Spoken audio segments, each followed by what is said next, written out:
everyone. Good morning. Good morning. And welcome for the 2023 ReachSci conference. It's our pleasure to have you all here, and I hope that you will enjoy this conference. Now we will introduce Muhammad Al-Awami, ReachSci president, and he will give an introduction and welcome. Thanks. Perfect. Thanks, Sajid. All right. That's good. Yes, that's good.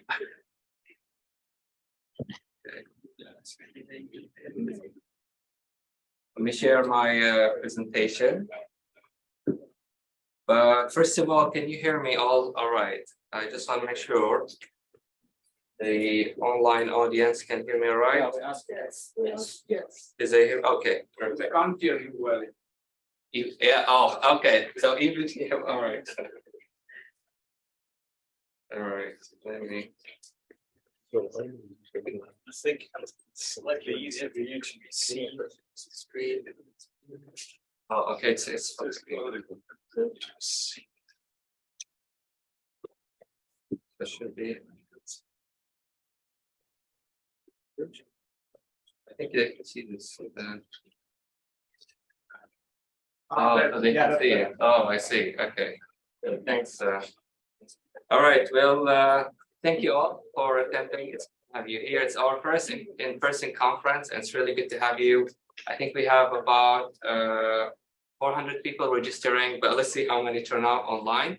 And yeah, we have about I think 80 people attending in person. And one thing I would like to say for the students, remember you have an assignment that you have to do. So make sure you pay attention and make sure you also don't chat a lot, so not to distract. And yes, let me start with my presentation. So, well, you all know what ReachSci is, so I'm not going to tell you what ReachSci is. I'll quickly go into the, well, we want to welcome you first of all, on behalf of the team. We have some of the people coming from all different places in the world. I would assume about 20 countries, so good to have you all here and good to have the people who are also online.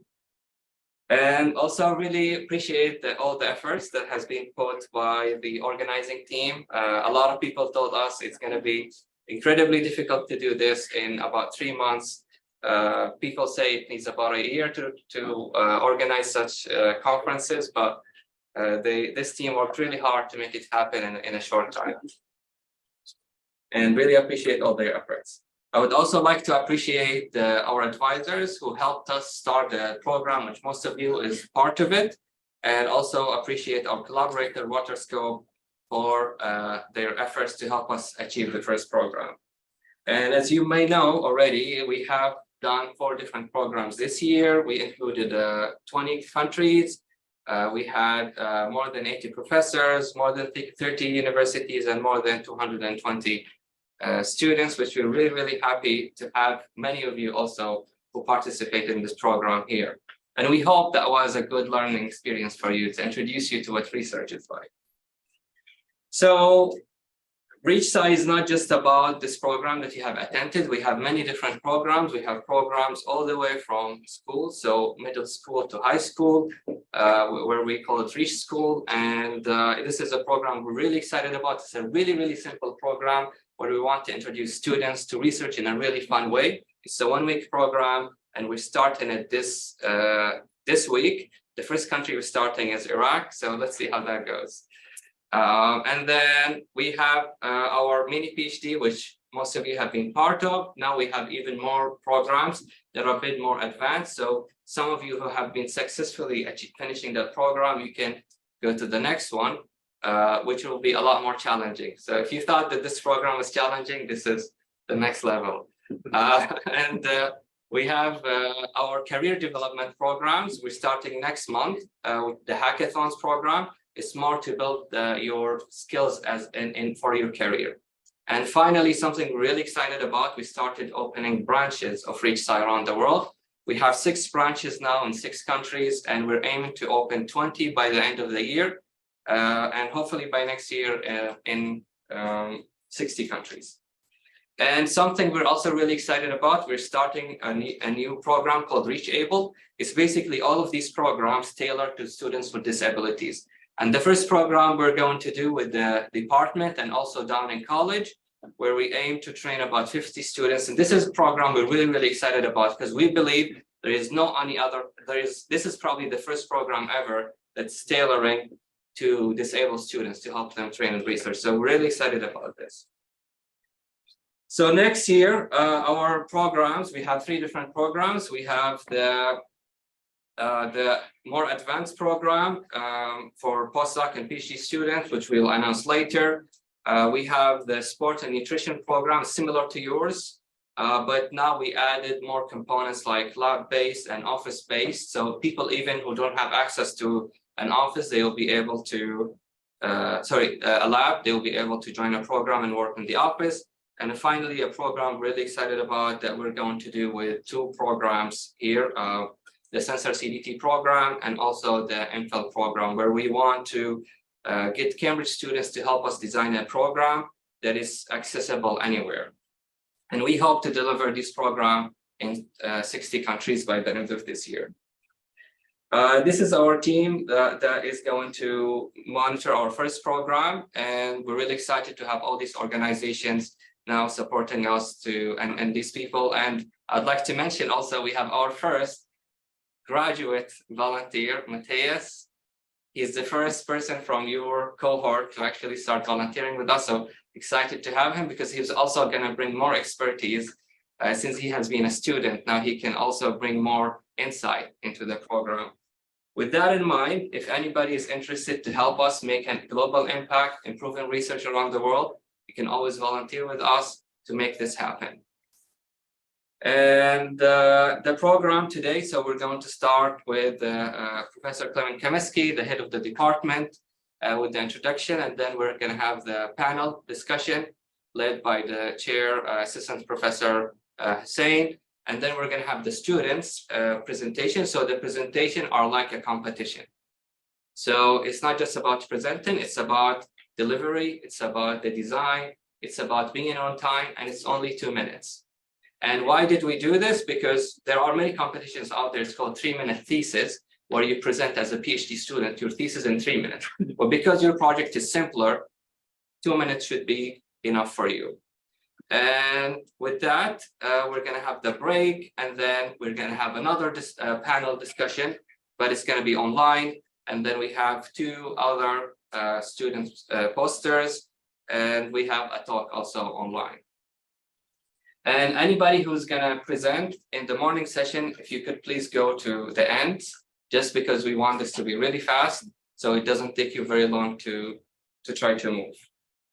And finally, there we have multiple awards. So we have awards for the best presentation. So this week's, today's presentation is on the research challenges. So the best poster will receive this award, and the award will be a certificate and also dinner together on the 21st.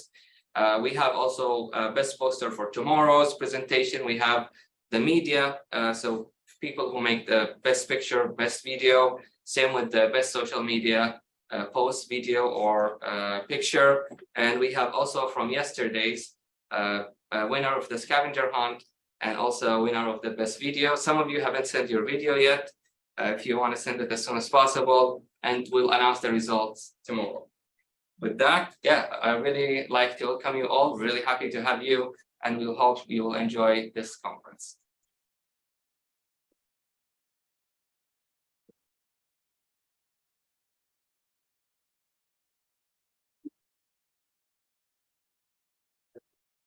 Thank you, Mohammed.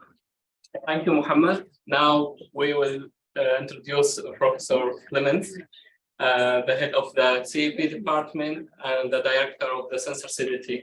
Thank you.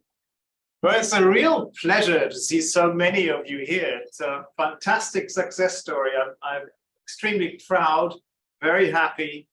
Well done for getting this off the ground. So it's a pleasure for me also to welcome you as the head of department here in this Department of Chemical Engineering and Biotechnology, and welcome to Cambridge.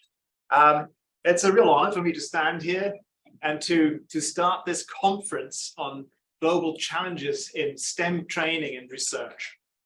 I I really think it's empowering to see how science, technology, engineering, and math are making a difference in tackling global challenges.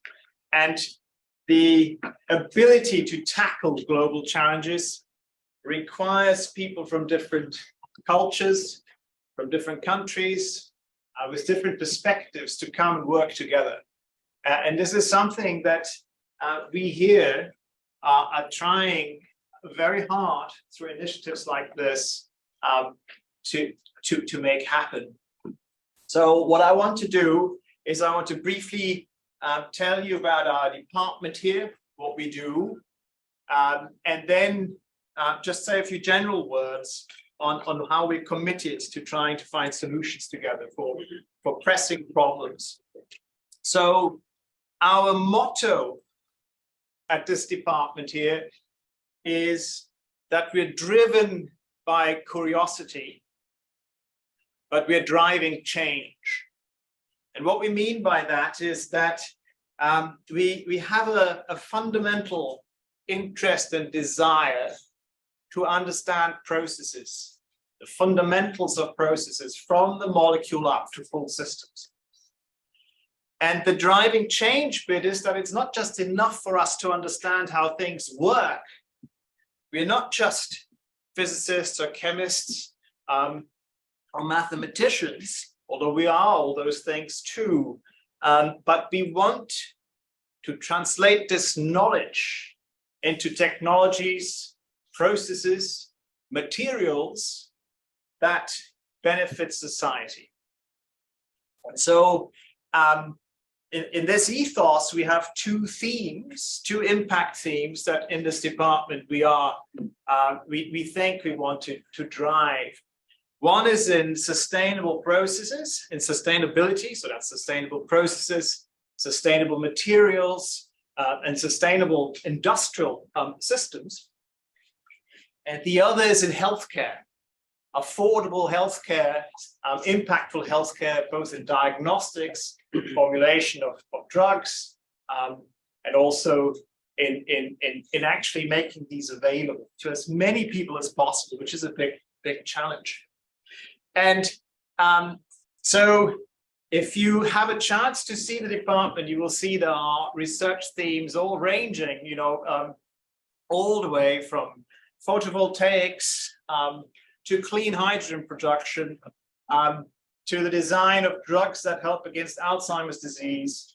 And you would think, how is that possible, right? In such a small department. And it is possible because we have this ethos of collaborating and this ethos of reaching out. And I think it's this ethos that really this conference here and this initiative is really all about. It is about making the right connections with the right people to try together to make a difference in addressing global challenges.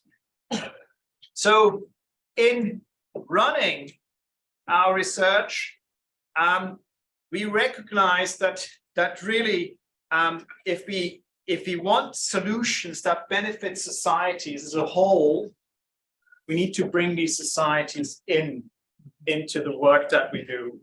And so that is something that we're working on. So our program here on providing an inclusive environment for people and an environment where we attract the best global talent, and we're not successful. We're not fully successful. We have to, get better at that, and it's through constant engagement with the problems that come with that we hope to do so. Because if we cannot attract people from all backgrounds to come here and work with us, then we are not picking from the best pool, the largest pool of talent that's available for us to make a difference. So that is really key to us.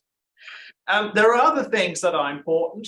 There are things that we try to teach our students and that we try to adopt ourselves in our research, and that is to do research responsibly and to innovate responsibly. So responsible research and innovation are essential things, and we try to embrace technologies that you can distribute. So it's really interesting to make use of things like open technologies, so open source designs and things like that.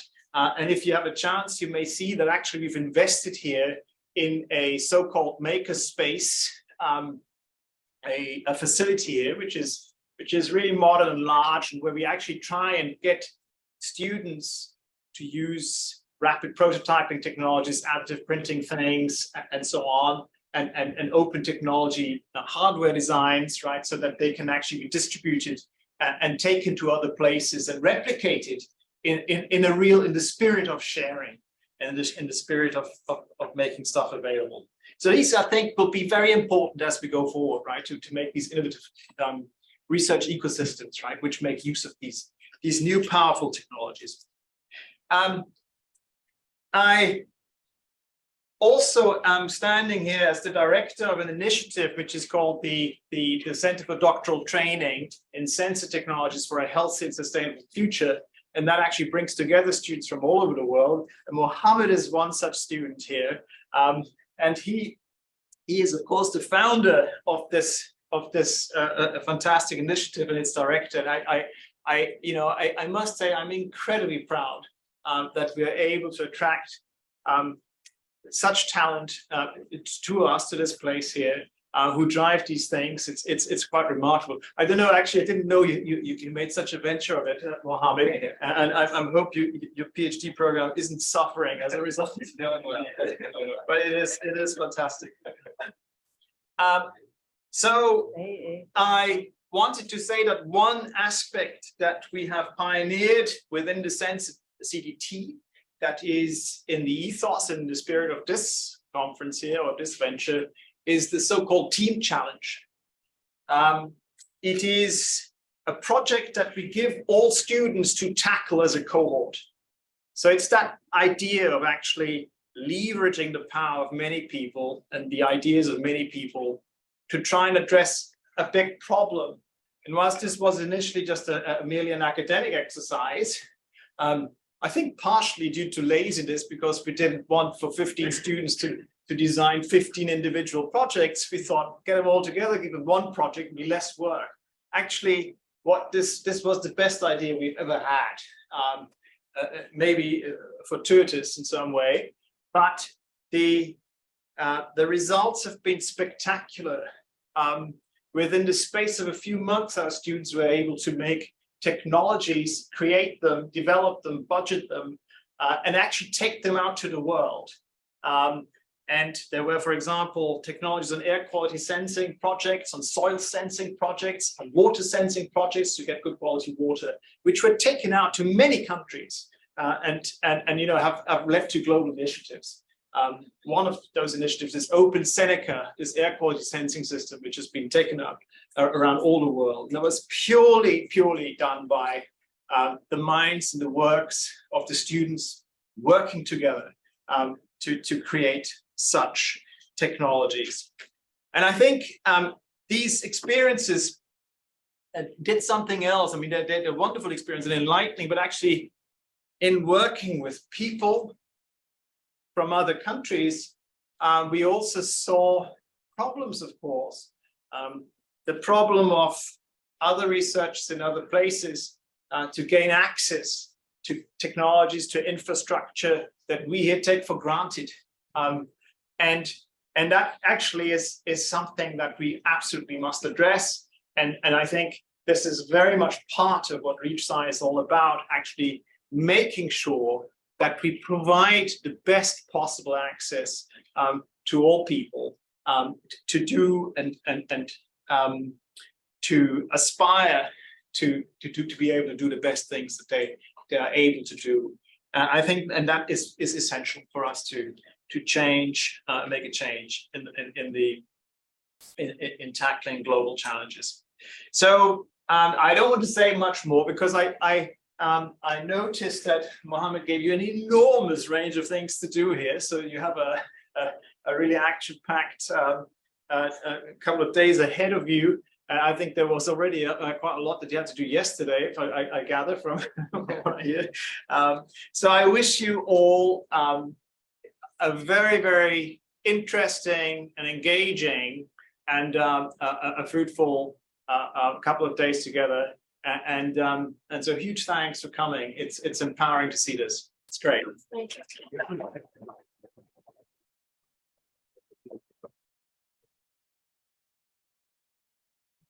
Thank you so much for the inspiring talk. Just let me share the screen here.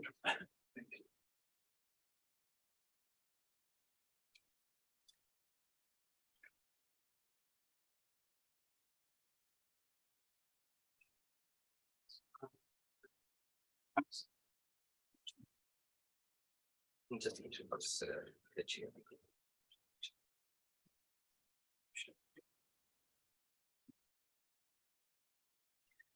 Okay, now we have a panel discussion, and the panel will be led by Assistant Professor Hussein. Hussein Kahachi is an Associate Professor of Future Cities and at the Department of Architectural Engineering and the Director of the University Career Development Center at University of Technology, Iraq. He will lead the panel and he will introduce all the panelists. Thanks very much. Yeah. So thank you, Dr. Ami and Professor Clemens for this opportunity. Thank you all for coming again, and I welcome you all in this first session. So I'm just picking up from what Professor Clemens was saying, that research around the world is shaping the world right now. Research is a quite intriguing profession to do right now. At the same time, it's intimidating to many people, many researchers. So there are a number of challenges, as you may know. Some of them common, like funding, like access to data. On this other side, you have other challenges, which is like different from country to country or by specialization. So we start today with a discussion to maybe address and explore the different challenges around the world, okay, from different countries. And we have with us today Professor Sana Al-Awali from Tunisia. She's a professor of cardiology at the Department of Faculty of Medicine. Thanks. Thank you. Sorry. And we have Professor Roberto from Mexico. Yes, please. He's a general and transplant surgeon and a former professor at Western Medical Center from Mexico. Thank you. Thank you. And we have Assistant Professor Isra Ghazi from Iraq. She is the head of the Board of Pharmacy Department at the Rashid University College from Iraq. And we have Professor Muhammad Zaki Fahmi, Chairman and Associate Professor at the Department of Chemistry, University of Airlangga from Indonesia. And we have Dr. Klet Erj, a senior lecturer in immunology at the Anglia Ruskin University from the UK. And we have Professor Adisola Ajaya, a professor of microbiology and the former dean at the Faculty of Science, Augustine University of Nigeria.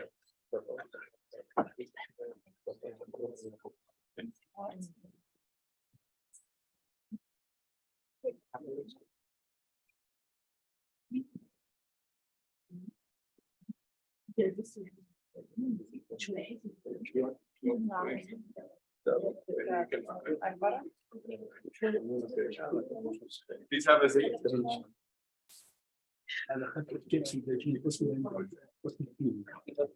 So welcome you all to this panel discussion. So in 5 minutes each, we'll start by introducing ourselves a little bit and your experience, and then maybe talk a little bit about the challenges from your background, your experience. So let's start with Professor Sana, please. You can start. Thank you very much. It's my pleasure to be here, and thank you for this beautiful initiative to group and supervise this beautiful mosaic of motivated students. So I will deal with our national research of our problems in Tunisia. And in Tunisia, there is a law. We can Right. Yes, right. It's not We will change longer. it. We're changing from. In fact, I can't speak about on Africa because Africa is characterized by heterogeneity with different human resources, local policy, and budgetary resources. However, I can deal with our national research programs, and we are aware of the role of research and innovation as a main driver of sustainable economic recovery and development. If you ask me, is our national research system able to promote research and innovation? I will say it is an easy question, and the answer is yes. However, I will give you some idea about our demography or our national research. Since 1996, we have a law in Tunisia who promote research. And we have the sixth chapter, including international cooperation through research programs. And we have a good research structure, including 480 research laboratories and 13 universities. And we have also a national consultation in 2016 to promote research. The best indicator is our human capital.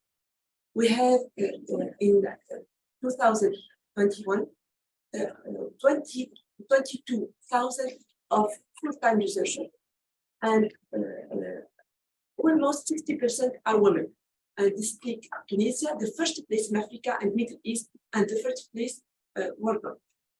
We have 12,000 of PhD students, and 10% of doctoral students are co-tutored with French universities. And this take Tunisia the second rank in the world in the rate of STEM graduates. Our second indicator are our scientific production. And we had in 2022 almost 10,000 publications indexed on bibliometric basis. And we have 8 universities that are ranked in different international rankings.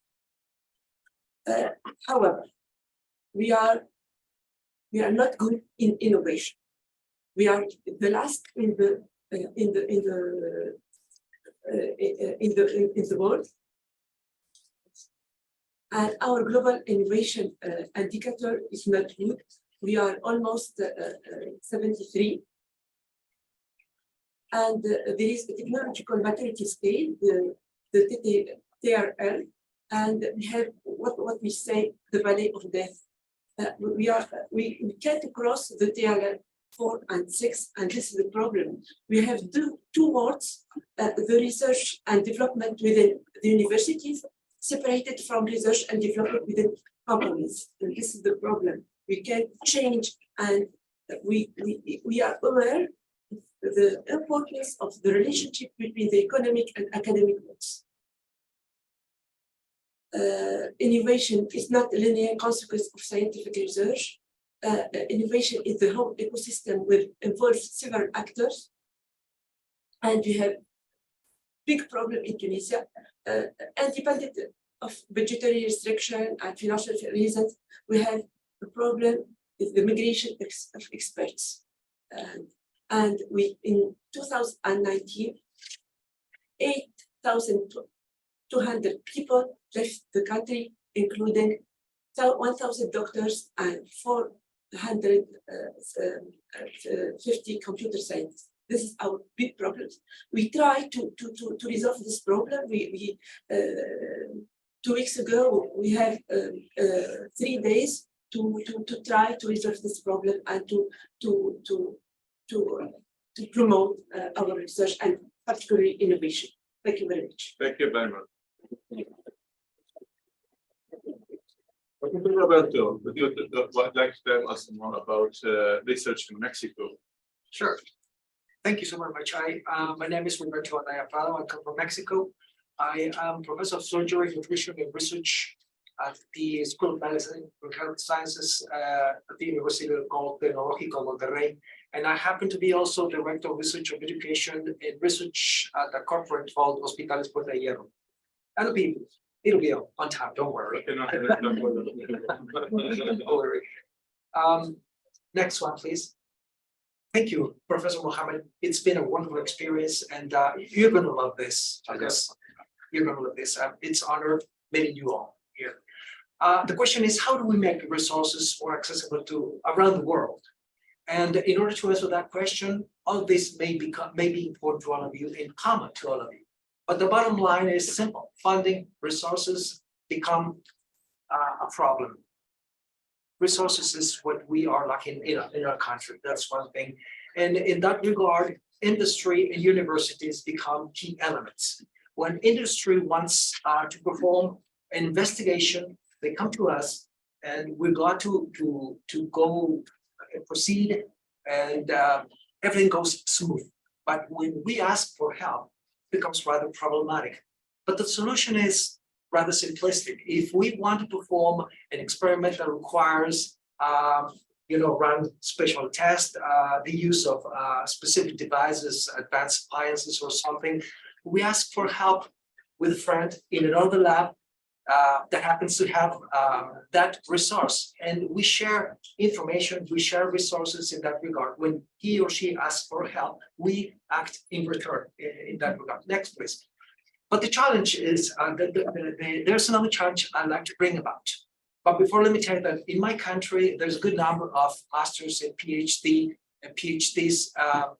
and we have a good number of universities, excellent universities, and outstanding researchers.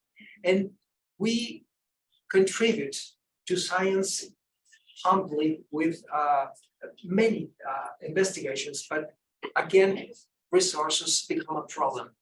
If this wasn't enough, our current government has cut off all resources for research because we are innovators, because we are aspirationals. So money becomes a problem also because we don't have support from the government. Next one, please. This brings me to the next challenge, which we have seen for many years, and I call it passion for research.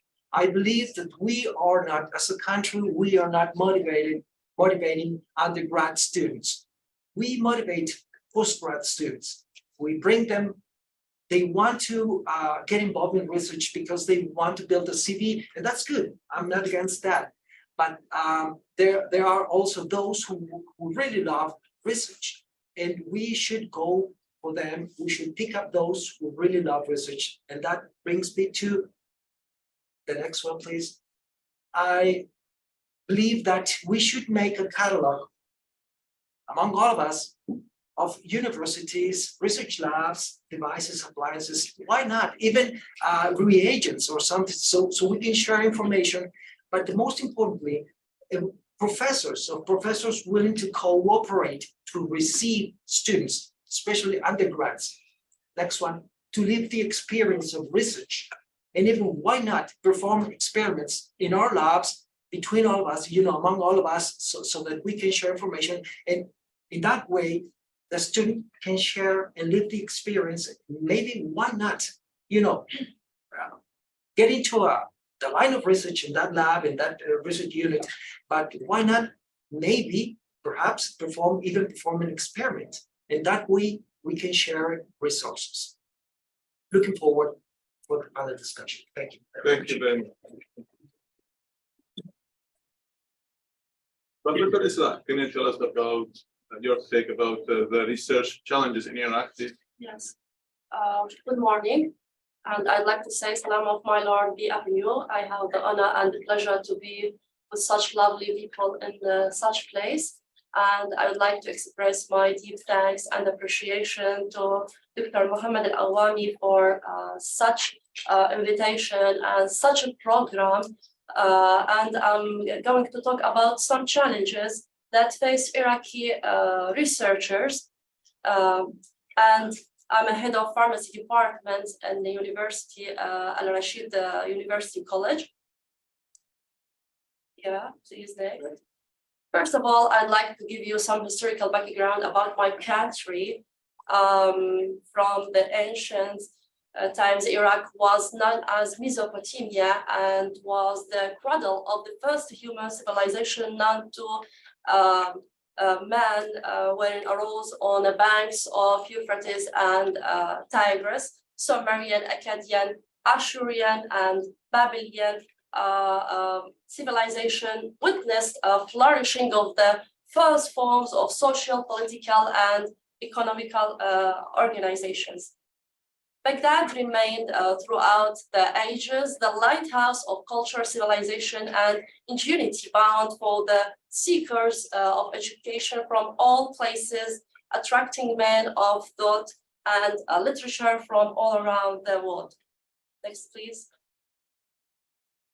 Now in Iraq, the Ministry of Higher Education, which deals with universities and scientific research institutions, have about 52 public universities and about 90 private universities.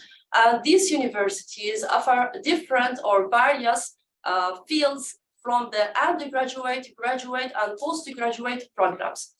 About 65% of such people or such students enrolled in the public universities, and the rest, which about 35% enrolled in the private one.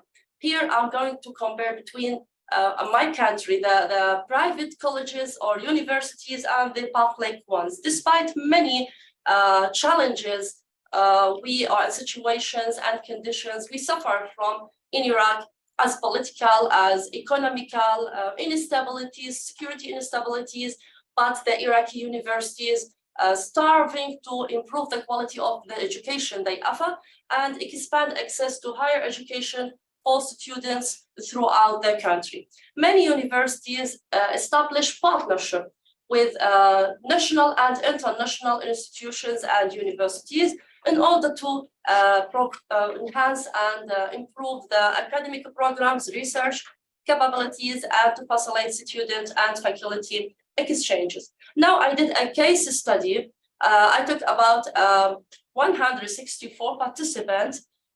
It is just a survey, okay? Data collection was based electronically on the structural questionnaire directed toward assessing scientific research, inclusion all the postgraduate researchers. Next, please.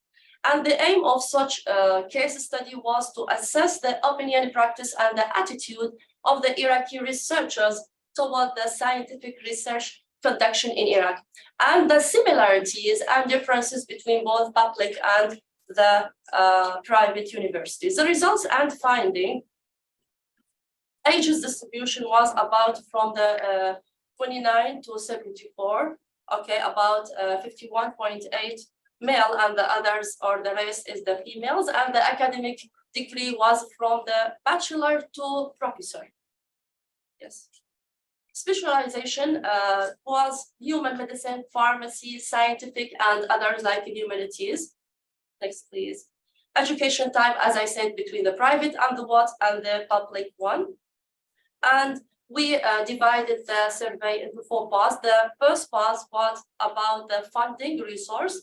And when we asked the researchers about their opinion about their universities, is this universities conducting a scientific research by providing financial funding? About 62%, they said yes, there is a supporting from the universities and offering of the financial support or funding.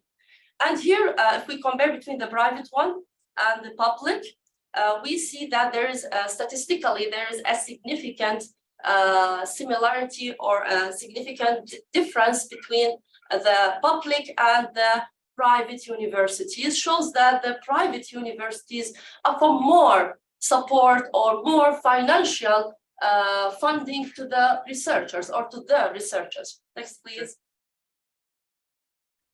Yes, thanks. Also, when we ask the postgraduates or the doctors about is such funding is enough or not, it is sufficient or no, about 82% they said it is not sufficient, and there is many causes of such insufficiency. It may be due to the financial support not cover the publication fees, especially in those journals with high impact factor Q1 and Q2, and also due to poor flexibility of the collaboration, and the long chain of paper work associated with the research. Also about the attachment of the universities to importance of the research, we found that there is non-significant differences between private and public universities. That's to say that there is a similarity between both of them, and they have same awareness. Yeah. Can I stop you here because of the time? So we can get back to this slide later. Okay, just 1 minute. Just 1 minute. The result of such a survey said that there is a similarity, okay, in the awareness, in the attachment to the public and the private universities. But the private universities in my country offer more funding, more support to the researchers, unlike the public one, because of the governmental regulations and policies. Okay, thank you so much. Thank you very much. Professor Mohammed Zaki, can you tell us about your take about Indonesia? Thank you. 5 minutes, please. Okay, I try. Okay, thank you very much for the opportunity. And thank you for Dr. Muhammad and team from ReachSci Science that invite us, and join for this wonderful event. Thank you very much. And then at the moment, I will share a little bit how the Indonesia manage research science and technology. My name is Muhammad Zaki Fahmi. I'm from Universitas Airlangga. My department is chemistry department. Next, please. So it is a little bit our country. We have a lot of people in our area, and then many universities, around more than 3,000 university, and then research in Indonesia. Continue. Okay. Since 5 years ago, our president led us to improving how increase productivity and also competitive of scientific research in Indonesia. And then he also led the university in Indonesia to improve research and academic education system to be recognized in the global area. And then they also this duty given to our next okay, because we have limited time. Next, okay. So this duty given to our ministry. With this assignment, our ministry led to manage in our country take many policy, including the national budget. We get our country let the minimum is 20% of budget is so be in the education. And then we also have a ministry, a new ministry combined with science and technology and education, so combined to one. And then our ministry also set many programs to refine quality of education and research. Next, please. So beyond on this policy on next 5 years, we getting increasing number of application, and then it passing in Southeast Asia. We led in 2020 it is highest application in our country, and then this also for budgeting is also increased. This belong on duty of the president, and then will belong on the program. We try our government try to downstream program, give a downstream program for many research, and then research will be connected to industry, so it will be applied directly to industry. Next, please. And how about in our university? Our university of Airlangga, well known as advanced in health science and also social science. And then that is why many people in our university on medical aspect. And then in our university, belong on this year, we get second number highest in time higher education and also QS. Next, please. At the QS, we getting jump the number of the score, and then it will be a good thing in our university. Next, please. And also, President monitored us to design vaccine for COVID, and then we on this last year we finishing to produce the national COVID vaccine, and then this belong on our university is mandatory for the health science. And then many research centers are developed in my country beside for social science, and beside medical aspect we also developing for any biotechnology like fertilizer and also capsule for pharmacy. Next, please. It looks fine, but still have problem actually, and I think that's similar with another professor before. We still have problem about networking, and then one is. There's four concerning in our country. One is many of research in our country focus on quantity, not the quality. And then our ministry say that now in education, budgeting is not problem. The problem is how to make the quality. Yeah, it is one problem, a big problem in our country. And then relating to networking, many people in our country still not quite spread have networking.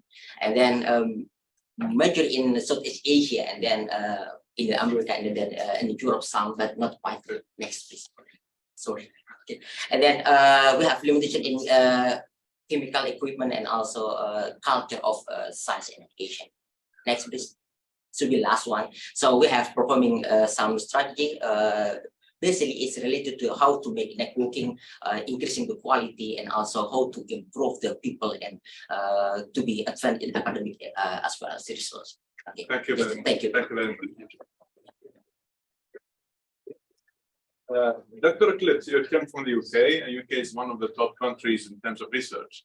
So we would like to know more about the research challenges here. If you can, please.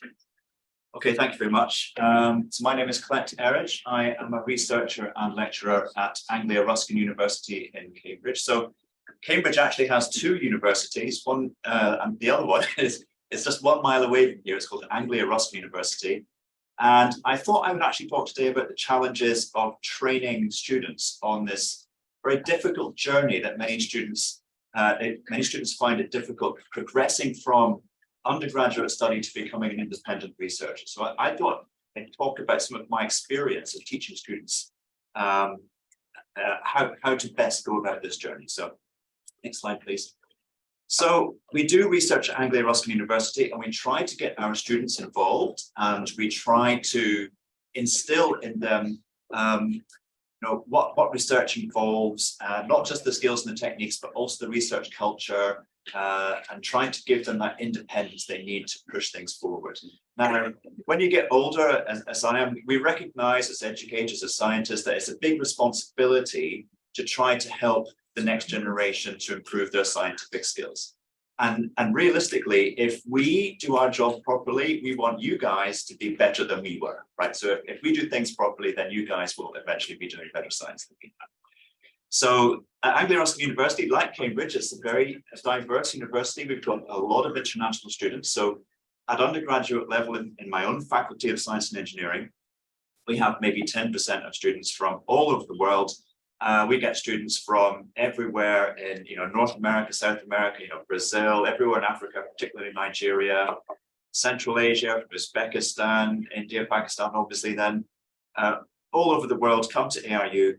We have about 35% international students on our master's courses and 40% roughly on our PhD programs. So a lot of international students coming to ARU, and I thought I'd just mention some of the challenges that we see in helping our international students to enter the world of research.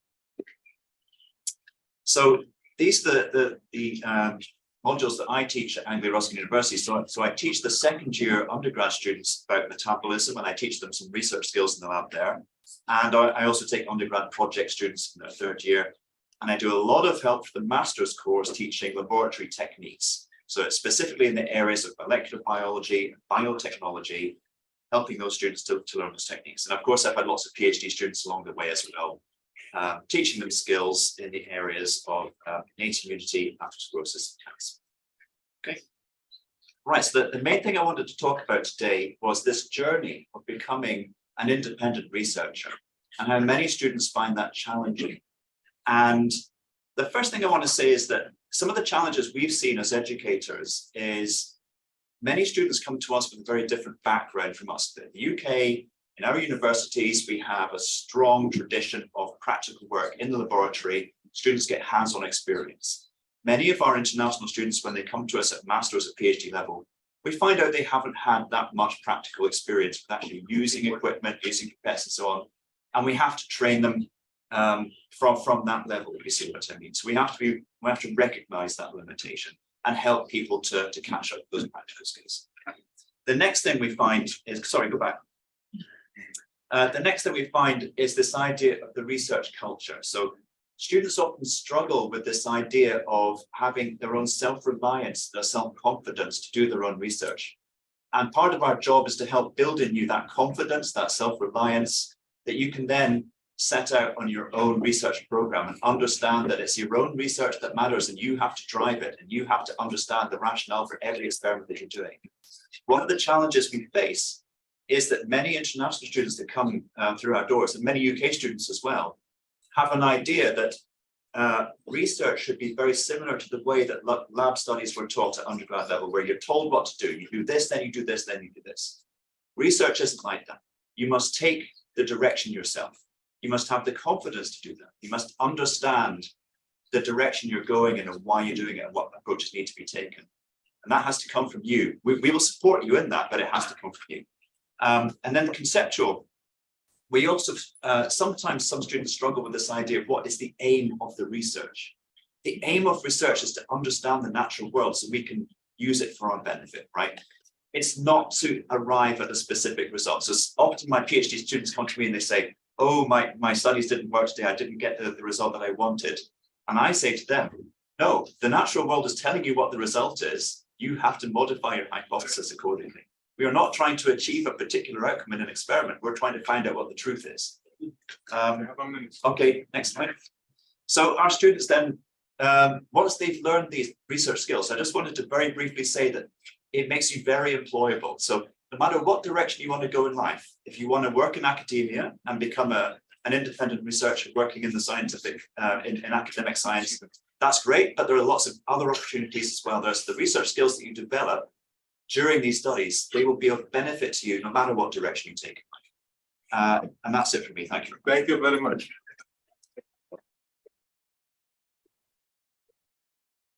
Thank you very much. Professor Jack, can you tell us about your experience in your country, Nigeria? I mean, thank you. Thank Yes, you. please. Slide.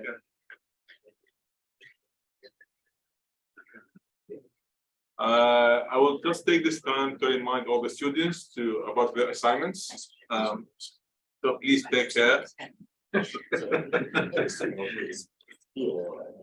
And also start like writing questions, because after we finish, we will start taking questions from the audience and also from audience online. So they can just put it on the chat and we can go and read through them. Okay.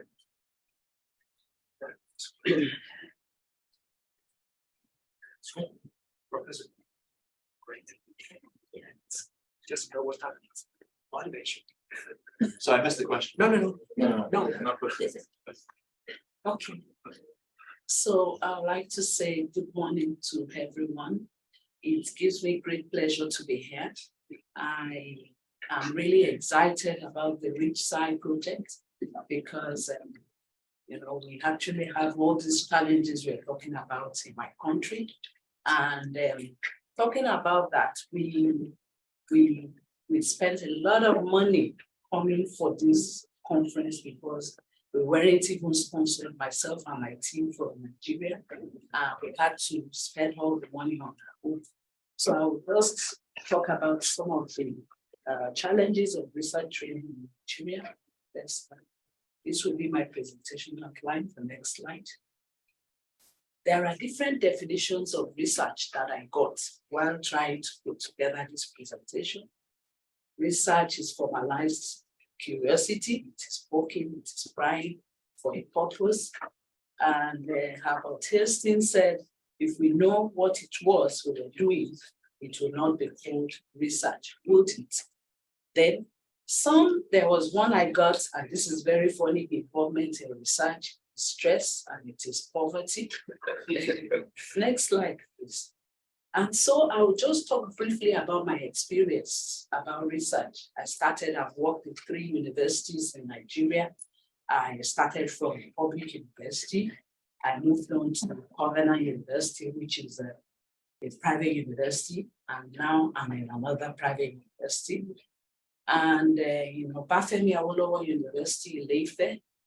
I had, let me say, that was where I had my background. I did my PhD there. And I was also introduced into a lot of leadership skills and also research skills. Next one. But talking about research training challenges generally, I said it would be nice to give typical examples of what I've gone through with students, especially when I started training with graduate students. And so I'll be talking about Elizabeth's experience and another student, Dorcas's experience. That is after this.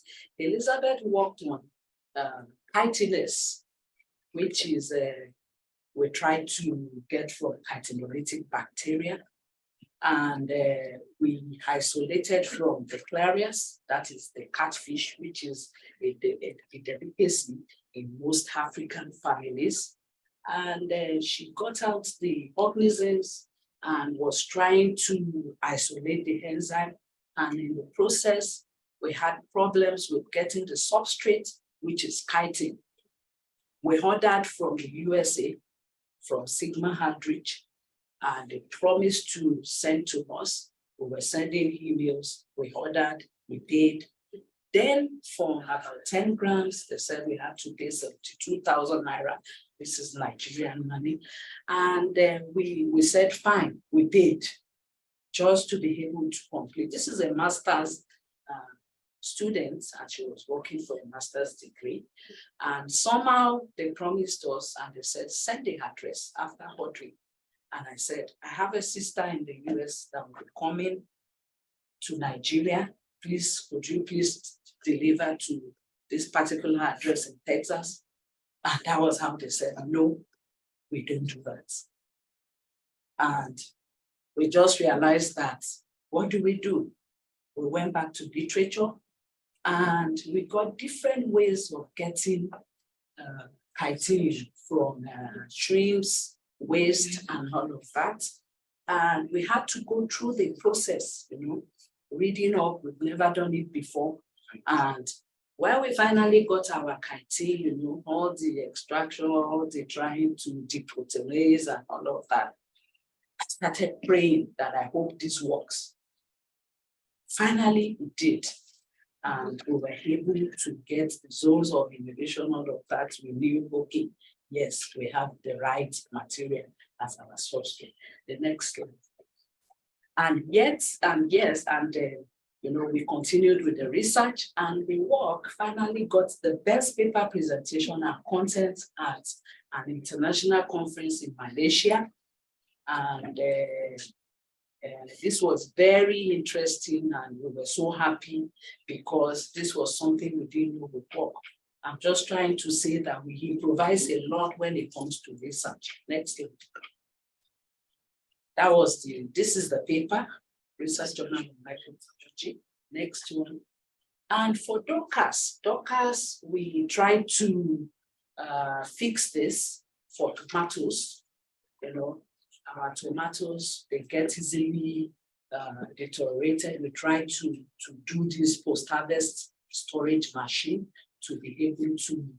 And when she finished this, she was trying to get a PhD, which she cannot do in Nigeria because of unavailability of material, of equipment, of materials. And she started writing.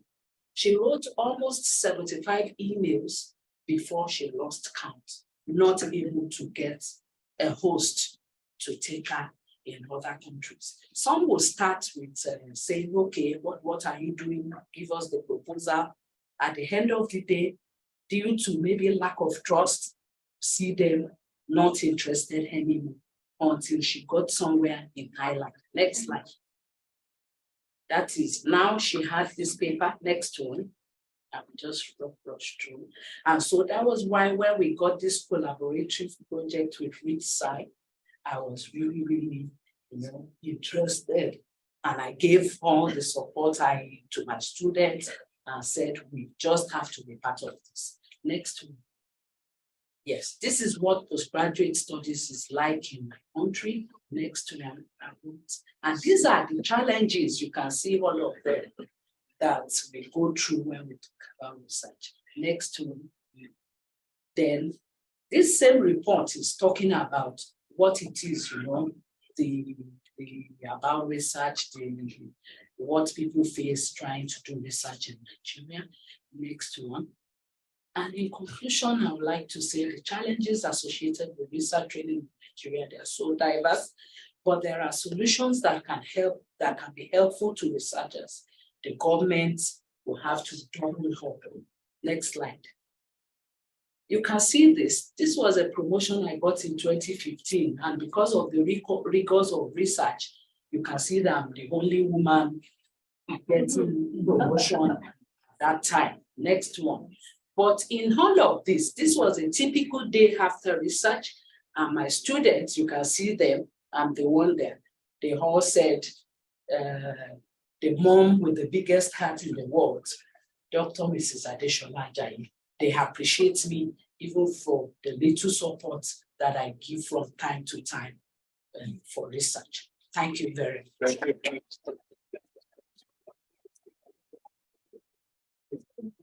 We'll start taking questions in 5 minutes to 10 minutes, but until you have your questions ready, I will have to ask you some questions for myself, okay? So one of the things that we hear from time to time on social media or on websites, on internet, is that there are too many researchers right now. And there's a huge problem because of the number of researchers competing on the resources, on the funding, on everything.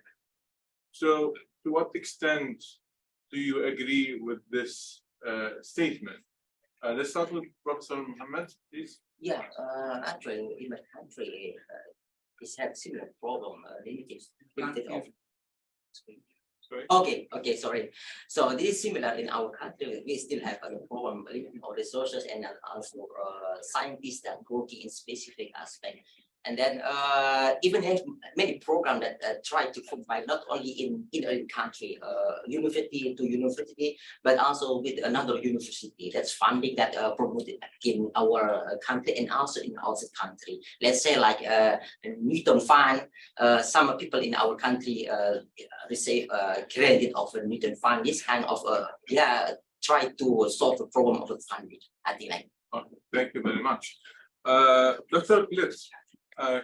What about UK, and how do you control the number of researchers? Is there a methodology to control them? How to maybe prioritize funding, whom they will go? I mean, yeah. So I think the first thing to say is that we live very much in a country of privilege, and we should recognize the privilege that we have, that we've had a long experience of strong funding for science, which might be greater than many other countries.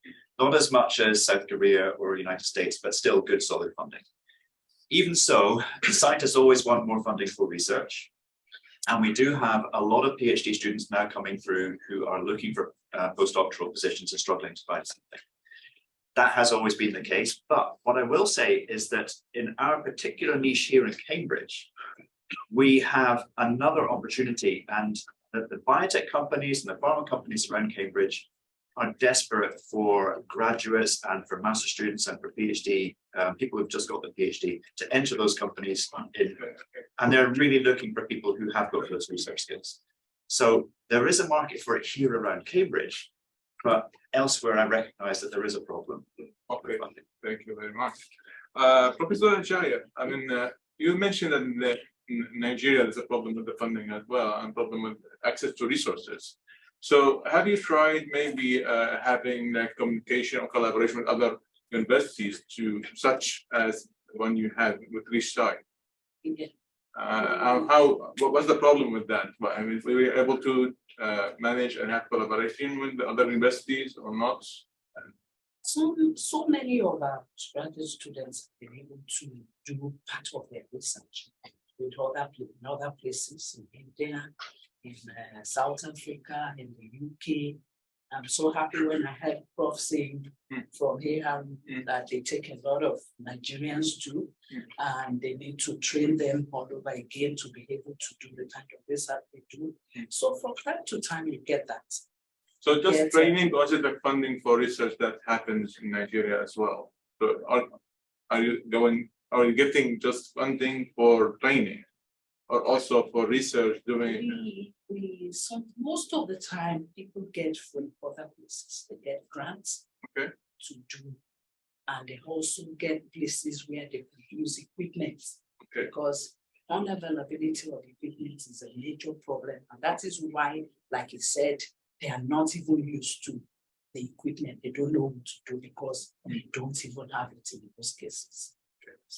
Thanks a lot. Yes. Dr. Wafa, Isra, we talked about the challenges of research in Iraq, and you mentioned that there are a lot of public universities and private universities who share the resources to some extent, and that there's a collaboration with also a twinning with universities abroad. So to what extent do you think the collaboration with universities abroad is successful? I mean, you might have something on paper, but does it actually work in real time? Yes, really, I think it needs more efforts, more encouragement, for such twinning programs and partnership between the private and the public ones, because the private offers support, unlike the public ones.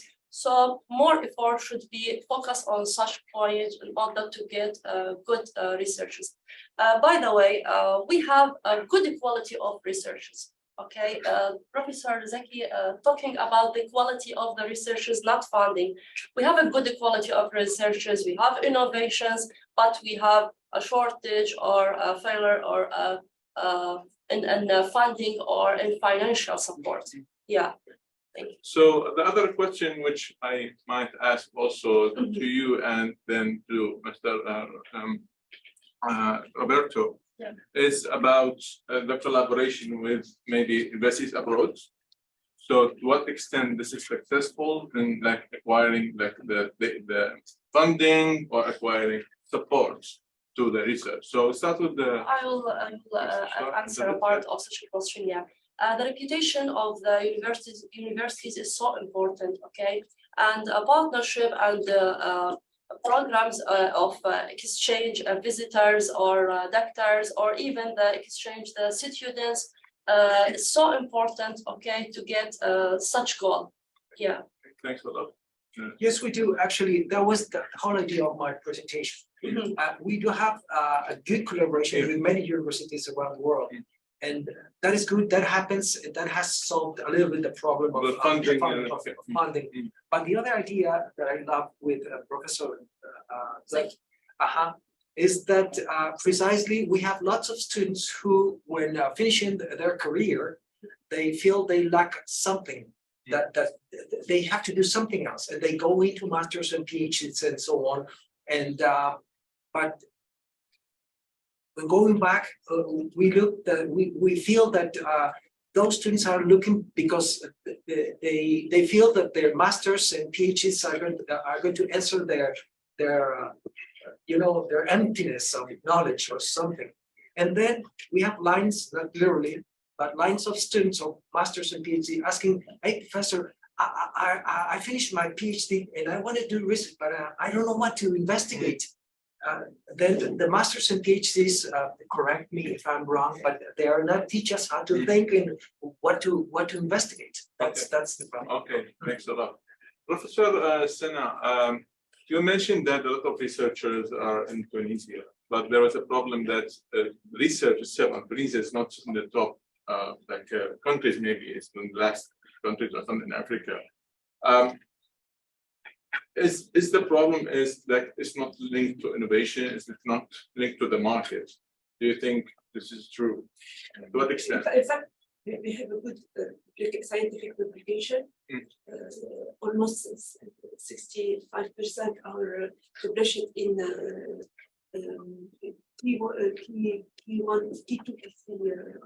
journals. However, we have a problem with innovation to go from university for fundamental research to change, we want to change the economy, to have an impact on our socioeconomic modes. And this, we should promote startup to promote this innovation. It's a big problem. We have the diagnosis, but we can treat it. We try to treat it. So the problem is between the market, the connection between the market and the research, the profession itself. Okay. Okay. I'd like to add another point. Yes. The marketing of the practical researchers will encourage both the researcher and the university. Okay, so we should not depend mainly on the fund. Okay, but also we have to find plans and strategies for marketing such researches. Yeah. Okay. And the multidisciplinary connection. Some communication. Yes. Okay. Thanks a lot. So we are now open for questions. Anyone any questions? Ask. Start with the audience. Yes, please. Yes, I said thinking with some question over quantity. So my question is, given that funding is limited, what would you think of a future where there is a much smaller number of researchers, or where there are top scientists trusted with enough funding for what they want? Okay. So Mohammed, you want to answer that? Okay. The important aspect is collaboration.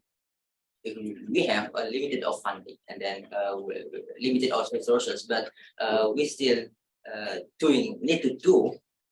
So collaboration is the good choice to maintain the quality and then reach the quality that we desire. So, can you add to this? Have any? Okay, so I think the question was asking, how would science progress if we had a smaller number of scientists with greater funding per person? Yes. And I think my own opinion there is that we really value diversity of ideas, thought, and opinion in science. And the more people we have in science, the greater the diversity of thought and directions and ideas. We really need that. And one of the great things about this program, the ReachSci program, is that it's bringing people together from all sorts of backgrounds with different experience. And that is where science makes the best progress. When you bring two people together who've got very different backgrounds, they bring together ideas that enable the next breakthrough. So my own opinion is that it would actually help to have more people rather than fewer people. Okay, thanks a lot. Thank you. Other question? Yes, please. I always think about what Prof. Clemens said about the sustainable environment. Since the funding challenges are very hard to be modified, how can we create self-sustainable environment for paving the way for research? Okay. So I'll take the question to Professor Roberto, if you don't mind. Okay. So Professor. Roberto, you can answer, please. I'm not quite sure I understood the question. That's fine. Can you repeat the question? I'm asking about the self-sustainability of the, let's say, university. How can we create a self-sustainable environment that can pave the way for researchers to move on to fund their research? Yes. That's a big question. Yeah, that's a great question, and the answer is collaboration between. And that's one of the issues I approach in my presentation, which is making a catalog and finding friends and other research units, because if you need to process, run a test or a special sample, use a specific device that another friend has in another research unit, and helping each other we've done lots of research in that sense, and sometimes use the resources of others. So that in that way, we make sustainable research. Yeah. Okay, thanks a lot. So is there another question? We will take a couple of questions from our online audience and then get back to you, okay? Okay, so there are two questions online. So for the first one, this person specifically asked questions based on Nigeria universities. So the questions are, do the Nigeria universities aware of the challenges bring to the undergraduates? For one respect is that they have no choices of choosing their own research topics for their undergraduate thesis. And for instance, in this person's own experience, he or she will assign to an environmental chemistry researcher instead of their personal interest in organic chemistry. So they want to ask, do the university aware of these challenges? And on the other aspect is that they observe that some researchers, especially the environmental and chemistry researchers in Nigeria, do not utilize their research grants on the sole purpose of the research, so that which makes them have lack of equipment and reagents on that reason. So you also kind of and you say aware of this problem as well. Thanks a lot. It's a long question. So I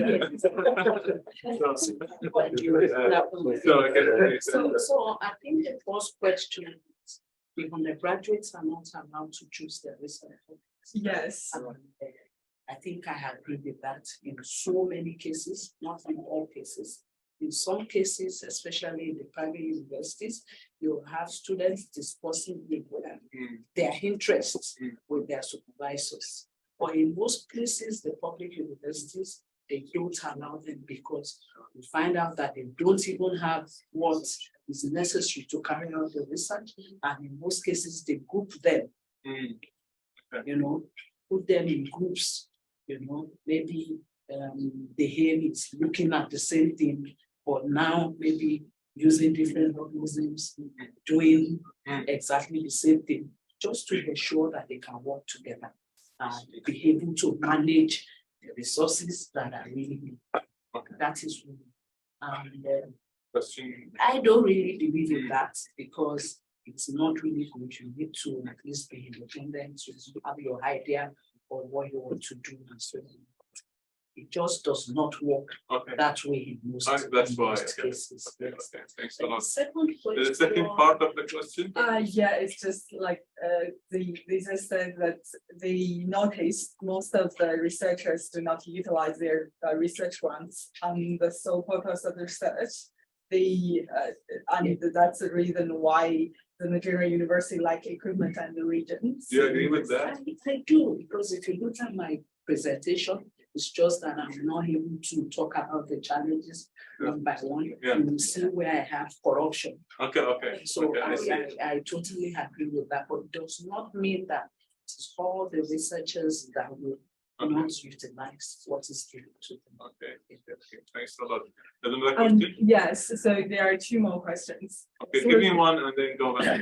So they promised. Yeah, so the first one is going to be very quick, is that the researchers do not get benefits directly from their products or from their research. So what's kind of the privilege are being given to researchers to continue striving and devoting their time and efforts into that without have the direct benefits? Okay. I might direct this to Dr. Isra. Maybe can you answer, please? Would you please repeat the question? So the question is that the researchers normally do not have the direct profits from their individual research. So what's kind of privilege do you receive as the researchers in your countries when you spend so much time and effort into that, but without getting the kind of actual economic? So actually, why you're doing the research itself? What's for us? What's the privilege? Okay. Well, I think that researchers, basically, as the doctor said, should know what is the research, okay? And even if there is no support and no other helping, he has to put in mind the aim or the goal of such research, okay? And has to market to his idea in the proper way, okay? The question is about what's for us. I mean, why we do research itself. What we're going to get. You can. Maybe I can just come in to say that in most cases, for example, in Nigeria, we have myriads of problems that research needs to solve. And so as a person, you just want to be part of the solution of some of this. I think that is what is needed for most researchers, apart from you getting your salary, and you just want to be able to help with solving something. So this is maybe one of the points why Professor Roberto, can you and the thing is, yes, the thing is that what I call passion for research. The best benefit is this: we're doing research because we love it. So that is why I insist in motivating undergrads from the beginning. Yeah. Okay, Professor, can you add to this? Because this is an important question. It's motivation. Yeah. Researchers should have financial support to continue research. Okay. Researchers should have a good position in the society, and this is very important. Yes, we are motivated. We are here because we are motivated, independently of our salary but researchers should have such an economic position that to maintain research. Passion may die or fail if there's no funds. Thanks a lot. So we have another question. Yes. I have a comment first about the presenters and in regarding to the challenges of the research. I agree with you all about lack of funding and lack of quality of research and lack of communication between the research and industry. As you know, we have a huge amount of master's and PhD degree right now. Yeah. I think it's not possible to offer for such numbers of postgraduate students all the types of financial support or equipment or something like that. Anyway, as you know, we have a plan in Iraq these days for calling the student to study in Iraq based on scholarship for international students. Exchange programs. To extend the collaboration. Can you give us the question? Because with other questions, yes. Yeah. But the interesting thing stated by Dr. Smith about the Dr. Smith, right? About this the conceptual reasons about the aim of research is there is a necessary for a student, for postgraduate students to change the aim of the research based on his environment. Okay. Can I go ahead and fit? I think he means you. So I think the question is getting to if a research student is able to change their direction based on the experimental findings. Is that kind of where you're going with this? Yeah. So one of the challenges we face in training doctoral candidates is that many students come from masters and they think that a PhD is just a long master's. PhD really is not a long master's project, right? You have to develop your own independent research skills. When you come to a challenge, you have to learn, come up with ideas for how to solve it yourself. Your supervisor will help you, but you must be able to come up with ideas and approaches, strategies, read journals, develop new methods, and target them yourself, and then get around that problem. And also, when you get the results from experiments that are showing you very clearly something you thought is not right, you have to be able to change direction, have the flexibility of thought to be able to do that. Some people struggle with that, but it is a skill that you can develop. And as supervisors, we will be supporting you in developing that skill. Thanks a lot. Thanks a lot. So you have one question from the audience and one from online. Okay. So yeah, let's be sorry for the delay. My name Can is speak up. So my name is Umar, PhD student from University of Debrecen in Hungary. Professor Roberto emphasized on lack of passion from the side of the student as one of the challenges of research.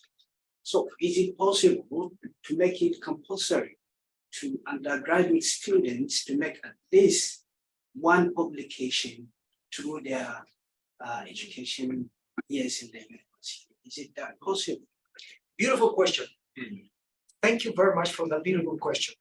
In a year and a half working with undergrads, I have like 20 students going all over the world with publications. And that is what I'm highlighting and emphasizing right now. That's what I mean by motivation. Undergrads, they are looking for investigation. They want to go to research, and we are not motivating them. I'm talking about my colleagues. They are not motivating them. They want to publish. And here is an example. Danny, my student, they published their first paper right at the end of the program, ReachSci. And I have like 16 other students. Actually, I just made up a group of research students who undergrads who want to go into research. Yes, they can. You want to publish? Come to Mexico. Can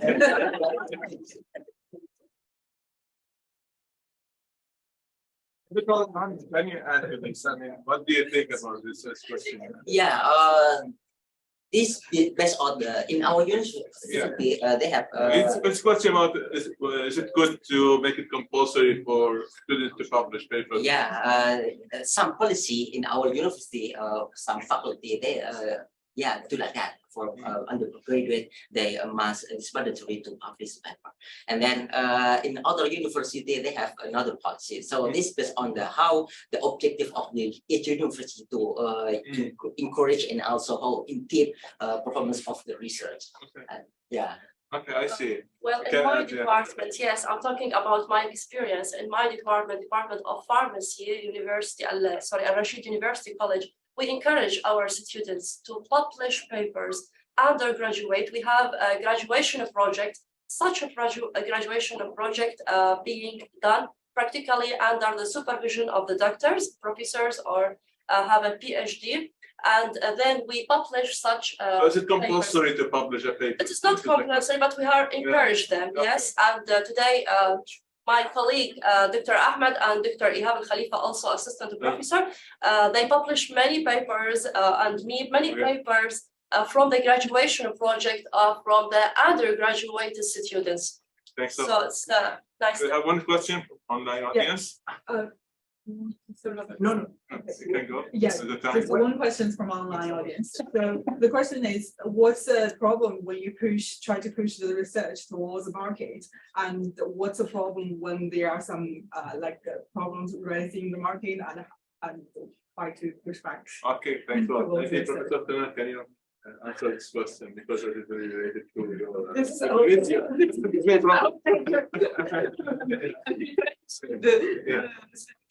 for this, but I think that scientific with engineer should work together and to have solution.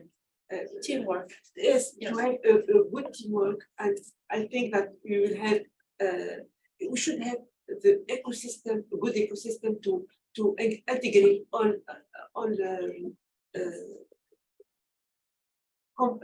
component to progress. This is the problem. We should integrate all. We should have a multidisciplinarity. Okay. One last question from the audience. Yeah. You. So you talked about the problems creating research and training researchers, but you as underrepresented researchers, have you had trouble getting your work around the world? Like, do you think there's a visibility issue even after publication? So I think this is a question for everybody. So please start from this end. Okay, thank you. So same with the presentation that I performed, that sometimes we got problem about chemical because prepare for research besides funding and then the publication. So chemical in our country a little bit difficult because they many administration that passing this kind of, and also improving the quality, like for example, my background is in the chemistry, and then we're doing some make nanotechnology material and try to for clinical aspect is some rule that we student passing. This is a kind of program. Thanks a lot. So I think the best way of maximizing your chance of being successful PhD student, whatever, getting your publications, is to collaborate. So human beings make their greatest achievements when they work together. And one of the challenges we face as supervisors is seeing when a student is isolated and they feel that it's their project and the project is an island and nobody else is involved. But actually, as a scientist, you're a member of a community. And if you can get other people involved, they can help you and you can help them. And there's a synergy. And we can all publish more papers and better papers if we work together in collaboration. Okay. Please. Yes, I think, as I said earlier, that most of our postgraduates, they start in the university, you have all the paperwork, you have your proposal, then you send out your proposals to get hosts from other countries that can help you with using their labs. And that is what they've been doing to be able to successfully complete their postgraduate studies. So it's very common at Covenant University, that is what they do. And in most cases, they are mandated to publish from what they do. Okay, thanks a lot. Yeah, time to maybe the answer. Yeah, so 30 seconds each. Can you answer the question as well? The same question? Yeah, same question. Yeah, as the colleague on scientist said, collaboration, teamwork, will sharing ideas, and not also in same university or college, but with other colleges, with other departments, and if you can internationally, it will be better. Yes, thank you. The key element is collaboration. And in the same department, we have different lines of research. And once and students, undergrads are involved, we involve them. Once he applies and starts a PhD or a master's, we involve them in one research and the rest of the lines of research. So he or she can get not one, but 3 or 4 papers at the end of the program. Thank you. Of course, collaboration.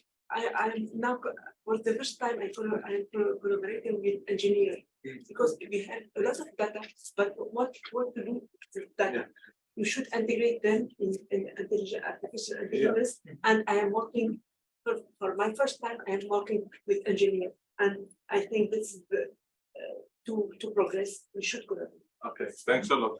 Thanks a lot to you all for your information, that you're sharing the experience. And thank you all for the attendance. We will have 15 minutes. Can I have 1 minute, please? Can I have 1 minute?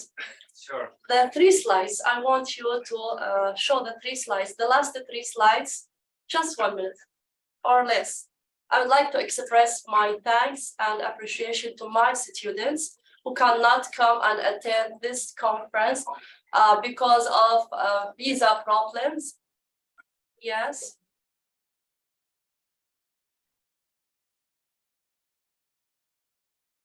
The last 3 slides.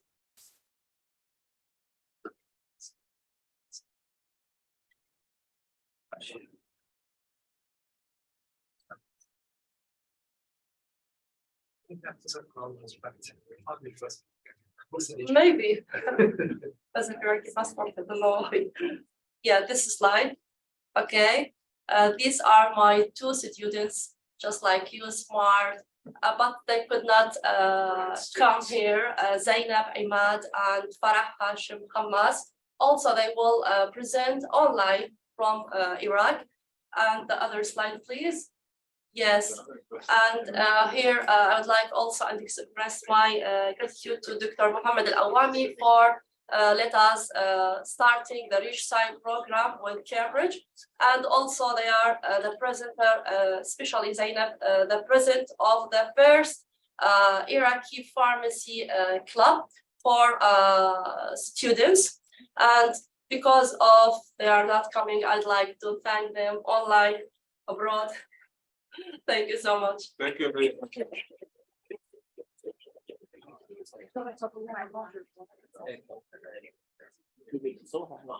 So we will start the poster presentations. So each one will have like just 2 minutes, some kind of competition. So please try to be on time. We will stop you after the 2 minutes. And please, like as Mohammed said, all the speakers be ready like to come like to make the session very smooth. And yeah, we'll start with Matthias, Andreas, Abrita. Yeah. Yes, you can just start. Hello everyone, my name is Matías Auriata. I'm a biochemistry student from the University of Buenos Aires in Argentina. And as we all know, sorry, can you please pay attention? And louder. And louder. You can try to be quiet too, so we can finish on time. So as we all know, science is essential for us to overcome the challenges we face in the upcoming decades, health and sustainability. But for developing countries like mine, it is also a bridge for us to connect with the rest of the world and for us to achieve our cultural and economic potential. So to find out what obstacles science faces in this questions, we ran a survey among 17 scientists in different stages of our scientific career in Argentina. And what stood out to us was that in the answers was that the lack of funding is the main problem, with 94% of the participants answering it as a problem. But the lack of infrastructure and political instability were also mentioned by some. And luckily, the language barriers and the difficult access to literature were problems only in a few cases. Our survey also included an open-ended question on possible improvements that could be made to the scientific system. And the most common answer was a call for more funding, which could be used to increase the salaries so as to give stability to the research groups and to buy more equipment that is essential for cutting-edge discoveries to be made, and to improve the education system so that more and better researchers are prepared. As ReachSci students, we also struggle with the lack of state funding, which limited our ability to buy more glucometers and our ability to test more interferences. Now my local mentor, Michaela, will continue sharing our findings and give her perspective as a local mentor in the ReachSci Global program. Thank you for listening. Hello, my name is Michaela. I am biochemistry from Buenos Aires University. And well, as Mati told, we did a survey, and the people answered that the best solution of the lack of funding is to increase the funding by a state. But in Argentina, to do that, we have to first improve the economic instability. That is considered one of the main obstacles in our country. Well, if we solve this problem, we have to take many actions. And for example, to increase the production along controls, to increase the budget and the benefits of the different researchers. Also, for example, try to associate the independent researchers. And finally, the development of plans, long-term plans. I mean, the Argentina has the difficult when a government change, the ideas change, and also the plans change. So it would be better to development plans in a long term. As a local mentor, I think that challenges faced in Argentina, for example, is the limited opportunities and the collaboration from our university, and also the insufficient resources. Also, the delays in bureaucratic and administrative things are challenges too. And well, finally, as a conclusion, in this study, well, the lack of funding is the main obstacle in Argentina. And about that, however, all the scientific, carry out. Thumbs up. Thank you very much. Thank you. Because we're behind, sorry. Okay. So now Daniela Reyes Gonzalez. Yeah, thank you.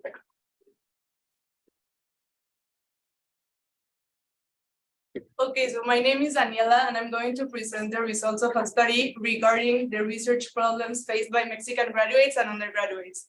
In order to identify this study, we conducted a survey and distributed it amongst 47 participants, all involved in research in some way. The majority of the participants were ages 26 to 30. 60% were women and 40% were men. Of the women, 20% of them believe their gender to be a barrier in research. The major challenges identified by the rest of the participants were lack of effective mentorship, difficulty finding an impactful topic, a lack of funding and resources, lack of knowledge, and English as a language barrier.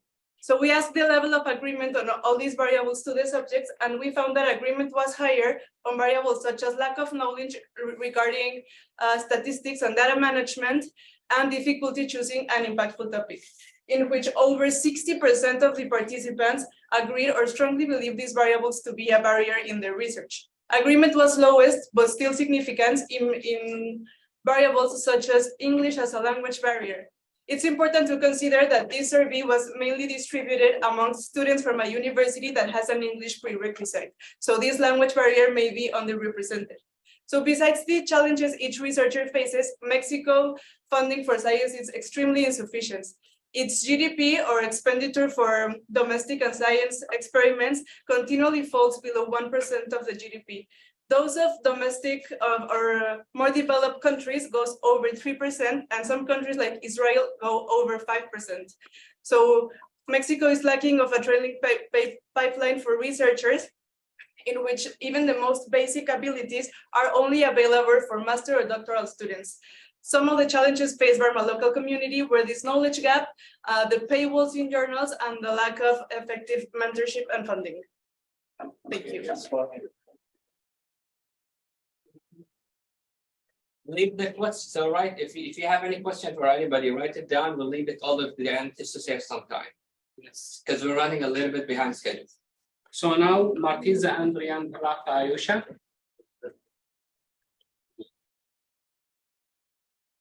So hello everyone, my name is Anna from Indonesia, and I would like to share my poster today. So research is actually a hot topic in Indonesia, but if I ask my friends, do you want to publish a poster or a paper? The answer is absolutely yes. But if the question is, do you know how to publish a paper? It is more likely to be no. So being a hot topic, there's a growing number of research trainings in Indonesia, but we don't know if the trainings have had any impact. So I conducted an online survey to assess research challenges in Indonesia, measured in Likert scale, then to compare it between those who have trainings and those who have not. And then there are 45 participants in the survey, and most of them have received training before, but only 22.2% who have their work published. And then at the top left of the poster, as we can see, there are 5 top challenges in research among both groups. And there are 3 challenges in common, which is inadequate funding, and there is identifying research ideas and maintaining patience to complete the research. And what is interesting is, as you can see, in those who without trainings, the challenges are more about lack of skills and knowledge, like they feel they are lacking of skills and knowledge to complete the research. Meanwhile, in those with trainings before, the challenges are more about the methodology and how to complete the research. And below that, in the orange bar, as you can see, the scale on those who without trainings are higher than those with trainings. So what's next? I would like to suggest further studies to fully understand this issue, and also maybe these results hopefully can be advocated to local policymakers to eliminate challenges in Indonesia. Thank you very much. Now, Abdullah Faraj Taliban. Hello everyone, I am Adra Faraj from Iraq, master degree in mechatronics engineering. Our research about navigating research challenges, a case study of the research program in Iraq, done by me and the assistant professor Hussein Kahichi, University of Technology. Introduction, actually, in Iraq, the lack of clear scientific research policy and the gap between language and the lack of information on scientific research and the financial resources and other things. The total number of participants in this program is about 37, and who continue in the program are 22. And the majority of the participants actually female, and it's about 71%. And method, we used electronic survey of students in different universities in Iraq, and the participants of the survey in STEAM fields, and some of them participate in the ReachSci program, and the survey actually consists of 16 questions. And the result and discussion, the majority of the reason the participant didn't complete the program was the lack of collaborative of the team members, and the majority of the answers from the survey were time management and the teamwork not working at the same level, and failure to provide support by the supervisor, and the student were in bachelor's, master, and PhD degrees. And when we asked them about how we can improve the research in Iraq, some of them said cooperating with the international universities in the research field, and focusing on developing research tools for students, the lack of supportive bodies for solid research. So finally, one of the most challenging in Iraq is time management, teamwork, collaborative, and supportive from a supervisor. Thank you.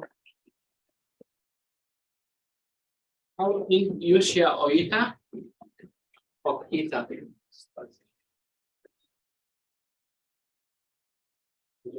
All right, I looked at a preliminary study on research challenges in Ghana, a sub-Saharan African country, and work done showed that there were issues when it came to funding and low demand for research. So in carrying out this work, a survey was sent out to participants with research challenges questions. And from the feedback, for the thing not to be skewed, we looked at different fields. So some gave us the information of they being applied science, pure sciences, and the others. And a majority of them were in the applied sciences. And then from the information they provided, some were doing bachelor's degrees, masters, and doctoral. And then the duration of the research was also interesting for us to know. So majority of them had done research for a period of about 1 to 3 years.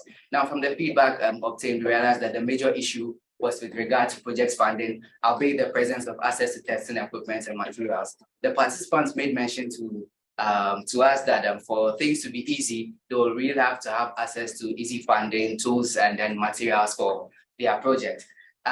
Yes, there are challenges people are facing, and information we have, there was a time limitation, so we don't have a large sample size. But if with more time and with a larger sample size, we'll be able to have more information as to the challenges they face, and then be able to come up with potential solutions. Thank you. Now, Benita George.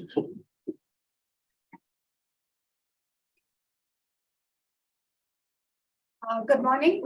Today, my presentation is on the topic research challenges faced by junior residents doctors in a health university in India. So Indian education system is actually promoting the research, and it is very important that we understand the research challenges for the same. So we conducted a research to understand research challenges, a questionnaire-based survey in which we sent the questionnaire to about 100 junior residents, and 75 responded. And we also included 10 faculties in this survey. And what we found among this, actually, in our participants, about 1/3, around 30% were males, 30% of them were dentists.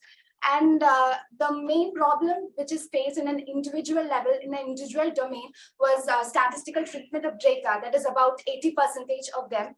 And also lack of time in conducting the research and lack of scientific training in research was also the other major problems faced as an individual level.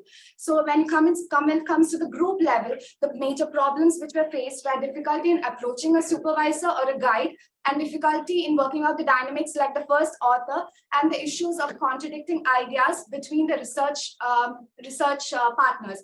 And also the third, when we looked into the institutional level, the problems which we actually saw was the lack of incentives for the researchers, heavy clinical or academic work, and also funding issues. So when we look in whole, what are the problems that we have to deal, the main problems, where one was that we have to have more training on the statistical treatment of data, and also to incentivize the research programs.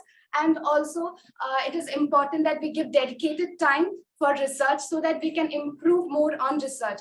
We looked if there was any difference in gender or medical or dental field. There was no difference, no statistical significant association was found. So it was common to all, the same problems were common to all. So hoping to face all this and improve the research situation in India. Thank you. Now, Andre Gabriel Greco.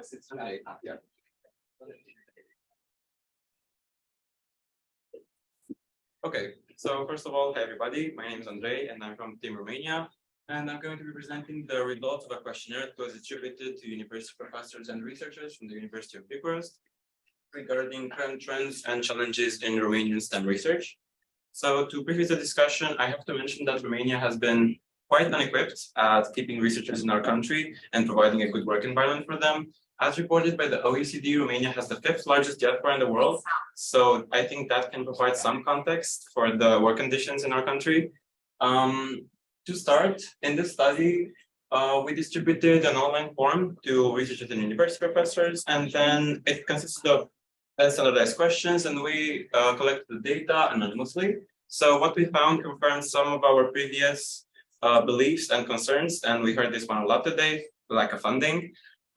So all of the questions regarding funding had overwhelmingly negative responses, accounting for a total of 74% of participants answering negatively to the prompt. I have never encountered any difficulty in acquiring equipment necessary for my research. But on a brighter note, questions regarding presence of discrimination, ease of collaboration, and level of trust were predominantly positive. So a total of 67% of participants answered positive to the prompt. I have never been discriminated in my line of work due to my gender identity, my ethnicity, race, sexual orientation, political orientation, presence of disability, or religion. So to close this off, I would like to mention that there are currently ongoing efforts to close the gaps that do currently exist in Romanian research. So the future ahead looks promising. Thank you, everybody.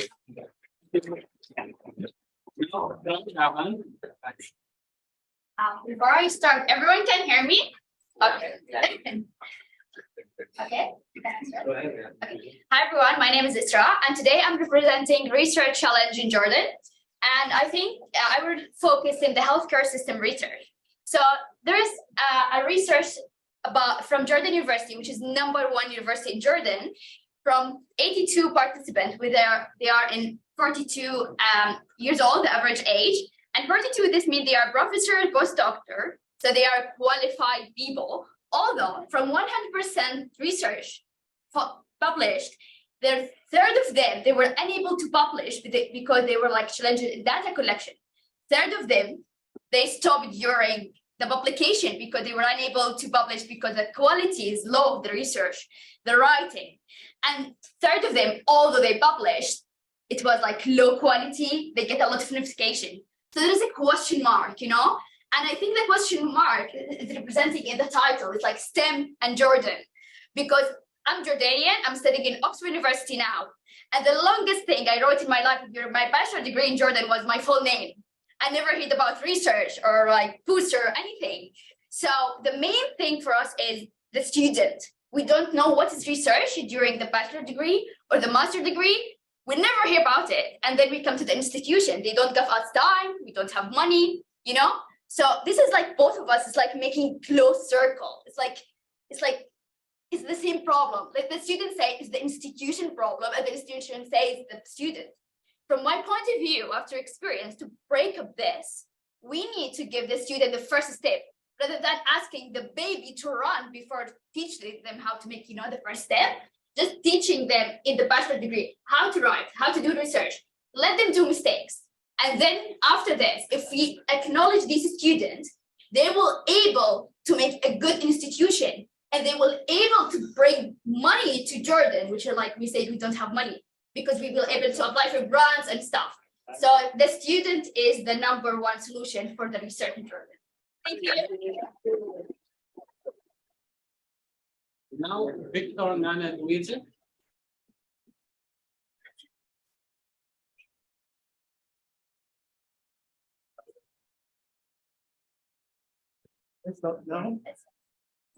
Okay, thank you very much. My name is Victor Umweze, and I'm from the University of Nigeria. I'm presenting on the topic how Okay, here.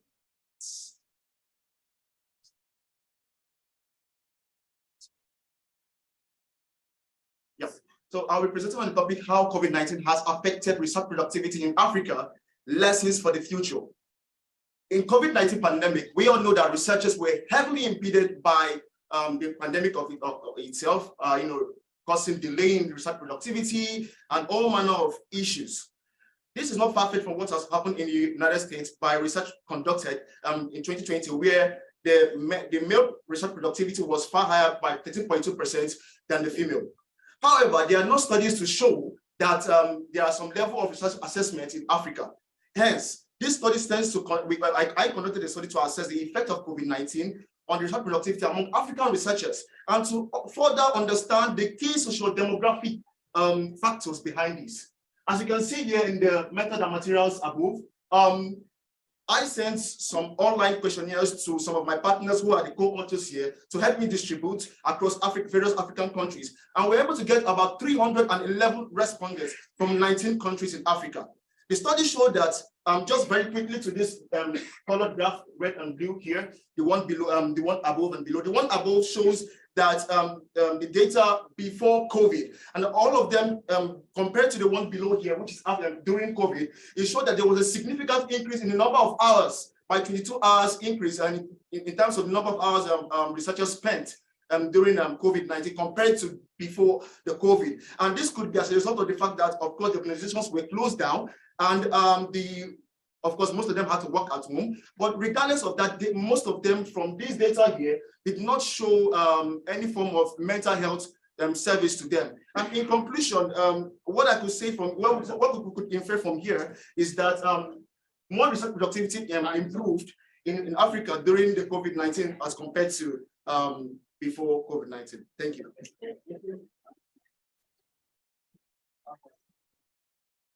Now, Umay Malay.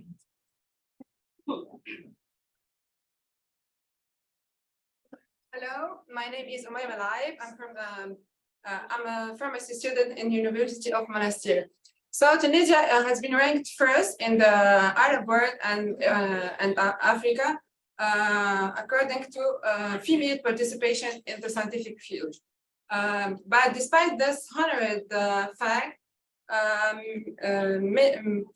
Tunisian researchers are facing many problems to conduct a study. So to explore this obstacles, a cross-sectional study was made, and 33 participants answered this question, and the participants are all in the scientific field. So the study showed that 60% of participants are facing financial problems to conduct a study. And this problem can be explained by the low budget allocation made by the Tunisian authorities to the scientific field. And the second problem is the low effective mentorship and the lack of research skills and knowledge. And this can be also explained by the brain drain of Tunisian researchers to Europe. And third, the language barrier, because the majority of Tunisian university and research centers are teaching in French and not in English, so it's a barrier. Also, the participants are to improve research skills. Participants are sorry. To conclude,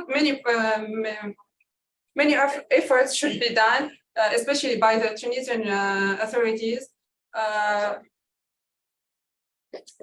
Thank you. Now, Benin Marmara. Hi everyone, so I'm Ben Mamra from Iraq. I study PhD in neuroscience in Hungary. So today I'm just explaining how language barrier is effect on the researcher in Hungary. So the language barrier is one of the most obstacles that research face when they conduct their research. So we can see the result here. We just conduct the survey, a questionnaire between the student about depending on their experience in Hungary. And what we spotted here, you can see that most of the students, what they face is the communication and to the effect, the limit of the scope of the research and communication, and to create a collaboration with the other students. Because in Hungary, they are totally separated, the international student from the Hungarian student, and that is really affected. And the most of the answers we got just about how can they affect on the communication, create a collaboration, and get opportunity to participate in a conference that is conducting English in that conference. Because for the Hungarian, they create conferences that depending on their language, and there is a small session just for the English speaker, and that if you're just sitting and you just see a poster or a presentation without understand that makes sense. So in conclusion, to remove that that barrier should be like taken by the government, because they separated the classes regarding to their university system. So that's it. Thank you.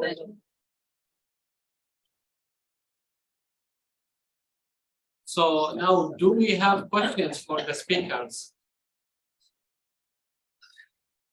Yes, please. Can we have the speakers in the front? So if all the speakers come to the front, and then we can take a few questions.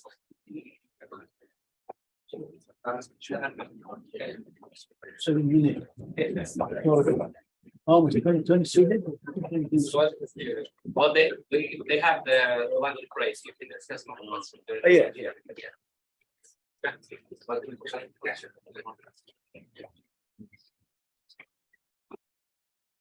So, like, because of the time, we will have like one question for if you have like for each one of the speakers.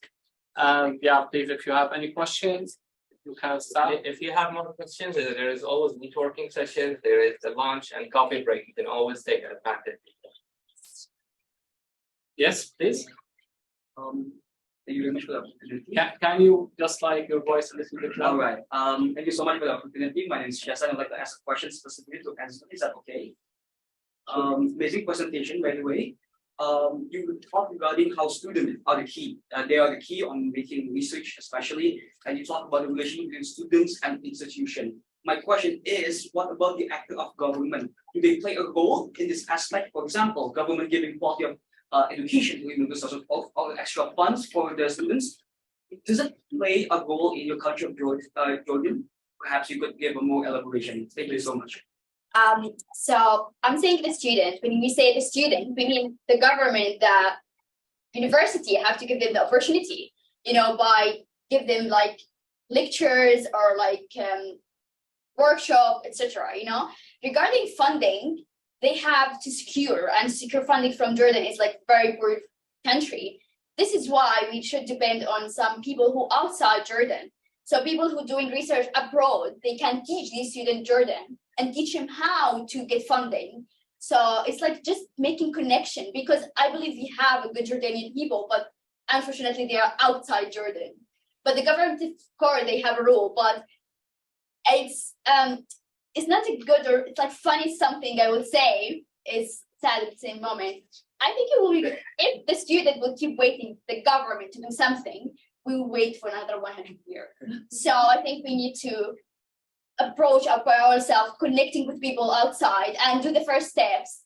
And maybe this will motivate the universities and the government. Good for you. Thank you. Yes, please. Question for all, of course.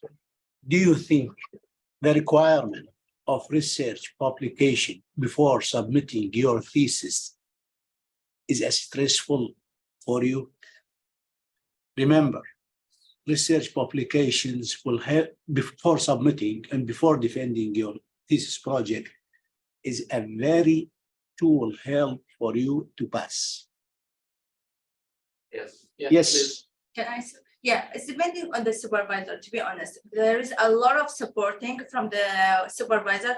As my supervisor, there is a lot of recommendation. Then there is no stressful at all. You should like just waiting and you know everything, every steps. It's supported by your supervisor. So the supporting the main or the secret key for the PhD student for the master to conduct the research. Thank you. Anyone would like to comment? Yes.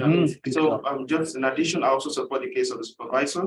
Another part of it is oftentimes considering the journal you want to submit in the course of the design of research, because the APC, the article publication charges could be so high that there are no funding to even submit in good or quality journals, not just quality journals per se, but a journal that could get your publication to the world through abstract indexing consideration. So I feel funding is an issue as well. Any other thoughts? Yes, please. So I agree also that if I have the support, if I have the funding, it will be easier to publish the paper. And I would like to share the condition in my university. So there are some of my friends, there are some students that they have published like around 8 or maybe 10 papers, because they know step by step how to do that. They have a supporting supervisor. They exactly know how to do that. But there are some students who really don't know the process, who doesn't have any mentors or supervisors, and it can be very stressful to them. So it depending on the support. Right. Yes. Okay. Do we have any more questions? Yes, please. Yeah. Hello, everyone. My name is Renati. I see that most of you come from relatively developing countries, right? And most of you said that the number one problem is funding or something related to funding. In your opinion, with those limited funding and facilities, can researchers from the third world, so to speak, could publish high quality and groundbreaking research, not just publish in some high quality journals, but also making something that will change the course of the field? You get my point? So with those limited funding, can we do that? That's my question. And yeah, I think that the availability of equipment is a big obstacle, because if you're using equipment from 2 decades ago, like you're going to be behind the people who are using like the latest equipment. So that would be like an issue with making like moving the field forward with what we have in our country. Okay. Another thing I want to consider here is at times, I think in terms of publication of quality, I think to the objective on the word quality, because I think it's how well you did your work.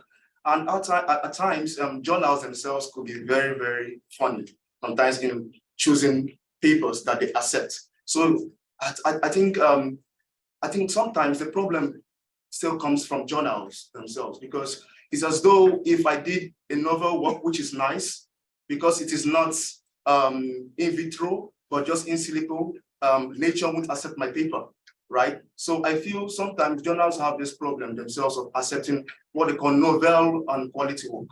Yeah. Yeah. We have time for more couple of questions. Yeah, please. Just to add to what Victor said, I think in most cases, the journals will say to validate. When you do in silico, they want you to do the in vitro to be able to validate the results. Yeah. Yes. For Ashram, Jimmy? Yes. Yes. Yeah, but the question is, it is evident from all the results that there is a common need for undergrad exposure to research. The specific question, although the answer might seem stupid, what are you asking for the universities to do in this regard? Yes, of course, we ask them to support them, and some of them actually make the support and for the experiment to pass this experiment. But you need to get involved in research from undergrad, right? So yes. All right. So regarding the same, when I was doing my undergrad in India, At that time, the research was not a very important topic in our studies when we were recruited. But now it has changed. Over after 5 to 6 years, now they have research methodology as a part in their curriculum. So the situation has changed, and people actually understand the importance that research has to start from undergrad level. So I think this change is being happening. We have one last question. Yes, please. Okay. Based on all the presentations made, I think there is a common problem, which I believe none of them highlighted in their poster, which is about changing mentality by the academic world. I'm talking about the journals here. Sometimes we make quality research, but the journals themselves try to jeopardize your effort in one way or the other, not accepting your work because it hasn't followed certain standard set by them, ignoring the fact that there is a lot of good work that has been done by the researcher, but they are too much concerned about their journal standard. So this is a change of mentality that has to be, acknowledged by the academics, so that regardless of where you come from, if you have a quality work presented, it has to be accepted, no matter how. Thank you. Yeah. Can I add something? Yes. So regarding to his question, that's depending on the supervisor, what I mentioned before, because if your supervisor have a lot of experience to how submit articles or a paper, and each journal have a qualification you should follow, and that's why if there is some comment to change it in your research or your paper, that means like your supervisor will take it in consideration, and that's the point. Yeah. Do we have one another question? Yes, please. Yeah, so the question is, can you suggest the ways or examples of laws that can help to push the government to offer more fundings to the university or researchers, or raise some fundings from the public? Well, this wouldn't be a law per se, but currently Romania's GDP percent for research and development is under 0.5%, and it's on a downward trend, so it's still going lower. So I think any measures that would impede the lowering of the GDP, or imposing a raise of the percentage GDP for research and development, I think those would be what we needed right now. Do we have? Okay. Yes, please. Something. I feel learning from developed countries, I think industrialization contributes to such in a way, because if we have, in Africa, I think we don't have so much or enough pharmaceutical industries that contributes to, development of drugs, manufacturing. And if that is so happening in Africa, for instance, then, who will do the research? The institutions to fund. And that is how, the academic world will be able to get funding from these industries. So I feel industrialization first, then I think that will go. Thank you. Can we have a big applause for the speaker?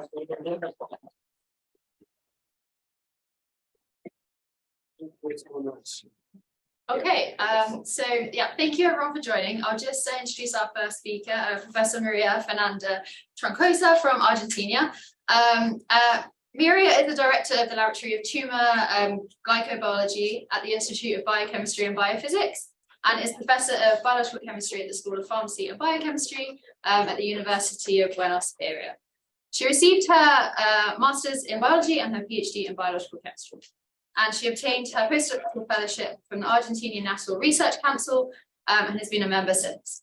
As the head of her group, she pioneers research in studying the role of glycan-binding proteins in tumor glycobiology. So thank you, and you can take it away, Professor Maria. Thanks, Sarah, for your presentation.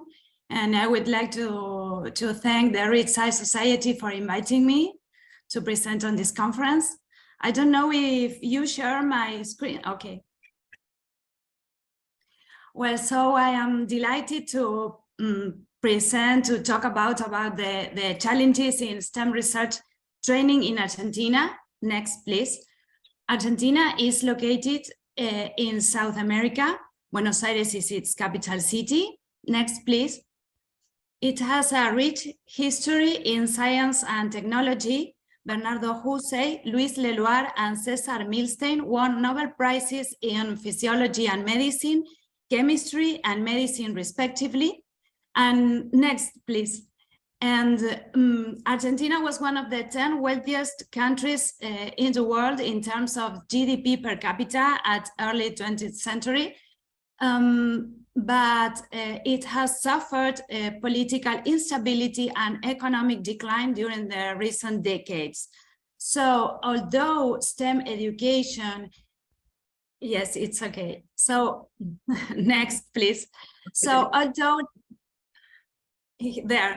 although STEM education has been a top priority in our country, the training of STEM researchers faces some challenges. For example, limited funding for research programs. And while government have made efforts to increase funding for science and technology, it remains lower than in other countries. Next, please.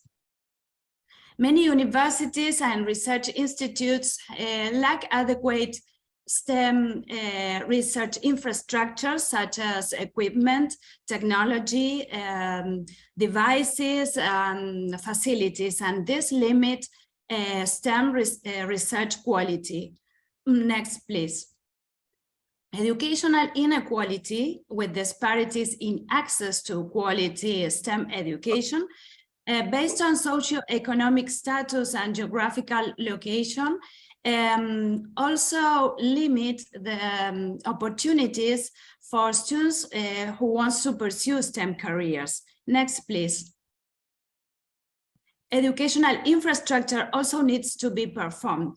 And so, for example, schools and universities need to offer more resources and better programs such as hands-on learning and research experience. The next, please.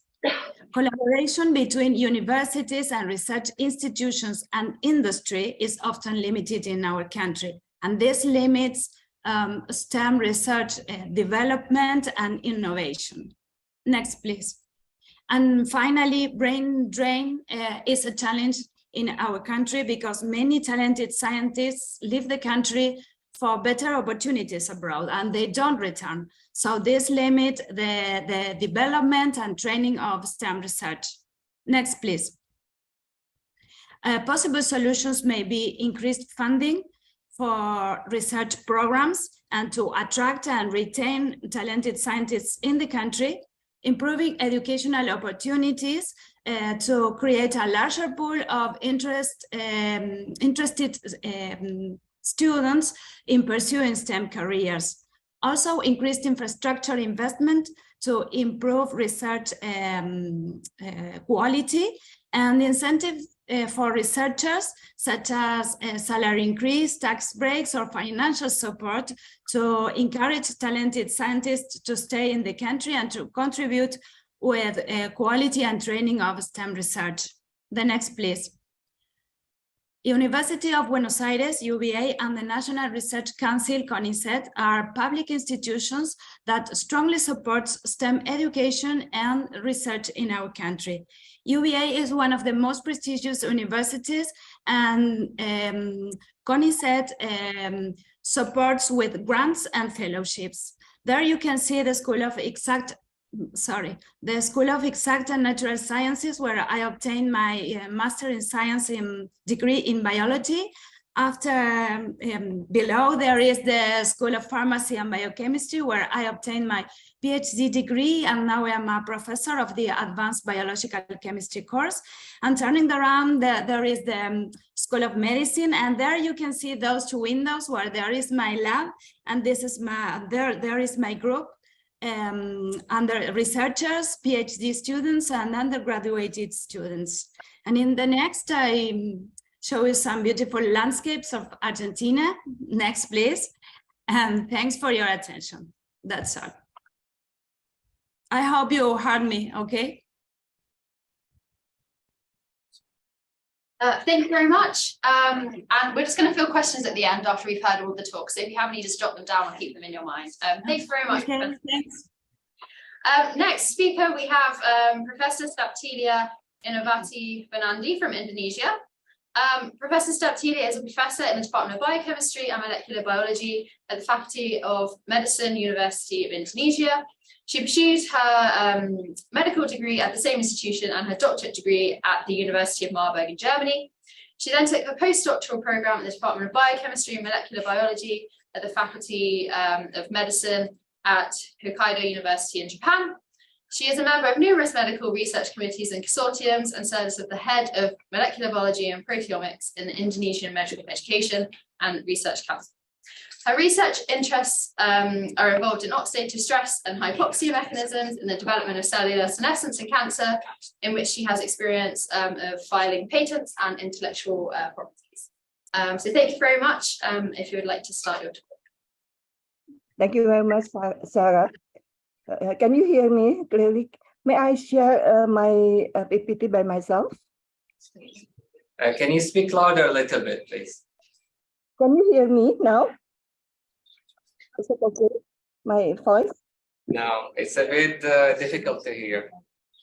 Moment. I have set my audio to the maximum. Okay now? Hello? Yes, Can it's you hear? better. It's better now, I think. Is it better? Yeah, you can speak. Yeah. Can I share my PowerPoint by myself? Yes. It's shared now.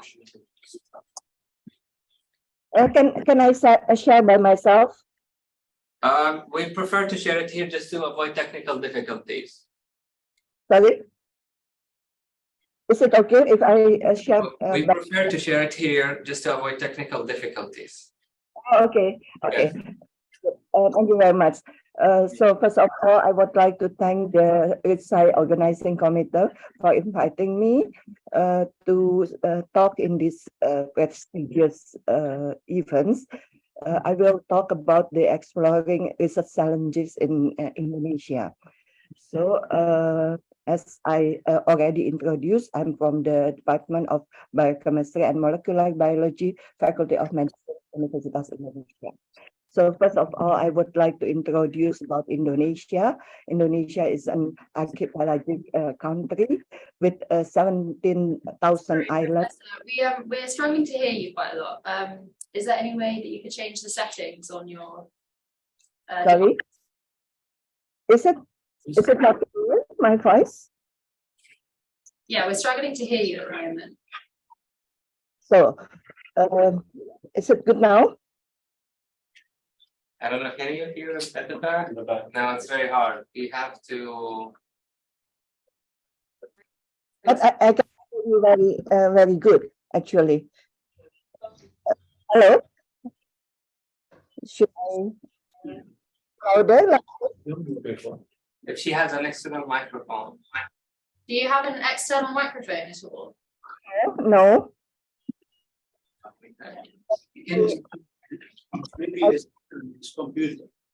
I use from the computer. The microphone is already.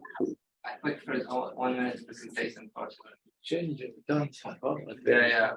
Let's start with the next one. Prepare yourself. Yeah, let's start with the next one.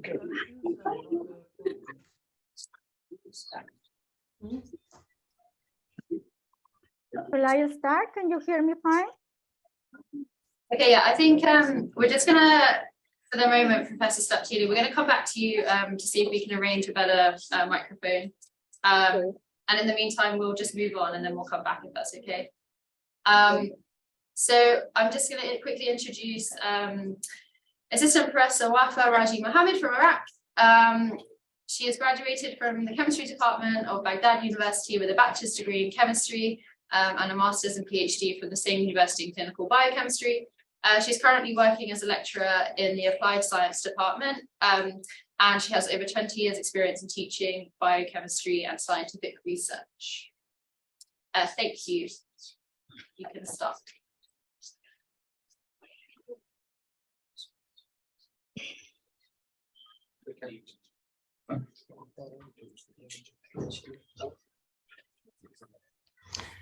Hi everyone.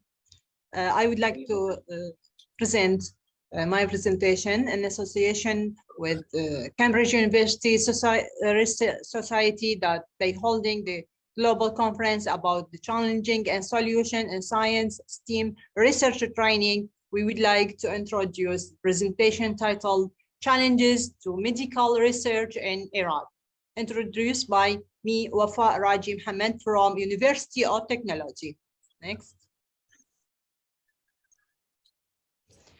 Our aims of this presentation is determine the research quantitatively productivity of medical, academic, and senior medical service suppliers, difficulties they feel, and obstacles they face in Iraq. All the picture in this presentation of my university, University of Technology in Iraq. There are several duties relevant to the university: teaching staff member, giving lecture, supervising postgraduate studies, conducting and publishing scientific research. The teaching staff member must publish at least one research article per year. This is at least one research. Regarding medicine, research is not only mandatory to be conducted at the academic, it is virtually needed to be carried out at the healthcare service supply institutions as much as it is required at the academic institution. Also in this slide, I focus on the quantitative and the qualitative of the research.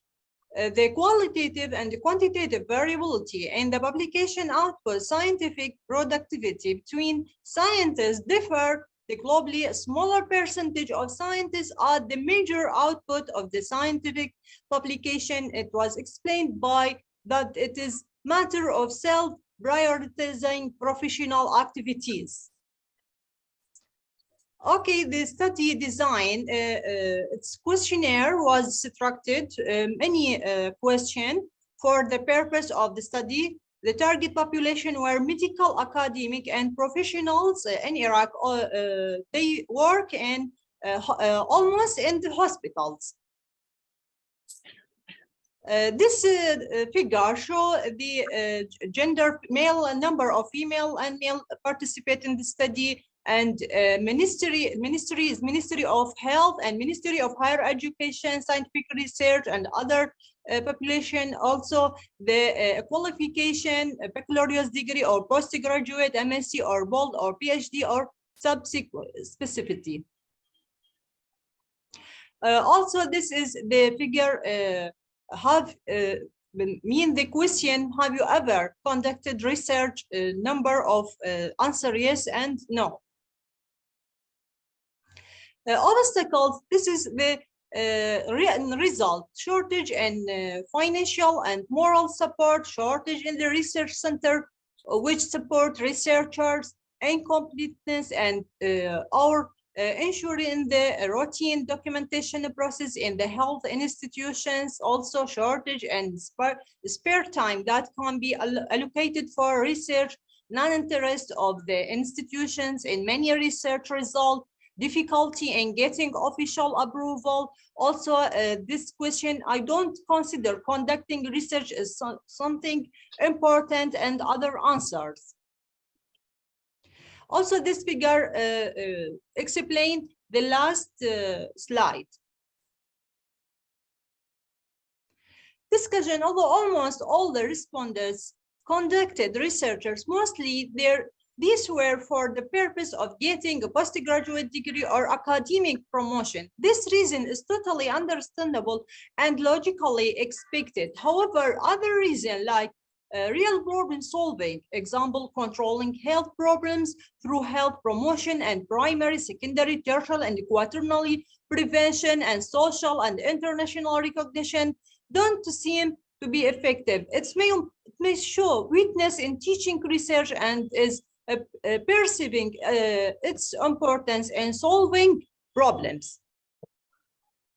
The obstacles that are usually faced by the respondents, as they stated, don't differ largely from those documented internationally. These obstacles are mainly linked to we divided it to many categories. Official aspects like shortage in material and non-material support, deficiency of routine data, low institutional interest, and complicated paperwork.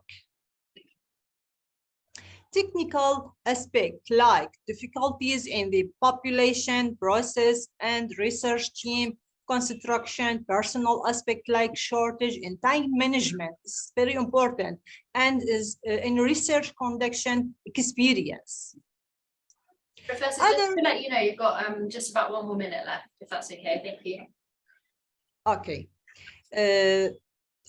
This slide about difficulties in methodology, data collection, choosing the suitable research method, and handling references, discussion, and results.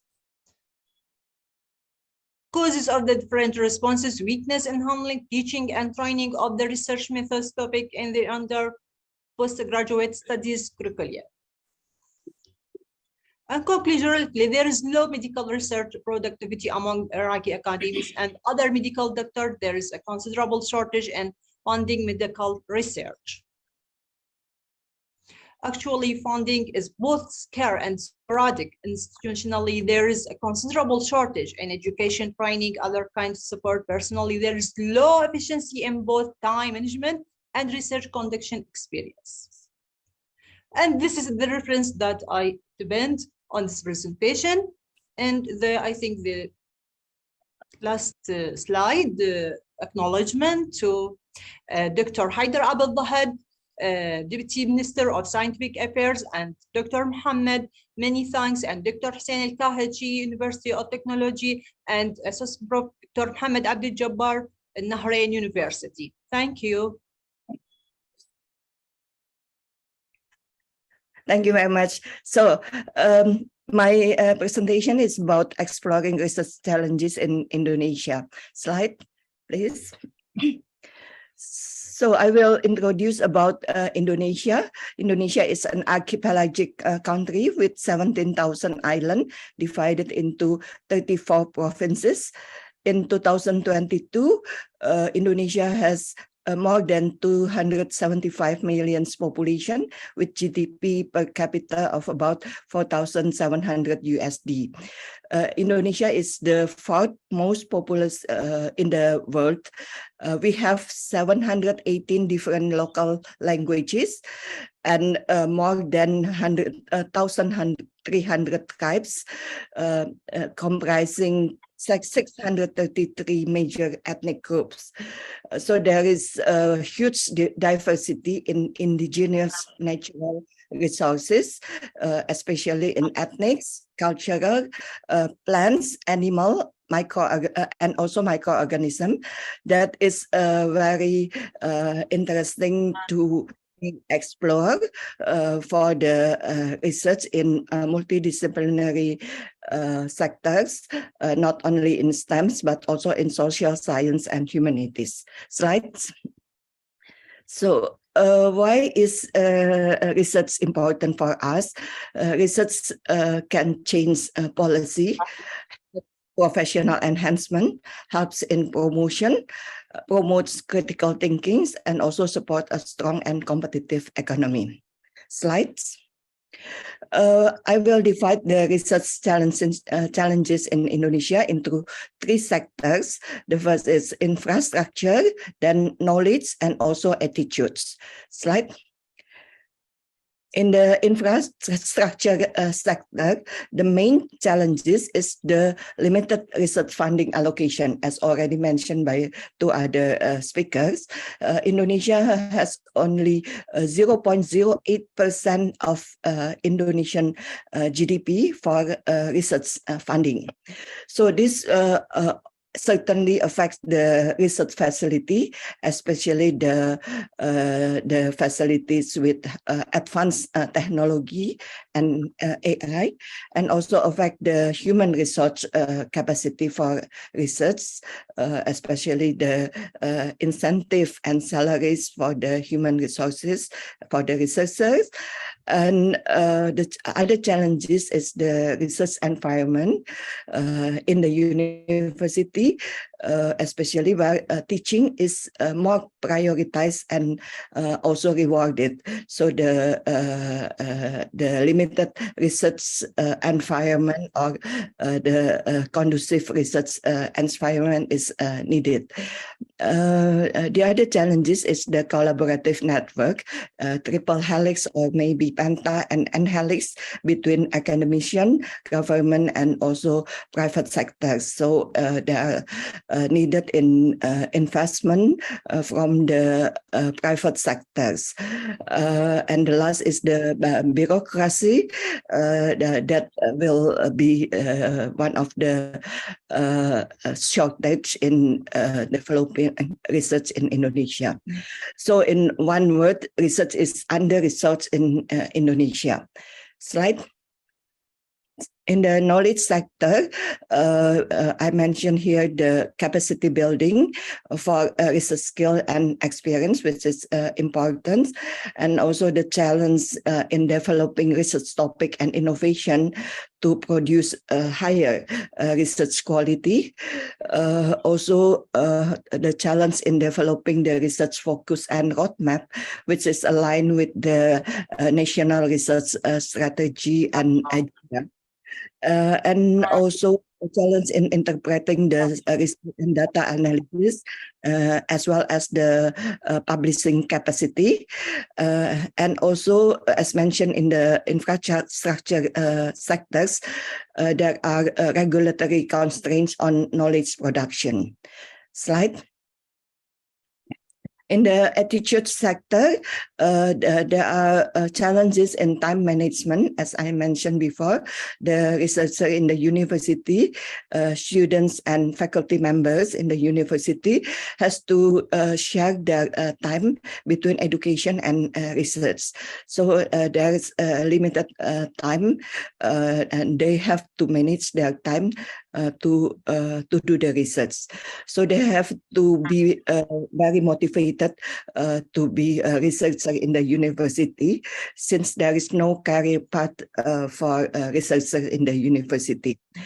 The other individual attitude that will also affect the research is the self-confidence, limited self-confidence or imposter syndrome, and also limited scientific communication, either written or verbal communication. So that's all that I can share you in this session.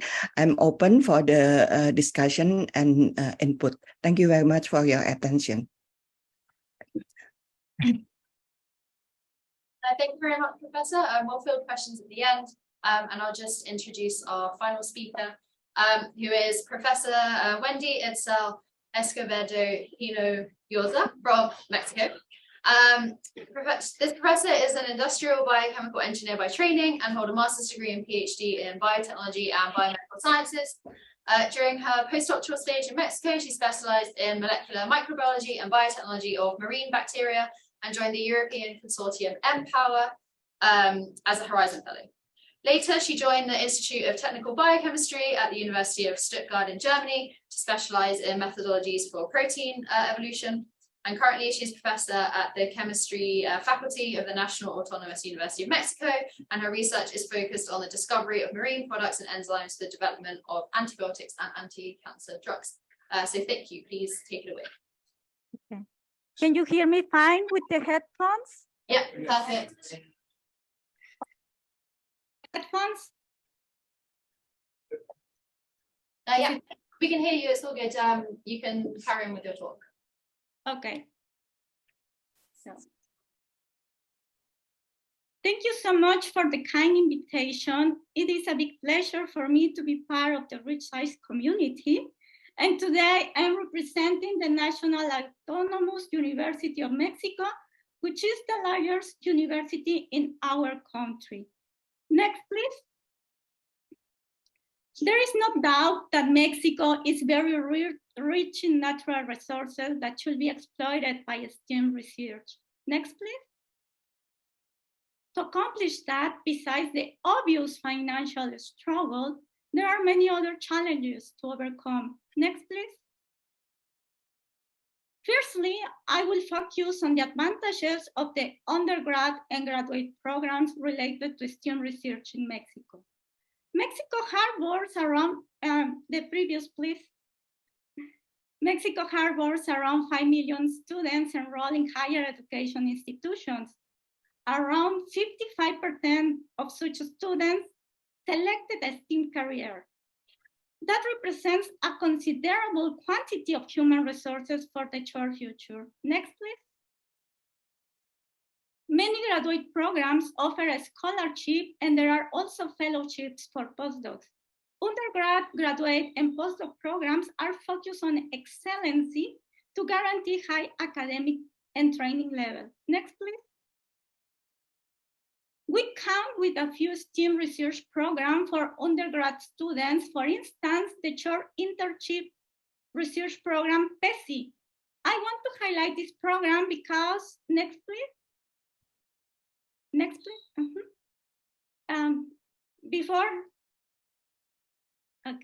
Because it gave me the opportunity to meet most of my current students, including the ones participating in ReachSci. I know I'm a lucky one. Next, please. Also, because it allowed me to realize that Mexican students are naturally talented with an authentic interest in performing experimental research. Next, please.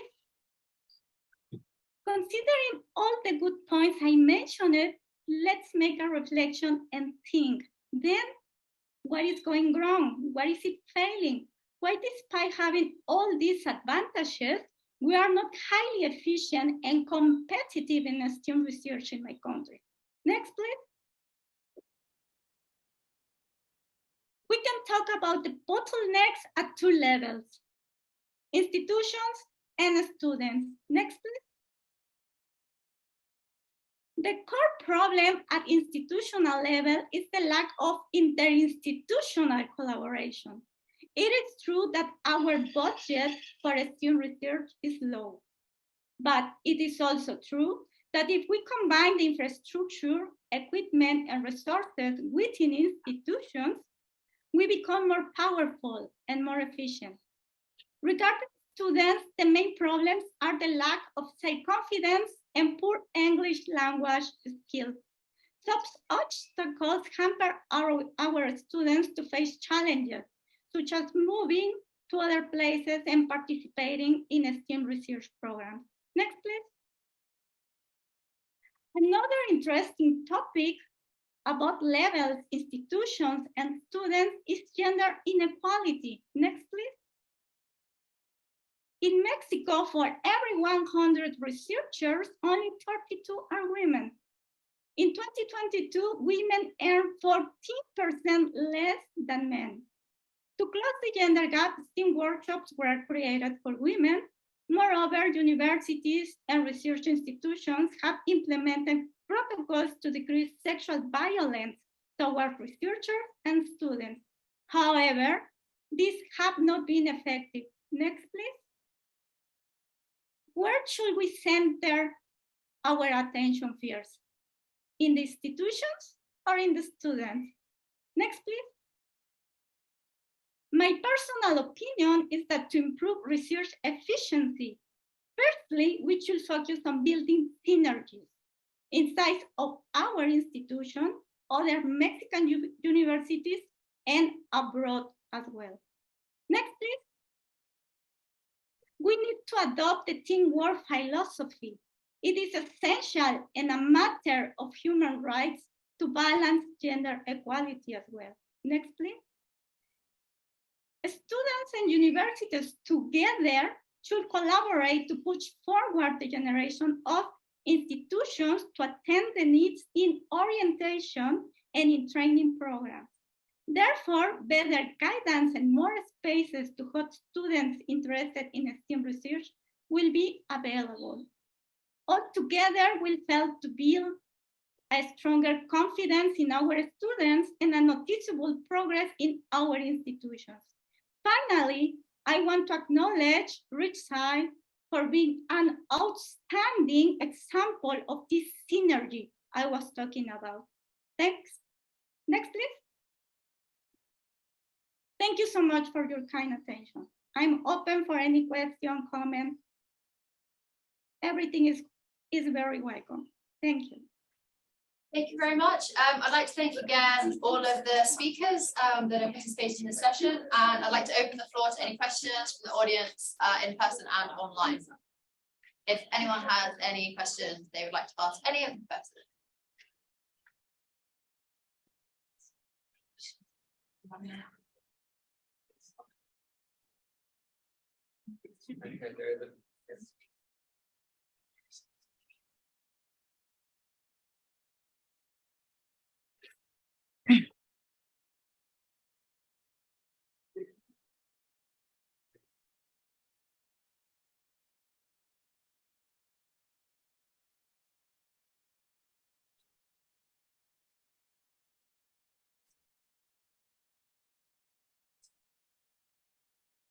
Anybody has a question?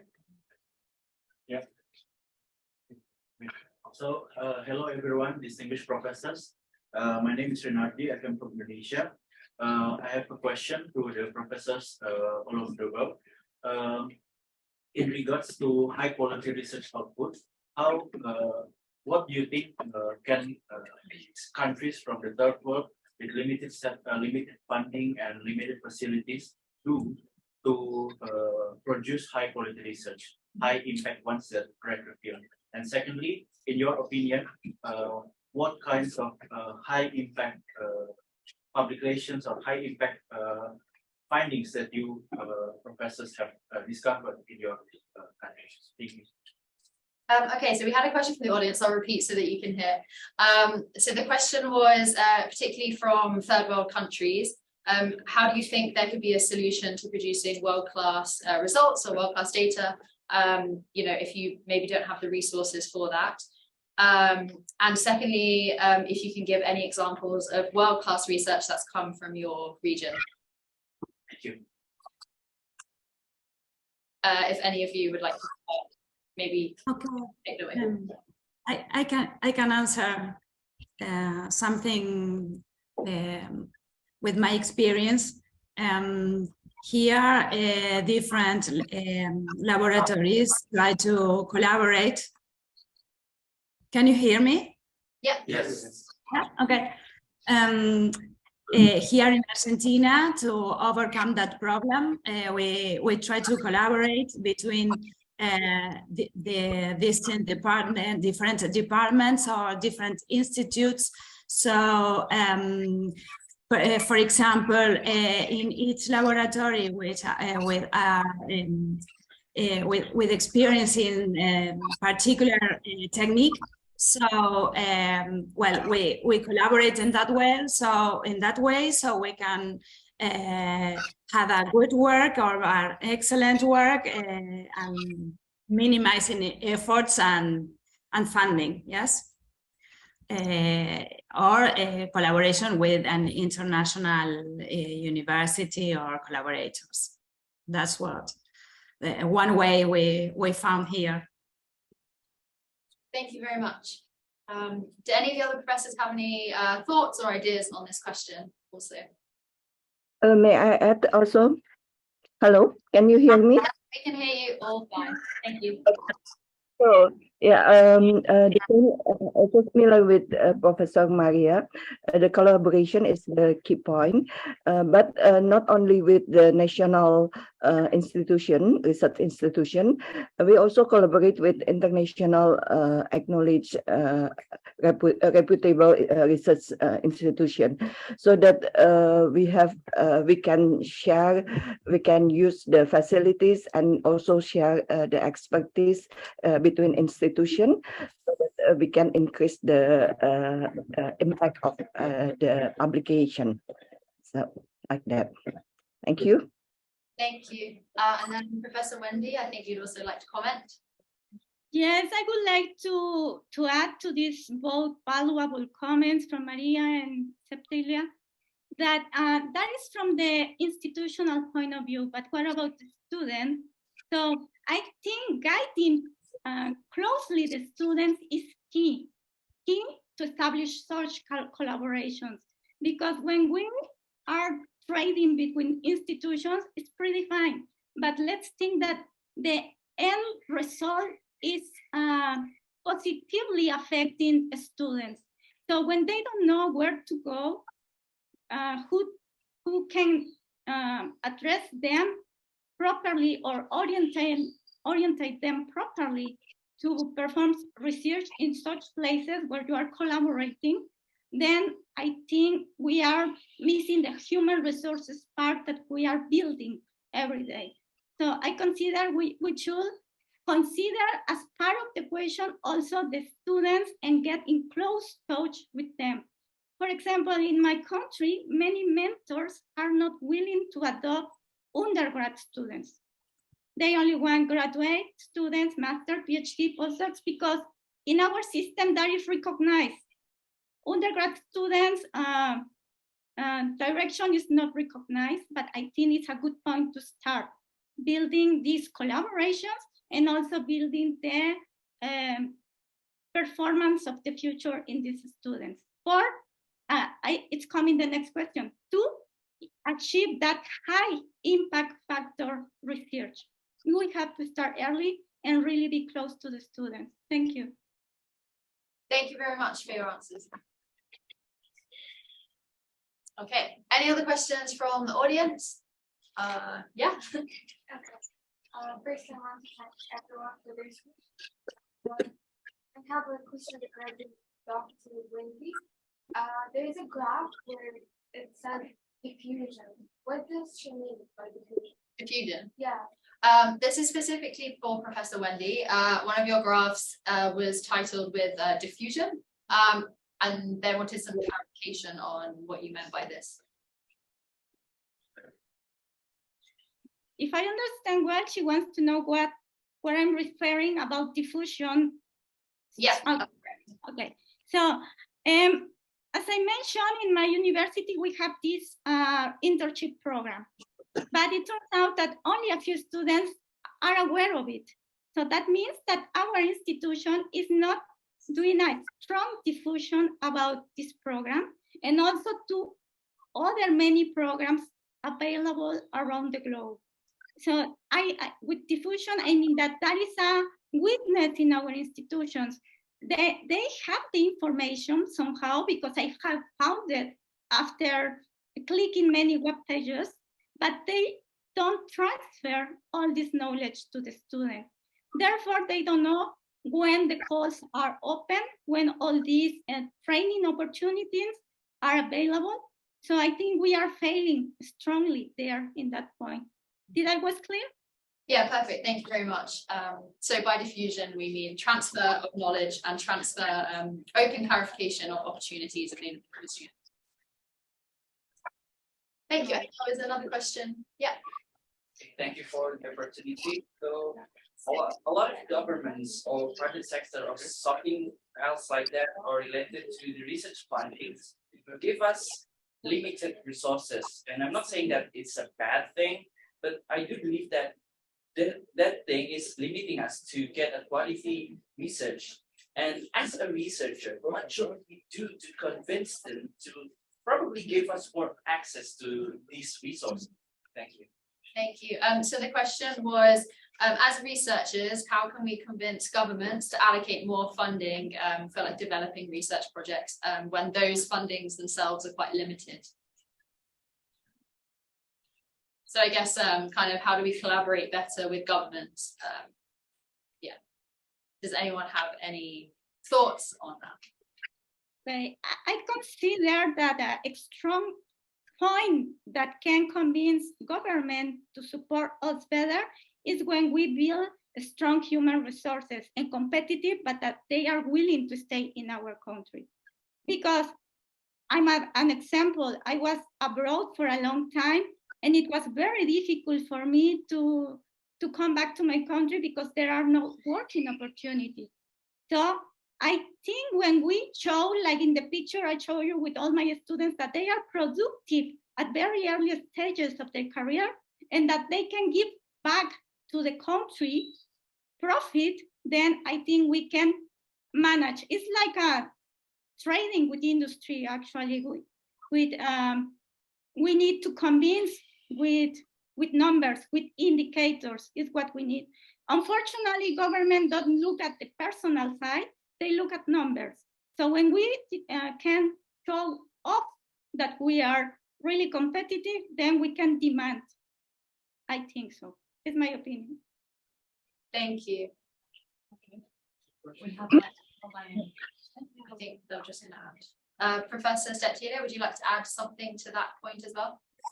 Thank you. Can you hear me? Yes, Can we you hear me?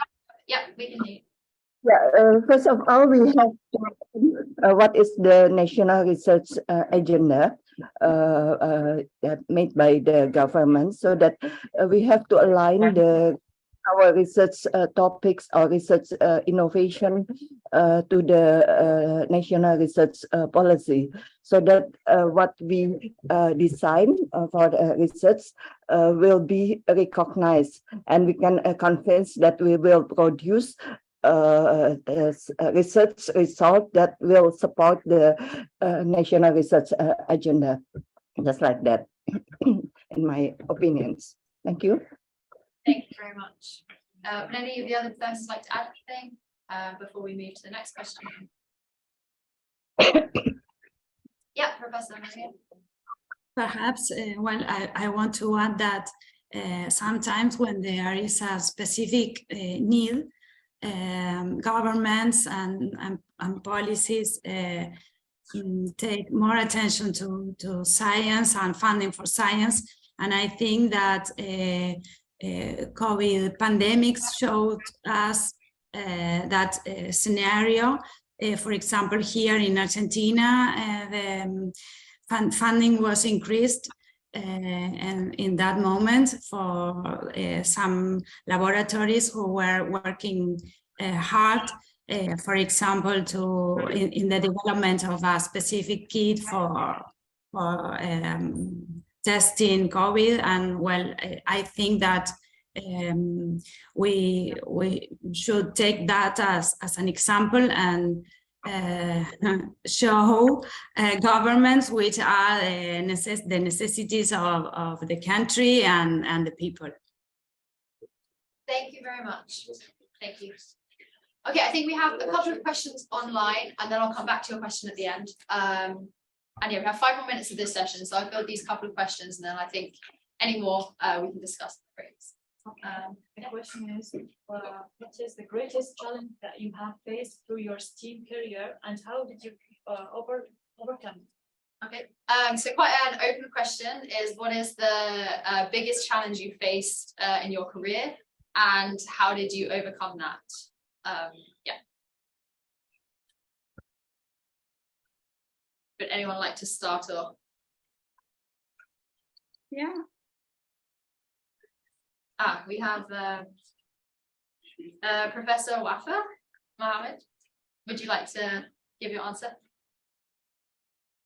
As I see in Iraqi, all the participants in Iraqi teams in the University of Technology, the most challenges they faced in language, and the second part in methodology, and the University of Technology, most of the departments in it, engineering department, all the participants, none of them in biochemistry or chemistry or biology. So they begin from the 0 point to continue the whole program. I see this is the most challenges they face in this program. Thank you. Thank you very much.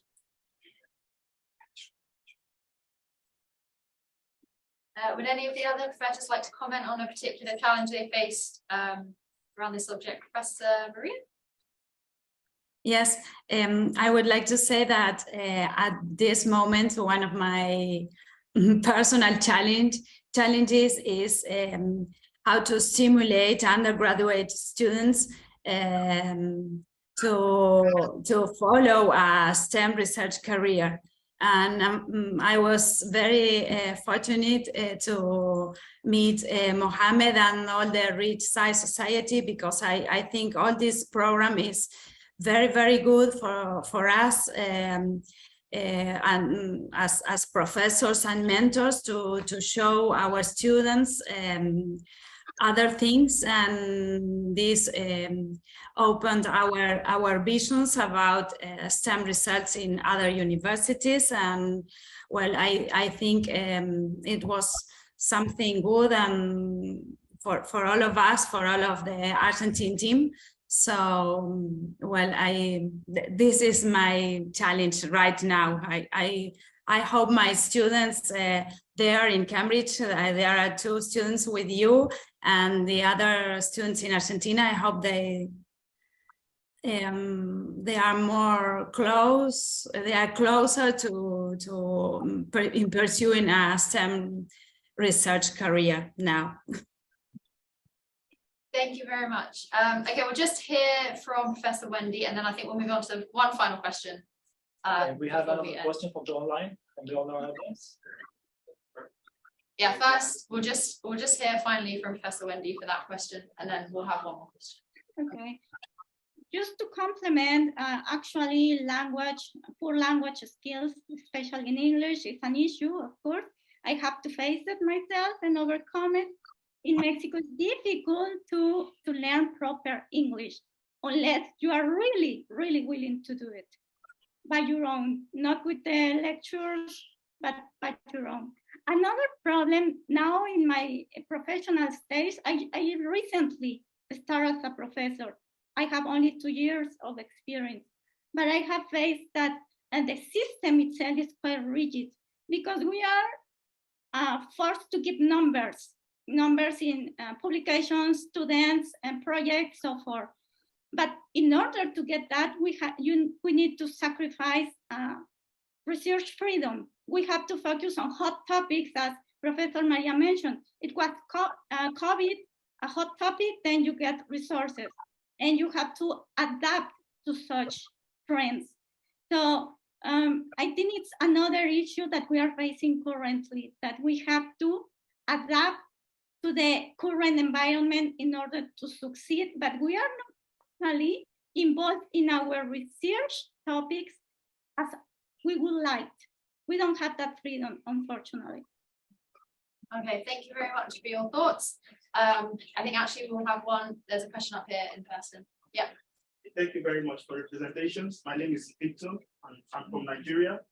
I was in a lecture last year, and the guest speaker said researchers are intelligent. I would like to ask, in a way, as a researcher myself, a young researcher too, which other way can we get funding aside requesting for like meeting the government or maybe industries? Yeah. Thank you. So the question is, are there any other access pathways to funding other than going, to governments or these research bodies or industry even?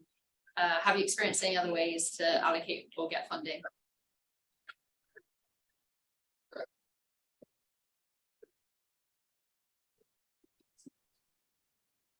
I think hands up. Professor Wendy, do you have a comment on that one? Yes, regarding connections to industry, it's a very good point that maybe I missed. But unfortunately, in my country, we don't have strong connections with industry, and that private funding can really push forward research. When I was in Germany, I realized that most of the funding was coming from industry, but Germany is a strongly based community on industry. So what I have realized is that we can also get in contact with such researchers that have this support from companies, from industry, and make alliances, and that will give you access to this funding indirectly, maybe not directly to you, but you can use the facilities, the infrastructure, the chemicals, etc., to proceed with your research. But it's important to find such persons. So look in web pages of the researchers, which of them are really participating with industry. There you can find a good chance for resources. Thank you. Okay. Okay, one final question, and then I think we'll move on to the next session of the day. Yeah, so this question from the online audience. She asked about the development, about the development in technology and scientific development nowadays, and she's actually asking about whether we can get benefits from the training programs in the field of law, because she's asking why we have lots of training programs and lots of programs in the field of STEM rather than the other fields like the law. So how can we get benefits from the training programs to target the field of law? Yeah, perfect. Okay, so the question here is regarding maybe law and patent law. So maybe there's a lot of training programs available for research and things like this, but how can we access training for law and maybe patent law especially? I think Professor Steptilia has some experience with intellectual properties and filing patents, so perhaps she could answer this question first of all. Yes, I could not hear clearly the question. Can you repeat it again? Can you the question again? Yeah, so there's many programs available for developing research skills, but how did you develop your understanding surrounding law and intellectual property? Okay, so about the intellectual property, the question is in Indonesia there are many research training for intellectual property making, so that the researcher is trained to design the research to produce the intellectual property. So that's why from the beginning we designed the research that the output of the research is not only the publication but also the products also in collaboration with the industry, as already discussed before. So when we want to collaborate with the industry, we should start from the beginning, not at the end of the research results, because some of the industry want to be heard in the first phase of the research, so we know what is needed in the private sectors, and this could be also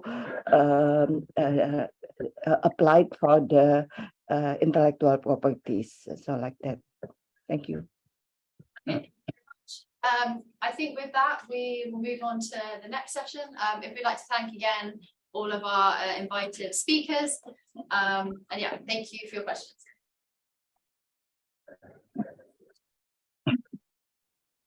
I just want to remind the students about the assignment. So just remind you to not forget, maybe take notes, just to be on top of it. And now we will go ahead with the second session for posters. So if you have a poster, try to be at the end and be ready. 2 minutes again, it's a competition, and you can stop every single.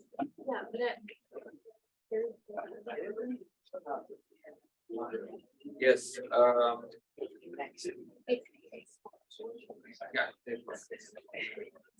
Yeah.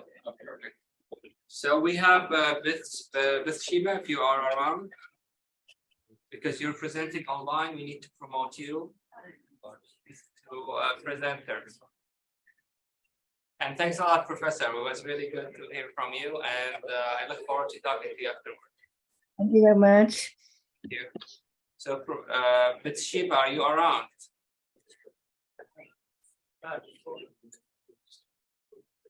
No, we can join, but it's not here.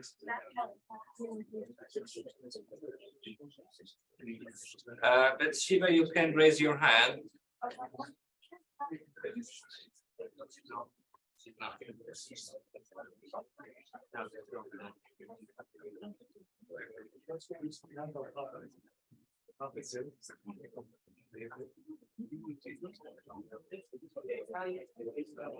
Let's see. Okay, with Shiva, if you're not around, please raise your hand if you're here. If not, we'll let you present at the end.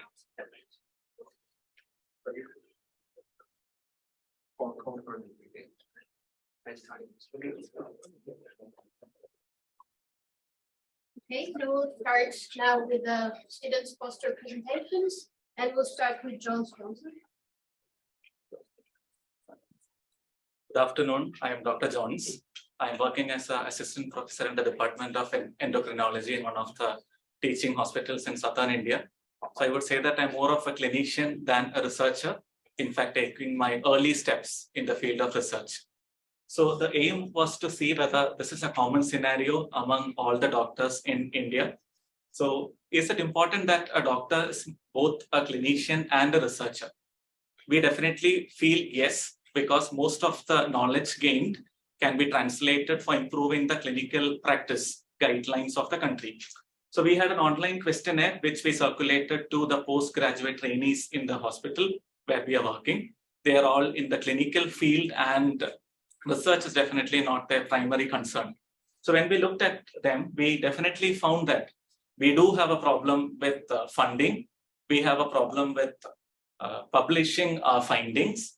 But most importantly, the problems were in terms of finding time for research, because we are in a field where we have to attend to our patients for more than 12 to 14 hours a day. So finding time is a problem. And we also found that most of them did not have adequate training in statistical methods or did not have exposure to good research methodology training. And this has been replicated in the other small work which has been done in other parts of India. And why the situation have to change? Definitely, as my colleague Dr. Kelita had mentioned earlier, the medical training in India has been changing over the years, and we have more time dedicated for training into the methodology. But when it comes to time management, definitely we have a long way to move forward in a clinician becoming a good researcher. So that is something which we have to look into the future. Thank you. Okay, thank you. Thank you. Now we'll move on to Flores.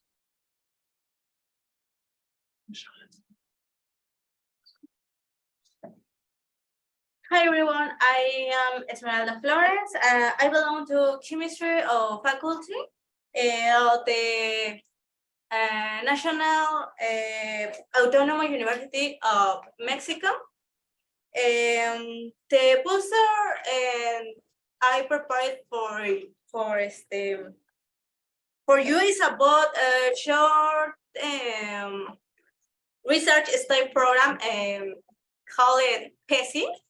The program consists in a registry for the project of interest and complying with the profile indicated on the being accepted.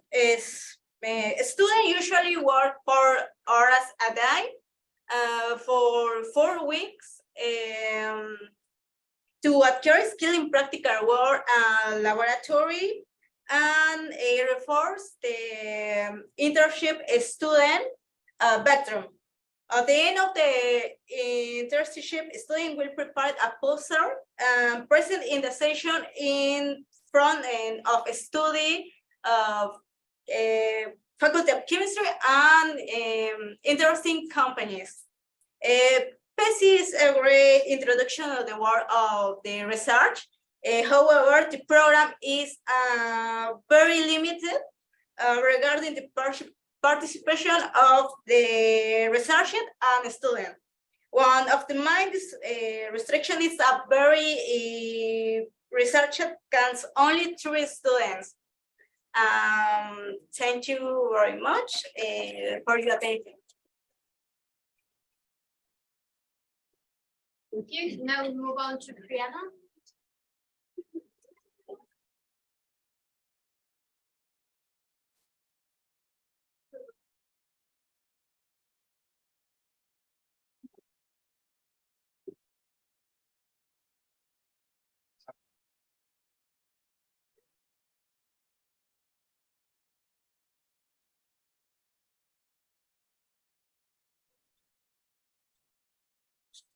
So, Mohammed Nassim, please.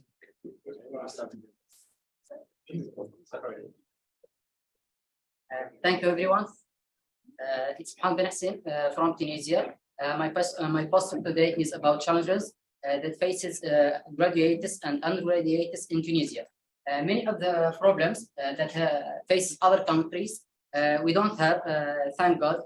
For example, as Umayma mentioned in the morning, our females are well presented in Tunisia. Actually, females are more presented more than men, and we have no problem with the diversity. But the main problems, our community, they talk three languages, Arabic, French, and English. But our system, our education system is only in French. And this is a problem for students or professors to make their posters in English, because our system only accepts French. So I've made a survey, an online and on-site survey for three different people, students, professors, and researchers. So I can understand the problems from three different perspectives. One of the main problems that faces students, and it's a really big problem, that the most of students, they don't know, they don't have the knowledge about how to apply for a paper, or even what means to be a researcher. Their ability of speaking English, they speak English very well, but they don't know how to publish articles or to do researchers. We don't have any funding. We have a poor ability to fund, and this is one of our main problems. By the way, as Zaytuna University is one of the most three old universities in the world, as an information, but we don't have any information. We don't have any university ranked in the top 4 miles. Really, really fast when you are here. Thank you all.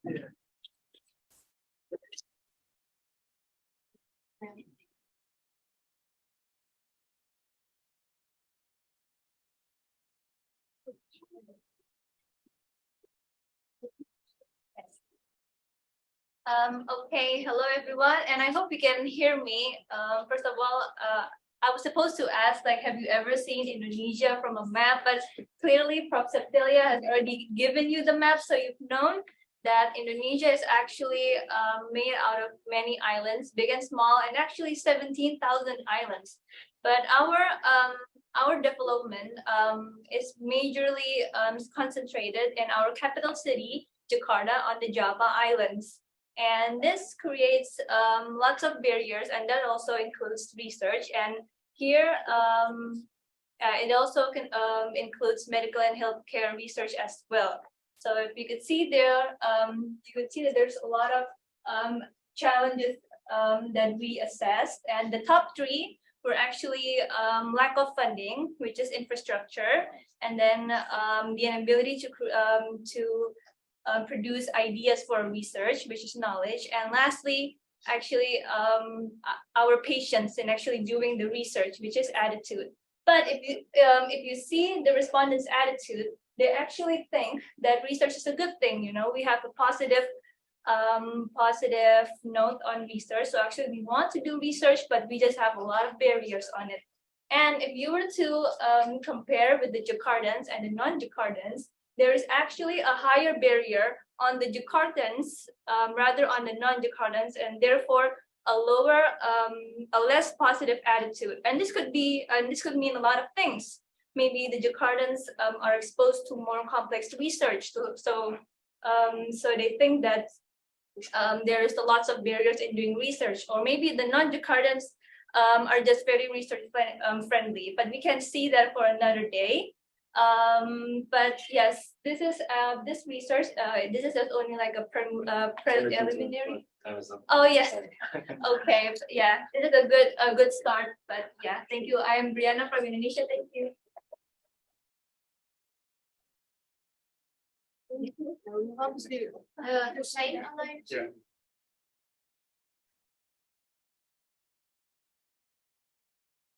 Right. My name is Hussein. I'm the partnerships coordinator of ReachSci.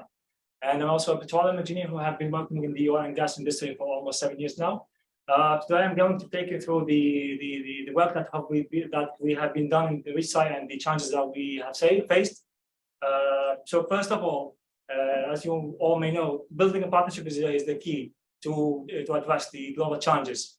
And it's all about joining forces to make an impact, and this impact can be more impactful if it is about the research training. So our work is basically is about, like, we built a team of 6 professional members, and from different backgrounds, from 4 different countries. And actually, we built a database that is formed of 230 organizations,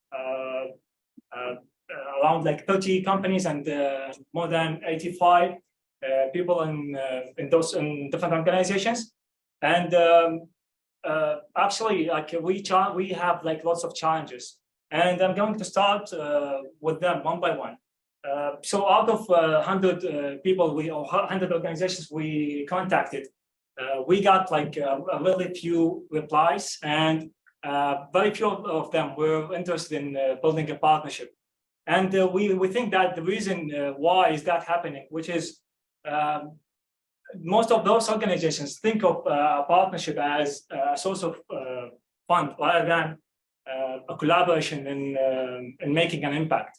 And even with the UN willingness to actually to tackle this problem, represented by the number 17 goal in the UN SDG goals, which is partnerships for the goals, the help in this area is very limited.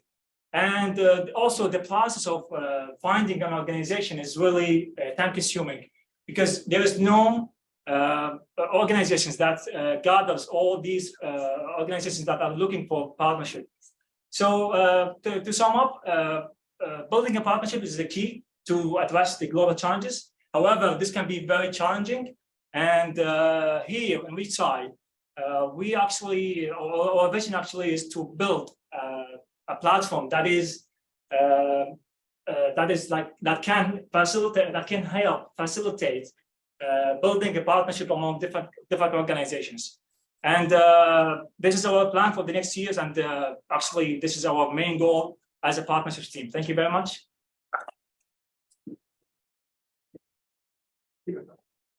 Iman?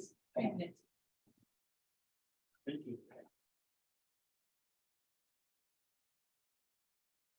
Hello, everyone. My name is Iman. I am from Algeria, University of Blida. So research in Algeria, research can play. Okay, research can play a vital role in identify the country's challenges and dividing the effective solution. However, in Algeria, conducting a research on sustainable development,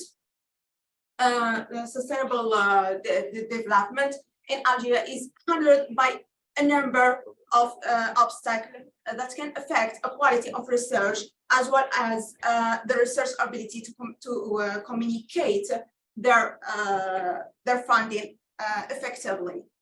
So our poster aims to highlight the common challenges that researchers face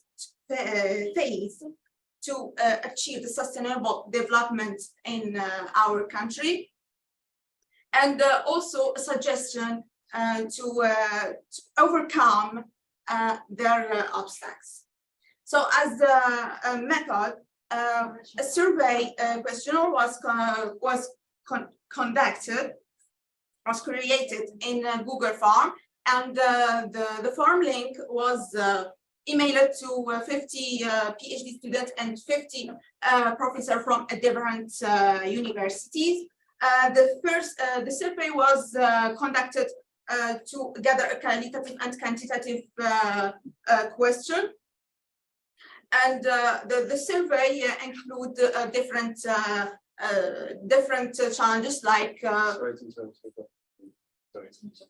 Sorry. Thank you.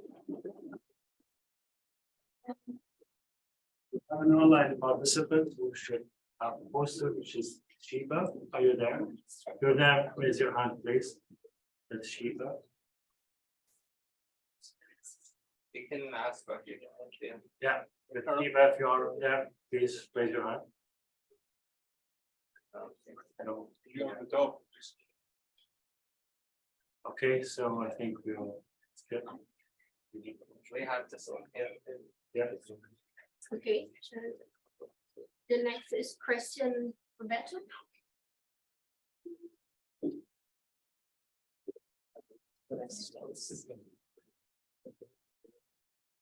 Thank you. Hello, everyone. My name is Christian Zamudio. I'm from Mexico. And I want you to think about this. Many bachelor students have dreamed of becoming researchers, but few of them achieve this goal because they have a lot of trouble in this. That's why today I'm going to present you this poster called Identification of Problems in Scientific Research in Undergraduate Students from Mexico. So the aim of this poster was to identify these obstacles and also problems that the students have when they want to get immersed in research. So what I did is that I thought about the problems that I had when I wanted to start researching. And what happened is that I applied a survey to 120 students. And so I discovered, like the results show, that the main problem in institutions is the lack of interinstitutional collaboration.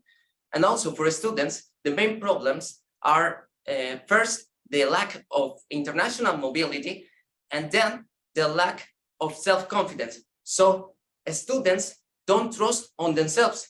That's why we have to increase this. And finally, I want to conclude saying that how can we solve this? Well, first we can create some organizations that guide the students in research. So this will be really improving for students, and also they can get better confidence, and also they can be really comfortable. Thanks for your attention. Next is Nicoletta.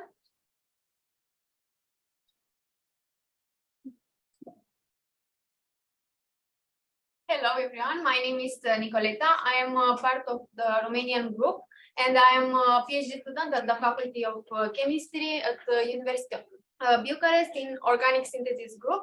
Today I will present the challenges regarding publication in my country. For this study, we created an online form with several questions. In our study, the question regarding infrastructures, publication and equipments has had in principle positive responses. Therefore, most of participants respond that the publication in my country is easy, and publishing the results in collaboration with other researchers, it's advantageous. But in Romanian, we have a constant pressure to publish fast, suggested by a high number of responses in this direction. An important aspect in research is the access by infrastructure and equipments. And in our country, we have a good access to quality materials, resources.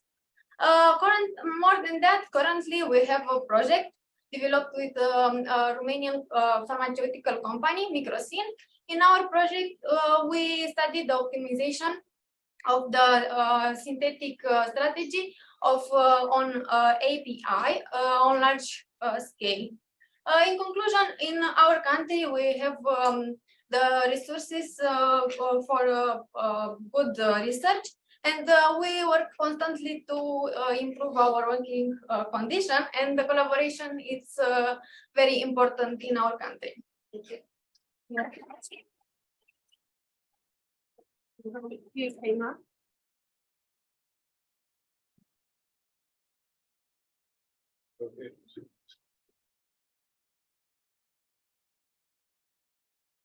Hi everyone, hope that you are doing well. I'm Shayma Zaid, biomedical engineer and PhD in digital health and artificial intelligence.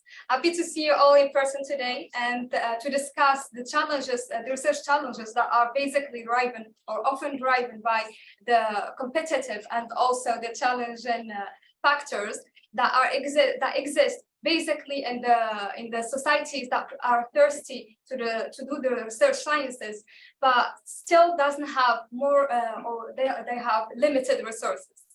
But even that they exist, they require more conditions that limits the students. So here we showed in this poster the statistical some results of the surveys and the survey that we collected after asking students and PhD students also and professors from two universities, UMC's Mohammed Sis University of Sciences and Health in Casablanca and International University in Marrakesh. So we can see that basically we highlighted in this poster the major difficulties or the major challenges that students face during their researches that we can clearly see, and we have significant percentage of which are 86% about the administrative problems or administrative barriers. Personally, I found some administrative barriers that make many struggles and many problems in front of us during the experiments. We talked all about this morning actually about the funding. The funding, we tried to find a solution of it, and actually at the end we found the funding, but the administrative ones after the administrative one we couldn't continue the experiments, so we were obligated to change the departments and so to realize this experiments. So at the end I say that the major things or the major factor is to guard the curious child inside us to do the experiments. And thank you all for your time. On to Marwa. Hello everyone, I am Marwa, PhD student in University of Technology. Now the scientific research is aimed to improve or reinforce, delay the previous studies and theories. It also aimed to find a solution for math problem and find the solution for the scientific phenomenon. Now, the math problem in scientific research in Iraq, there is not enough sources for scientific study, the inability to reach in a research community, they have not having a necessary tool like statistical capability and not having enough time, not having a necessary financial capability, and not choosing a right supervisor, and not being a proficient in language. Now I did 10 journals in Arabic world with their citation. We can see from table 1 this, and we can see the result. In the first figure, we can see the number of the document publisher with a low impact factor is twice more in a number of the document in a high impact factor. And we can see from table 2, I choose 15 Arab countries to see Iraqi level and number of the document research. We can see Iraqi in level 9 from 15 Arab countries. Now, finally, we can see the result. Iraqi need more efforts to go a high level in scientific research, and all 7 problems effective on this problem. Thank you.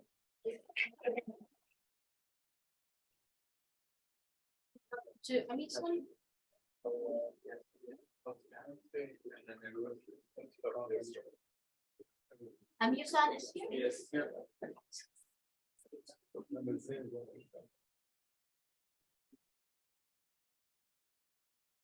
Good afternoon, everyone. I am Amush Onadeto from Nigeria, Augustine University. I want to talk on research challenges faced by Nigerian postgraduate students. And I'm using Augustine University as a case study. Augustine University is a very young university. It started in year 2015, and the first set actually started registering in 2016. And along the line, we have been having international students. We have been having students even from Nigeria as well as international students. And when we talk about the challenges that the postgraduate students are facing, the first one, all of us have been talking about lack of fund. It's a major criteria, it's a major problem that all postgraduate students are facing. Another problem that we are facing, another challenge that they are facing is inadequate supervision by their supervisor. You know, as a postgraduate student, you are supposed to be supervised by a qualified, a competent supervisor, but most of them, they don't even have the time. Another problem, which is a challenge, which I can call a major one, is the idea that most of those that are their supervisors, they have little time in teaching because they have to combine teaching and they still have to combine research. And because of that, the time they give for research is so small. And this is another challenge. Another one is lack of power. Nigeria is a very wonderful country. I'm sure some of us that have been in Nigeria, we know that power is a major problem. Unlike here, that you enjoy 24-hour service without any interruption. Nigeria, as a researcher, when you put something or you start a program, you might be expecting that in the next 50, 20, 30 minutes, everything will be okay, but it can continue and it can continue for the next 3-4 days because power will have issue. Thank you so much for your time.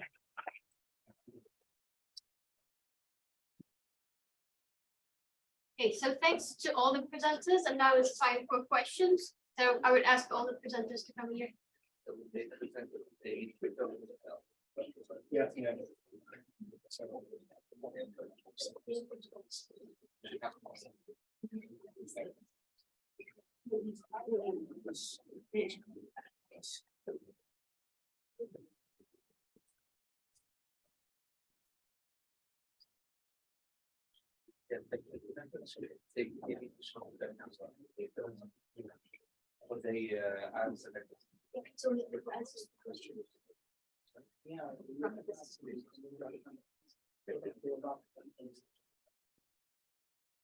Okay, so do we have any questions?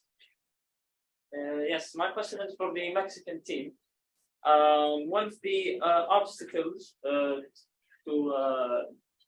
conducting research reported by the students participating in your survey was lack of international mobility. Could you please elaborate what does that mean and what do you suggest to solve this problem?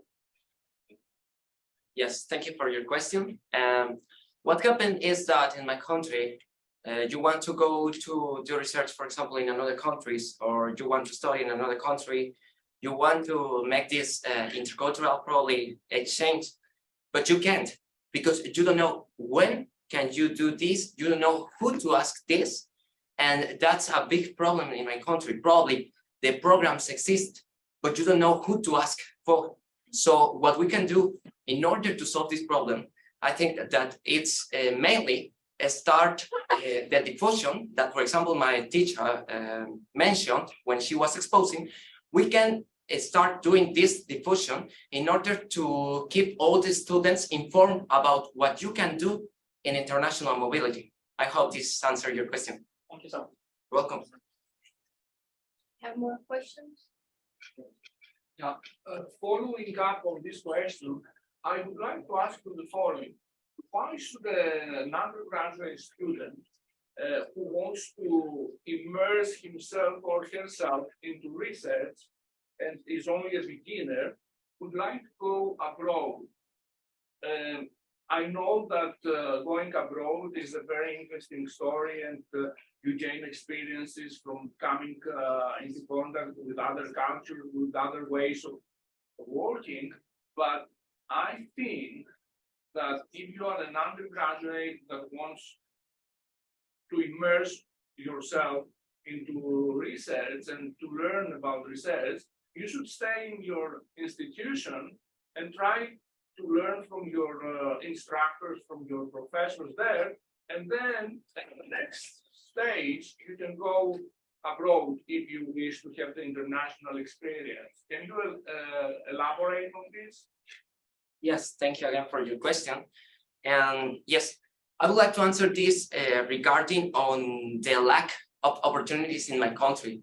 I think that this is the main idea. We want to do research in Mexico, but the problem here is that when we start, we don't have the opportunity to do that. So I think that probably our wish is to go abroad, and this could open the doors for us. But I understand your point of view. I think that you are saying that probably we can start first in our country with our professors, learning all this, and then we can go out. But I think that the main problem is that we can't do that in our country because we don't have the real opportunities, so we wish to go abroad. But yes, I think that you are in the correct. We have to start first in our country and then start to go out. But yes, I think that that is the main problem, that we don't have the opportunities. So we try to look for opportunities in other countries, but sometimes I think that this isn't exactly the best option. Thank you. Yeah.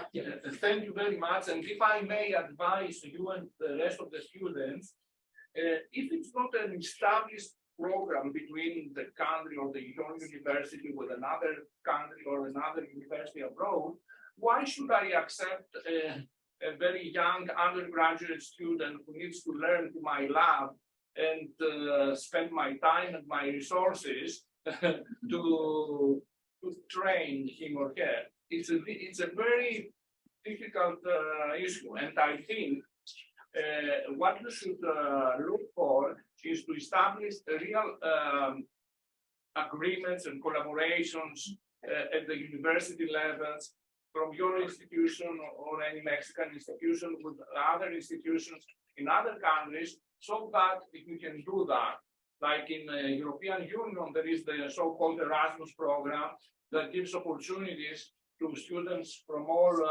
European countries that belong to the European Union and others to go as exchange students and do things in other, take courses or even do research. And there are even programs where students do their master's or PhD by going to different universities. But this is a very well-established program. North of you is the United States, and even northern is Canada. So maybe your institutions should look for official opportunities with these countries that are very well developed in research. And I think it would be possible even for undergraduates to have opportunities abroad. But I strongly advise, because I have an international experience by now, I think the best way is to try first to learn some basics of research, of the research process and methodology in your own country. This is my humble advice. Thank you. Yes, thank you. Thank you. What do you think about it? Does anyone have any additions? Yeah. So actually, I think Hi.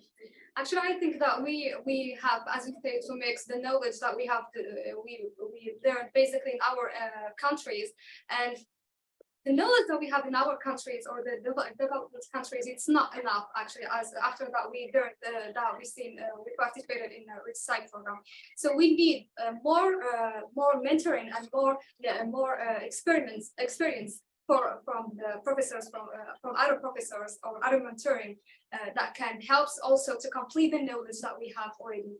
And maybe, as I say, to do it together, like Conchita, or like collaboration is going to be better than go out abroad and study abroad and then come back to the country also. Thank you. Thank you.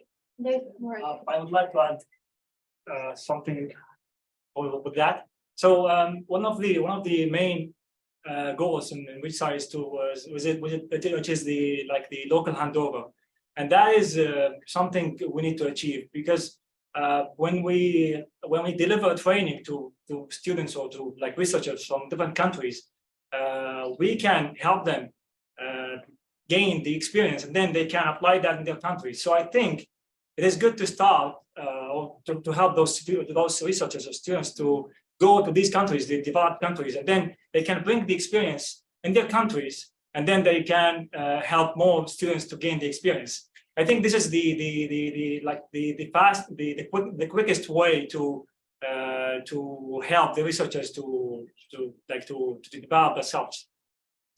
Thank you. Okay. Any more additions? Other question?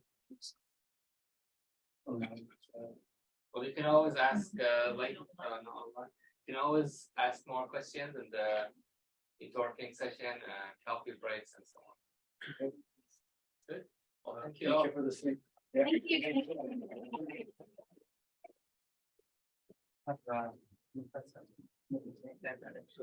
Yep. Exactly.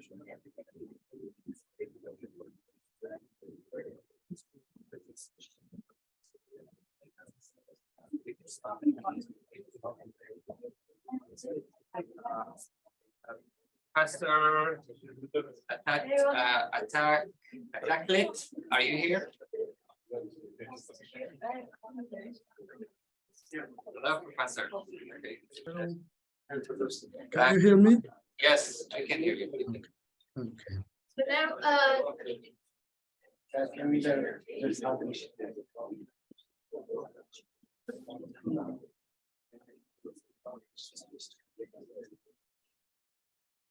Can we have your attention, please? Yeah.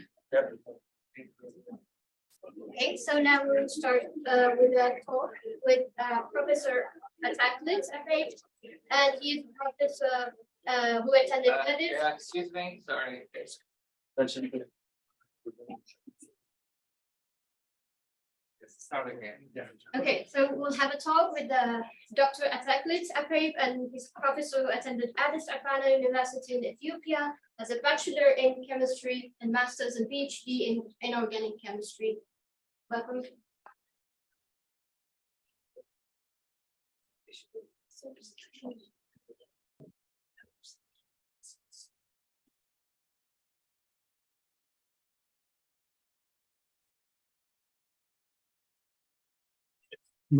Hello, Yes. may I share my slides? Yes.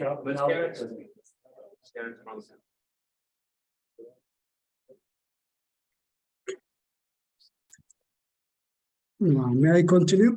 Yes, just start. Okay. Okay, thank you very much. First of all, I like to address my gratitude to Muhammad Alwami and his friends for realizing this vibrant and informative international event. Next, please. I'm presenting from Eastern Africa, a country known as Ethiopia, which is a country with diverse climatic and culture prosper wealth, with a population of 120 million plus people, but one of the lowest income country of the world. This is probably because of the infant STEM education in the country. This probably is due to the wrong start of the higher education in the country. This wrong start may be described in the next slide. Higher education in Ethiopia started relatively very recently with a direction given by the monarch, like the following, whose emphasis was on culture and literature. which ignored STEM education.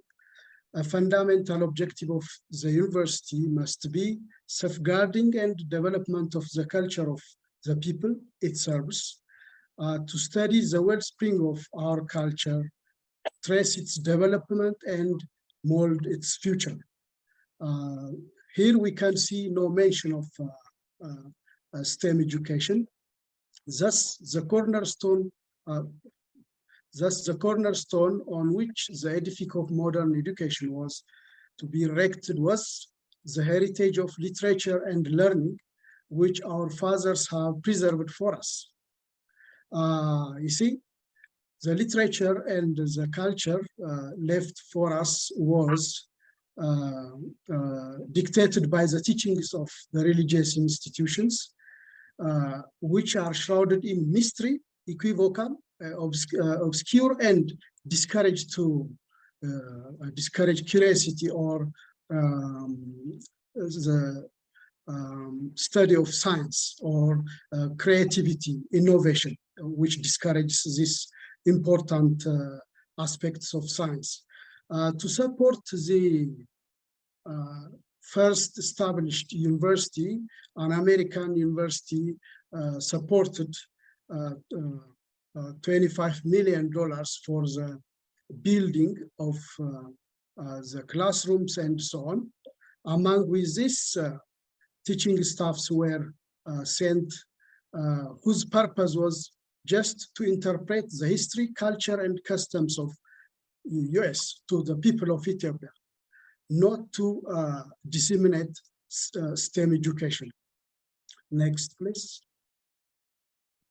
Moreover, the textbooks were imported from European countries with foreign languages, which were very difficult to disseminate STEM education for the residents, which makes concepts alien to the students. So the limitations of trained teachers and science teaching equipments and supplies were among the conditions that discouraged the dissemination of STEM education. Even though science curricula were prepared based on inquiry models, they were taught on lecture methods because of limitations of materials that can assist dissemination of STEM concepts. Next, please. And furthermore, the various topics covered through were covered by teacher demonstrations due to the limitations of resources. Furthermore, the science courses didn't contain any technological concepts because science was or the courses were, or the topics were regarded as pure science. Furthermore, lack of motivated teachers due to lower salaries and accommodations of a large number of students per class were deterring factors for the dissemination of STEM education. Next, please.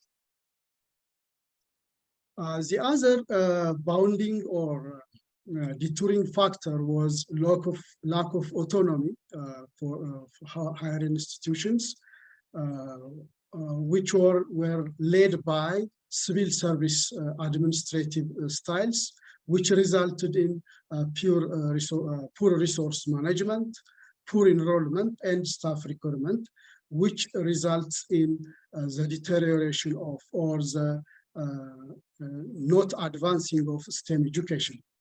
In this way, until 2000, only 2 universities were erected with limited resources. But later, due to the increasing number of the Ethiopian population, the government was forced to open a larger number of universities. And because of this, within a very short period of time, 41 plus new universities were mushroomed, but without any facility, only the buildings or were built. Because of the limited number of universities and resources, there were limitations of skilled trainers, necessary facilities and equipments. Because of this, millions of youths are unemployed, which become a threat for the country. Next, please.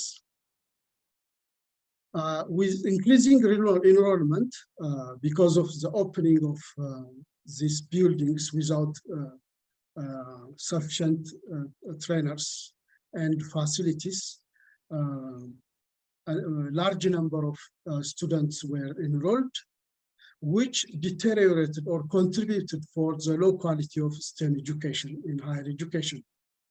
Because of this, little technology and innovation was observed in Ethiopia. Therefore, because there is little innovation and technological results, the labor market was very limited because there is no innovation. Millions more were remaining unemployed. Therefore, if this situation is left unchecked, or if there is no any effort to curb this problem, the poverty, backwardness, and other challenges will suffer as Ethiopia. Therefore, promoting affordable and scalable innovation and technologies to solve the basic economic needs of the poor, mainly in agriculture, energy, and climate in sustainable ways necessary. Next, please. Because of this, the government of Ethiopia, the recent government, tried to curb the problem by establishing a new ministry which gives emphasis for science in particular and STEM in general in higher education. So a Ministry of Science and Higher Education was recently set, which introduced the national framework for STEM centers aimed at promoting science education in the country. This again delegated the universities as universities are required to dedicate infrastructure and facilities that can be used for promoting STEM education. Such resources included laboratories, museums, and classrooms. Next, please. In this regard, universities are expected to view their regular engagement in STEM education as part of their annual plans and assign a budget from their research and community service efforts to create and run STEM center very smoothly. However, the challenges are because of the accumulated problem to the current resource of the country is very limited to support the efforts run by the government, whose number the current university are 50 plus in number, which are trying to carry out STEM education and detach its poor performance. Next, please. In conclusion, STEM education in Ethiopia is in its very infant state. Because of this, it is causing suffering for the country because of the inability of the community or the scientific community to innovate and be creative. This is mainly due to little attention given to STEM education at the start of higher education until very recently. Now, the Ministry of Science and Higher Education recently introduced the national framework for STEM centers aimed at promoting STEM education in the country. Next, please.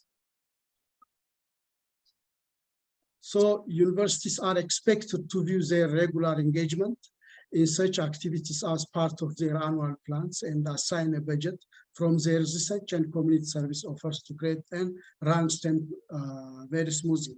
Therefore, the international community may support this effort underway to let the STEM education start working by its foot, by resources in the form of, it can be money, equipments, or advisory technical personalities, and so on. Next, please. I send immense thanks for your invaluable attention. Thank you very much.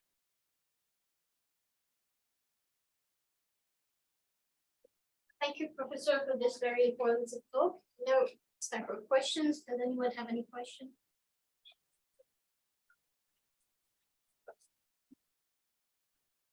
Okay, so Professor, what are some examples of affordable solutions that you have mentioned in your presentation? You were saying promoting affordable solutions could be of help. So what are maybe some examples of these affordable solutions? Pardon, please. Pardon. Would you say it again, please? Yeah, you have mentioned in your presentation that promoting affordable solutions would be of help. So do you maybe have some examples of these affordable solutions that could? Yeah. Thank you very much. It's a very nice question. Now, our government, the current government, is exerting its energy to solve this problem by giving attention and directives for prioritizing STEM education in the universities. But the current resource of the country is very scarce, so it cannot sufficiently solve the accumulated problem at once, because, as I have mentioned, currently there are 50 plus universities in the country which require the fulfillment of equipments and research facilities. Therefore, the solutions can be providing chemicals, providing in the form of money, so that we can buy the required facilities and materials. It can be personnel or professors, intellectuals who can share their knowledge and their experience and so on. In such a way, they may help us, or they can solve our country's problem. Okay, thank you, Professor. Okay, so I'll start, but before that, sorry for the people I interrupted during the 2-minute poster session, so no hard feelings. Okay, so my name is Hassan Stada. I am from Saudi Arabia, and I study medicine in the Netherlands. So today I will share with you one of the programs that we developed, and with this presentation, I hope to inspire you to start your own initiative in your home countries. So for this presentation that we did, we developed it to teach the basic skills of research to high school students. And in this presentation, I will mention the challenges that we encounter and some of the strategies we use in order to overcome those challenges.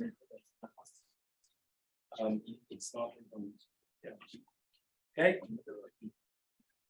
So before that, I will give you a short story about my previous summer. And the summer of 2022, I had one more attempt to take my statistics exam.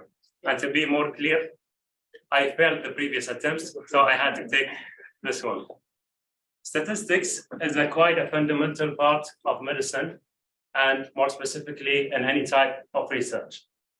And personally, I'm very fond of mathematics and calculations, which might make you think of two questions: why study medicine and why fail statistics? But that's not the subject of today.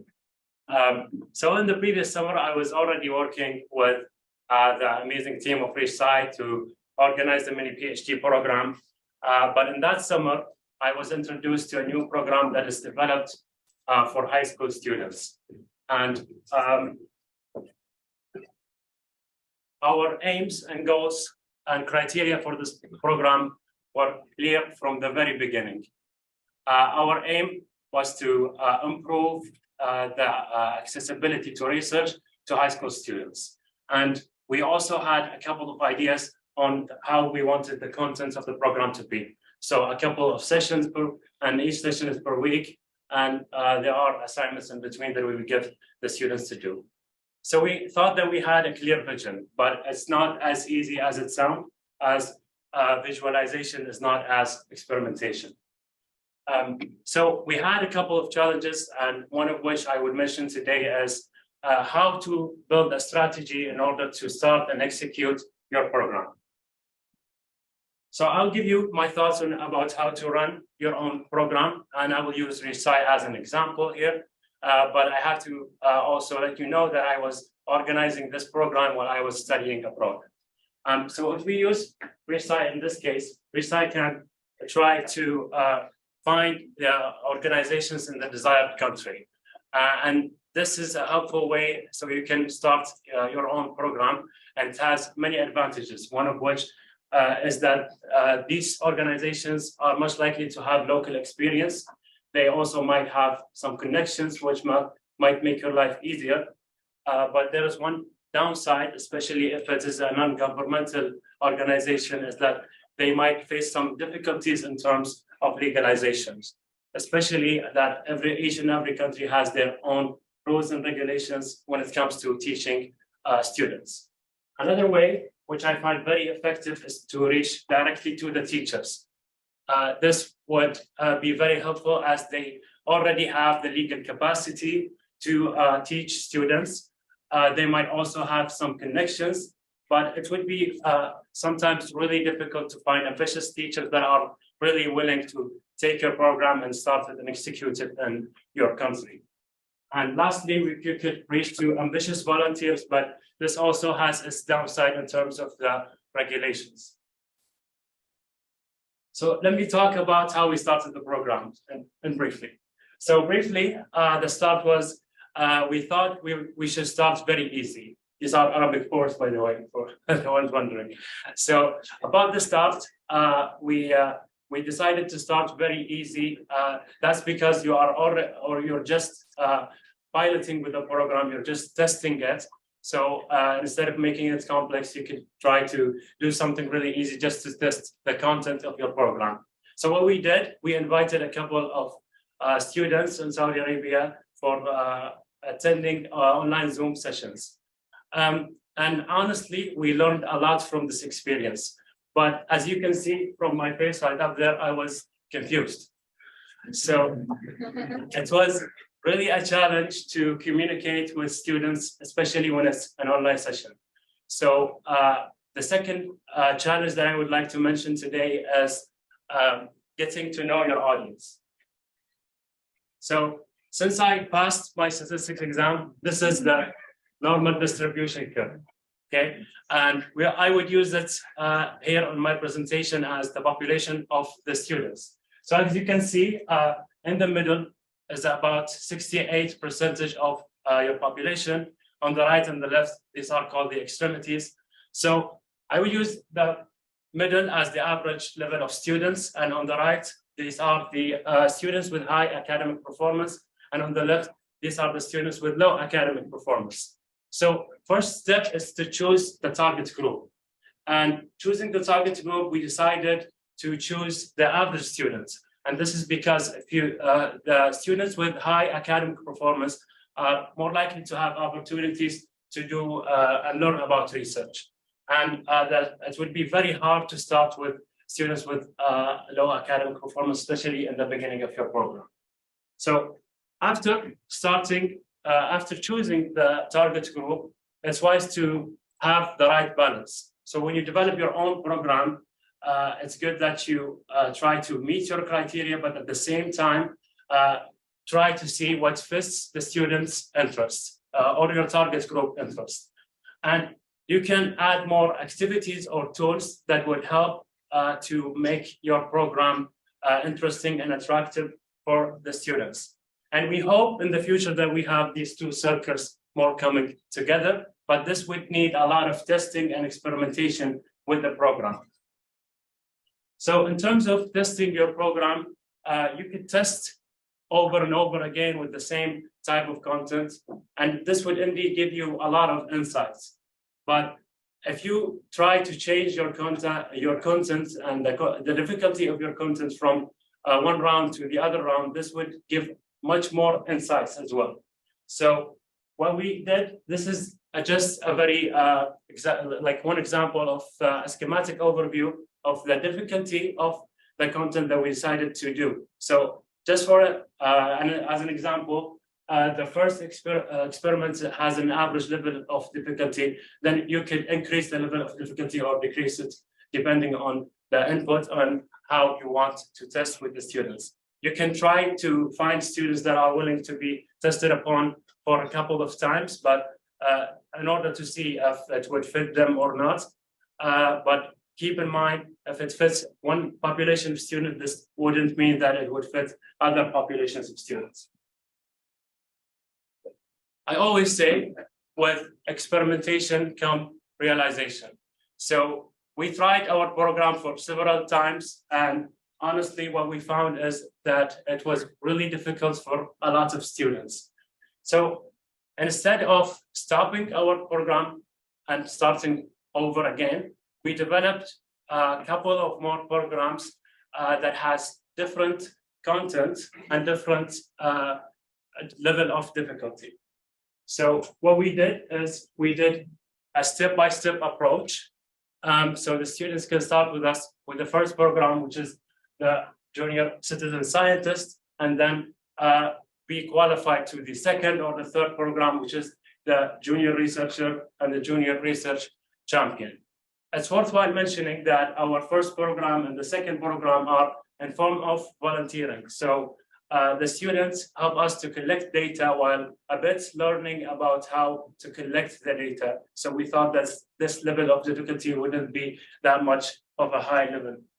And the second and the third and the fourth program, the junior research champion and the mini PhD, are more of an intensive programs, as you might have already tried with the mini PhD, and they are more of a teaching style. So a lot of course, workshop experiments and assignments. And what we aim to do is to develop our programs continuously and also try to focus on it separately. So the second, the last challenge or the third challenge is to try and develop and improve your program continuously. So I always say also the feedback is the essence of improvements. And you can use the system of what went well with your program and what could be improved after each round of your program. You can write that down to have your own reflection and actions of list that you can do before the start of the next round of the program in order to improve it. And it's always helpful to take feedback from your audience. So in this case, the students. You could also take feedback from the people who execute the program for you, which are in this case could be the organizations or the teachers and the trainers. So my take-home message for this presentation, firstly, is to find the right strategy to execute and start your own program, and getting to know your audience. This could be by choosing the right target group and having the right balance, and then always try to be constructive, be critical, see what went well and what could be improved, be open for feedback. And because starting a program requires a lot of time, a lot of energy, and a lot of improving, and so you have to be patient. I'm very honored to share my personal experience with you, and I hope that this presentation inspires you to improve the accessibility to research in your home countries. Thank you for listening.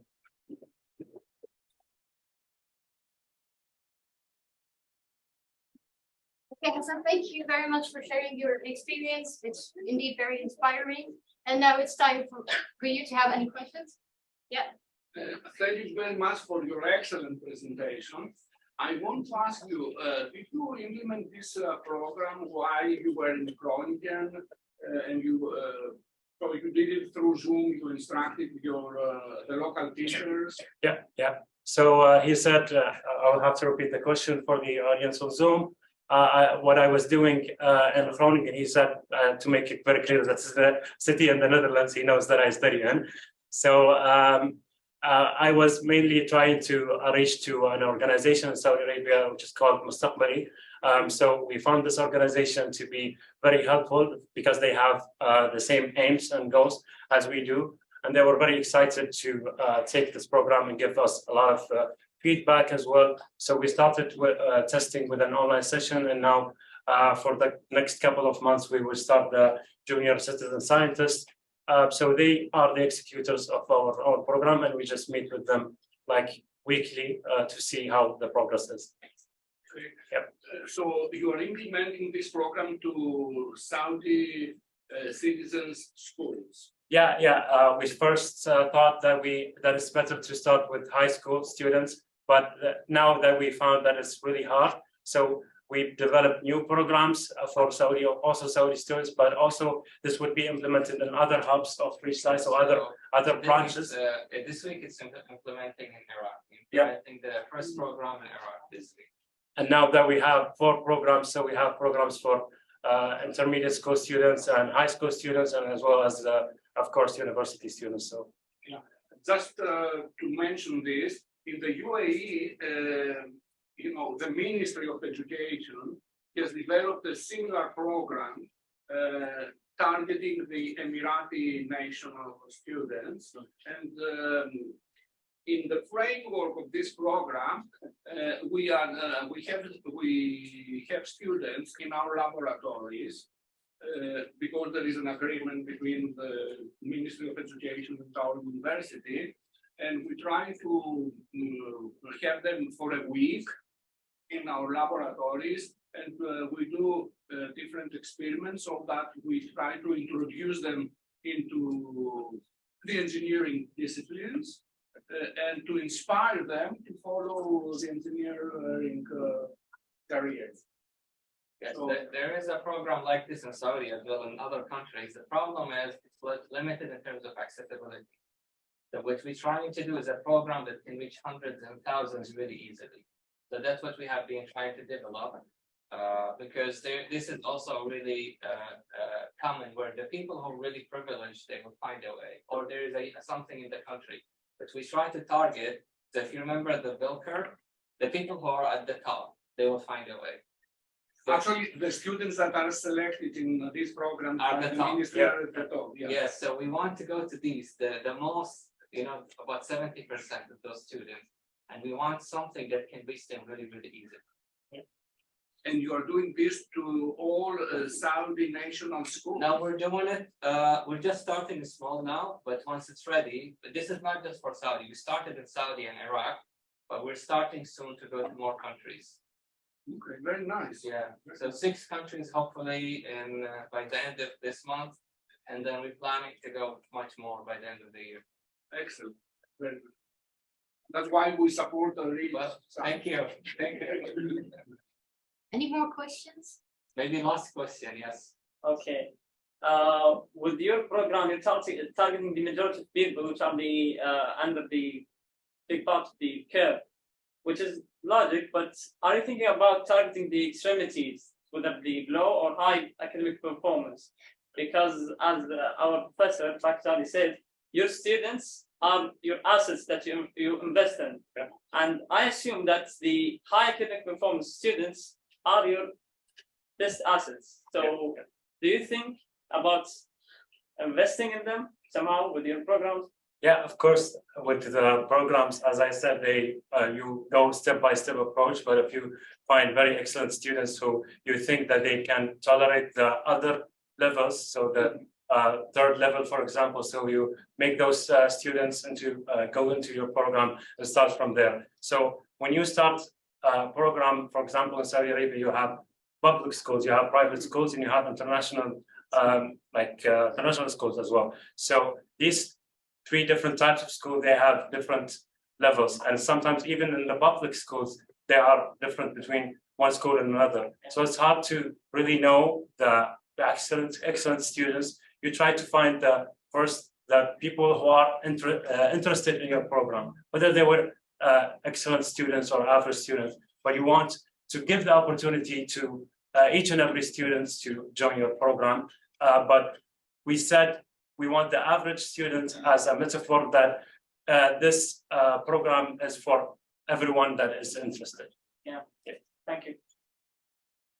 So just one thing, we have the two programs, the junior citizen scientist and junior researcher. Those are for anyone. We want to offer it even for the engaged students, so who are not even interested in education or not even interested, doesn't have high grades.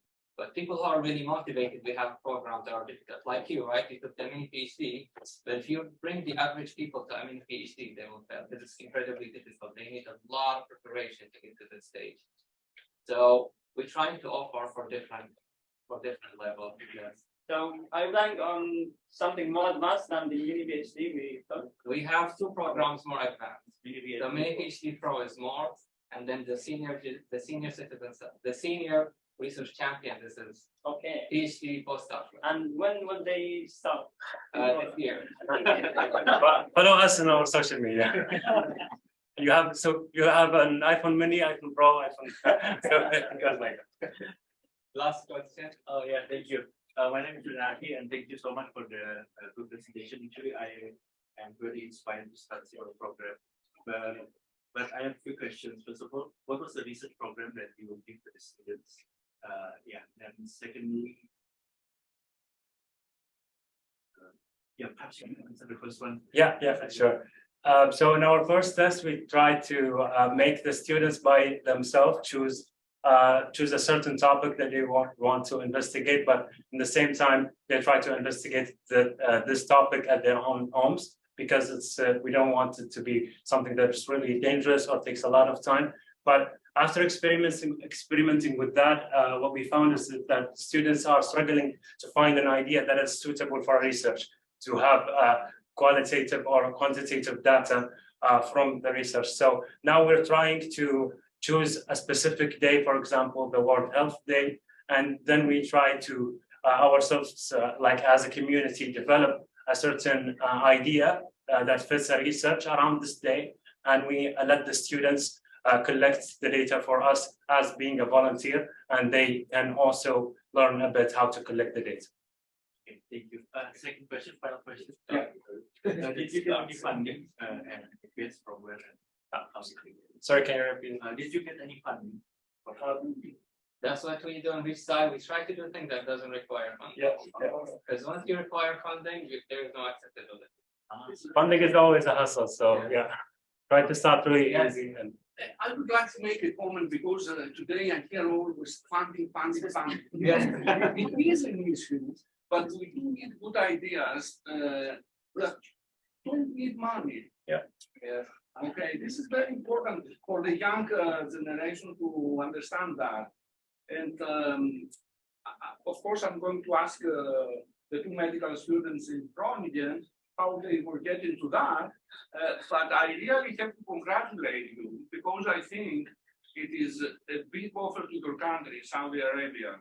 Really, I'm really moved by your effort. Really. Thank you so much. I wish that other students from other countries do the same. It's very responsible action of yours. Thank you so much. Volunteering is open.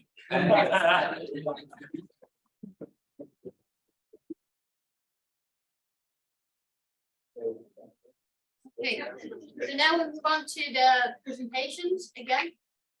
So yeah, presenters, could you please? Have you checked the online studies? So if you are presenting online, please raise your hand so we can see you and assign you. Okay.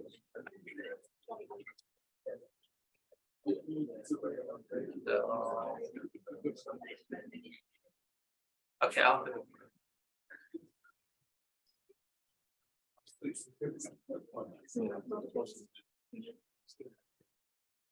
So you need to accept. Once we give you an invitation, you need to accept it so you can join.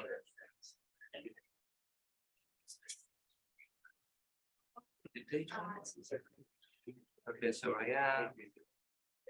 Ahmad, yes. So please mute your mic until it's your turn. Okay. Enough as well. Do we have enough?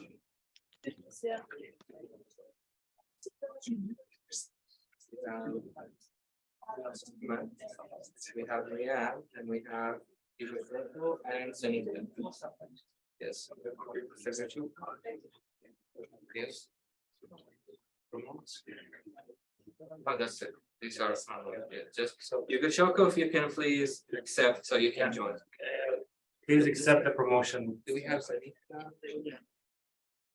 Sanita is not here yet. Not many of them accepted the promotion, so please for the people that will present the poster to accept the promotion. Zanita, if you could please raise your hand again, because we. Yeah. I'll go get some shade. This is the first. We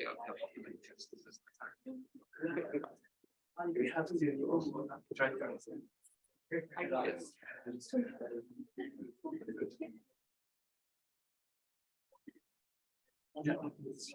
Oh, and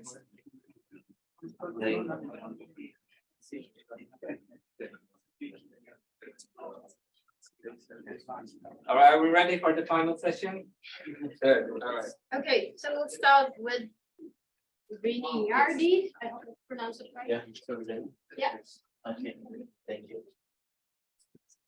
So good afternoon. Hello everyone. My name is Renardi Laropestanto. I usually go by Michael in England. I come from Indonesia, a place where I think people really know. However, we are quite a big country, with a population the size of 4 times the UK and the area roughly stretching from London to the Middle East. It is surprising that we lack popularity in the global stage, especially in regards to scientific research. With the sheer size, cultural diversity, biodiversity, we could offer many insights into the scientific community. Nevertheless, we are placed at 54th from the scientific output ranking by Nature. That is the conundrum that I'm trying to answer in my research. This is a preliminary study using a cross-sectional method in 45 health science researchers. Although the number seems small, it has respondents coming from all over the country. In this study, I discovered that the 3 most challenging issues are insufficient funding, bureaucratic ethical approval, and lack of knowledge. These correspond to the word cloud generated by respondents' opinion, where education, funding, and students top the results. Furthermore, I also discovered that there are differences between the researchers in the capital city of Jakarta and the rest of the country. Jakarta tend to conduct more research and be of higher impact as they tend to publish more in journals. As a person who comes from a relatively impoverished province out of Jakarta, I can anecdotally confirm this. So to conclude, funding is limited and challenging. However, as it is outside our control, what can we do next? Let's answer the next challenges, of course. Let's educate early career researchers, students that could perhaps bridge the gap between our country and the developed world. My preliminary study supports the notion that programs like ReachSci is especially important for us poorly trained early career researchers, students from poor provinces of poor countries, to level the playing field in regards to prior quality trainings in research. Thank you. Do we have Amira?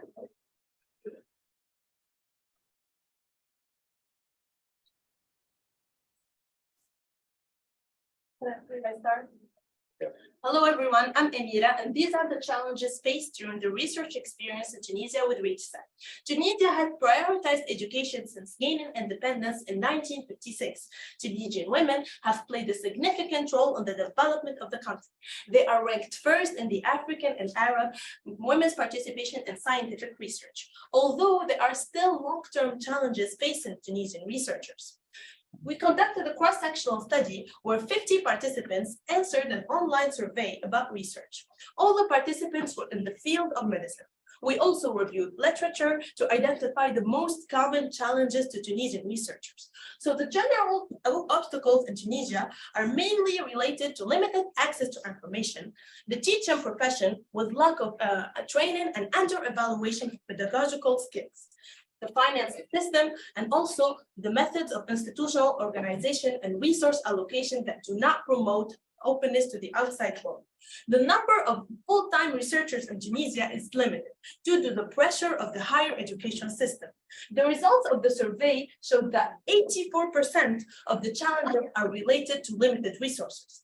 74% are related to not having enough training on effective scientific writing and poster presentation skills. 61% related to limited basic understanding of statistical analysis and data interpretation, and 47% to not having a basic understanding, throughout understanding of the research methodology and protocol. To conclude, Tunisia, despite Tunisia being one of the leaders in North Africa, especially with the contribution of women, a lot of efforts are needed in order to overcome all of these challenges. Thank you, everyone. Okay. Now we have Will. Good afternoon, everyone. I'm Nabil Matiasco. I'm from the National Autonomous University of Mexico, and I will present to you gender inequality, a barrier in research in Mexico. As Professor Wendy just presented today, Mexico faces serious challenges regarding gender inequality. In the context of academia and research, only 32 out of 100 researchers are women, and they earn 14% less doing the same job as men. Also, Mexican universities and institutions have implemented different protocols to decrease gender inequality and gender violence. However, they have not been very effective. So in order to determine what are the biggest obstacles regarding gender issues in academia at undergraduate level, 100 undergraduate students were surveyed. And the results showed that 74% of the surveyed individuals were women, and out of that group, 85% were STEM students. 43% believe that the biggest issue is the salary gap. And only 14% of the students believe that the biggest issue is the indifference regarding gender issues. It's also important to note that 16 students have faced gender violence in academia, and 40 students have witnessed a situation of gender violence with a researcher. In conclusion, Mexico is still far from closing the gender gap. However, the results showed a large presence of women in STEM. Gender equality is not just a matter of basic human rights, but it's an essential way to promote scientific excellence in Mexico. Thank you.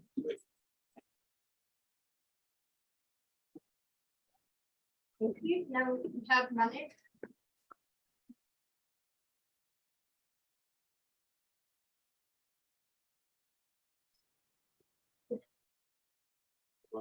Hello, everyone. My name is Malik. I'm a pharmacy student from Tunisia, and today I'll be presenting research challenges in Tunisia across sectional study. So the research and development expenditure rose from 0.5 in 2016 to 0.7 in 2019 in Tunisia. The value of increase is good, however, it still lags behind compared to developed countries like Belgium and Denmark with 3.1 and 2.8. So during our research program, sorry, maybe system is stopping for some reason. For some reason, just wanted to stop. It's just too long.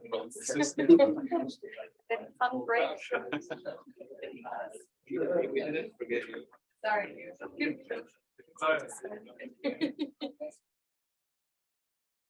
I'll go get some food. So online. Yeah, no, that's still working. Oh, no, Pete, just any other Pete. I'll see it, but it doesn't, we still are able to have anything. Yes, sorry, online audience. Oh, sorry, they don't know what's going on. Yeah, we have technical difficulties and we're coming back soon.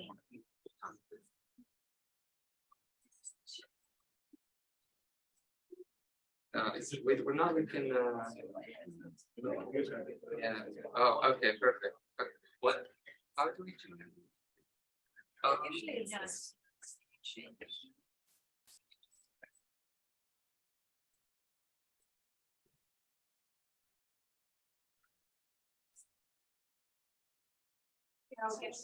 Yeah.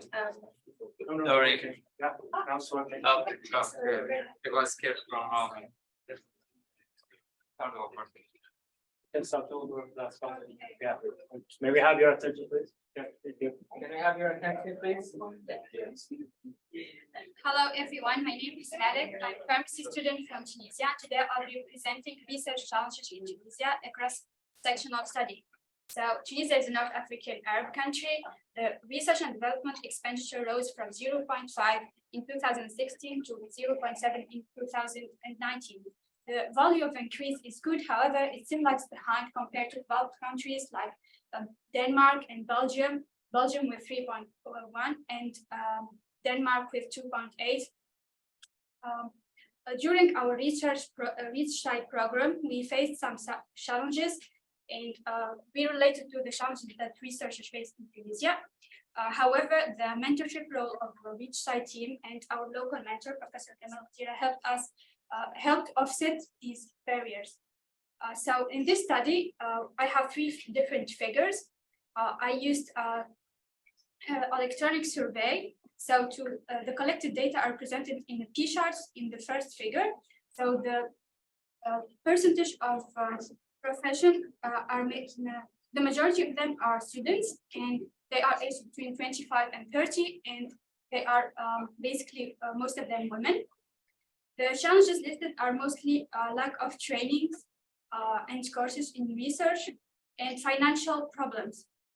And the last figure, number 3, their acquired research skills are basically literature review. So they lack in practicing experiment, conducting experiment, and actually writing and publishing a scientific paper. So these are key skills to be a researcher, and they are not really in the acquired research skills. To conclude, students in Tunisia are highly motivated. When they get available courses and training, they can give outstanding results. And thank you, everyone.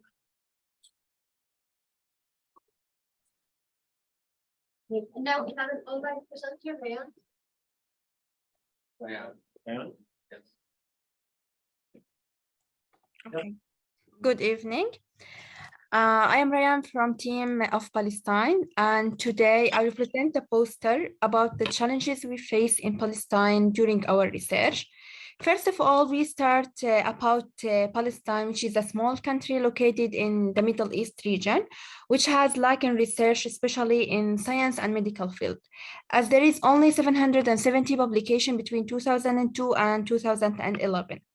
In our study, 86 participants take a part of our cross-sectional survey, which measure of the participants were baccalaureate students, and nearly 74% were involved at least in one research study. The 61.6% of them were involved only to complete their graduation project requirements. As we see in figure 2, it presents the most difficulties that we may face in Palestine during research. The financial support and insufficient courses and training in research field were the two major challenges that we face in general.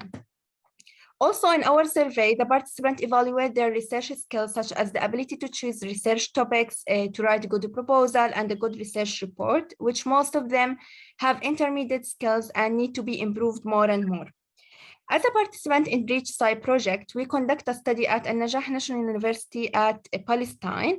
As a team, we face some problems in our study.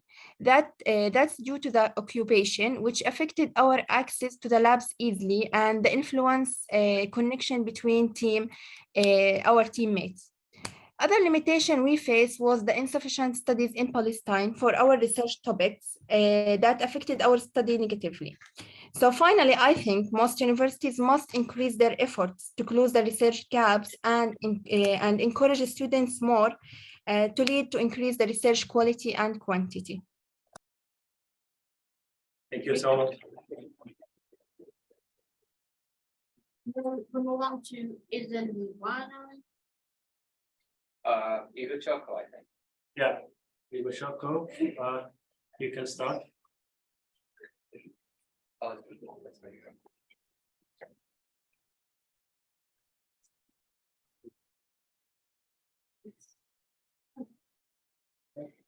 You can start, but we cannot hear it right now.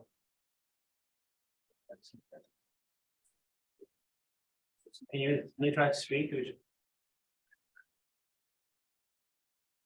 We are unable to hear you. Maybe you could try to go to the settings and see about the microphone. I can't. I think the problem is from her side. From her side. From her side. From her side, yeah. I mean, yeah, she can go to the settings on the microphone.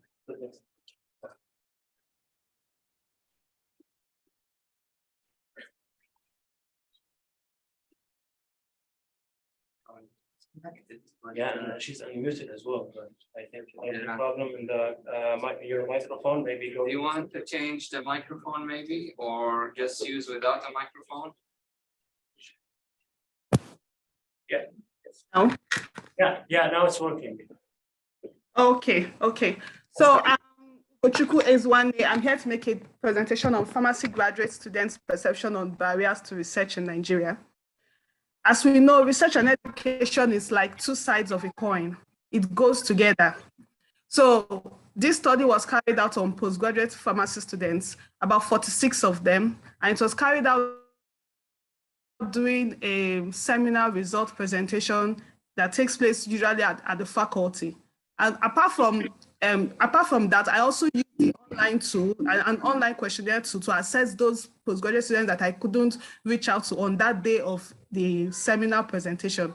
So during this, in this study, we discovered that more than half of the participants, that's about 60.9% of them, were females, and about 40.3% of them were more than 40 years old. So this study also, in this study, we assessed the level of awareness of certain research tools. And the research tools were the databases, literature review, grammar checker, referencing tools, and all that. So we noticed that they had awareness, there was a high level of awareness amongst the postgraduate participants in terms of the databases, the literature review, the tools used for grammar checking, the statistical tools, referencing tools, and presentation tools. Then the barriers are divided into two, the individual barrier and the organizational barrier. In terms of the individual barrier, we discovered that lack of financial funds, most of them, about more than 80% of the participants agreed that lack of financial resources is a major barrier to research in Nigeria. And also in terms of the organizational aspect, we found almost all of them also agree that lack of facilities and equipment in certain institutions also is a huge barrier to research. So in conclusion, research in Nigeria is still evolving, and this is actually limiting the innovative capability of researchers, especially young researchers. So, but we agree that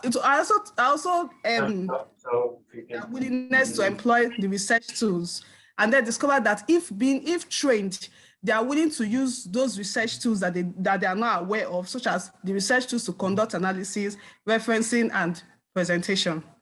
Thank you. Thank you.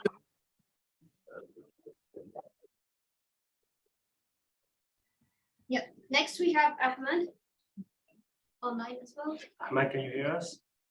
Hello. Yeah. Hello, can you hear me? Move this poster, please. Okay, you can start, Ahmed. Okay, hello everyone. I am Ahmed Suleiman, a chemical engineering student from Bahardar University, Ethiopia. So today I'm going to be presenting research challenges that researchers face in my university.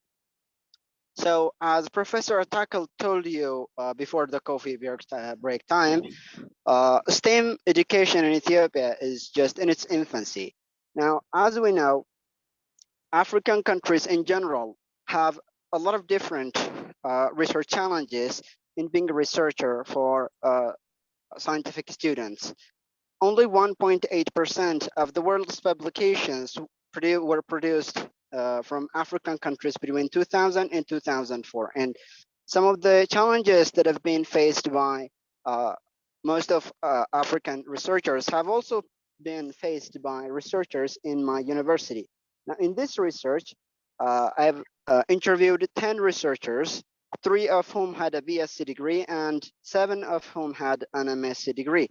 Now, when we go to the results, now, most of the presenters that have already presented have discussed most of these problems, the lack of proper mentorship and language barriers and things like that. So I think they have become mundane right now for you, the participants. So I'm going to focus on one of the problems: negative community perception. As you can see from the graph, it holds a large area, and it has been suggested that it is one of the biggest problems around here for researchers. Now, what a negative community perception here represents is that the community around us is not that much cooperative for researchers. For example, when they try to do some interviews and when they try to take some measurements outdoor in the public areas, the community is not that much positive outlook, does not have a positive outlook, and that is a big problem as suggested by some of the researchers. So in the conclusion, a huge work has to be done in improving the language barriers for researchers, and also the community has to be taught what a research is and what researchers are doing. For example, in my personal experience, I'm doing a research in PM 2.5, and the time is up. Sorry. Okay, thank you. Thank you. Thank you. Yeah, Pauline. No, Paulina is here, right? It's your turn.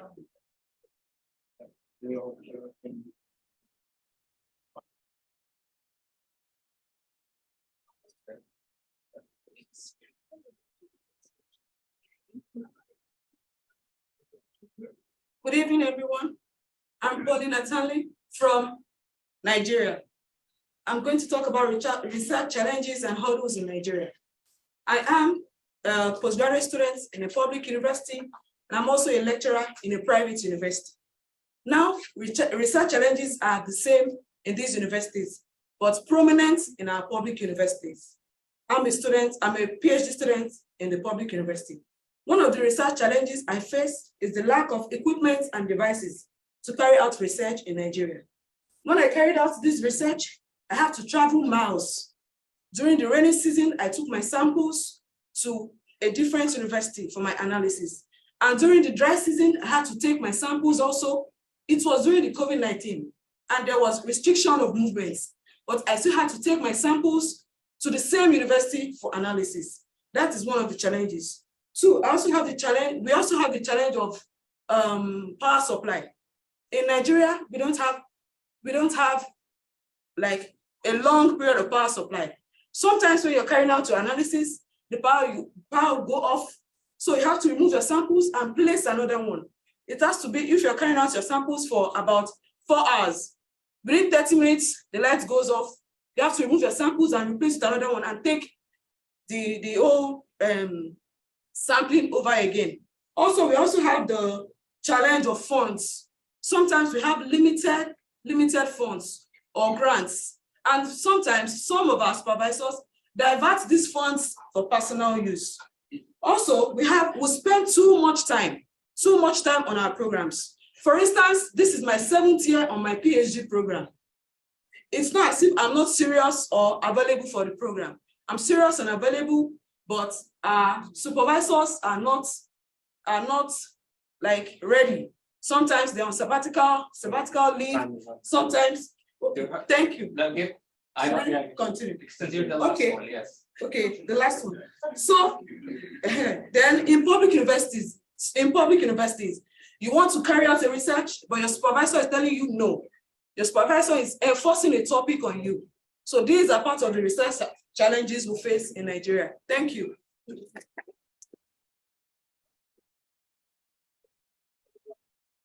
Now we have Zanyeta online who will present a bit longer presentation.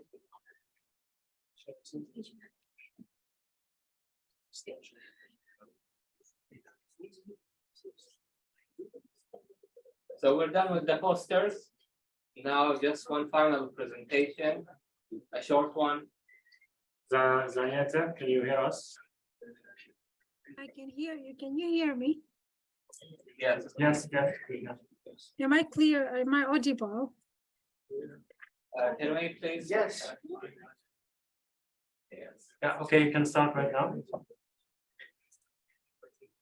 Okay, so I'm going to be presenting the journey of research in Tanzania and its challenges now in way forward. I'm Zenita, and thank you very much for giving me this opportunity for presenting. And by profession, I'm a pharmacist and I have a global health, and I'm a global health specialist as well, with over a decade of experience in providing direct health care to patients in Tanzania, India, and the UK.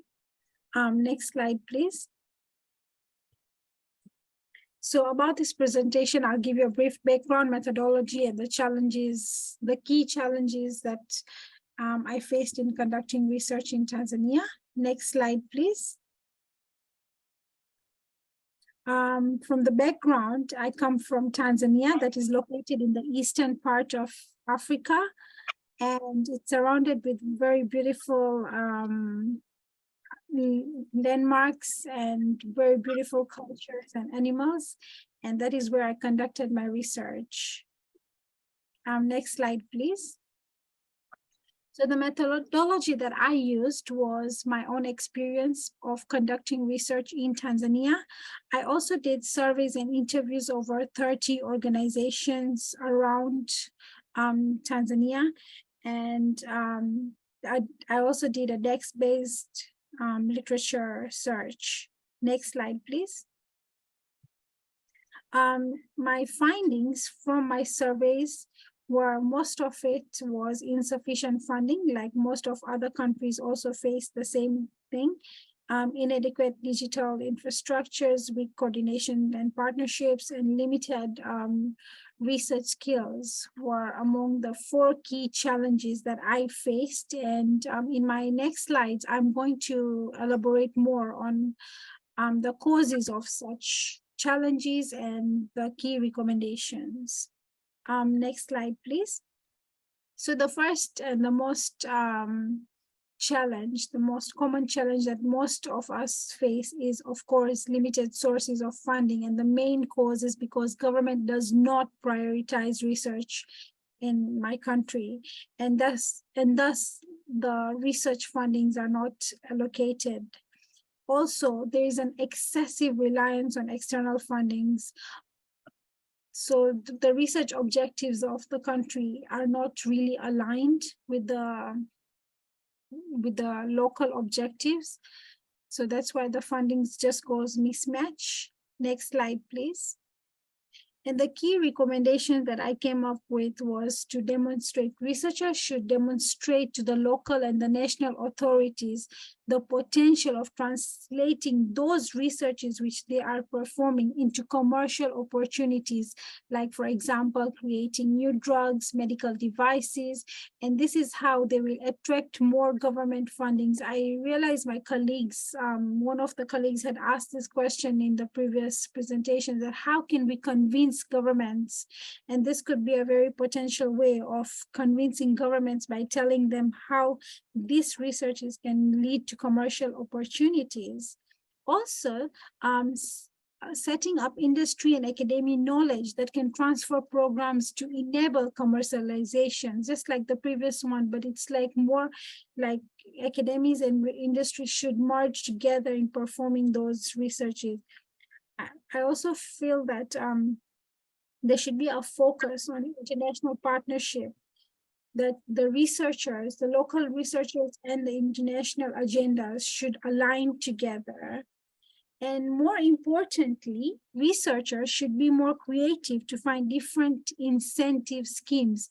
So incentive schemes should not be only monetary, because fundings are already limited, and That is the major challenge. So researchers can come up with different schemes, like, for example, partnerships, for example, looking for key personnel in a local area to get more data, to get more information, to reach out to many people. Using limited resources is the way forward. Next slide, please. The second and the most other important challenge is inadequate digital infrastructure, and Tanzania ranks 126 out of 137 countries that has less access to internet and low mobiles and fixed broadband subscription. This actually shows that how Tanzania has limited outreach to getting access to data from these people, because if you have no internet, online surveys and reaching out to these communities can be very, very difficult. And inadequate digital data is also due to most manual data in hospital settings and other settings are not digitalized. So that becomes very difficult to access data in the country. And that is also because of lack of human resources and limited government support. Next slide, please. And the key recommendations for digitalization is, of course, the first and the most important is introducing trainings on digital tools and softwares. Digital capacity building using interns to translate manual data into digital forms as part of their curriculum and as part of their internships. And also, very nice way of doing is researchers should give data and research findings in exchange of helping to translate manual data to digitalizing it. That can be a very great help from researchers. Next slide, please. My third key challenge was weak coordination. I really struggled as a researcher, and I also saw others pointing out and highlighting this.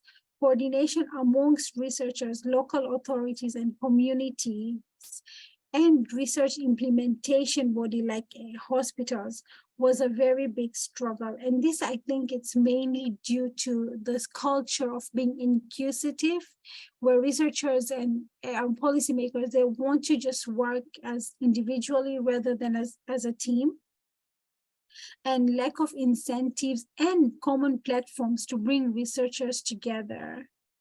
Next slide, please. The key recommendation for such a challenge is strong partnerships that must be developed with an active mechanism, such as roundtables, working groups, conferences, to bring stakeholders to identify shared research objectives and priorities. Also, to encourage researchers to collaborate by providing incentives such as joint funding opportunities and shared authorship of publications.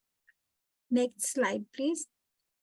One of the most common challenges as well is lack of up-to-date research skills.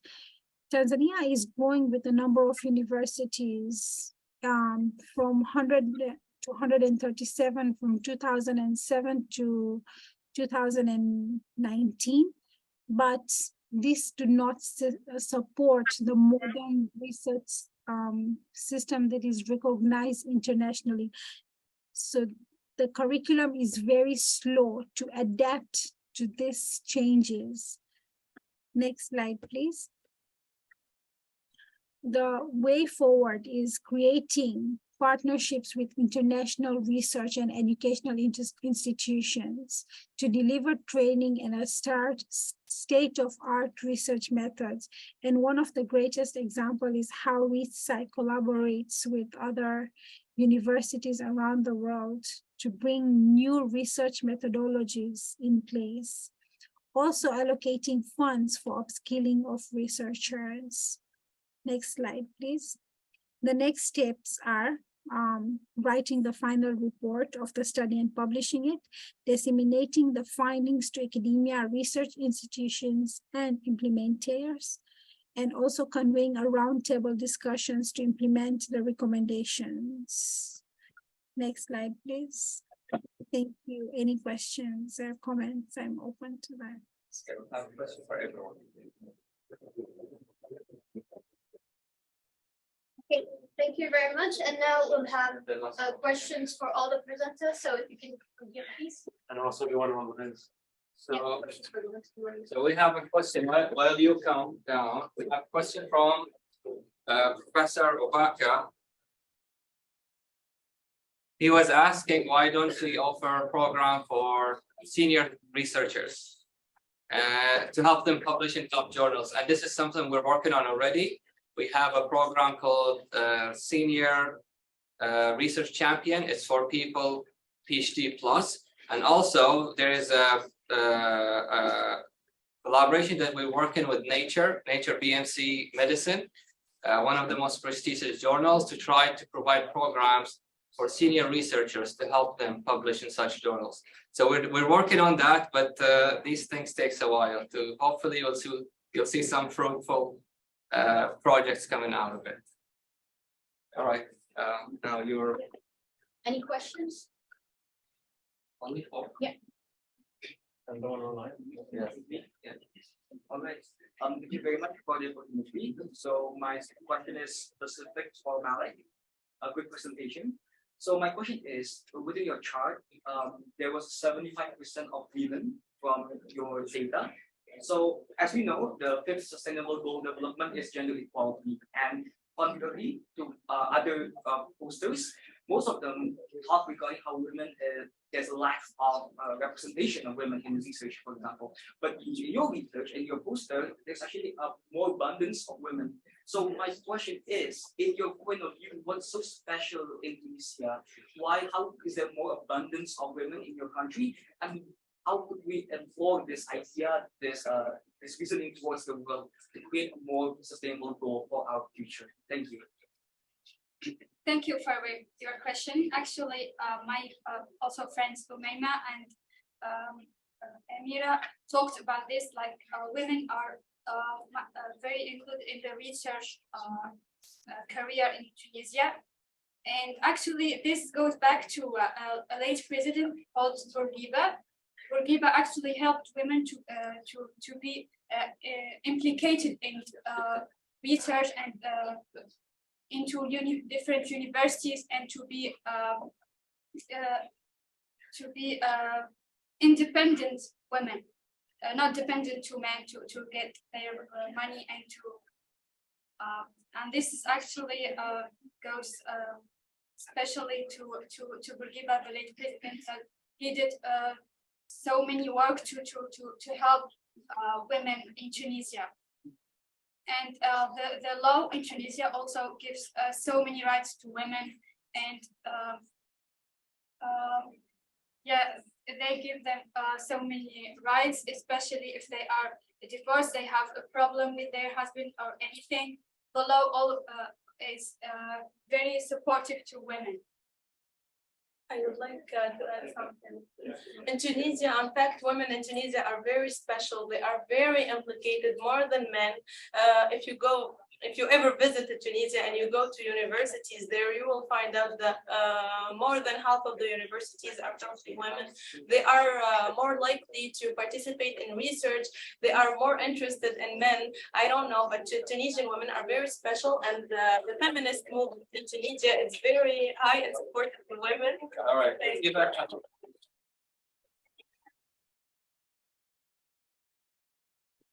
Yes. Are you done? Yeah. You're done? I thought we cut you off. Do you want to say more? It's okay. Yes. Okay, more questions? Thank you very much. You're welcome. I just want to make a comment. Yeah. I think it was really interesting to see that perspective of gender role in Tunisia versus Noah's presentation about gender inequality in Mexico. So two different parts of the world with really different perspectives on it. Like we in Mexico really struggle to get really good positions and to pay equally to men, and to see you guys as a country that really empowered you women to take important parts in science is really inspiring for us and like a really important message for all of us to take home and to try to implement that in our countries back home.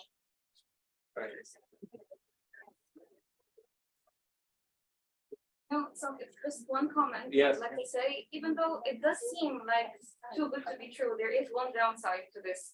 Because researchers in Tunisia are paid so little that's why most of them are women. Because so it's not just, it's not all fun and it's all, rose garden, whatever. Yes, women do extremely well. They study so hard. We have so many incredible women in Tunisia, but they are paid really, really, really badly. Professor Sana, any thoughts? We are patient. We are perseverance. Women in Tunisia have these qualities, so we persevere. Men in Tunisia do have rapid solution, do good salary, and we encourage this in our girls. All the Tunisian women and women around the world.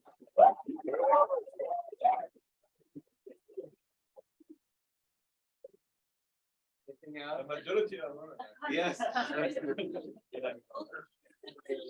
Even in the ReachSci program, all of us are women. No Most men of our volunteers are women. Is the best students in the Emirates Are women. are women in engineering. Yes. The best.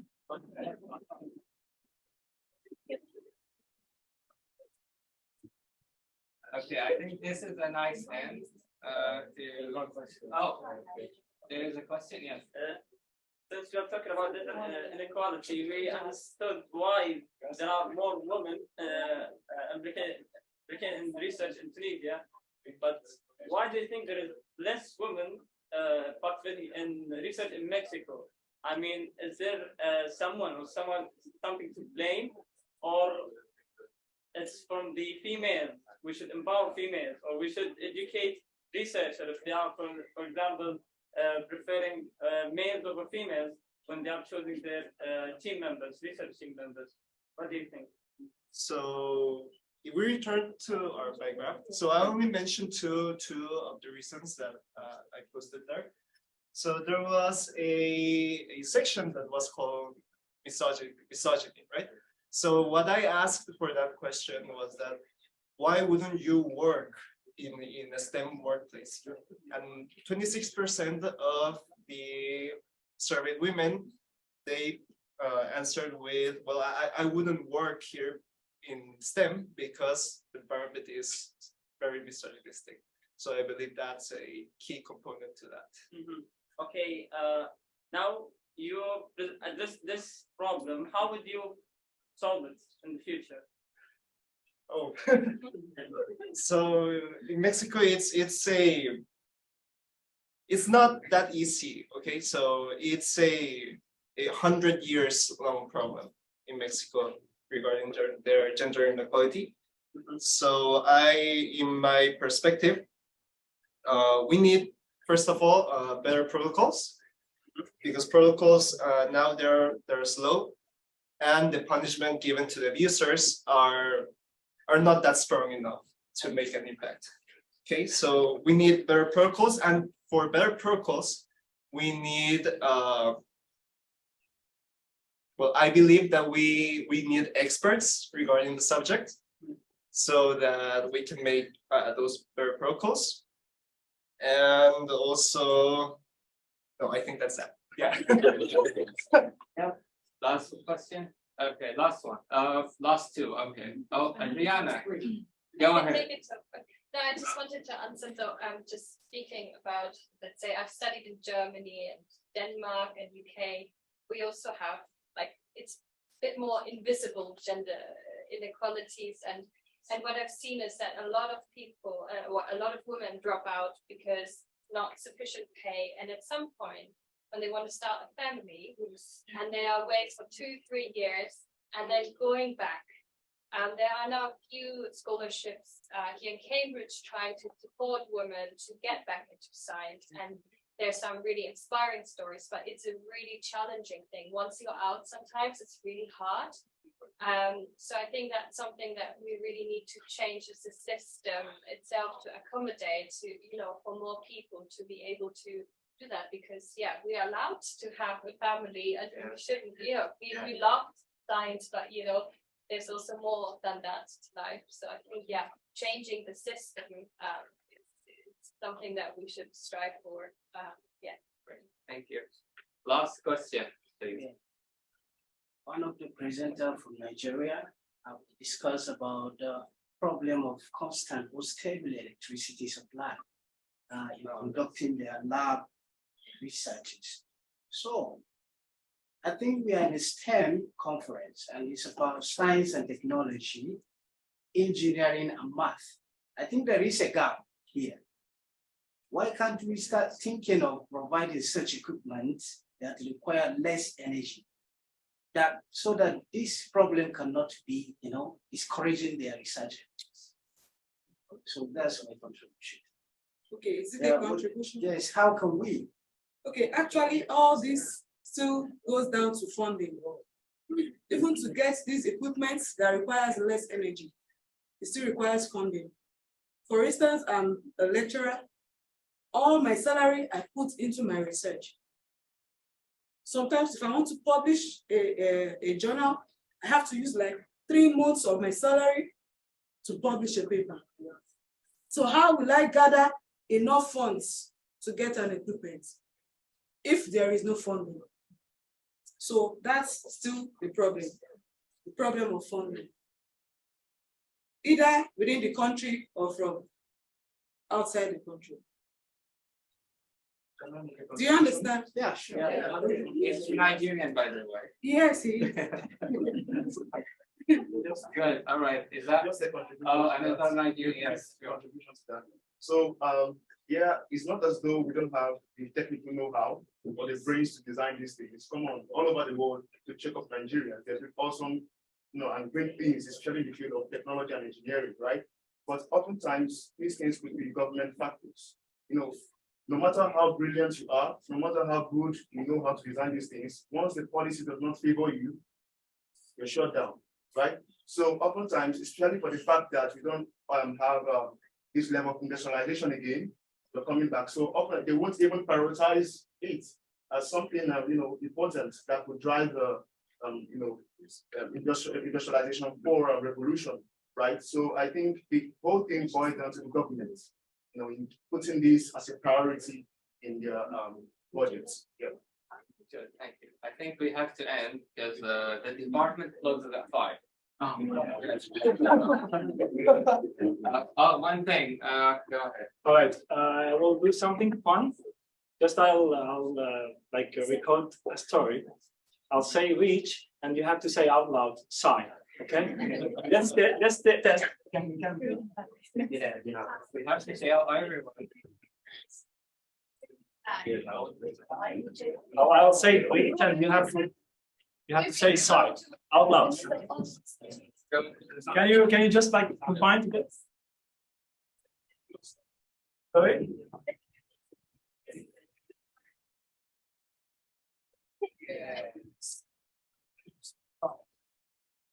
Yeah, let's stand. Take a picture at the same time. Yeah. So this one, then a picture. No, it's a video. No, I know, but do a picture afterwards. No picture afterwards. Can you see everyone? So I will test now. Reach. Let's do it again. Reach. 9. Great. Picture. No picture. That's me.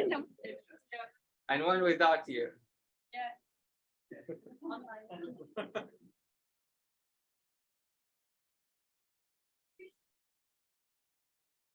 Perfect. Thanks a lot. Everyone's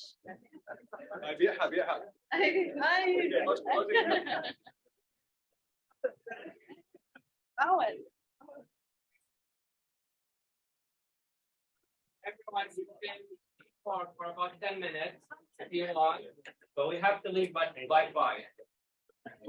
Thank you very much. All right.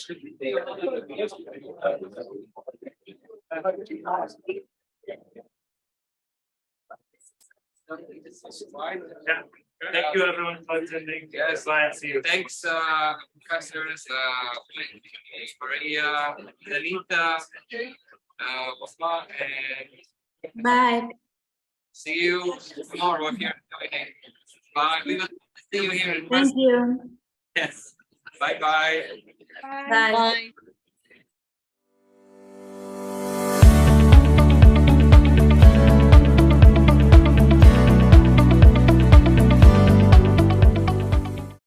Hi guys, it's so nice to see everybody here and some familiar faces. And we are so excited. It's the final day of the conference, and unfortunately, some people are leaving soon. But it was so nice to meet everyone. It's such a big gathering, and we are gonna present the president of ReachSci program and the organizer of this big conference, Mohammed Alawami. Thank you. Well, good to have you all, and thanks both for starting. Just quickly going through some key things today. There was not a presentation from me now. So this is the program. We changed it a little bit. What is good is we added something that many of you asked for, so a tour.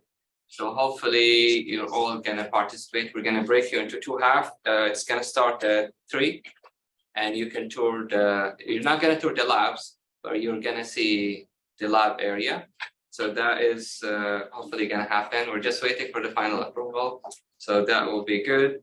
Everything else is probably the same. The only thing we also changed is the structure of the presentations. So now you'll present and have 1 minute for question and A. I know it's not a lot, but you know, we have more like 30 people to present, so we have to be a bit on time. So we increased the timing. So if you didn't have time to present in the morning, if you talk much longer, we increase it the time at the end.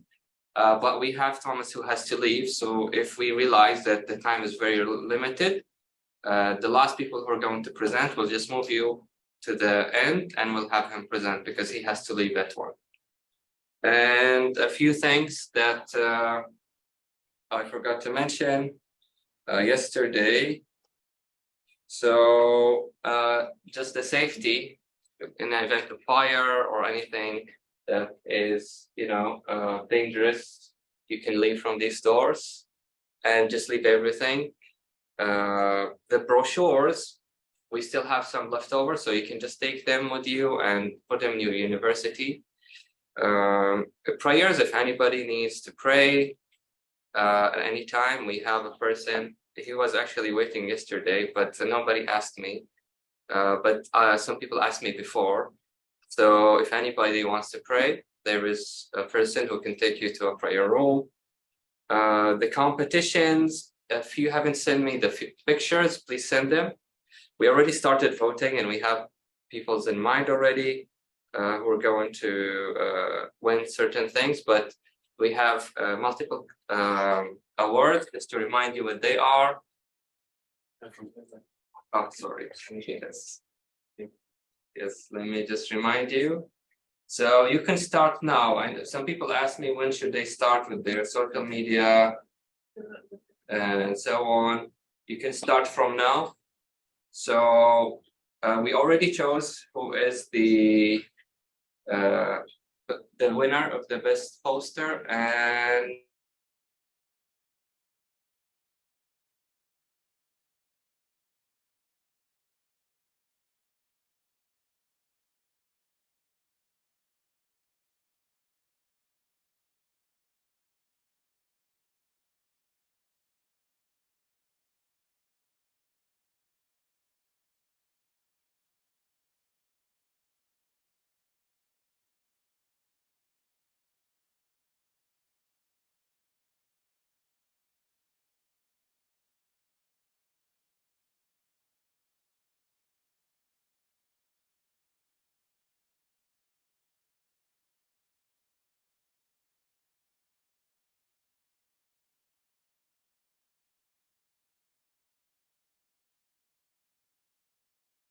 Oh, wait, was it muted the whole time? No. Yeah. Just the last few minutes. Oh, really? Okay.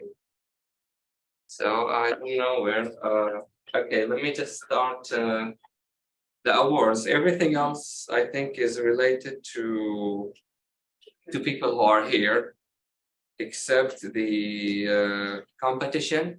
So as I said, we already selected the best research challenges poster winner, and we're going to be selecting the best project poster today. Good luck to you all. And the media, again, it can be online. So people who are online or here, you can participate.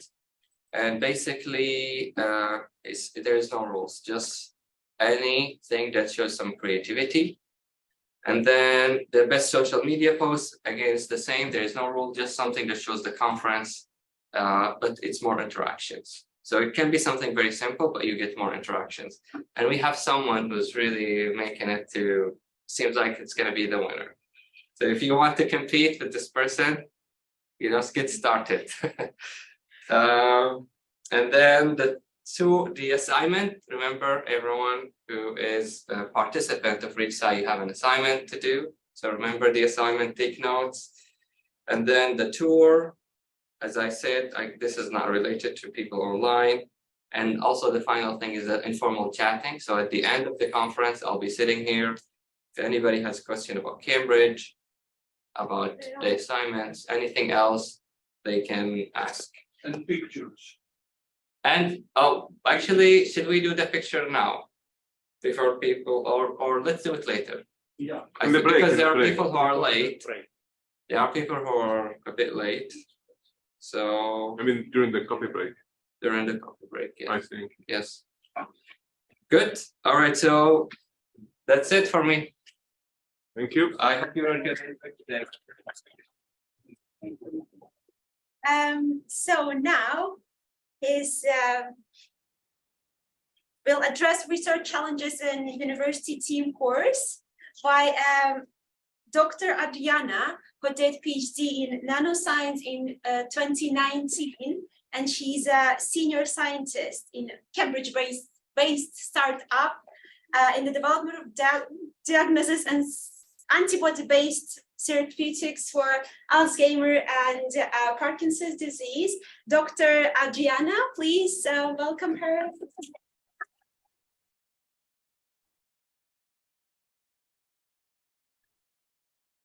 Great. Thank you very much for the nice introduction. Yeah, excellent. Can you hear me at the back? Yeah, that's okay. If I get too quiet, let me know. But it's really, really nice to be able to talk to you. Actually, now I changed position and I'm the program manager and MREF course director at something called Census CDT, which is a center for doctoral training. So it's a 4-year training. Is there any problem? It is not. No, it's not. Okay, let's just wait for a second. Yeah, it's fine. Ah, that's okay. All right. I want to talk to you a little bit about our values, about the course, and how we try to address research challenges. But before I start, I really want to thank you for coming all the way. It's really amazing. I mean, yesterday I enjoyed so much talking to you from so many different parts of the world. And I think it's great. And I'm really proud of Mohammed and so Wadu, Chan, and Sarah and other students from the Census CDT and you that have been really doing a great work with this program. And I think it's such a wonderful initiative that I really want to encourage more and more. And I think it's such a wonderful thing. So why don't we start with the first slide? So I work for the Center for Doctoral Training in Sensor Technologies, and we focus on healthcare and sustainability. That's really core to our research. And as I mentioned, it's a 4-year program. The first year is a Master of Research, and then it's a 3-year PhD. We exist already since 2014 here at the University of Cambridge. Our base is actually this building. We had more than 110 students enrolled so far in the program. We have over 100 or roughly 100 academics in Cambridge associated to us from 20 different departments. So really we form like a super department here in Cambridge for sensor technologies. And our students are extremely diverse as well. We have, last time I counted, over 20 nationalities. And they're supported not only by professors and researchers in Cambridge, but also by industry. Since, yeah, as you know, funding is always quite important, but it's really interesting to co-develop solutions with science or with companies as well. So really the sensor CDT is unique to the UK because we were the first ones to pioneer a skills gap that we identified here in the UK. Because sensor technologies, it's such a broad research field, really. We have students, studying engineering, medicine, mathematics, biology that are part of this program because there's so many different types of sensors, which I want to show you in the next slide. So these are some of the topics our students work on. So they develop different technologies. They work on middleware such as sensor networks, Internet of Things, data analysis, but then also they apply it. It's a very applicable field, which can be quite rewarding having a product at the end of your PhD, for example. And our students, so I often call this program a PhD plus experience because it's different than a traditional PhD program because you get additional training, for example, through our industry partners, we collaborate with many national bodies, like, for example, the British Antarctic Survey or the Environment Agency. So we are connected to government as well, and also many different universities throughout the UK, but also worldwide. We have quite a big network and collaborators. So it's a really, really, really big program, and it's really exciting to be part of this. But what I wanted to talk about is what's at the heart of our program, our values. As I said, we want to develop technologies for a healthy and sustainable future. And one of the things that we really care about the program and what is very unique about our CDT is the responsible research and inclusive innovation, which is led by Dr.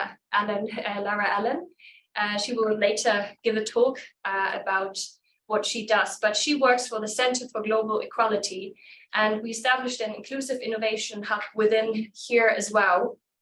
And I have a picture of her. If you think, yeah, that's her. So her talk will be at 2 o'clock.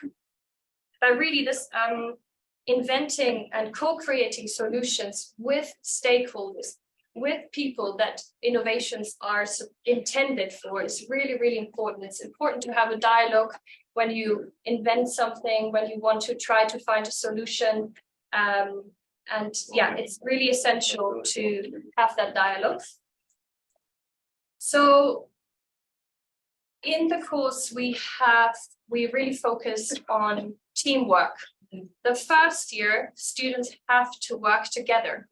The course is designed that we encourage teamwork and collaboration. So in the first year, we have students from different backgrounds, chemists, biologists, engineers, as I mentioned.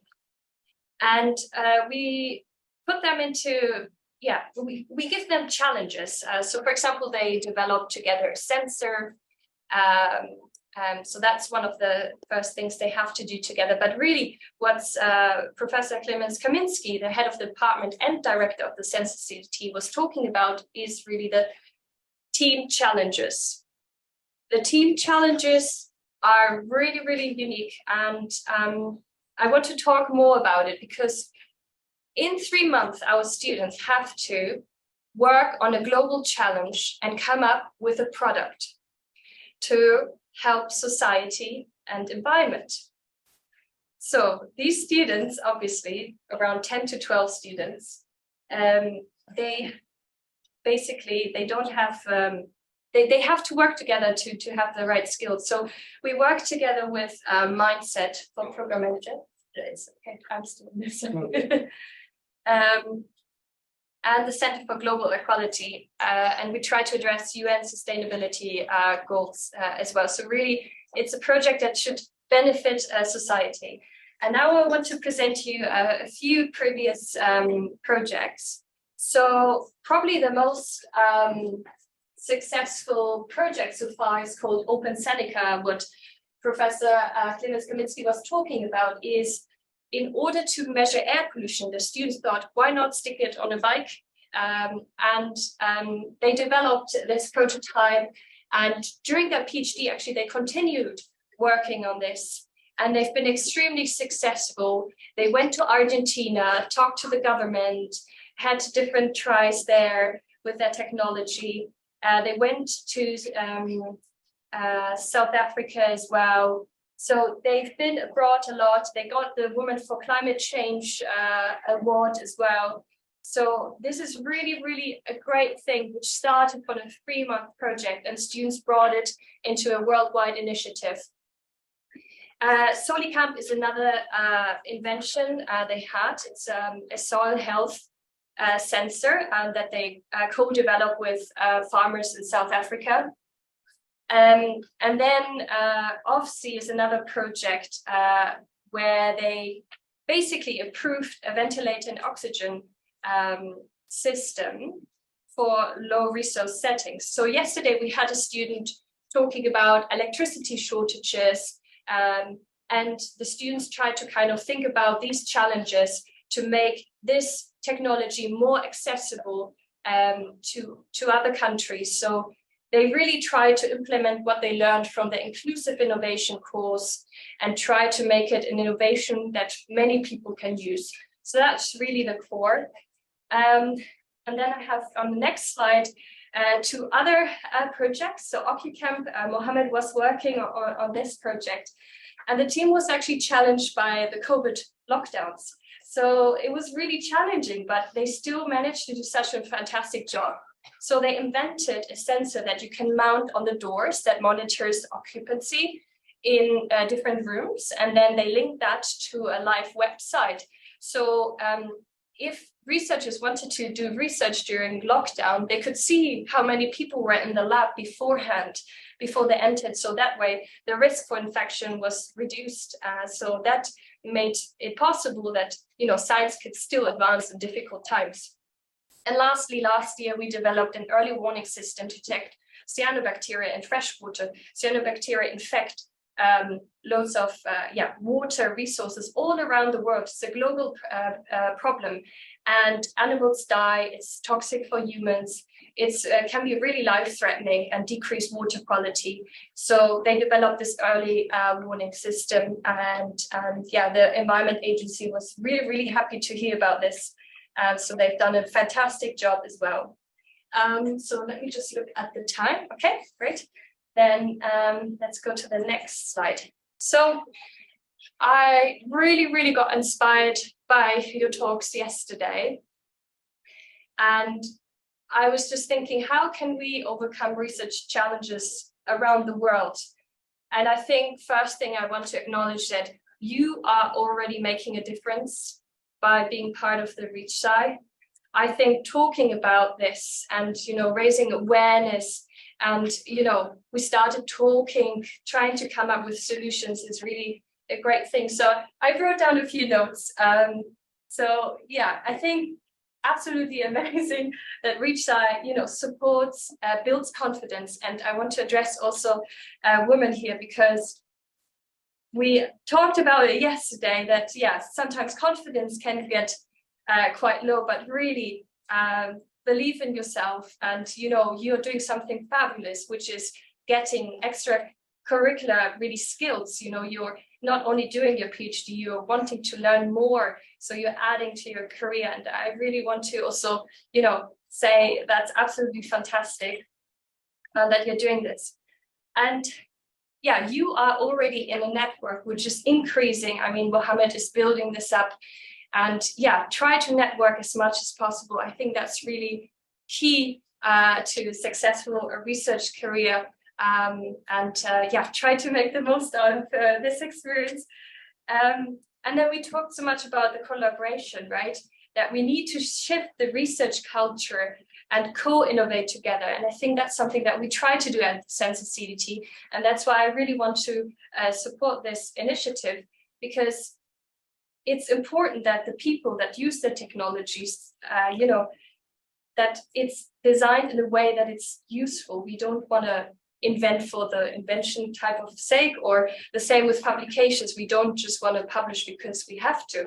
We want to kind of make a change, have high quality papers. So I think, yeah, this is the start of a nice change.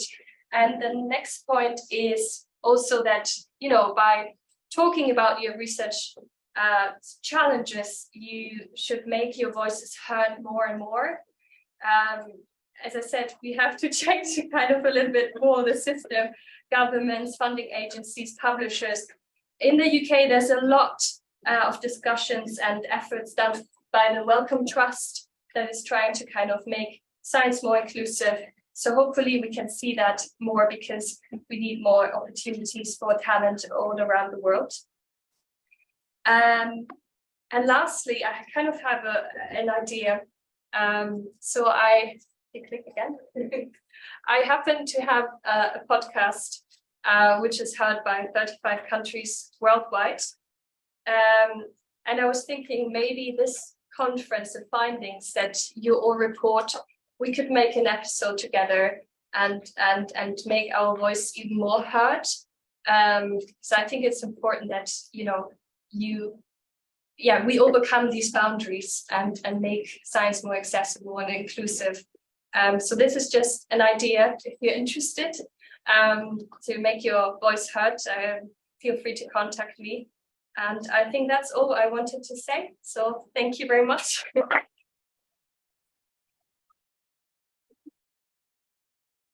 We have a few minutes. Questions. Yeah, if anyone has any questions to Dr. Andrei.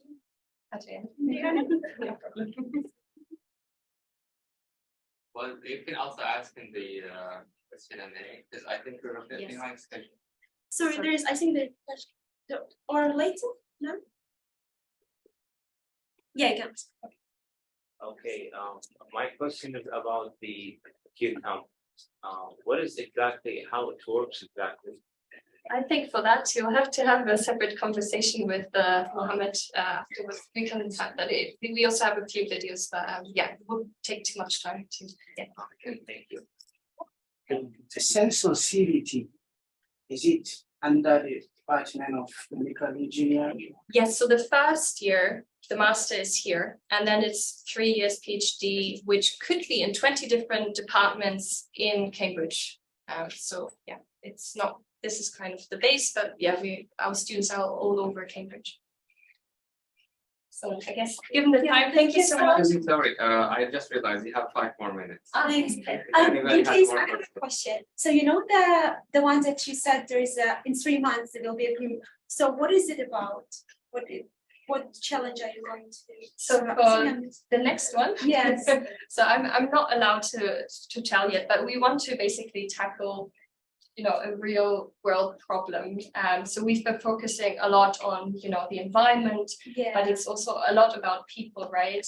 So I think it's quite important to keep that in mind when you have innovations, that you should also always think about, you know, implementing the people in the design and have conversations with them to really make it work. It's more about like evolving people. Yeah, but also kind of skills, and they should come up with a prototype and that it's a benefit to society. But yeah. And I have another question. Sorry, you know the cyanobacteria one. So what was the result? Did you get anything from it? So obviously 3 months is a very short time. Exactly. So they tried different machine learning approaches to kind of look at different cyanobacteria.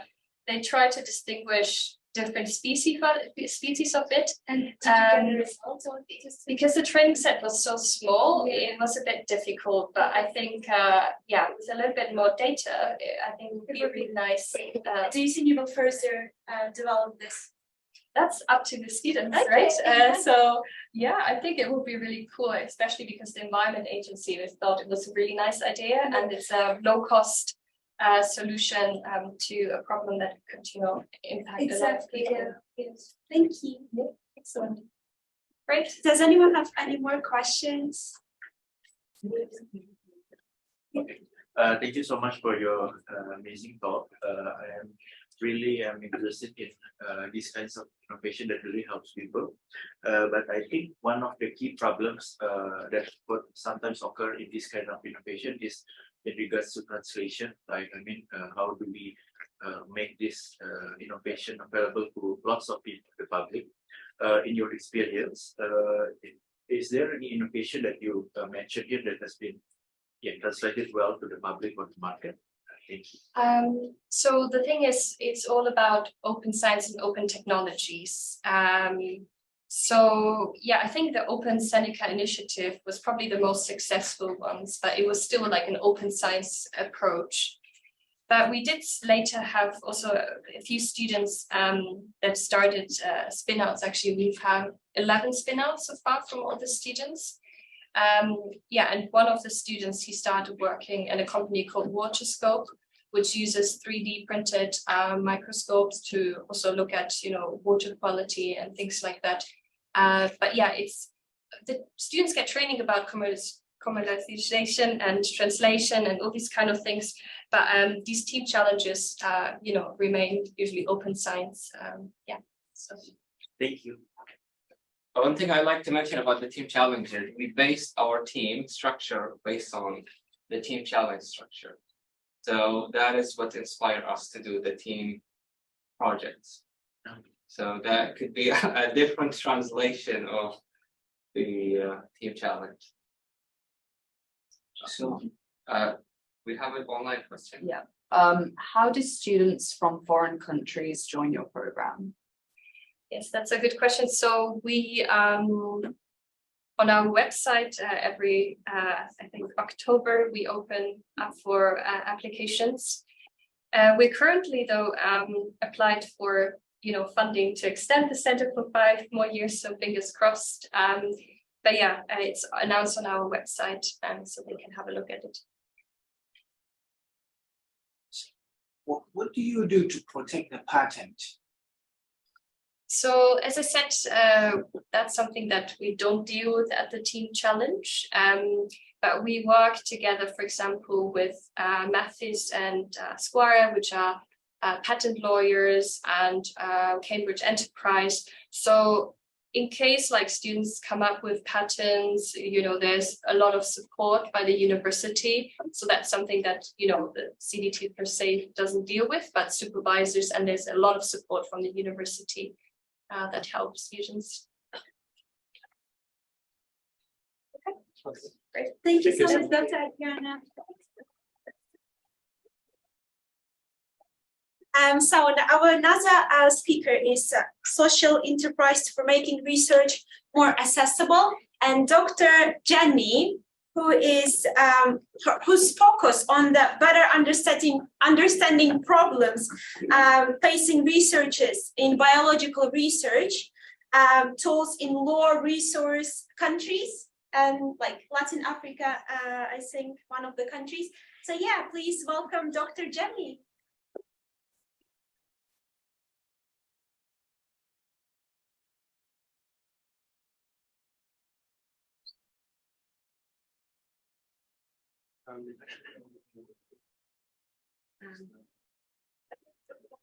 Great, thank you very much for the invitation, and delighted to be talking to you this morning. So I'm going to talk a bit about work that's happened in my lab and with many collaborators looking at open source technologies, community building and social enterprise for global access to biological tools. Next slide, please. So the main kind of mission focus of my lab is that we want to reimagine supply chains for reagents so that they no longer limit the creativity, ambition and impact of scientists in the global south.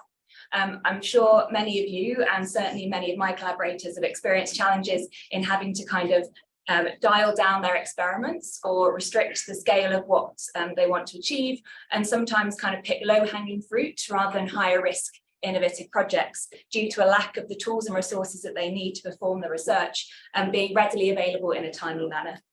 Next page. So one of the key reagents that we focus on are the enzymes for PCR. So I'm sure many of you are familiar with this. Even if you're not biologists or biotechnologists, PCR has become very commonly used as a term in the last few years due to COVID tests. And PCR is just a technique to basically increase the number of DNA strands within a sample reaction. So you take your human samples, for example, add it to a tube, as is being done here. Could you click again? Thank you. And in that tube are a number of things that are kind of colorless. You can't see them in real life, but they're sort of blown up as a cartoon here. So you have something called DNA polymerase, which is an enzyme that's a protein that catalyzes the replication of the DNA. You have your sample, you have some buffer to keep everything at the right pH. You also have dNTPs, the building blocks of DNA, and primers, which target the DNA polymerase to the piece that you want to amplify. So this is an extremely common reaction that happens. And on the previous slide were a few examples of some of the technologies that are enhanced by PCR. So it's not just diagnostic testing, although obviously that's a very large one. This is also the kind of fundamental technique in anything that involves identifying or using DNA. So you'd be using it for molecular breeding of crops. Certainly anything involving genetic editing or gene editing would require PCR as a fundamental process or protocol. My PhD was on modification of mosquitoes to be sterile. Again, we used a lot of DNA technology there. So it's really a fundamental thing.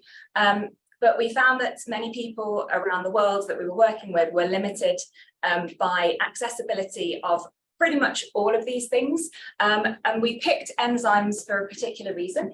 Next slide, please. Because they're usually shipped on a cold chain. So they're kind of fragile biological materials. You can make them ambient temperature stable, but most manufacturers will ship them on ice. And this is a challenge because these ice boxes need to make their way all around the world.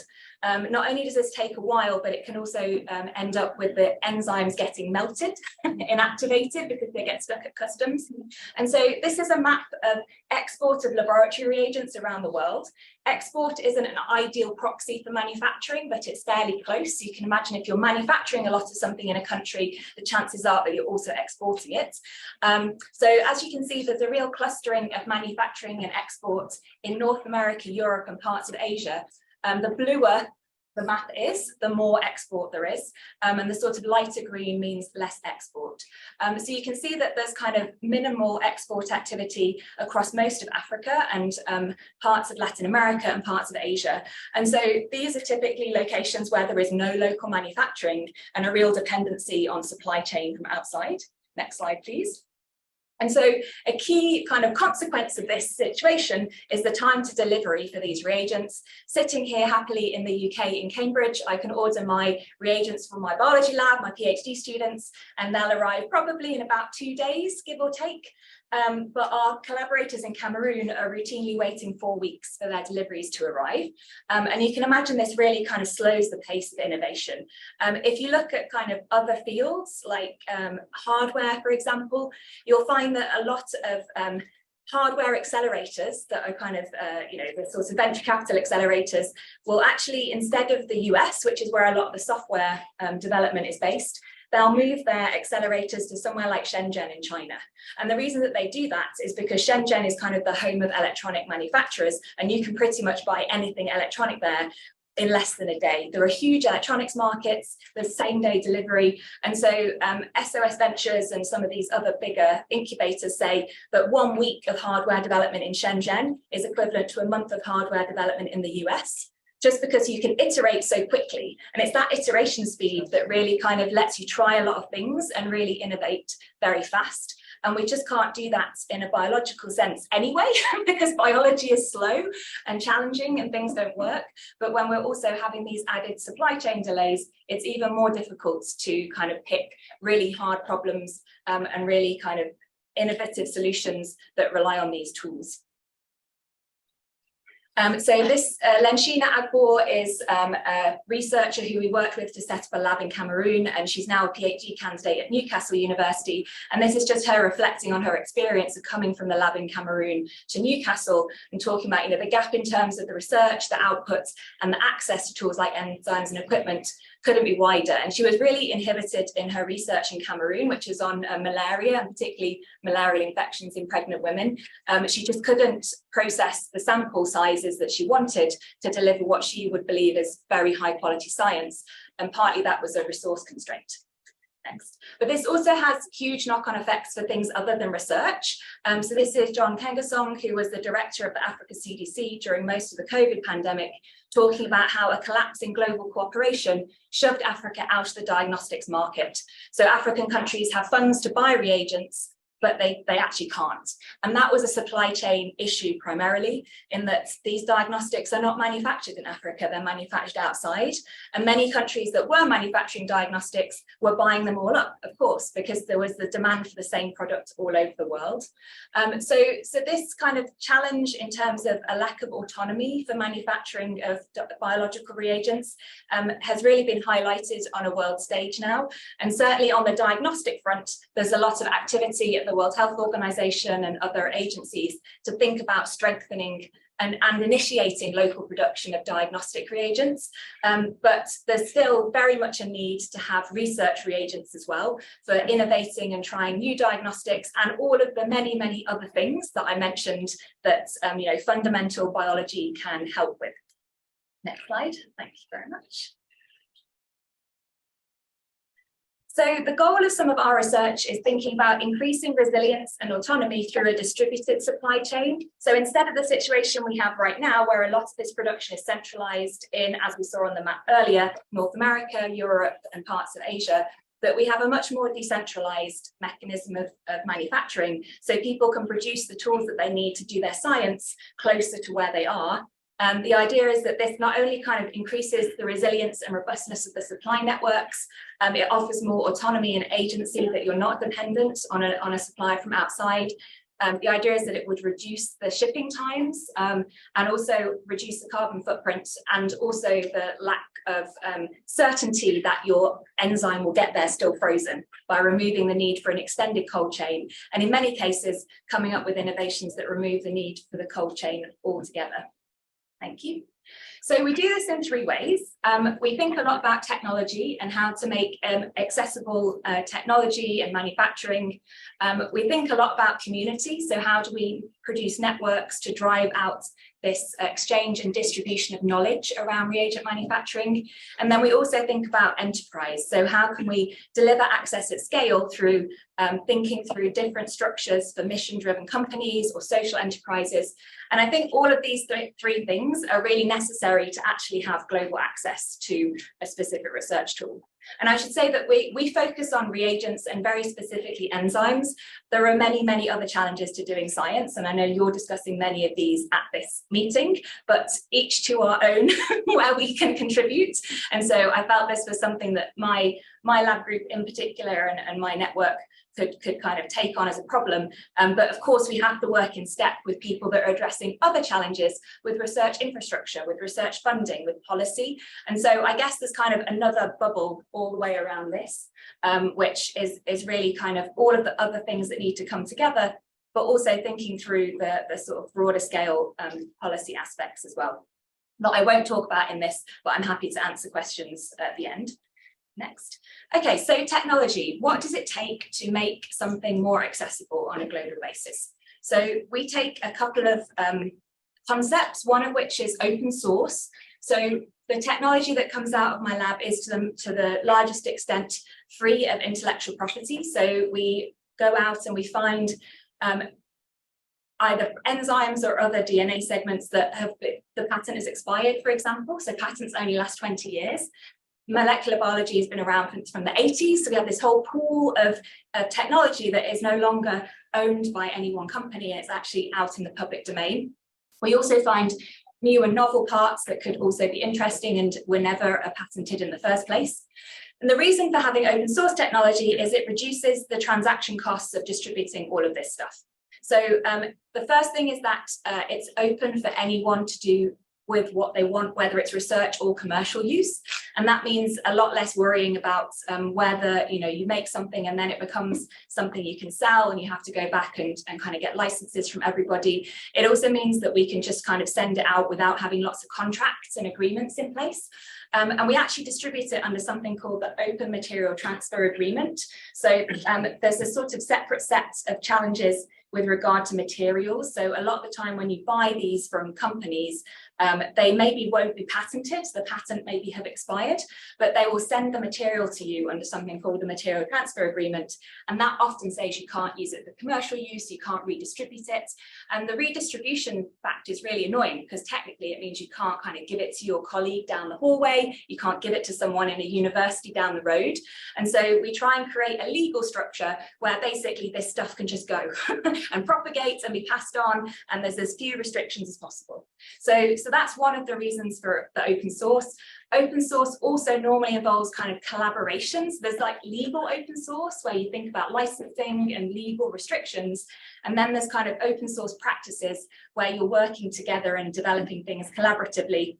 And so, and that's, not unique to open source. You could work collaboratively on something that you later make not open and patent, but it is a kind of, it's a sort of particular way that has been adopted by the open source community of being very open to participation from around the world. And so this collection was designed by my lab, but also many collaborators across multiple continents.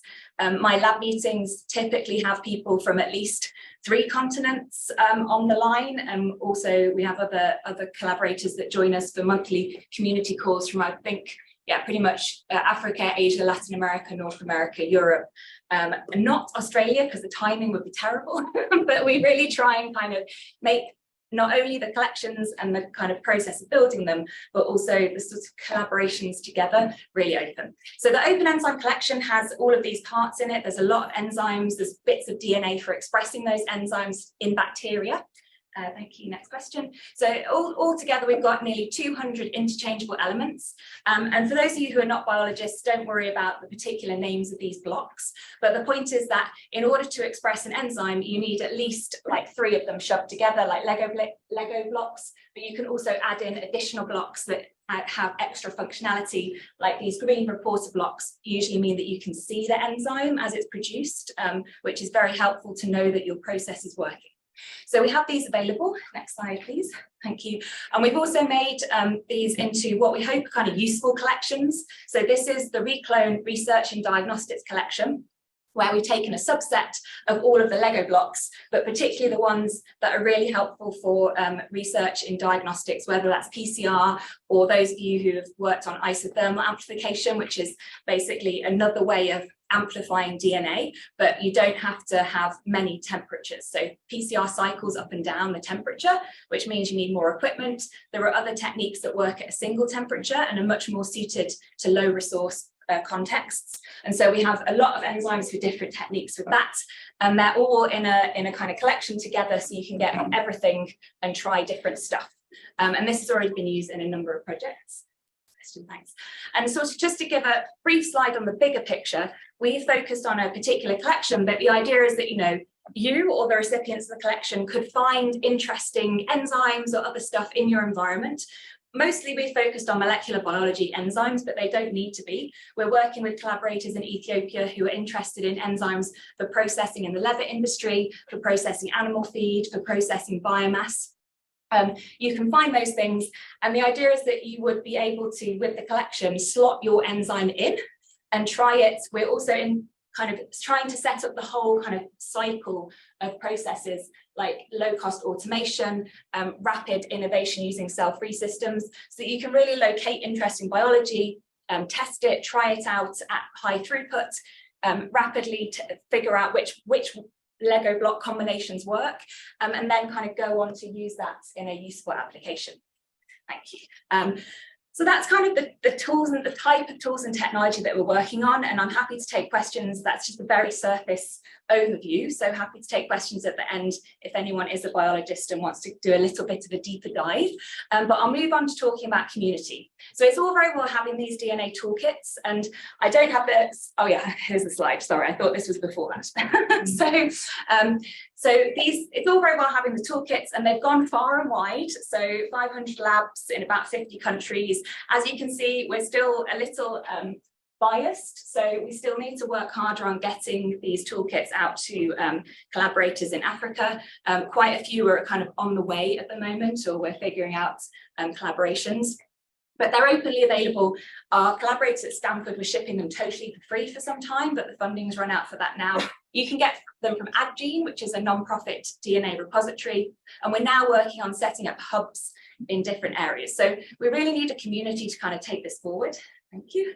And that is called ReClones. This is a global collaboration for equitable access to biotechnology, and this runs a number of different ways of participating. So we've done a lot of training courses, both through ReClone and through my lab and other collaborators. We trained about 250 scientists in how to use the toolkits to make proteins, make enzymes in the lab. I'm off to Kenya in a couple of weeks' time, where we're running a course in Nairobi, but also with our collaborators from Ethiopia who are coming over to Kenya for the course. And we have a number of others planned. We also support other scientists that are running their own workshops.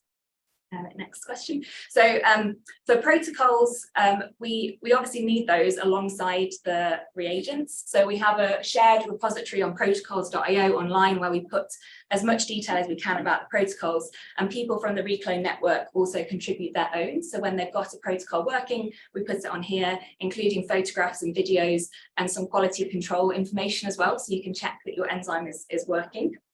Next. Thank you. And so here's just some examples of collaborations and projects. So in Chile, Isaac and Tamara have been making their own enzymes for SARS-CoV-2 detection.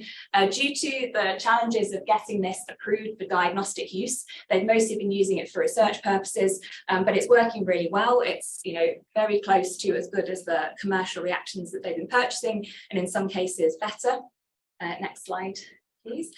Felipe has been using the same type of reagents that he's been manufacturing in Chile for detection of potato virus from RNA extracted from infected plants.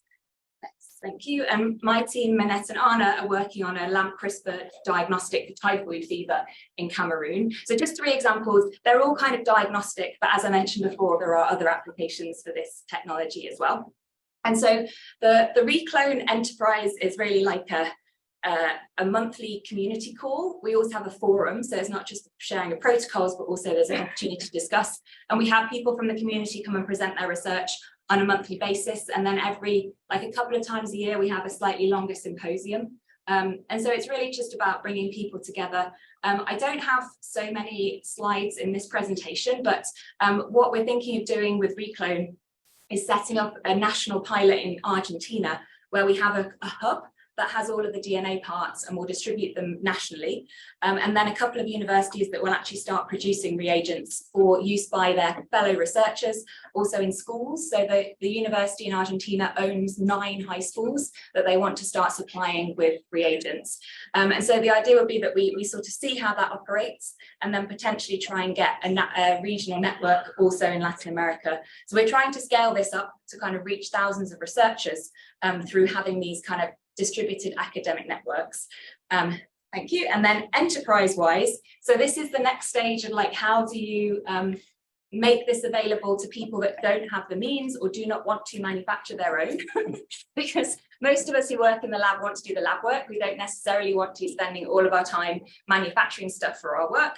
And so we have a pilot called Beneficial Bio, which is really looking to be a kind of initial catalyst for small biotech companies to start producing these reagents And the idea is that this kind of catalyzes increased research productivity because you're not waiting for 4 to 8 weeks, that can kind of hopefully catalyze some increased investment in innovation and increased demand. And so this is the idea of how you could sustain a social enterprise model by basically making these reagents available to labs that do have funding and don't want to make their own. So it's kind of like a dual model. You can make your own, and we have training and other stuff for that, or you can purchase it. And these companies would also sell stuff from other providers as well.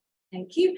So we piloted a social enterprise model in Cameroon. We built a biotech production facility at Maboa Lab, which is in Yaoundé, who are now offering training and a shared lab facility, producing hardware locally. So these are transilluminators, so visualizers for DNA that were built in Cameroon, producing PCR reagents, and they work, and also selling them.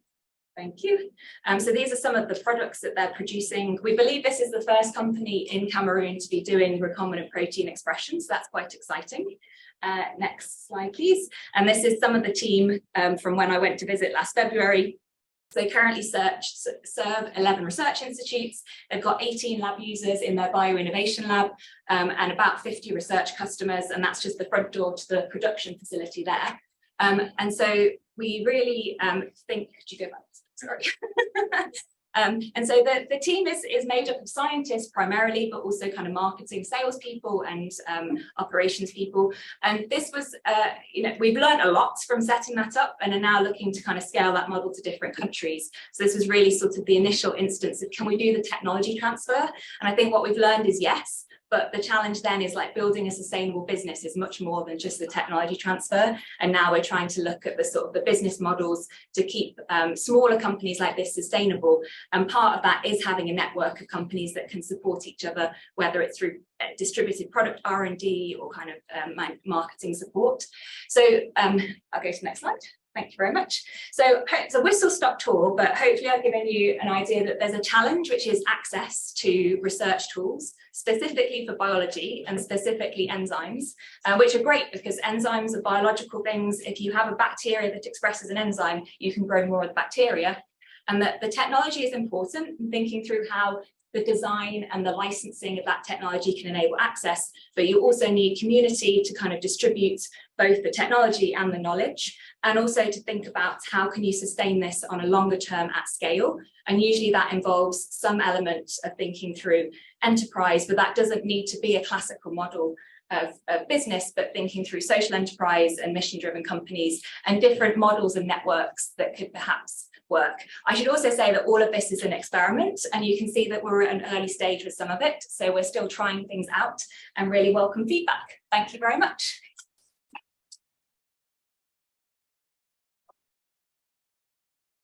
If anyone has any questions, ask. I think this can. So I know that in biotechnology, we have a lot of test tubes and cultures, and I think there's a lot of plastic that goes into making this stuff. So how do they deal with the plastic waste, especially in like underprivileged countries? Yeah, there is a lot of plastic, and also that normally is similarly shipped from a small number of countries that have the kind of medical plastic processing, but doesn't need the cold chain, so it makes it a little bit easier. But yeah, the waste challenge is an issue, and quite often it's incinerated, like almost as medical waste, but that can produce byproducts, particularly if the output is not cleaned properly, or it's just taken to landfill, hopefully having been autoclaved and sterilized first. But it is a real issue, and I think it echoes an issue that's also faced with medical waste from clinical facilities as well, that I don't think there's a real solution to the clinical aspect either. I know that's a kind of like open question, and there's a lot of work going on with a number of NGOs and the World Health Organization to solve that problem. Obviously the clinical side got even worse during COVID because of the number of diagnostics consumables. So I think it's pretty much down to the individual labs. Most of the labs that we work with, we ensure that they have, autoclaves in place, or pressure cookers at least, that can kind of sterilize everything. And then it kind of goes into standard waste streams because at that point it's safe. But yeah, it is a real issue. It's a real issue also for us here. So I'm hoping in the next kind of 10 years, we really see people coming up with great, more renewable plastic replacements for biotechnology, but it's a difficult problem. As you can imagine, we're very interested in the sustainability issues, so we kind of like read around it a bit, and it's tough because almost anything that you get to replace plastic is going to be bio-based.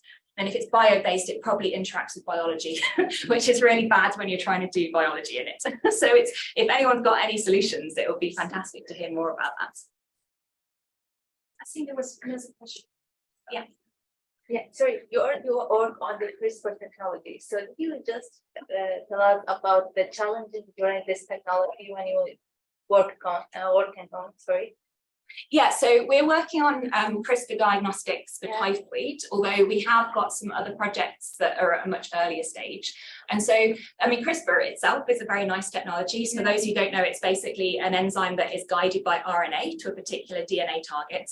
In our case, we're working with Cas12, so that's a diagnostic.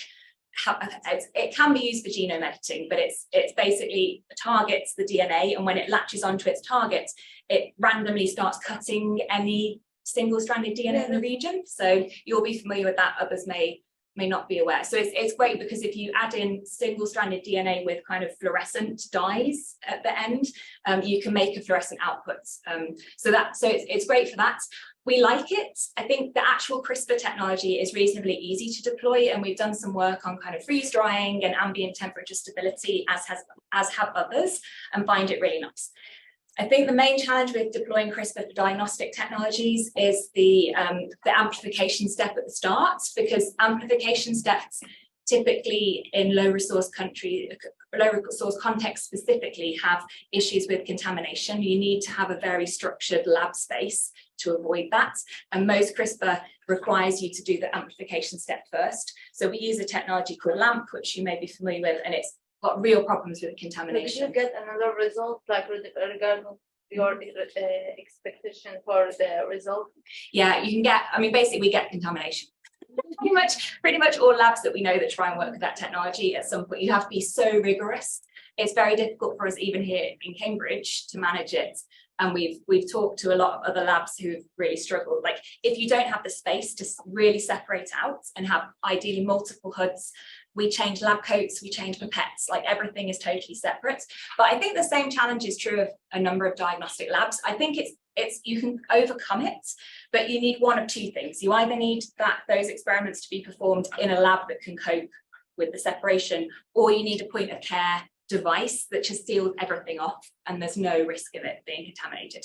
So we like it as a technology. I would say that there's a lot of people who kind of, are really, really advocating for it as kind of it's going to solve all the problems, and I would definitely not go that far, but we do like it. And I've never done CRISPR genome editing, but the project that we're supporting in Kenya is actually gene editing sorghum to be resistant to striga, which is a parasitic weed. So I'm going to be learning a lot when we go out about them. So do you know what is the difference, like what the challenges maybe like facing for when someone working on the CRISPR for the human and for the plant? There is many differences. Is there same challenging, or? I would say at the scientific level, so the CRISPR challenges, I believe, are reasonably similar, although plants tend to have multiple copies of genes, more so than humans, like multiple chromosomes, which makes them challenging anyway to edit. But I think that the issues are more around with humans, human cells, for example. If you're working on human cells, just the infrastructure challenges. And then secondarily, once you've kind of done your research, the infrastructure challenges are very different. Innovation is much more regulated, as you might imagine, in the human space. So it's a much longer kind of track to get to a useful field application, much more investment needed. In the plant space, there is still challenges, but it's much less. And in Kenya, at least, they've recently ruled that gene-edited crops do not have to go through a full GMO process. And a number of countries are ruling on that right now. So we might see it becoming much easier if your idea is like reasonably rapid impact of going from kind of research to market, then crops and plants in general are probably a better space to be than sort of human therapeutics. But thank you so much for answering our questions. If you have any other more questions, maybe we can ask you later. Yeah, if you're happy to, because of time limitations. Thank you so much, Dr. Jenny, for. So the next speaker is Dr. Yelena, who will give and take global research development. So I think she's the person who supports early career especially in women, and the evidence for it is 3,000 programs that we supported for early career, right? And women in research, and also professor of pervasive computing at Coventry University. Please welcome Dr. Yelena for the, thank you very much. Right, I'm going to change gear here. There's nothing technical about the talk. I'm really delighted that my better half, figuratively and literally, has just joined us, Professor James Brucey. Indeed, we are both professors at Coventry University. My specialty is sensors, but I'm not talking about sensors today. And James is a professor of computer science. I'm going to be asking to move my own slides if that's possible at all. So I'll be. Yes. Yeah, you can use this. This is for the laser. Yeah, I think it moves. No, not this. Not today. Not today. Yeah. Okay, so I'm just going to take charge of your computer. That's okay. I'm going to place myself there. So yes, so today we are going to be giving you a talk that is completely unrehearsed. And all of the time that I have been busy together with James on global research and development, never having had a chance to actually pause and talk about what we are doing to an audience that is full-on researchers that are undertaking research and development maybe as we speak. So I'm hoping that this is going to go well. It's going to need a little bit of input from yourselves, hopefully, and I'm going to need support from James wherever I stray on the side or leave things unsaid, because we are all very keen to share with you the reflections that we've pulled together on the back of several years of work in research and development. So if nothing else happens today in the next 15 minutes, these are the first few key ideas that we wanted to seed in your minds for you to take and maybe reflect further in your endeavors in research when you leave the conference or even in the remaining part of the conference.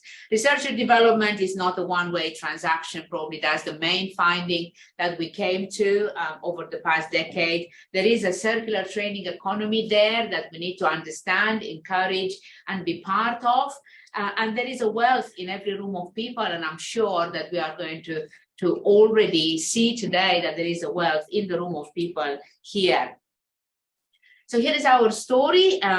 Started in the Philippines in 2010 when we had an inspiration and an opportunity to work with a group of about a dozen master students that came to partake into a training on IoT systems, hands-on experiences with sensors and systems that they have not encountered before, but they have become aware from the wave of interest that the Internet of Things has created around wireless sensing. And in the course of that 2 weeks of training for researchers, technical training, specialist training on wireless sensor systems, we found that we got more questions about how do we proceed with the process of research than we had questions about the technicalities of the wireless sensor system that we were trying to put forward.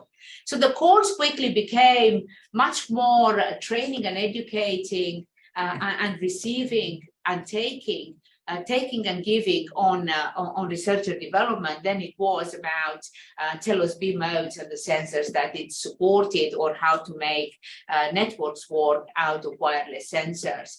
And that really opened the door for us to try to challenge ourselves on being more systematic, maybe more robust, and inquire more about the needs of researchers in various parts of the globe, not only in the global south, but also in the global north, on the research process. What makes a research process successful?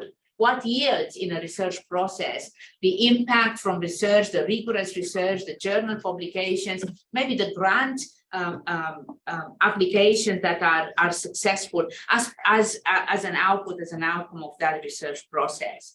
And between 2010 and now, as I said, we've been very fortunate to have been given funding by the British Council in particular, but also by the EPSRC and a few other funders, some of them private governmental funders in different countries, to go and travel to about 15 countries and deploy over 30 programs on research process, interacting with people around the understanding of research processes and the success in research.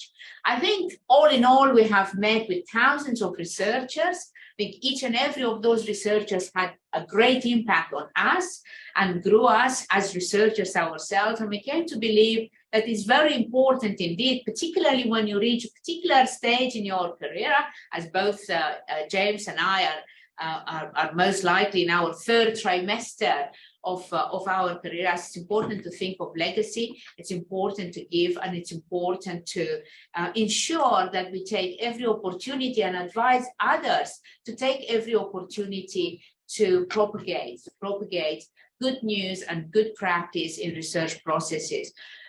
Professional researchers, senior researchers, those who have grown to have seen research happen cycle after cycle, have a duty to interact with junior researchers. Junior researchers, when they grow, have a duty to interact with those who are more their juniors, and so on and so forth. And I think by this circular economy cycles of research good news propagation, we all get better as a citizenship, as a nation of global researchers. This is for sure the biggest lesson that we have taken with us in all of these years of work and having delivered so many research programs. It goes without saying that every one of the researchers we interacted with has brought joy to us, and we hope that we have brought joy back to some of them.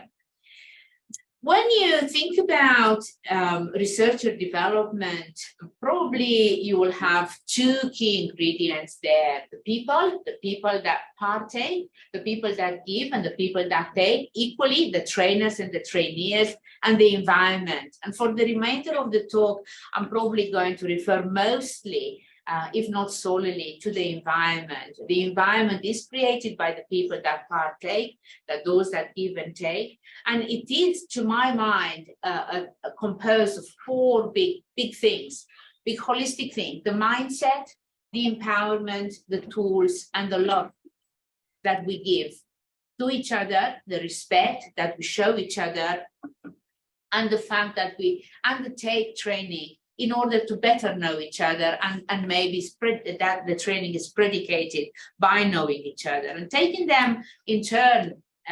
The mindset is all to do with the purpose. We are all in the same classroom, we are all in the same room, we are all in the same environment because we are joined by a single purpose. For me as a trainer, the purpose is to provide, to project some of the knowledge that I have, the experience that I have, to share that with those that are attending. For those that are attending, the purpose is to get richer in a particular regard. You want to get richer or better at writing papers, if that's the purpose of the training, or writing a grant, or communicating better, or becoming an overall better iteration of yourself by the time you finish that particular training. So I think being clear about the purpose is very important. Being clear before we engage is important. Being open to learning is, however, equally important.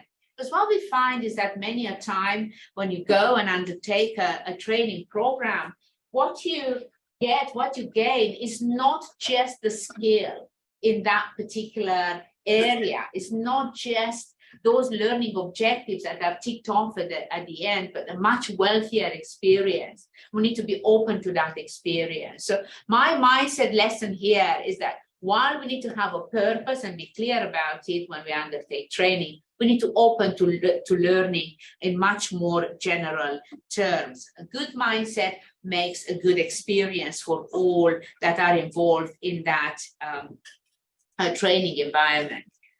The second thing comes with, it's about empowerment. And empowerment is all about ensuring from us as trainers and from the attendees as well, that everybody has a voice.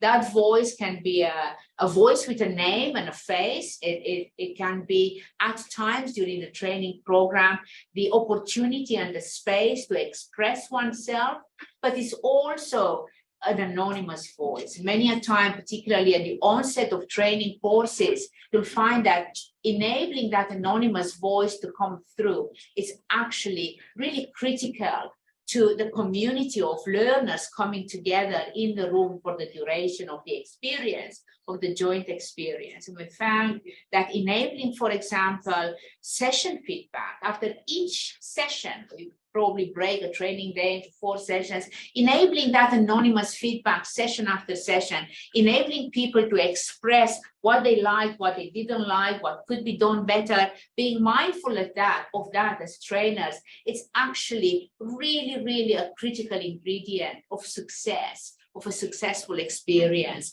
in a training environment, in a researcher development environment. There are all sorts of other ways of producing empowerment, giving people the feeling that they are empowered in the learning environment. One of them is reproducing various versions of the 3-minute thesis, ensuring that by the end of the course, everybody spoke when they wanted to speak, and everybody spoke because everyone else spoke. Everybody has a chance to express themselves as an individual and also to contribute to groups' expressions around the challenges that are presented or are around the skills that are learned in that environment. So empowerment is probably the biggest, best ingredient to cultivate in a learning environment in researcher development, through all of the means necessary for that empowerment to be produced early on in the courses, in the processes that bring us together.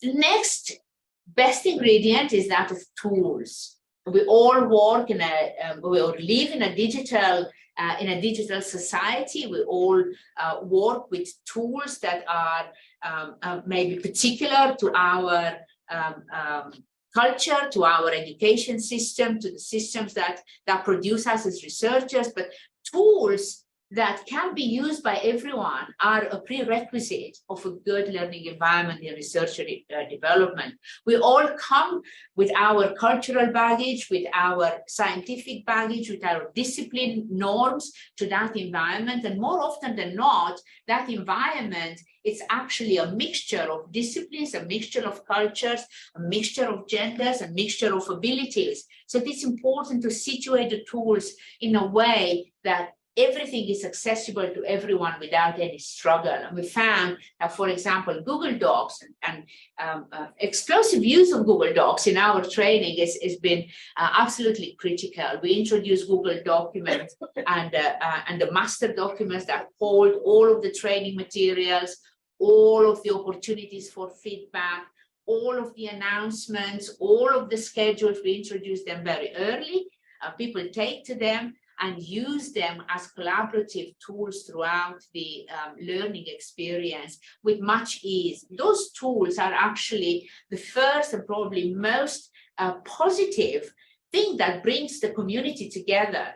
Around the document. Use the tool first and foremost to express anonymously everyone's expectations from a course. Use the tool to download slides, to verify links, to go and provide feedback. And at the end, use the tool as a legacy for all of the learning that has happened, as a repository for all of the thoughts, for all of the whiteboards, for all of the synthesis that people have produced during the course. So the importance of tools that bring people together should not be underestimated. Last, from my ingredients on a healthy environment is love. We need to show it, we need to give it with the respect that everybody it's entitled to expect, and it's free to give to all that are with us within that learning experience. There is no bounds for what love can do to a good and positive experience of a research and development process. It happens by itself. It's shown by all, it's shared by all, and for us, it's expressed mostly for myself and James through the pictures that we take throughout our journeys, with every class that we interact with every group of people that we interact with. People love the pictures, we love the pictures, and there is no time as a hard time that can be made better for me as a scientist just by looking back at the pictures that I acquired through my journeys with in so many programs in so many countries.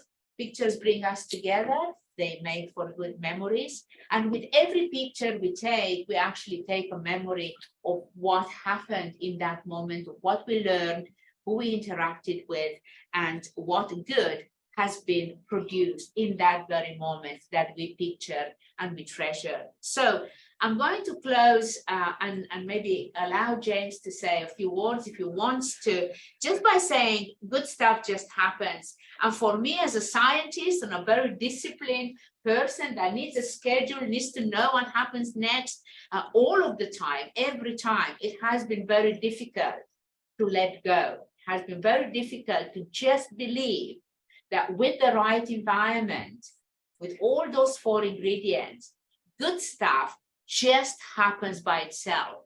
I don't need to do any more than engage with the journey, create that environment through the tools, the empowerment, and the activities that we bring to bear, and then it's magic. So for engineers, that's quite unbelievable. I am an engineer, and I grew to believe it only by repeated experience. James, it's to you if you want to add a few words. I don't actually really want to say anything other than to thank you all for listening to our talk, and I need to be in the picture. Yeah. Okay, so okay. Oh, there's the camera. Yes. So thank you very much for having me. I think I was just going to say this sounds a little bit corny, and you know, I hope you can forgive us for that. But I think that some of the time, it would be quite terrible for us to avoid saying these corny things and then maybe leave you out of the loop. That actually there's a great deal of benefit to you personally to going and contributing to other people's lives by teaching them stuff. I mean, I know it seems obvious, but sometimes you need to say obvious things to people. And I think actually a lot of the teaching that we do, they actually are pretty much obvious to us. You know, we supervise our PhD students, we're teaching them those things all the time on, and we'll get a new student and they have no clue how to write an abstract, and we teach them how to write an abstract. And, you know, these sorts of things are very sort of basic bread and butter to us. But actually, it's really great to go into a new environment and find, you know, 100 people sitting there saying, we don't know how to write abstracts. And we say, hey, look, it's simple. It's got this little formula that you can use. And it's really quite clear. And they get at the end of it, they say, oh, now we know how to write abstracts. You know, go away charged. They're writing their papers. So I think that's really great for us. We received a benefit for it. I'm really humbled to even be invited by Elena to talk to you. But thank you very much.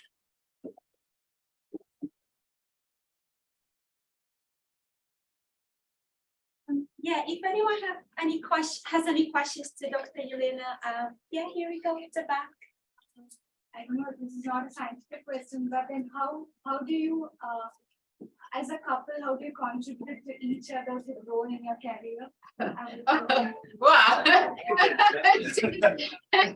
I can only say a great deal. I think he is definitely my better half. And that's where that's the idea hothouse, and I'm the implementer. Absolutely and definitely, I'm the engineer, and that's the computer scientist that creates those wonderful big ideas on what should happen tomorrow, literally. But I give you. Well, no, I was just going to say, you know, as you might expect, there's a lot of fighting. I think even in the way here, you know, yelling at each other in the car, saying, no, it's not that way. But I think what was magical for me, I remember particularly, we had an event in Chile, and we were talking to, I think, the Catholic University there, which is a really good university. The students were, I dare I say, Cambridge standard. But the thing is that suddenly we clicked, right? We just hit the right note, and I don't know exactly how to get that over to other people, to tell them how to do it. But it is an important thing about, and I think Elena was coming to it. It's a little bit about the attitude you bring to your teaching. You know, how you perceive the people who are on the other end. Are they all like naughty schoolgirls and schoolboys that you need to like, you've got to do it right, you know, why aren't you doing it right? Or are you saying it's okay that you got it wrong? It's okay, and maybe actually your way's right? So let's try and understand what you're thinking. So I think that idea of understanding people, tolerating their differences, you know, how the differences between you and the gaps, and trying to reduce those gaps and come together, treating people with love and respect. It's very important things. It seem basic and corny, but actually that's how we work. Great.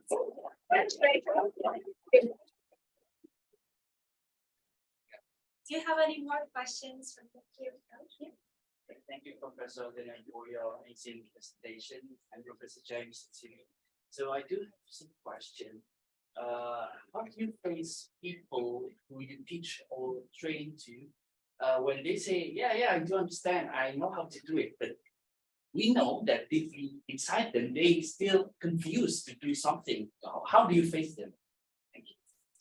Well, but I think the biggest thing, the biggest gift that a trainer can give is the gift of confidence. I don't think there is any such course out there that teaches someone 100% how to do something right. But if you give people the confidence to keep trying and keep progressing and make a good start during the training course, that's the most important bit. I think the other part of the answer is to do with the community that you create in a training program. In every training program that we leave it behind with a network of people that are there for each other and support each other. There is no such thing as being in a training environment without the first digital thing happening is a WhatsApp group. And that WhatsApp group, many years over, is continuing its function of support. And I dare say that the friendships, the relationships, it all comes back to love again. Those are very important prompts that help people progress beyond what they've learned in the course. There is no magic in writing an abstract. You may know the recipe, you may click with the recipe, but it takes many, many tries before you get that perfect abstract written, before you get that paper accepted time after time in your journal of choice. So it is about confidence, it's about creating the peer community, and it's about ensuring that the networks formed are sustainable and can be sustained, and you participate in them as a trainer as much as people ask you to. I remember a program we run in India that was specifically for women in science. I got reminded about it on the biotech talk previously, because the vast majority of women were from biotech. That was about 5 years ago now, and I'm still supporting people in writing that perfect CV, because in that course, a big part of what we were trying to put forward is how do you portray yourself to the world. So the learning journey has to continue, and as trainers, we have a responsibility to leave it open. Great, thank you so much. I think no questions for now. And thank you We so have much. 5 more minutes. Maybe anybody else? No more questions? I just wanted to maybe, so we heard Dr. Andriana and then we heard Dr. Jenny and you, and I feel like it could be a good collaboration doing it. Dr. Genevieve's the idea of, and then sustainable idea from Dr. Adriana, and you're like empowering them. So like good collaboration. It's just like I'm linking it all together. Well, definitely. And that work is absolutely fabulous. It's much more precise, very focused, very technical, but we have the same principles and values at heart. And I'm definitely glad that I was here for the talk. And I'm sorry I missed the rest, but hopefully we'll interact with more people in the rest of today. On the topic of collaboration, just a quick announcement. So you heard we have many programs, right, for this year. One of the programs that we're really excited about that will happen for PhD and postdoc students and early career researchers is designed with them. So we're collaborating to make that project. And, you know, I'm still a PhD student and their experience will be enormous in helping us design that program. And I usually don't bring any people to help me design, but I felt the energy. And you notice what I know. I really care about our students and you have seen how much I care. And you notice she said something. She said love. And this is what we want to give you because we really care about our students. And with that, thank you very much. Thank you. Yeah. Good. So today's posters is mainly about our program that we have done in 20 countries. So we have students who have been working on different research projects, mainly a glucometer, so assessing the interference and the precision of glucometers. And we will see around 30 posters. And this is a competition. So it's a 2-minute competition to present a poster. And there might be things that are a bit repetitive, but hopefully you will enjoy it and try to, be within 2 minutes. Because we had great presentations yesterday, really good ones that were, if they made it on time, they would have won. We have 2. If they just made it on time. And we will know about them later. But anyway, so make sure to be on time because you might lose it just because you weren't on time. Okay, Lena, one last time. Okay, she's not here. Okay. So the first person who's going to present is Victor. So you're welcome to speak.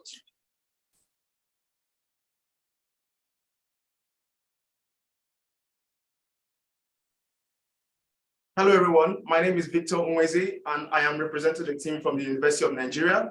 I'm here to present the project titled Study of Glucometer Precision and Anti-Malaria Therapy Interference on Glucose Readings in Nigeria.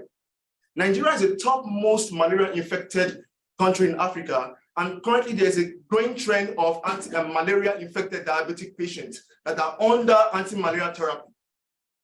Glucometers are used to monitor blood glucose levels. However, drugs have shown to be serve as interference against the accuracy of glucometers.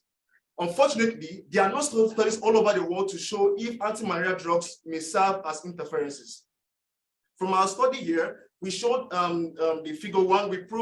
We showed the precision of the study of glucometers, 3 enzyme-based glucometers. We also went further to examine the interferences of 2 anti-malaria drugs, artemether and lumefantrine, and further went to examine the molecular interaction through molecular docking.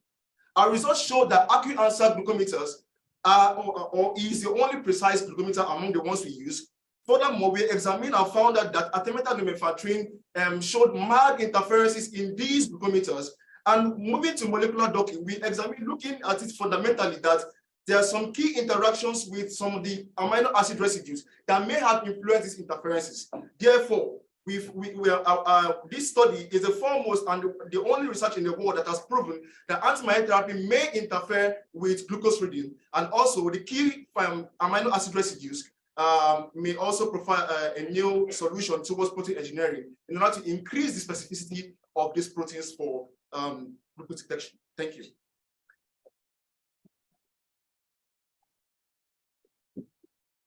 A 1-minute question, by the way. Yeah. After each poster, 1 minute. Okay, so you can start. Do you have any questions? For 1 minute. No questions? Sorry. So what do you want to say? It's Marina. English. I spoke with Lina. Oh, Here. here? Yeah. Okay. Yeah, okay. No questions more. So, Okay.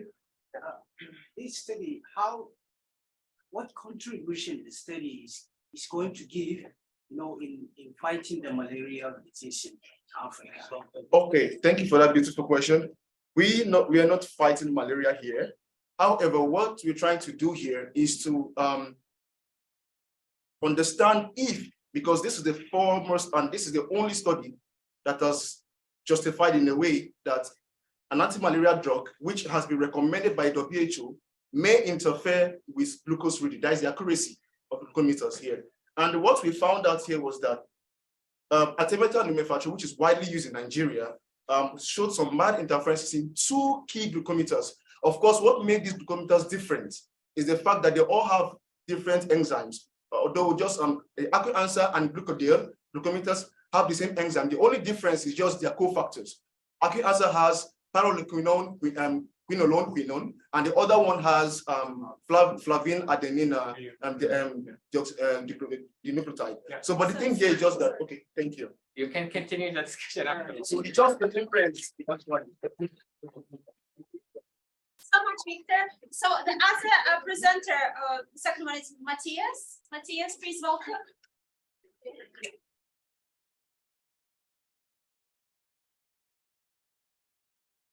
Remember to ask question as soon as you finish, so you have time to answer. Hello everyone, my name is Matías Abriata and I'm a biochemistry student from the University of Buenos Aires in Argentina. In my country, the prevalence of diabetes is increasing. But to overcome the challenges of this disease, it is essential for patients to self-monitor their blood glucose level using glucometers. And since there are no studies in my country on the precision and the interference of these devices, we decided to test 2 of them, to the precision of 2 of them, and whether maltose and ascorbic acid interfere in their accuracy. We first prepared 2 plasma solutions, one with low glucose concentration and one with normal glucose concentration. To evaluate precision, we repeated measurements with both glucometers on both solutions on 3 different days and calculated within day and between day variations coefficients. To evaluate interferences, we spiked both samples with both interferences in increasing concentrations and tested both glucometers on them. So we couldn't get reliable measurements from the ReachSci glucometer on the low glucose solution. We got similar results from both glucometers, which is that we didn't find statistically significant differences between the control and the sample spike with maltose or any of the concentrations tested, while ascorbic acid above concentrations of 100 milligrams per deciliter was found to lead to falsely elevated readings. Thus, we conclude that the precision of the AccuCheck performance within the range specified by its manufacturer, while the precision of the ReachSci glucometer is not. In addition, we didn't find that maltose affected the accuracy of the measurements in any of the concentrations tested, while ascorbic acid did about concentrations of 100 milligrams per deciliter. With millions of Argentinians suffering from diabetes, it is essential to continue studying more glucometers and to test more possible interference. Thank you for listening.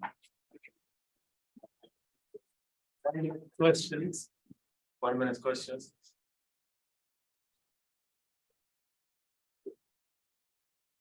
No questions? Okay. If you have any question, you can just ask them later. Thank you. So now it's gonna be King. His name is speak about his presentation. All right. So my teammates and I worked on the interferences influencing glucose measurement. Start. Yeah.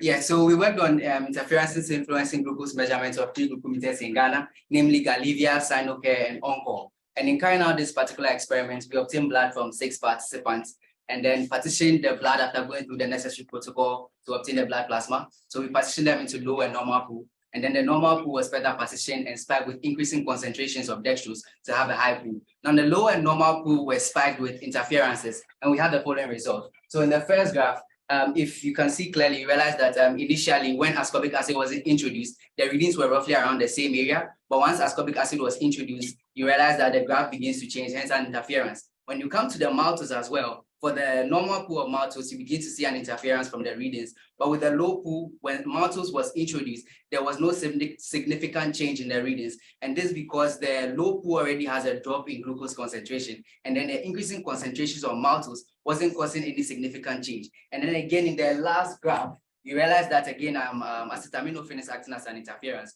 because the readings are changing.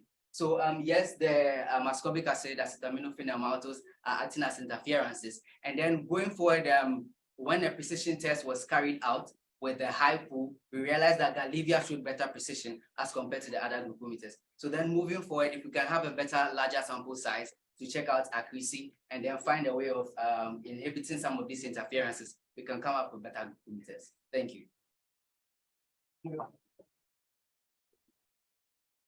Anyone questions for 1 minute? Yeah. Yeah, thank you. I have a question. Previous studies have shown that maltose interferes with urinary glucometers, but in your study, I think, as you said before, the interferon level is not quite significant. Why do you think that? Yeah, so that's why I mentioned the low pool already has a drop in glucose concentration, and then the maltose is supposed to cause a change. But then increasing the concentrations of maltose didn't cause that change. So probably the concentrations we looked at weren't strong enough to cause that change. So probably we looked at a bit much higher concentrations, we will begin to see the interferences. Okay. So you didn't check for in higher concentration? No. We checked, but probably that's what I'm saying. The concentrations we chose weren't high enough. Yeah. Great, thank you. Now it's Sajita. Yeah. Welcome.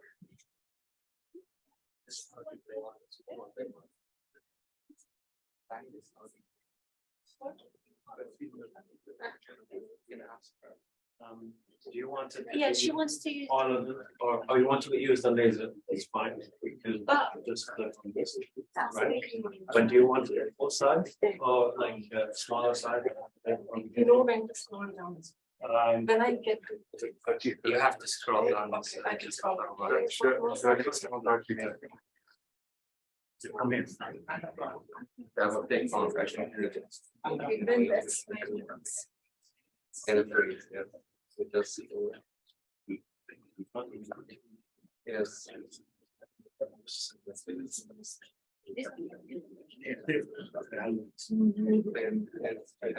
Sorry, just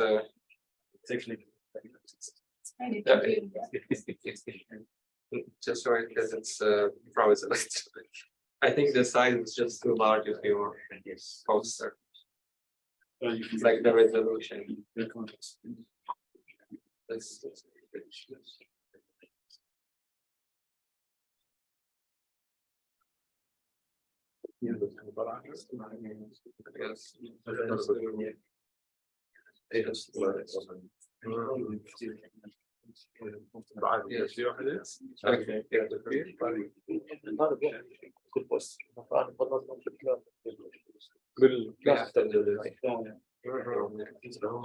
Okay, so you can, may I have your attention, please? Okay, guys. Okay, just With more than 11% of UAE population being diabetic, precision and interference studies can help improve dosing decisions. So today our study is about the precision and interference of maltose and vitamin C in 3 locally found glucometers in UAE: AccuCheck Instant, Trist the Glucoscan, and OneTouch Select Loss Flex. So looking at the results of our precision study, so it was done over 3 days for varying dextrose levels. It can be seen that AccuCheck is much more precise than OneTouch and Trista from the coefficient of variation values, which are lower than 5%. The interference study was done on low and high glucose pools of plasma. For vitamin C, it was seen that increasing the vitamin C concentration shows a positive correlation with respect to the glucometer readings.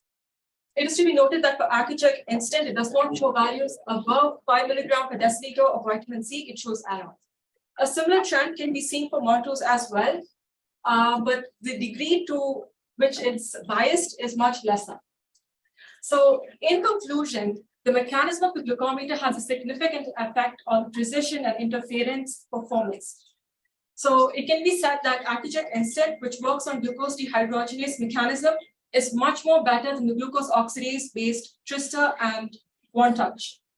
To conclude, I can say that AccuCheck is much more suited as a more precise glucometer, and it also shows lower variability in coefficient of variation.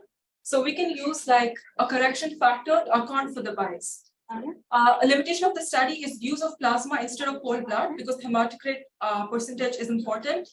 And future directions involve doing the study on non-invasive glucometer devices. And I'd like to finally thank Dr. Ali Havili from Cure Clinic for our glucose analyzer measurements. Questions? 1 minute. Yes. Good morning. Thank you for this nice presentation. You and the previous two presenter also say that AquaCheck is better. From your point of view, why AquaCheck is better?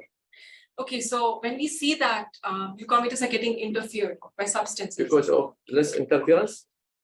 No, it's not because of less interference. It's more precise. More precise, Meaning, why? Why do you think? Because it works on glucose dehydrogenase mechanism. So glucose oxidase is an older mechanism, and it has it's affected by external factors like oxygen levels, and it works on different mechanism. So it's seen that glucose dehydrogenase is a better technology. That's the reason. Okay, thank you. Thank you. Well, next speaker. The person who's going to present Abdurrahman.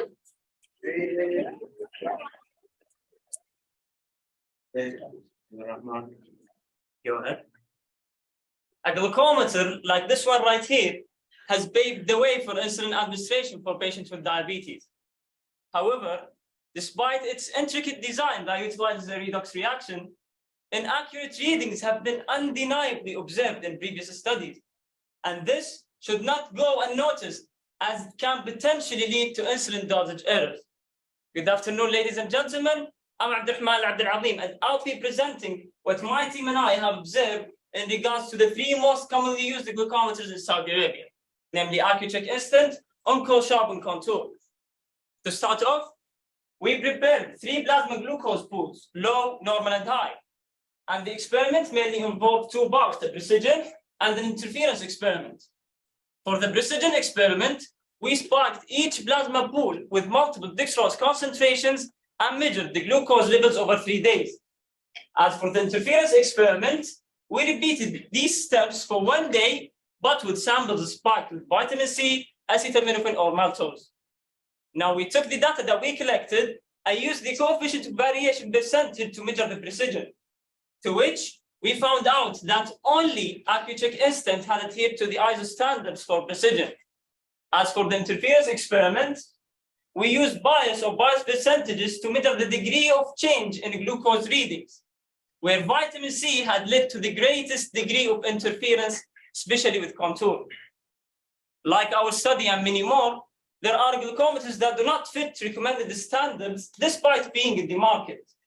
As a result, the use of glucometers in critical conditions such as with ICU or insulin-dependent patients should be confined to the ones that achieved high accuracy and precision. Thank you so much for listening.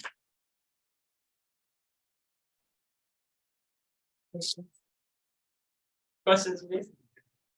Short question for 1 minute. How do you check the accuracy? Okay, the accuracy, we measured the accuracy in the sense of specificity. So whether the device gets affected by the interfering substance or not. However, we did not compare it to a reference method, but hopefully in the future we can look into them. Great. Thank you. Thank you so much. Hajar, welcome. Important. Yeah. Hi, everyone. So, when my father got diagnosed with diabetes in about summertime of 2022, all I pretty much knew about glucometers was the fact that these devices were used to measure blood glucose concentrations. But what I didn't know was how much all of that was about to change thanks to the ReachSci program. I am Hajar Suski, a master's student representing the Moroccan team of behind the University of Abdelmalek Saadi at the Faculty of Science and Techniques of Tangier. And this is our poster. This work couldn't have been achievable without the constant help and support of our two mentors, University Professor Mohsin Ben Shita and PhD candidate Ayman Rifai. So back to our main objectives, those were the assessment of the accuracy, precision, and performance of three most commonly used glucometers in Morocco, in Tangier especially. And what we did was also study their performance with the interference of substances known in literature. Those were maltose, acetaminophen, and ascorbic acid. For our methods, we worked with two pools, a low plasma pool and a normal plasma pool. And after data analysis, what our results showed was that the counter plus divide was the most precise of the three in the normal pool, and BioNime in the low pool.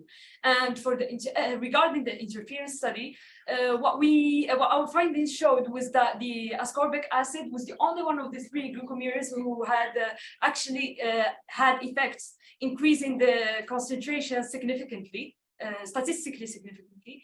And overall, this is how our study, being the first of its kind in Morocco, helped assess and give an idea, contributed to the understanding of these devices in the Moroccan market specifically, and also all the way highlighting how these devices are really have a key role importance in disease management for diabetic patients. Thank you, everyone.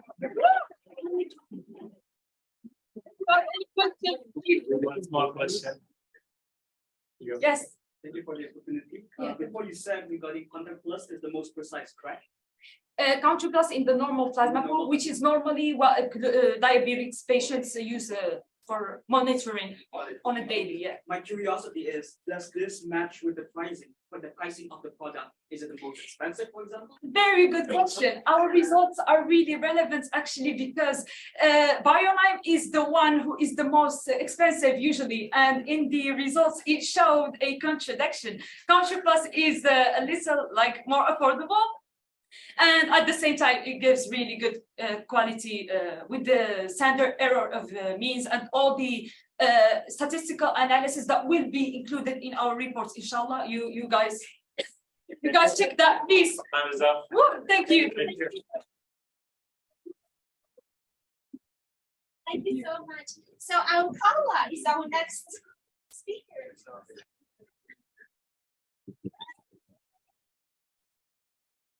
Good morning, everyone.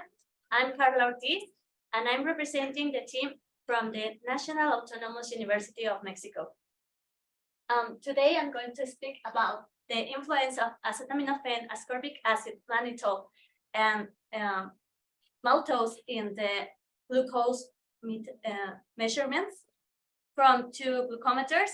It's AccuCheck Instant and One Dose Select Plus. In our study, we determined the interferences in these two devices. These devices were affected with the maltose and vitamin C. So sorry. I'm so sorry. I get so nervous.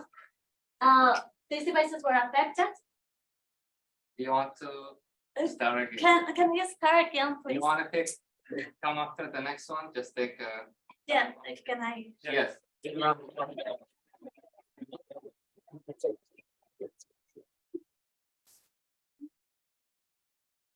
Go to the next one. Sorry.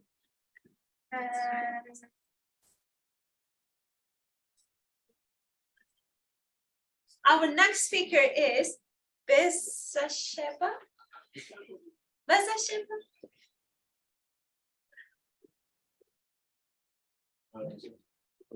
Oh, she was online.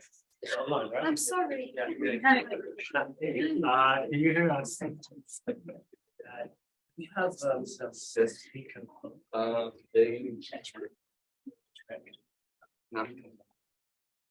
Just a second. Can somebody? Oh. Can you start? Is she here?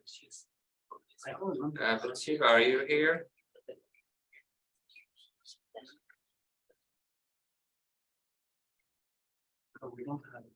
Okay, yes, she is. Maybe we just move, right? It's not on mine. Yeah, just no, this one. No, she is. But Shiva, are you here? Yes, can you raise your hand if you're here? Okay, we can move to the next one. Farah is on. Okay, let's go. Farah is next. Yeah, I will change the file just to. So the next presenter is online as well, Farah.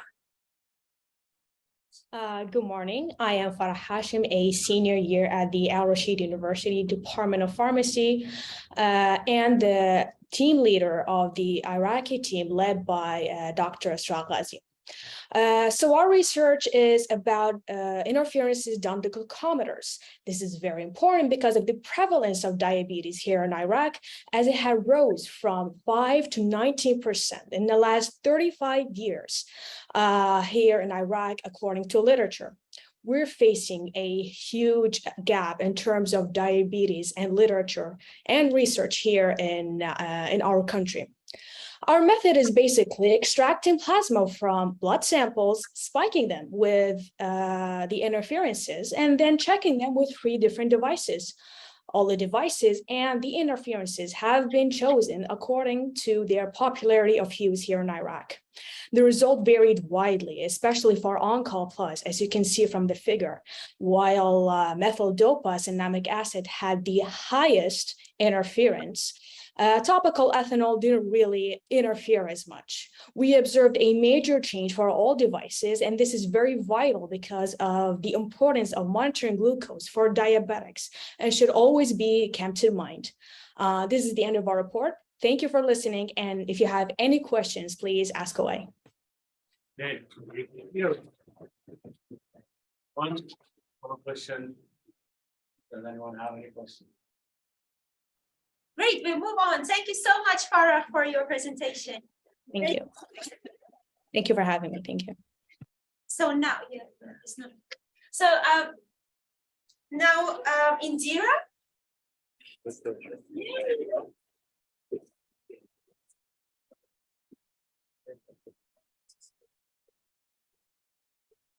Okay, so for Indonesians, life without chili is not complete. However, in previous literatures, it is said that chili might interfere with glucometer readings. And other than that, maltose and dextrose, which is also a common ingredient in foods, and might interfere with glucometer readings. So we are interested to deep dive further about it. We choose normal and low glucose plasma and interfere them with various concentrations of interferences. And for the results, we can see that chili is interfering easy touch in low glucose plasma settings. And for chili, it is precise in normal glucose plasma, but not for the low glucose plasma. And for maltose, it is not interfering any of the glucometers, and it is overall, it is precise in the normal, but not on the low glucose plasma. And even ContraPlus cannot detect at all for the low glucose plasma. And lastly, the dextrose can interfere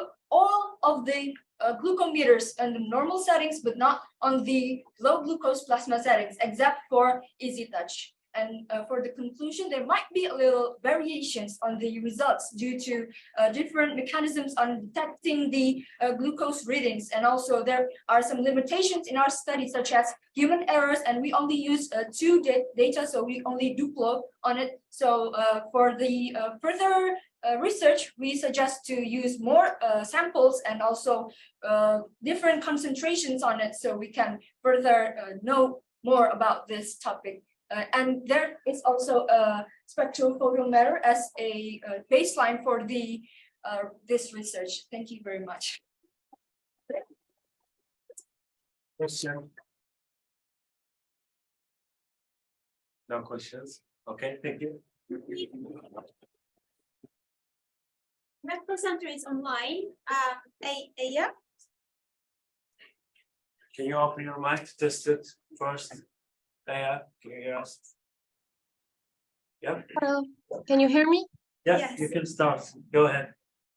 Hello, everyone. I'm Aya Ayedi, a medical student from Tunisia studying at the Faculty of Medicine of Tunis. I am happy to present my team's work entitled Precision and Influence of Maltose, Mannitol, and Ibuprofen on two glucometers commonly used in Tunisia, which are Bionime 700S and Bionime GM 550.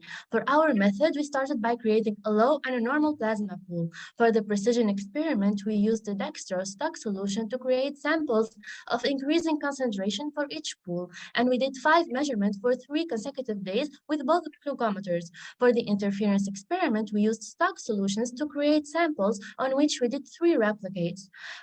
For the precision experiment results, we calculated the coefficients of variation for each concentrations, and those CVs were compared to the ISO criteria. For the interference experiment, we represented our results with the mean value and the standard error of the mean, and we calculated P and R values. Our results show that both glucometers don't meet the ISO criteria for low concentrations, but they are precise for high glucose concentrations. For the interference experiment, both glucometers interfered with mannitol in low glucose concentrations. In fact, mannitol reduces H2O2 level accessible to oxidation at the electrode surface, leading to reduced glucose readings. Bionime GM 550 interfered with ibuprofen in the low pool, and there was no interference with maltose, which was expected since our glucometers don't function with the PQQ glucose dehydrogenase enzyme. So to conclude, both glucometers are imprecise for low glucose concentrations. Mannitol and ibuprofen interfered with glucose measurements, and no interference was found with maltose.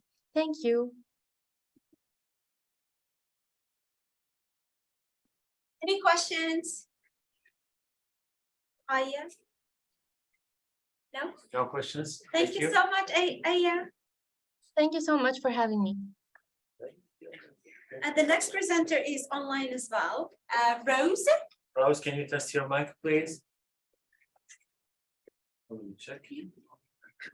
Rose, can you hear us? Hello. Yeah, hello, Rose. Okay, I'll just Yeah. open your poster. Just a second.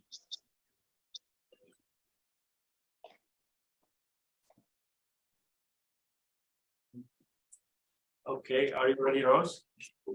Yes. Go ahead. All right. Thank you and good day, everyone. Self-monitoring of glucose has improved management and well-being of diabetic patients. So while some studies have confirmed reliability of glucometers, others indicate the need for certain brands to meet ISO and FDA criteria. So the aim of our study was to assess precision and specificity of 3 glucometers sold in the National Capital District of Papua New Guinea. To achieve this, we spiked normal and low plasma glucose of healthy volunteers with dextrose, ascorbic acid, maltose, and salicylic acid, and measure glucose level using the glucometers. The result of our study shows that glucometer brand A and B fall within accepted FDA criteria, while glucometer C fall outside the limit, particularly for the 60 milligram per deciliter dextrose. The study also shows glucometer A and C giving falsely high reading in presence of ascorbic acid and maltose with extremely high percent bias in low plasma glucose. Despite glucometer B being unable to detect ascorbic acid at concentrations above 25 milligram per deciliter, it was not able to differentiate maltose from glucose, giving false elevated readings. So in conclusion, 2 glucometers, A and B, met FDA criteria for precision. Ascorbic acid interfered with glucose reading of glucometer A and C. All brand in this study lack specificity for glucose in the presence of maltose. So our recommendation is, while the emphasis is on manufacturer to meet standard criteria, users and healthcare providers need to update knowledge on substances that can interfere with glucose reading to reduce error in management of blood glucose. So our team is very grateful to ReachSci for this opportunity and City Pharmacy for donating the glucometers and the student and staff volunteers for this study. Thank you. One minute questions. No questions. Thank you so much, Rose. So our next presenter is offline, and Faris, please.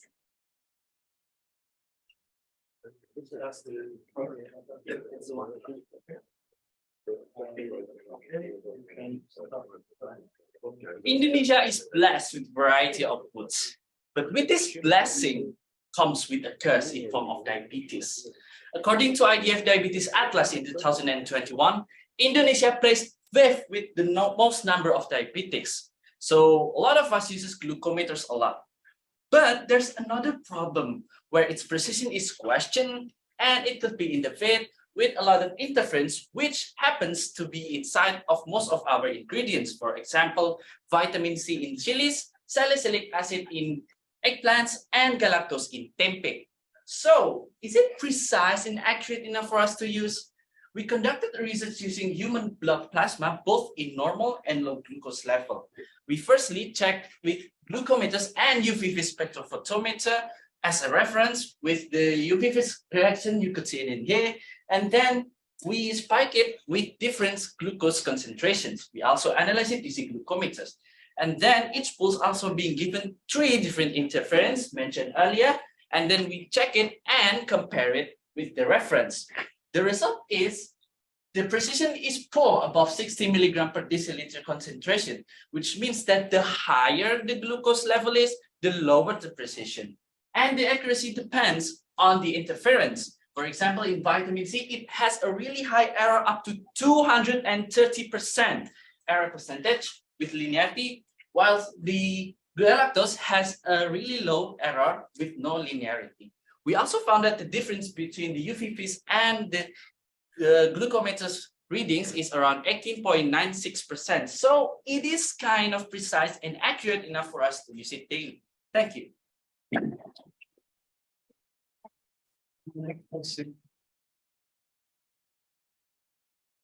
Yeah, go ahead. Good morning. Nice presentation. You say that vitamin C has a great interference, okay, with the readings. In your opinion, what's the possible cause for this interference, and if the patient or person with COVID-19 and you took vitamin C, what is your recommendation when you use his glucometer? Okay, thank you for your question. It's a really good question. So based on what we know, that vitamin C could be oxidized in the surface of this glucometer strip. And since this vitamin C could be oxidized in this glucometer strip, it could produce electrons which cause false reading on this glucometer strip. So for my recommendation to COVID-19 patients who took vitamin C as their drugs, they should take vitamin C after maybe they want to check their glucose level, or maybe they take it in later or some time. Okay, that there's separate time between measurement and taking vitamin C. Yeah. Okay. Thank you so much. The next presenter is online presenter. Adam, can you hear us? Hello? Yes, Adam is here. Yes, I'm here. Great. Okay. Yeah, Adam, you can start. Go ahead. Hello and hi everyone. I am Adam Daniel bin Arifin, and I am from Malaysia, under the supervision of Dr. Swetdin Chia, and there is another 4 people in my team that are doing this project, and the title is Accuracy and Precision of One-Touch Glucodotter Auto and Sinocare Glucometer Device with the Influence of Interference Molecules, which are ascorbic acid, acetaminophen, and maltose. So from this interference, we are doing the precision and accuracy. So based on the result and the graph that we did did a normal pool and low pool of the blood and spike it with all these interference molecule. Based on the result, Glucodotter Auto brand glucometer showed the least accuracy and precision, because the coefficient of variance showed higher than the other, which is the mean of each result or spike after spiking is too different from each other. Although the glucometer device auto is on the middle range, we categorize the glucometer into 3 range of price, which is AccuCheck is the highest, Gluco.auto if is in the middle, and Sinocare is the lowest. But at the end, in conclusion, Gluco.auto, although it is in middle range, it showed the least accurate. That's all from me. Thank you. Have any questions? One question. Yeah, go ahead. I would like to ask about louder. I would like to ask about AccuCheck. There are like 3 glucometers, the results. And in the objectives, there are like 4 glucometers. So what about AccuCheck? What are the results that have been found? So there are AccuCheck results. What are they? Which one? And repeat again. No, you can just. The objective, there are 4 glucometers. In the objectives, there are 4 glucometers. And in the results, there are 3 glucometers. Okay. So AccuCheck is missing. Okay. You have 4 glucometers and only 3 in the results. What about the check? AccuCheck. We have 3 glucometers, which are one glucometer from One Touch, Gluco.auto, and Sinocare. So the result showed the 4 interference molecule, which is dextrose, ascorbic acid, acetaminophen, and maltose. AccuCheck showed the most accurate and precise. Due to the time. Sorry. Thank you so much, Adam. Maybe you can message me after. Yeah. All right. Thank you, everyone. Thank you. And the next presenter is online as well. And Lena, hi.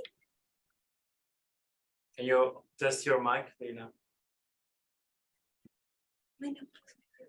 She wasn't at first. Hello. Yeah. Hello. Okay. Can you hear me? Yeah, we can hear you clearly. So you can start. Go ahead. Hello, this is Lena from Palestine. Hope you're doing well. So the presentation will be on precision and influence of ascorbic acid maltose acetaminophen on 2 glucometers commonly used in Palestine. Since diabetes mellitus is still among the 5 most serious cause of death, it's really important to study any correlation that affects the glucose measured. And unfortunately, there are many interferences that could cause false increase or full decrease of glucose measured. To conduct the experiment, we prepared 2 bowls, low and normal. Bowls of glucose were created to conduct 2 parts of the experiment: precision and interferences. Precision used dextrose, interferences used ascorbic acid maltose acetaminophen. Regarding to the results, in figure A, a normal bowl, if you can see here, Sinocare device is precise, and under the line of the 5, which is a 3% coefficient of variation, and Optimum with a red column is not precise. And regarding to interferences, none of the interferences give a significant correlation except ascorbic acid in low pool with p-value 0.03, which is less than 0.05, and using Optimum device. Our future direction is to conduct the experiment on large sample size and use high blood pool to get better comparison. So thank you. That's it. Thank you.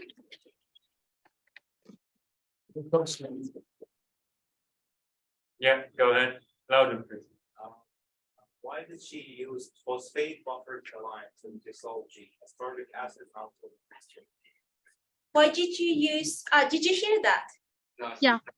Yeah. Phosphate buffer saline is a buffer to dissolve the ascorbic, dextrose, and maltose. Thank you so much. Great. Thank you, Lena. And the next, the last, not the last, like before the lunch, the last presenter is Thomas. Oh, yeah. In person. Not the last we have on.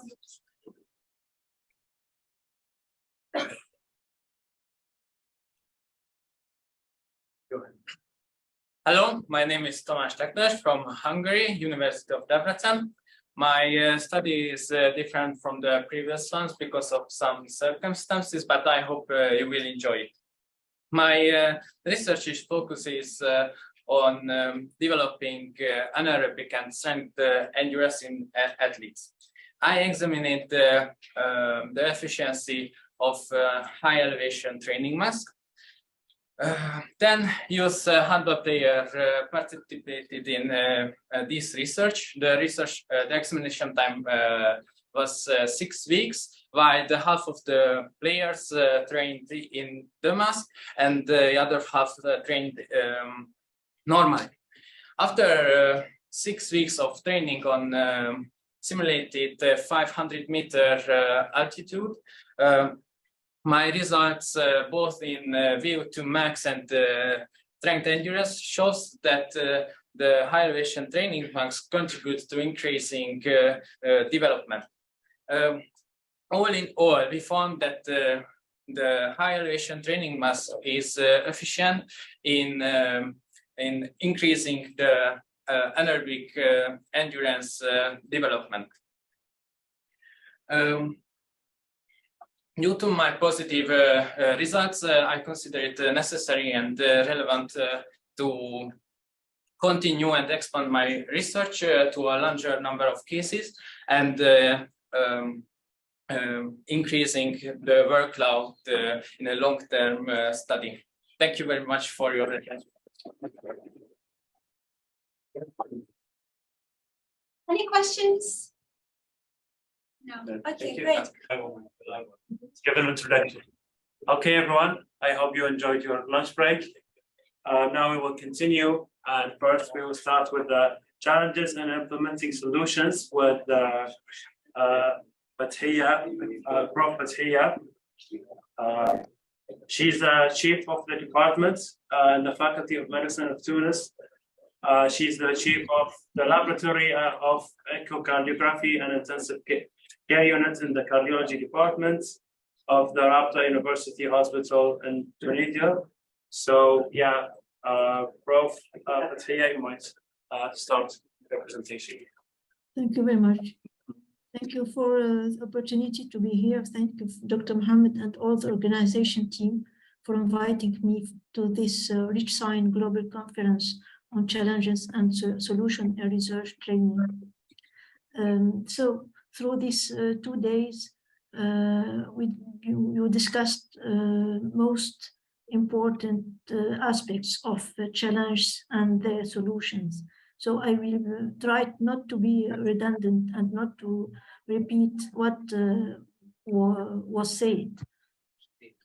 I will speak on specific points, particularly solution implementation as a circular activity and continuous activity. I will speak about challenges of quality research, ethics and law, meaningful connections for research, and how to change challenges into opportunities. In fact, challenges and when we want to implement solutions, this begins by identifying the problems, and a good identification of the problem may be not well done. And if we don't identify true problems, we will not give true solutions. So the beginning is to right observation and right identification of problems in research.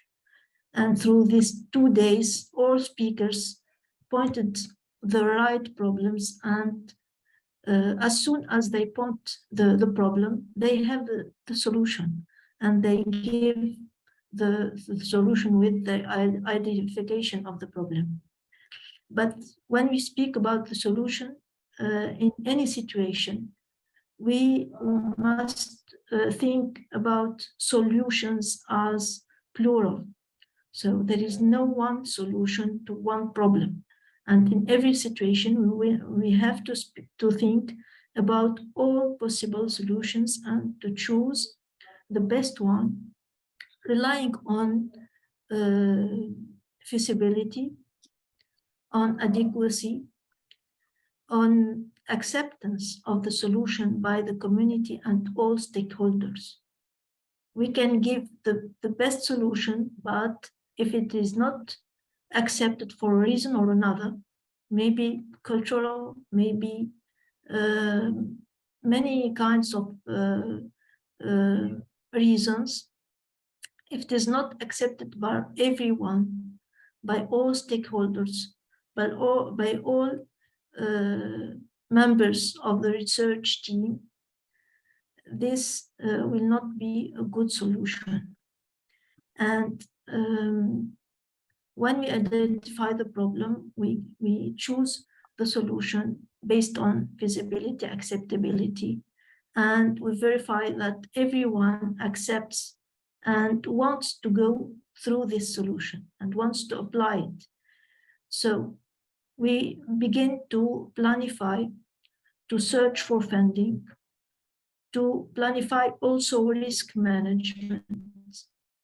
We think about all risks and planify many plans to overcome these potential problems, secondary problems in implementation.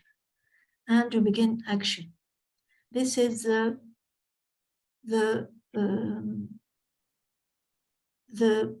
realization of the solution and the action to put the solution into application.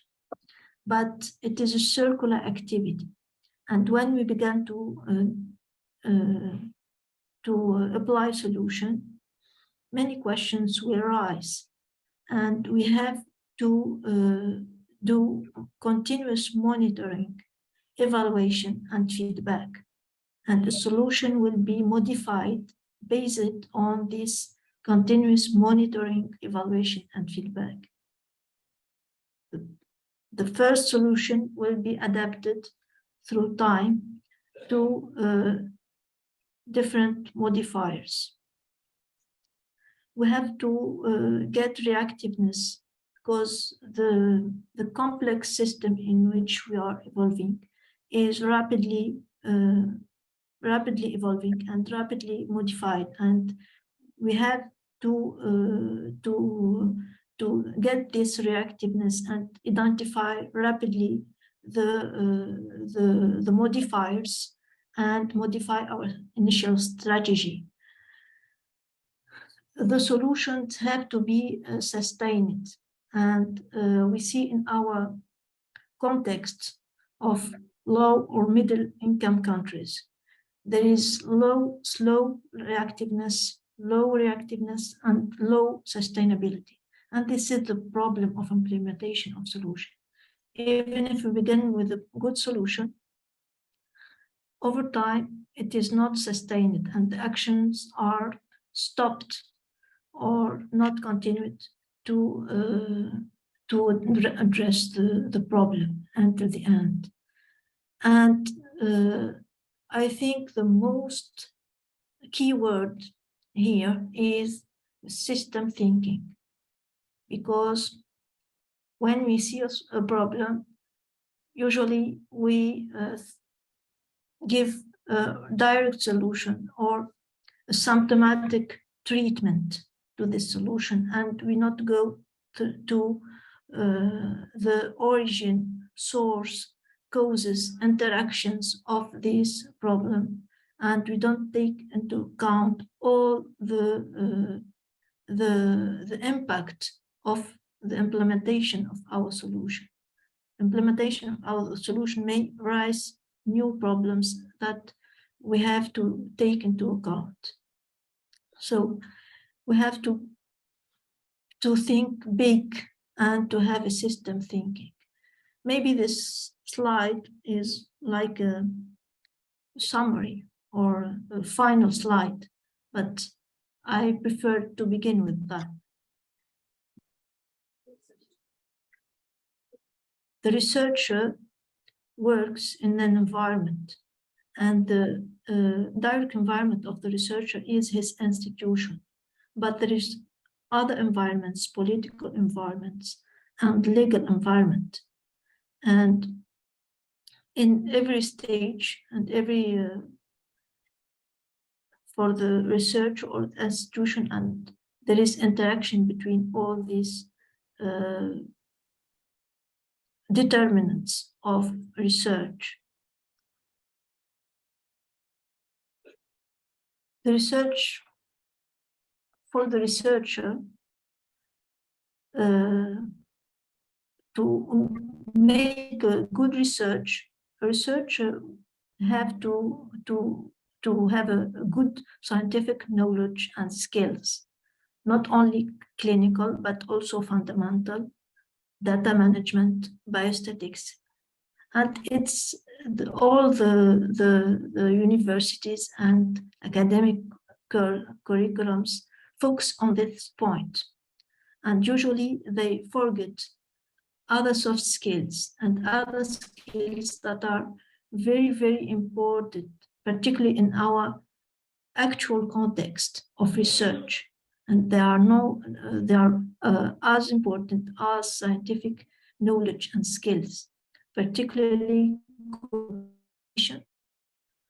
to communicate, to spread his work, and to take opportunities and to participate to networks. You have to be a good communicator. Language barriers, and well, I think there's many speakers who speak about this problem. Leadership, organization, teamwork, synergization of his efforts, computing and scientific writing, and education, because the researcher have an educator role of education of others. He learned and he educate others. So he learn and he teach at the same time. And the institution has to offer to this researcher a good environment for research, particularly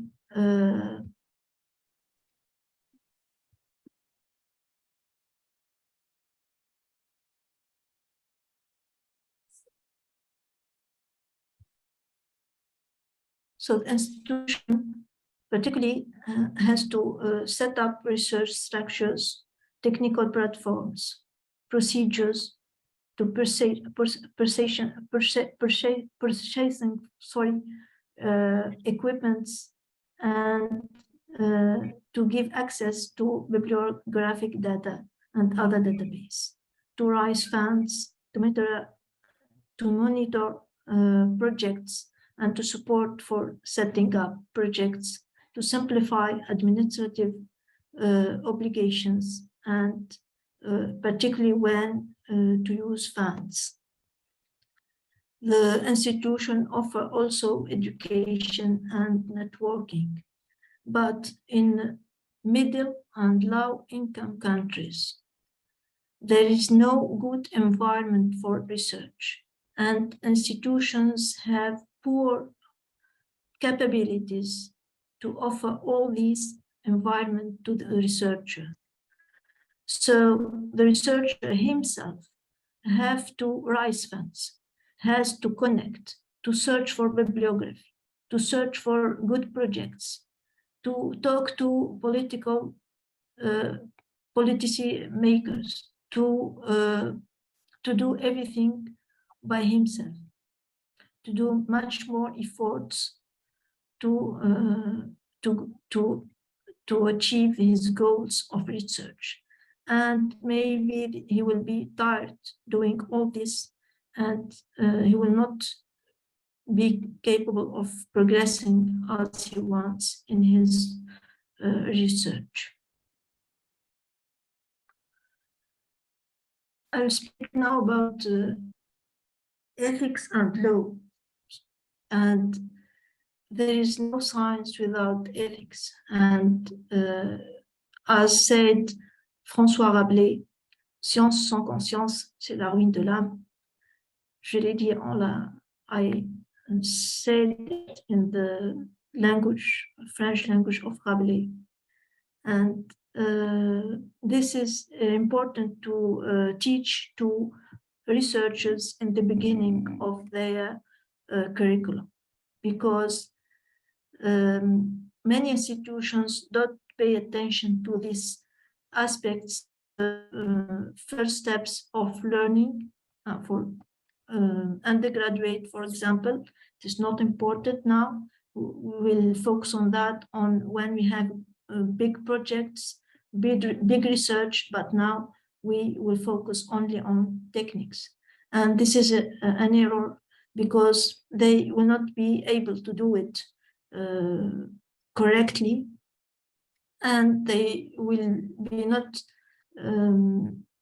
have the conscience defended by Rabelais. So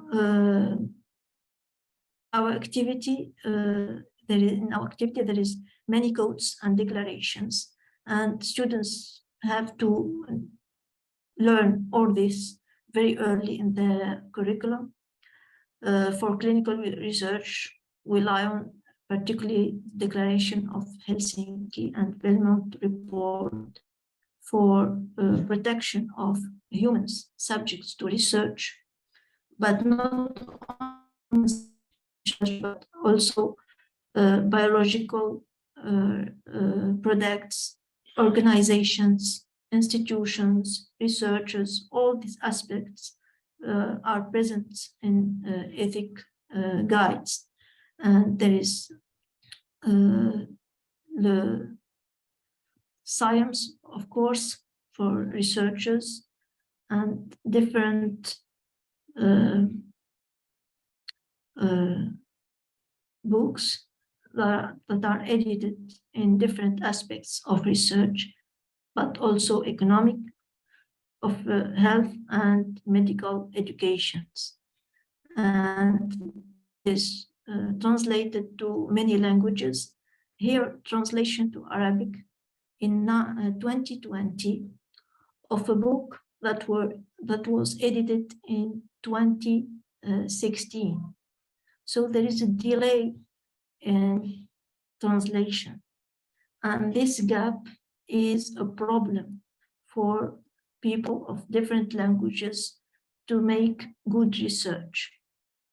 For this reason, they have to go ahead and adhere to the universal language and English, because to not be late in their knowledge. And the WHO code for responsible research. Also, there is laws, and we have to know what codes and what codes of ethics and what national and international laws our country follow. And in our country, there are laws for research from 1996, but laws are very, very slow to be modified. And the research field is rapidly modifying every day. So the rapidity of evolving of the research field and laws is not parallel. And this is a real problem for researchers. There is some problems of penetration and applicability of laws. There is problems of equity over regions, for example. And there is gaps like in big data, open science, and AI. In our country, for example, there is law to conduct clinical trials when it concerns medications, pharmacological medications. But there is no law if you want to conduct research on interventional procedures. So if we don't know law, we can fear, and we can not be easy to conduct research. Maybe we will ignore some rights of mobility, of financial support, and maybe we will fall in legal procedures if we do something that is not allowed in our countries.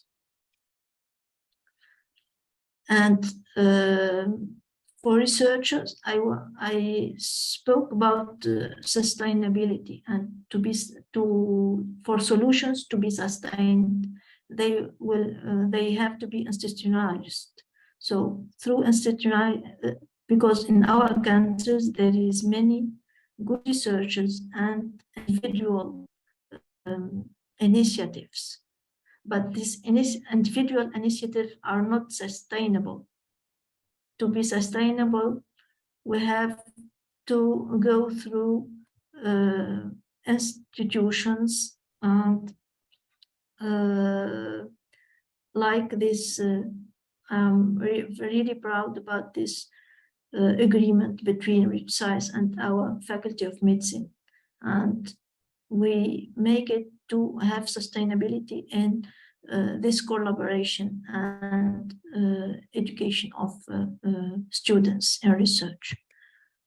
The brain drain, so many people also spoke about this problem.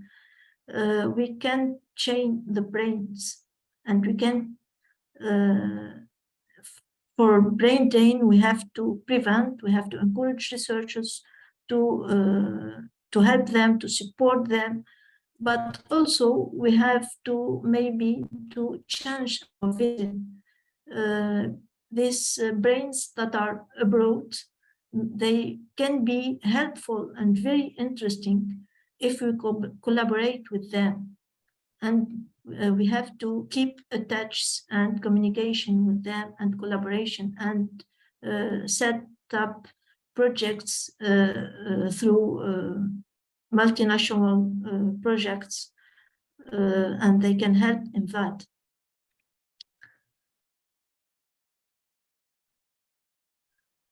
So also research have to be taught very early, and good research have to be taught very early as a skill and as a culture. And I think the best example here is what ReachSci is doing. And this is our team of students that participated to the program of ReachSci. We have to encourage high and only high quality of scientific production, but curriculum focus much more on quantity and not on, more or less, and less on quality of production and scientific production. And for university grades advancement and curriculum produce many things that cannot be, that are not of high quality. And I think this must change, and we must begin high and to keep high and to go highest, and not to begin low and not to begin bad, because this will be a habit and will not be able to go to the highest levels. So we have to target high impact publications very early in the curriculums, and to encourage patents and research and development. To speak about connections of research have to be sustained, and to be sustained and continuous, it must be productive, and it must be auto-funding. So we have presentation, please. Yes. So we have to connect with economic partners, and to connect also with other research. This is examples of how to change challenges into opportunities, and every challenge, every adversity we can think about it as an opportunity. And this is an example of a successful project in Tunisia with social responsible research. And I thank you very much. I thank Dr. Mohammed for invitation and all the team. Thank you for your nice presentation. Can you perhaps stop sharing your screen? Thank you, Prof. Atia. Yeah, I'm sorry we don't have any time for questions. So yes, yep. Can you stop sharing the screen, please? Okay, so let me just take it.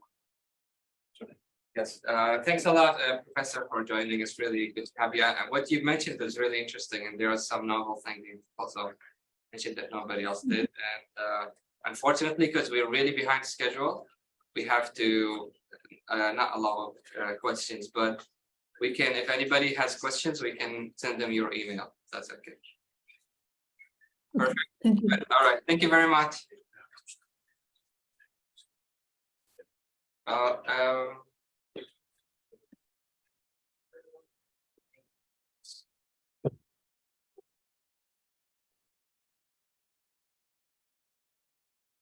Okay, so now we will go with Prof. Ioannis. Okay, we'll talk about the research challenges that money cannot solve. Dr. Ioannis is a professor and chair of the Chemical Engineering Department of Abu Dhabi University in UAE. So,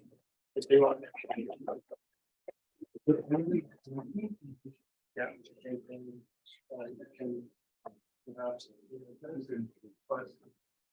We can change slide. No, I don't. I can change slide. Yeah. Okay. Yeah. Okay. Good afternoon, everybody. Thank you very much for inviting me here and letting me know about this ReachSci organization, which I'm committed to support since I really find its objectives very interesting and very rewarding for the whole community.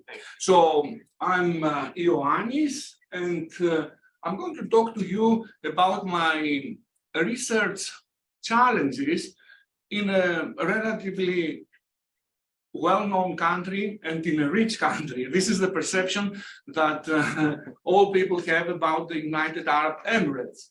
And I'm going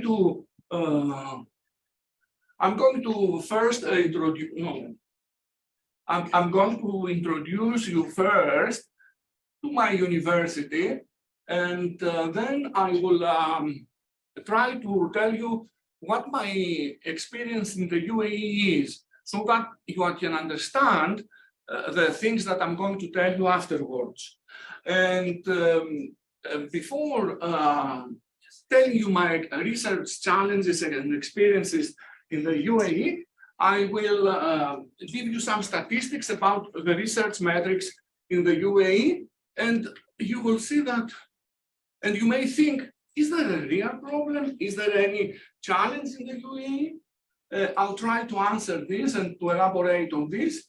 And more importantly, I will tell you about solutions given by the UAE, even at the government level. And I will conclude this presentation.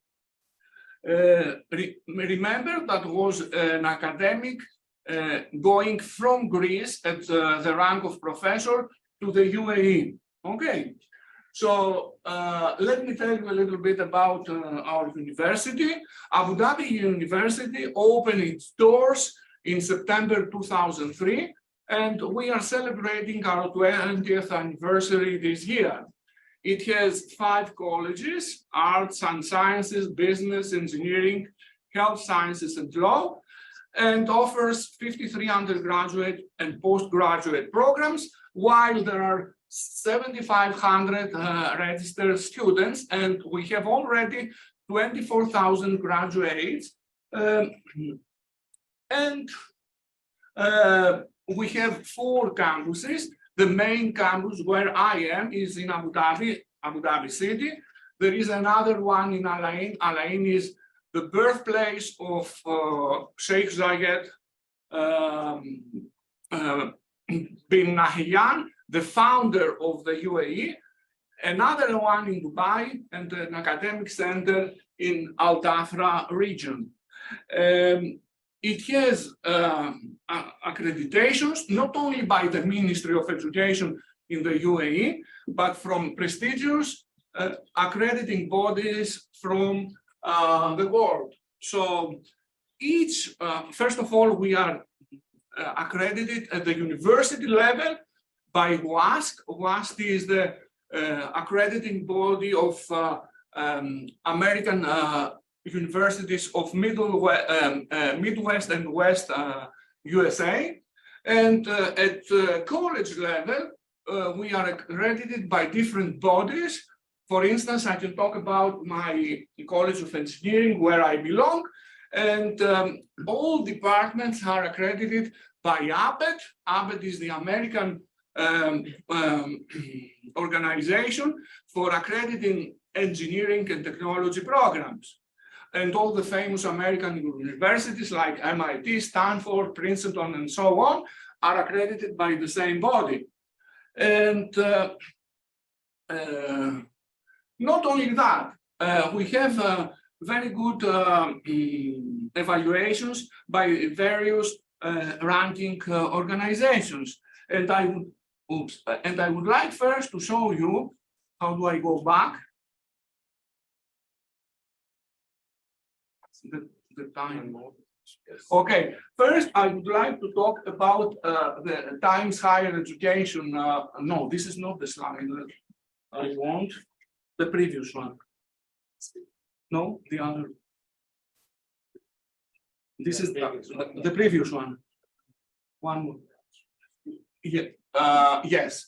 And since we are in the UK, I would like to talk to you about the Times Higher Education World University rankings. So we are ranked #1 in the UAE for the global employability and 179 globally.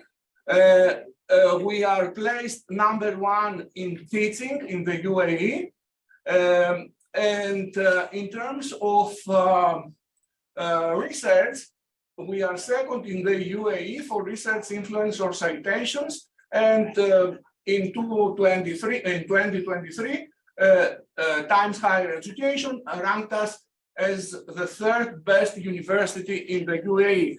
The other 2 are the 2 public universities that are heavily funded by the UAE government. Let me tell you that we are a private university. So we are doing very well in terms of writing and in research. And same kind of picture you can see for the QS World University rankings. This is the Asian, if you wish, agency for rankings. So what's the problem? And now, after telling you about all these rankings, I can tell you that we have many international collaborations with well-known universities like Rice University, University of Illinois, in North America, and we also have collaborations with universities in Australia, and in Asia. And you can see some other universities that we have, and in Canada, of course. So the metrics show that we are doing well. And now, after introducing you to my university, I will try to give you my career path in the UAE. I told you that I was a Greek academic at the rank of professor, and I left my Greek institution to go to the United Arab Emirates University. This is the oldest, the first oldest and biggest university of the country that was established in 1976 as a professor of chemical engineering at the Department of Chemical and Petroleum Engineering. I spent 4 years there, and then I was recruited by my current university, Abu Dhabi University, to join them and try to develop this newly established department. I'm there till now. So this is my 7th year in Abu Dhabi University, my 11th year in the country. I have lost my position. I quitted my position in Greece, and I'm now working and I'm living in Abu Dhabi, which, by the way, I like very much. It's a very nice city, very clean, very safe, modern architecture. You can find people from all over the world, different cuisines. It's a place that I feel very strong about. And if you want to learn more about me, this is my LinkedIn profile. So I went there in 2012, leaving my Greek public university. I went to the oldest university of the country, of the UAE, which is a public one. And 4 years after, I moved to a private university where I am now. And in all these years, I'm having to speed up. Okay. Okay. So I can claim, and that's why I'm mentioning all that with you. I can claim that I have a good picture of what's going on in the UAE academia. This is what the point that I want to tell you by telling you this career path of me. Since Mr. Mohammed wants me to speed up, here are some graphs about UAE publications in the last decade that I'm living in the UAE. You can see an exponential growth. You can see that the total number of publications, these graphs, over the last decade goes up. So things are good. Let's see. And here you can see the journal outputs based on the quartile that they belong to. The blue color is the Q1 journals, and you can see that the number of Q1 journal publications increases. The black bars correspond to the total journals published by the UAE. And of course, these data are from Scopus. And in this table, you can see in numbers the scholarly output in the last decade by the UAE, the average scholarly output growth, the total citations, 1,200,000, and most importantly, the average number of citations per publication. It's a pretty good number. Okay, so what's the problem? Why do I give a talk like that? Are there really research challenges in the UAE? Are there really research challenges that money cannot solve till now? And I'm not going to complain about funding. Okay. Although, listen to that. When I first went to the UAE, I was surprised by how much careful we had to be in rationalizing every penny that we would spend in Greece, which is not is economical, is not as rich as the UAE. We were more flexible in spending, especially when it would come to research. But here, it was shocking for me because I was a chemical engineer, a professional of chemical engineering, and I expected that I'm in the oil and gas country, and I would be able to spend very much. Okay, so let me tell you some observations and some experiences that I had from 2012 to today.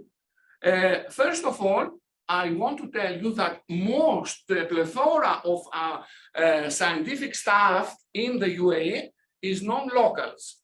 Okay, it is people like me who came from abroad, and there is increased mobility of scientific staff. Everyone is temporary, people come and go, and there is a feeling that everyone is replaceable. Total capitalist market. Okay, there are not many local people, especially in academia, but their number increases more and more, don't get me wrong. Also, regarding the students, and now I'm referring to undergraduate students that I have experienced very well, both in a public university with mainly local students, and in a private university with a mixed population of local and non-local students. There is a tremendous grade hunting, and it seems to me that many students want the A without really be willing to spend time for their studies. Of course, my dear Sajida, who is a student, is an exception. Many students feel that research is just another course that you have to complete and get an A.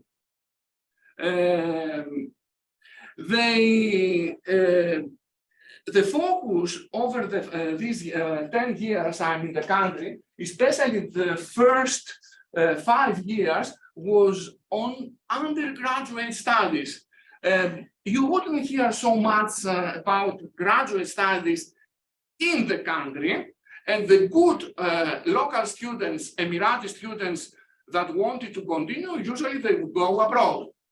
And also, there is an increased mobility in the student population because they follow their families. If you are not, if your family, your parents don't have work in the country, it is difficult for you to stay. Okay, and and there is another thing that I have noticed. In the society, even among professional engineers, there is this tendency over the world, why develop it? Let's buy it. Okay, these kind of observations made me think that they are constitute a situation which is really created by lack of tradition in research and by lack of research culture. I will summarize all these observations that I have and other things as a lack of tradition in research and research culture. And in fact, if I wouldn't have the pressure of time, I could give you some personal examples on that, but I think I don't have the time to do so. But we can have one example. Okay, I remember in my very first project, in my very first research project, I was trying to recruit an assistant to do the experiments under my help. And I had a very hard time in finding one. It takes a lot of time to find a qualified person. I had to have an international call. Finally, someone from India came with 2 masters.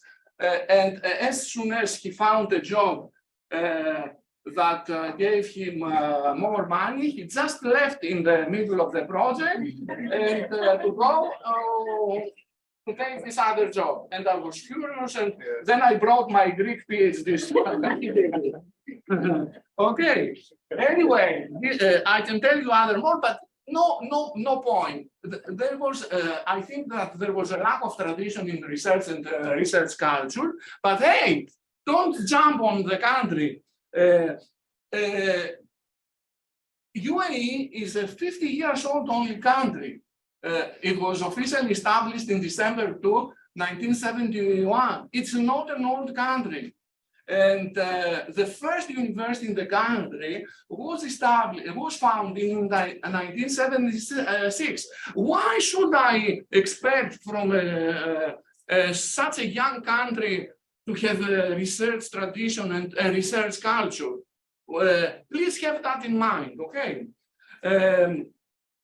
But I'm very glad to tell you that I'm not the only one that identified these issues.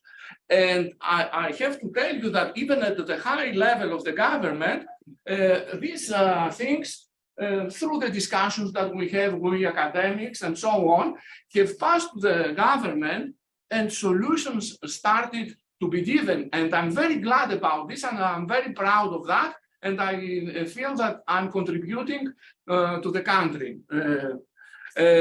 So let me tell you, the increased mobility of the foreigners that reside in and work in the country. How was this officially treated?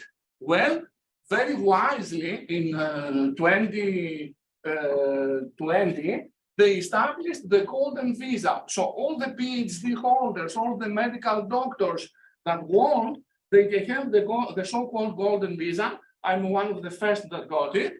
And this gives you the right to stay in the country, having or not work, to leave from the country and come back as you wish.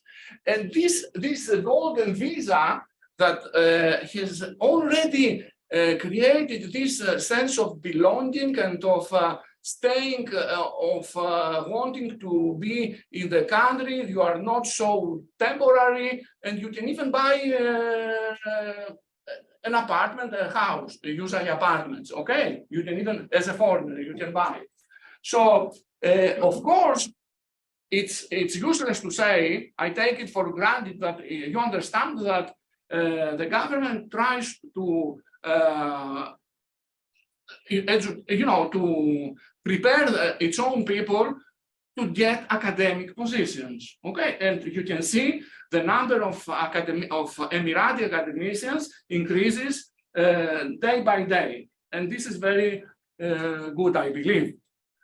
Now, regarding the students, there have been many attempts to cultivate research culture among undergraduate students. So, for instance, since I'm the chair of the department, in the evaluation of the faculty members, it's a plus for a faculty member to involve undergraduate students in their research. Okay. Abu Dhabi University has initiated for 10 years now the undergraduate research competition, and that's actually how I learned about Abu Dhabi. I went with my student from UAU, and we won. And let me brag now. And then they tried to recruit me.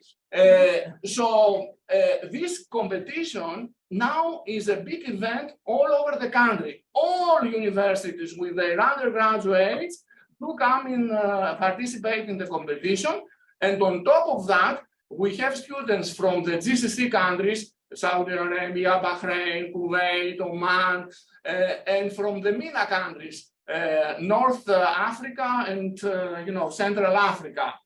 And I believe this prepares the students to a certain small degree for research. Officially, there is the UAE Graduate Student Research Conference, which is a new thing. It started around 2017, and all graduate students in every institution in the UAE are encouraged to participate with their paper in this conference and competition. And right now, the two public universities, Khalifa University, which is in Abu Dhabi, and UAE University, which is in Al Ain, they fiercely, especially Khalifa, they fiercely recruit for graduate students from all over the world. It reminds me of the American schools that are trying to recruit postgraduate students from all over the world, the best. And there is a lot of interest from students from Europe, especially from Southern Europe, from India, many, from Asian countries, from European countries, mainly Eastern European, Southern Europeans, and some Western Europeans, and even from North America that would like to come there. So this is at the student level, and all these I believe are very good measures because they do cultivate this culture of research and they create tradition, which I think is a very important thing for research. Okay, and now look at this. Why develop it? Let's buy it. Not anymore. You won't hear this anymore, and by official lips in the country, not anymore. And in fact, you go to the supermarket to buy food, and I like this very much. You see, proudly grown in the UAE. I tend to buy local produce because I believe it's better, it's more sustainable and so on. So it is even written on the tomatoes that they grow, proudly grown in the UAE. Okay, and but they have not stayed in that. They have developed the UAE innovation strategy, the Advanced Technical Research Council, which really deals with all the funding, and they have targeted to develop local research-intensive universities. And very quickly, because Mohammed will kill me, here is the UAE National Innovation Strategy. Here, 7 sectors have been chosen to be developed. And look at this, education is one of them. Okay, they try to develop the economy of the knowledge economy. Okay, very important. Okay, and of course, research and research culture does contribute to this. And if we go to this Advanced Technology Research Council, and you can see the site here. If we had the time, I would just click on that and you would see a marvelous video. You can do it by yourselves. You can see this Aspire is the funding agency. These are the people that give the money. I'm proud to tell you that I have a nice research fund of almost $300,000 for my research, which is very recently related to graphene oxide and its fractionalization with environmentally friendly solvents like ionic liquids and deep eutectic solvents for water treatment. That's for desalination applications. Okay, so they are doing, and this agency is populated by really experienced professors, mainly from North America. Okay. And there is a very strong drive to have a critical mass of local research-intensive universities. And here is the definition of a local research-intensive university. So 60% of the journals published by the universities in the country should be Q1, 20% should be Q2 journals, and the rest can be whatever. And the local research-intensive universities will cultivate research culture and create tradition in research, which will lead to innovation that will give us economic growth. Okay, so in conclusion, what has happened and what has been identified by many academics like me that committed themselves and their careers in the country, and by the high officials that take the real decisions. So there is a lack, they identified that there is a lack of tradition in research and research culture. So in a country like UAE, this is a research challenge. I was fortunate enough to be invited to this conference and to hear colleagues from different countries. And I hear, the difficulties that my dear friends that I just made from Africa have. And I heard the professor from Ethiopia saying about the things that are experiencing. We don't have such issues. We have more issues of finding the right personnel and which is going to be committed. And having identified this problem, they took, and admitting it, they took action. They took action to foster research culture and create tradition. This is what they have done in the UAE. And I have witnessed this in the last 10 years that I'm in the country. So from the shorting experience in 2012 that I'm in the Department of Chemical and Petroleum Engineering, which has produced the top managers of ADNOC, Abu Dhabi National Oil Company, and they don't do much. They are not really interested in research. We're going now here to a situation where we are pushed and we are evaluated if we don't, based on our research. Okay, so and I think, depending on the situation of each of us, where we are, what we are doing, and what obstacles do we face in our work, which is research. Well, for people that in universities, it's not only research, it's teaching. Teaching is very important. We can take the good examples, and the UAE is a very good example when there are these subtle challenges that really money cannot solve. And with that, I would like to thank you very much for your attention.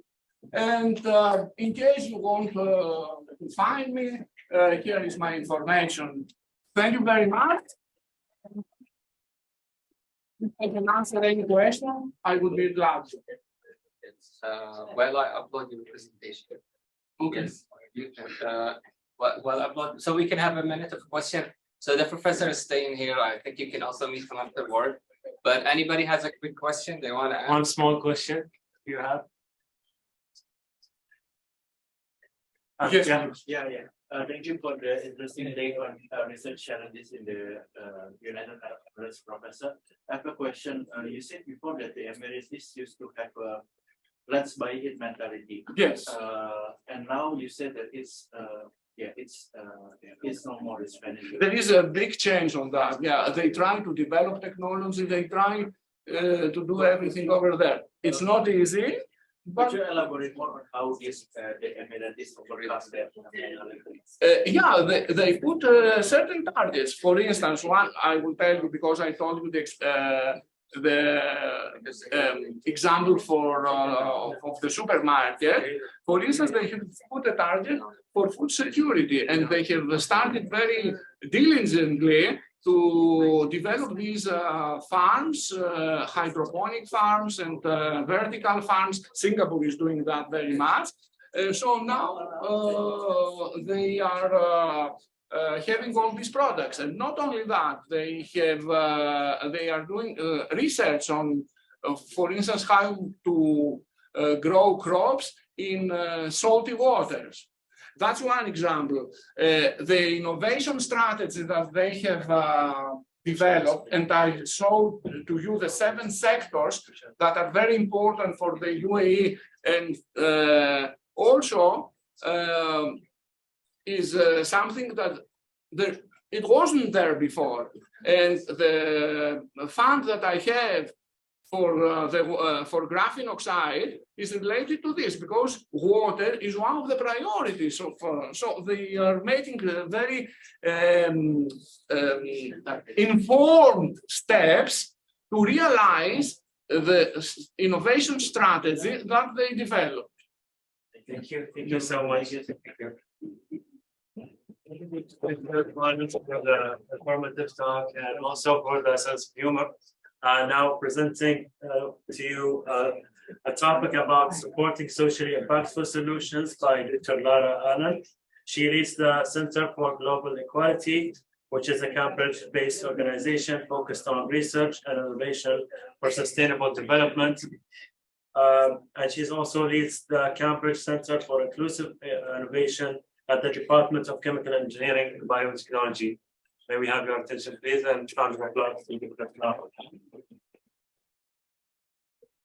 Thank you so much. Do you need like 2 minutes to stand up? Yes. Yeah, I thought so. Okay, let's just do whatever you need to do. Have a little fun.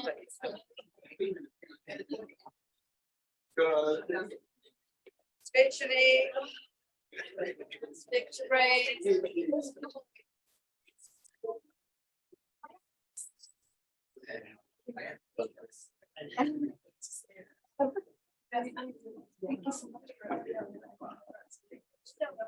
Everybody stretch up.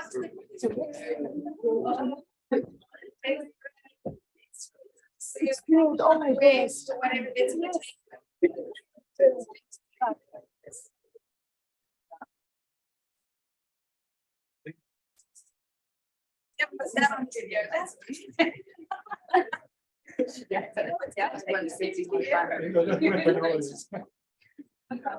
Yeah, she was. Okay, great, everybody have a. May we have your attention, please? Sorry. Yeah. So everybody online, I hope you also had a good stretch. Sitting and looking at the screen is bad for you. So I am really delighted and honored to be invited to speak at this conference. I was a little bit worried that maybe I'm a bit of an outlier because I was an academic earlier in my career, but I now focus on the difference that academic work can make out there in the world. So bear with me if I'm a little bit on the outside of what you're talking about in this conference, but I would hope that the point of doing good academic work is to publish articles, but we hope some of us will also be using that work to make a difference in the world, and to make a positive difference in the world, because some academic work is used to make a negative difference in the world, but we don't want to be involved in that, right? Yes. Good. Okay, so Mohammed asked me to talk about research, and then he told me he also wanted to make me talk about funding, and I think that was in response to the previous talk, like, you know, what can money not use, and then I'm supposed to tell you how to get money. I thought, ooh, that's the really difficult bit. So I'm going to slightly massage my brief, which I've got permission to do, to make the following point, and that's that. That doesn't matter. I can see the other. It's fine. Don't worry. So I can reach there. That's good. Okay. So Mohammed wanted me to speak about research and funding in order to achieve impact, and I've managed to finesse that brief to say, well, actually, the answer to doing research that makes positive impact in the world, and in fact, to getting some funding to enable you to do that, is my favorite topic, collaboration. And I actually think that works very well for this conference because Mohammed's been working for, I don't know, 6-9 months to collaborate with people all over the world in a way that's really impressive, and has managed to raise some funding to bring some of you here to talk about research, to talk about collaboration, and we hope to talk about changing the future for the in a positive way. But what I'd like to do is tell you a little bit about the organization that I lead here in Cambridge and how we're trying to do that. So the Center for Global Equality is a not-for-profit based in Cambridge, and it started out in 2007 simply as Cambridge's International Development Network. So it's a membership organization. Anybody in Cambridge who is interested in international development, making a difference, could belong to the organization. So that was researchers, students, consultants, small NGOs, academics. And that went on quite well. And then in about 2014, 2015, we thought, well, there's a bunch of people like this in Cambridge who really got to offer. So Cambridge has quite a lot to offer, but what do we have to offer the world? How can we really make a difference? Are we valuable? Should we continue to exist? So needless to say, we decided we were valuable and we should continue to exist. But really that we needed to focus what we were doing. So I'll get to that shortly. That was 7 years ago. So now we have the Center for Global Equality, which still exists as a not-for-profit. And we've done a spin into the university, put 1 foot back into the university so that we can collaborate on research projects. Because institutionally, it's quite important to be able to have 1 foot in the institution and 1 foot out. So, yeah. Sorry, apologize. Because there is an availability for a tour for a few people to start with, who is super interested to go. Raise your hand. Okay, stop. Is it for the labs? Yes. Oh, you must see the labs. Outside, you can't enter. Yes, so we'll choose 1 from each country. Professor Ionis, we'll go with the professors first. Professor Isra, Professor Mohammed Zaki, Professor Ajayi. Do you want to go visit the labs? No? Okay, Ahmed. What's your name, sorry? Arlette, and then one of you who would like to go. Nicola? Yeah, you can go. And then Michaela. Now you have to go now. You need to leave now. No, it's recorded. Yes. Yeah. You can go. No, live is not the same. Okay. And then The lab is saying in Isha, Professor Sana, and Brianna. Sorry. Nobody's raising this as well. Oh, King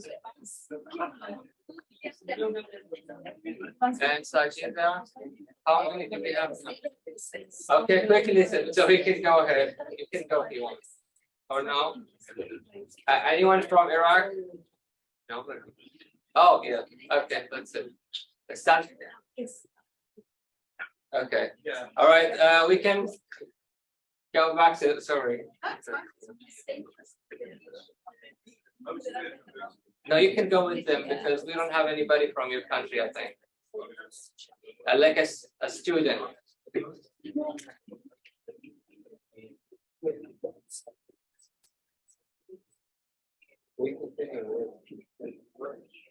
Very loud.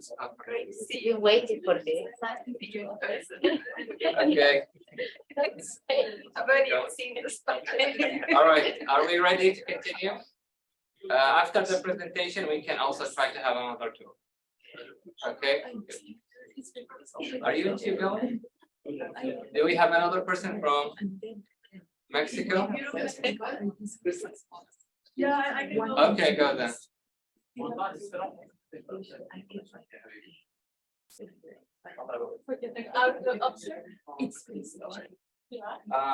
You need to ask one of you.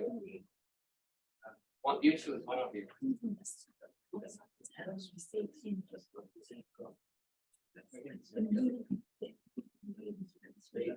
Yeah, go.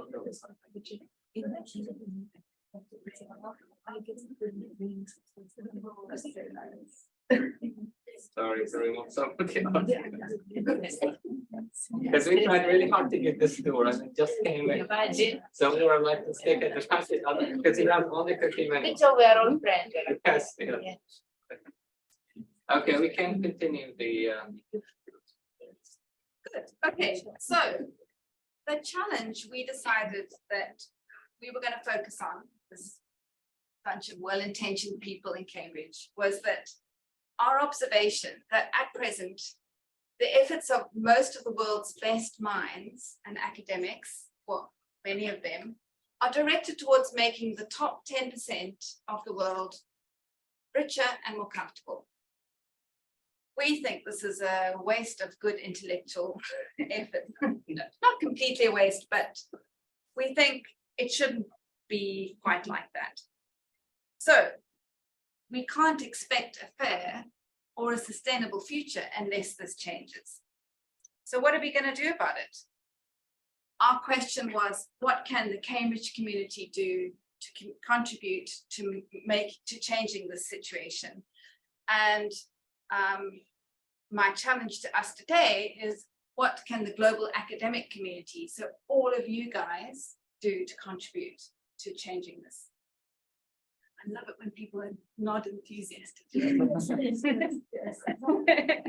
what I'm like. In that session and the closeness is not the same experience. Great. Thank you. So, back to you.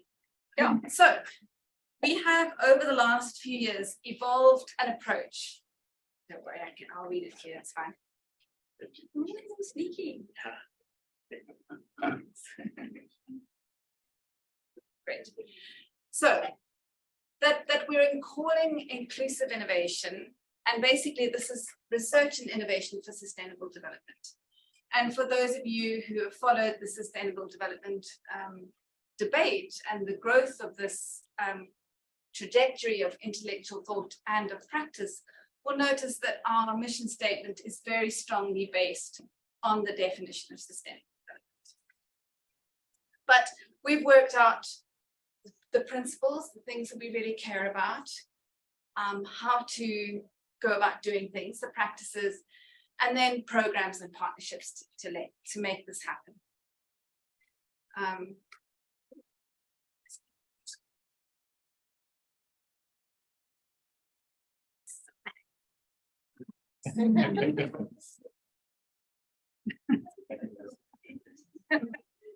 So yes, so obviously the definition of sustainable development was evolved in that way in the 1980s, but today the framework that we're working towards are the UN Sustainable Development Goals between now and 2030. A large portion of the world has decided that these are the things we need to work at. So, but what do we do here in the Centre for Global Equality and the Cambridge Centre for Inclusive Innovation here in the department? We are focusing on creating an enabling environment to develop innovative solutions to the challenges of sustainable development, all the way from the challenge, all the way through these different stages that we think are important at the other end to impact.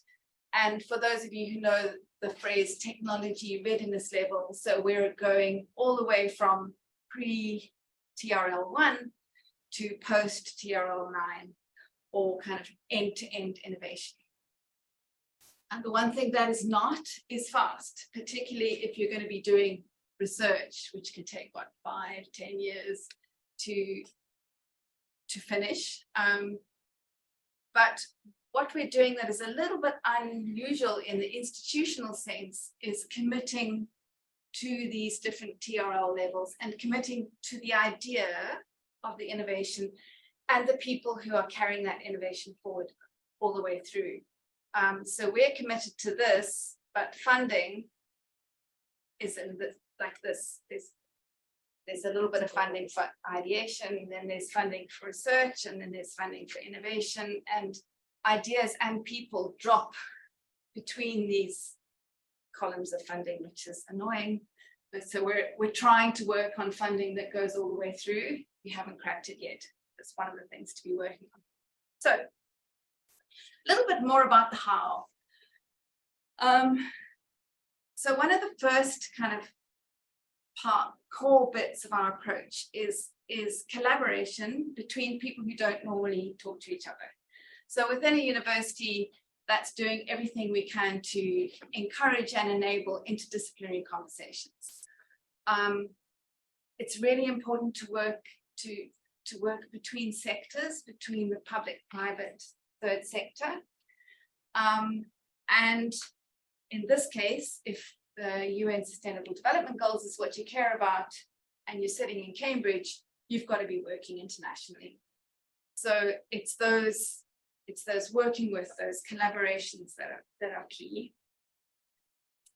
So other sort of an elaboration of this commitment, our principles and our practices, is that the inclusive innovation refers to inclusivity in intention or in content and in approach.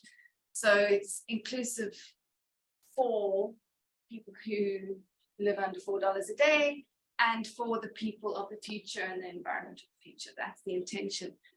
But actually, more importantly, it's inclusive in so if we don't work between these different sectors, we don't work with people we don't normally work with, we're not going to solve these problems. We're not going to come up with an innovative way of cracking those wicked problems. And so we commit to collaboration, to co-creation, to the participation of people who are usually left out. And most importantly, what this commitment to co-creation entails is an acknowledgement of different kinds of expertise. So in universities, we can be very confident of our expertise. I mean, we spend years developing expertise, we get PhDs, all of that kind of thing. And we really are experts, like there's no question about it in particular things. But what we're not is being an expert in the problem. So the problem that we're trying to solve. So there's a kind of expertise that comes from experience, from facing those problems in the everyday. And that kind of expert could be an Ethiopian smallholder farmer who has 3 years education and 12 children, but she knows all about the problems around water. She doesn't have the means to change it, but she really understands the problem. And so our challenge to ourselves is to bring the technical experts with the context experts and work together. Nice idea, quite hard to do though. So this is our inclusive innovation cycle that I won't go into too much at the moment, but what I want to focus on is the section that is about international co-creation, because who's here today? It's obviously the opportunity to have that conversation. So in 2014, when we decided this is what we wanted to focus on, we actually didn't have any long-term collaborations anywhere in the world. This is where we work today. So the mustard-colored dots are places where we have several ongoing long-term programs in collaboration with those places. The blue dots are actually one very large program in which we are running partnerships in those different countries. And then the gray dots are where there's one or maybe two collaborations in those countries. But it's quite global now. But what I'd like to focus on today is our most successful collaboration, which is with the Bahadar University in Ethiopia. And I know you had a speaker there today who I actually don't know, and I take that to be a great success because it means there's all sorts of collaborations going on between Bahadar and here that I've had nothing to do with. It was actually through Manala, so it's you through you. But I didn't know about it. So I didn't have to do any work to make it happen. But I think what that shows is a really productive, that's an ecosystem that's working. So now there's a conversation, there's an ongoing conversation that doesn't depend on one person or one institution, it's growing. And I'm sure, because he was asked to, he would have enumerated a lot of problems that Ethiopian academics face. And I suppose I'm coming with a slightly more, probably a more enthusiastic take on the situation. But, you know, all of those problems everybody we work with is facing those problems, but the question is how to get through them. But what I do want to say about the Ethiopian partnership is that we started making partnerships with a number of different countries at that time. And this is the one that's taken off. So there's got to be something about that collaboration. And for us, it's about the quality of the people on the other side, the commitment that makes under really quite exceptionally difficult circumstances. I mean, all countries have problems, but Ethiopia has been through a lot in the last 5 years. And I can still stand here and say it's our most successful collaboration. That has to be to do with people, really. So just to tell you a little bit about it, in 2017, we were introduced to the university through an NGO. And just said, this is our local university, be introduced, and it went from there. 6 months later, we got some money from the University of Cambridge and Cambridge Global Challenges, which is the university's interdisciplinary network for sustainable development research. And we had a partnership building, a relationship building workshop. We've had these workshops in other countries too, but something just blossomed from this workshop. And over the last 5 years, at least 30, in fact, there's 36, last I counted, 36 different collaborations, all funded. Sometimes it's £2,000, right? Sometimes it's £500,000. But I don't mind if it's big or small, but that's a lot of initiatives in 5 years. So I had to make some numbers to make a presentation to the president of Bahadar University. And even I was surprised when I'd added it all up. So this is where my argument that good collaborations focus on real impact and quality research somehow brings money. Not somehow, you've got to write proposals, you've got to do the work. But the quality and the commitment and the good partnership, it can happen. So between these sort of 30 plus collaborations, we've brought in to Bahadar University just under £600,000, of which 440 was like cash, and the rest was in equipment and consumables. So I think that's quite a good record for basically a bootstrapped collaboration, in that it's made up in lots and lots of little collaborations. In some ways, I wonder whether lots and lots of little collaborations is actually the only way of doing it in academic life, because every professor has their territory and their interest. And so our job is to put the professors together who are really interested in each other's work and make that. So that's where the real work does. That's where the commitment to getting the funding happens.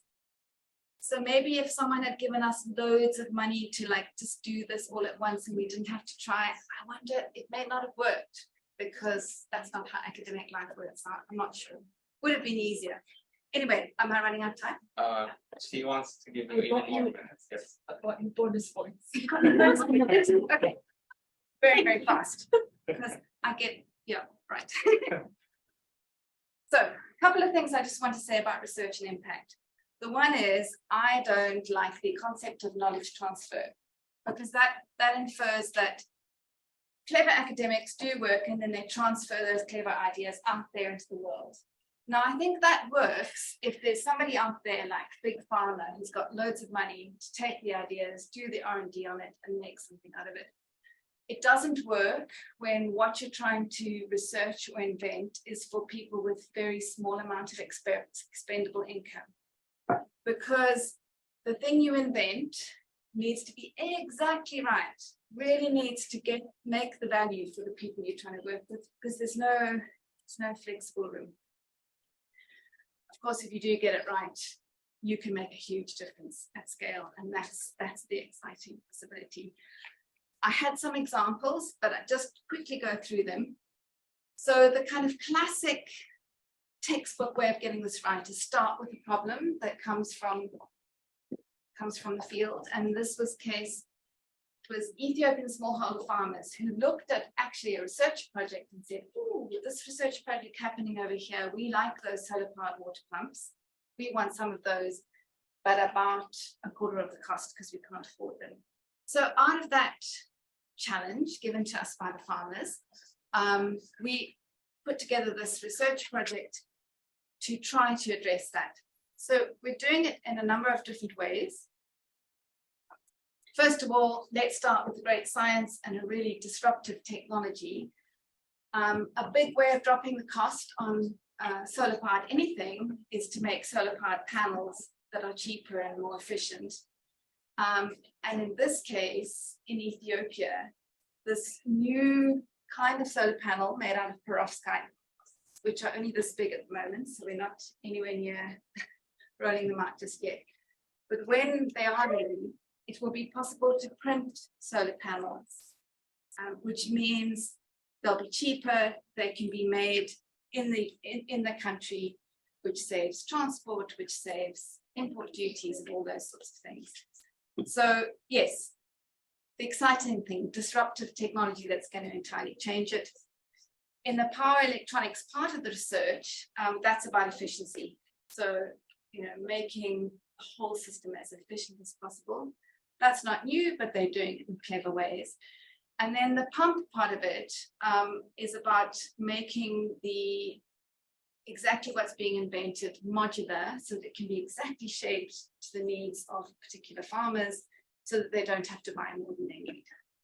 So, and then the other part of our impact is building the research capacity in Ethiopia, so that when perovskite panels come on board, the capacity is in the country to run the factory, to use the factory. I believe I'm running out of time. Another ecosystem project that we developed was to work on last mile co-creation with farmers, because collaborations between here and Cambridge, engineers here and engineers in Ethiopia is actually quite easy because everyone speaks engineering. But the collaboration between academics in the local university and smallholder farmers, much harder. There's a much bigger gap there. So we evolved this program to develop that. We'll go into this. This is just a small comment on when you're working with people is to do exactly what's needed in that ecosystem.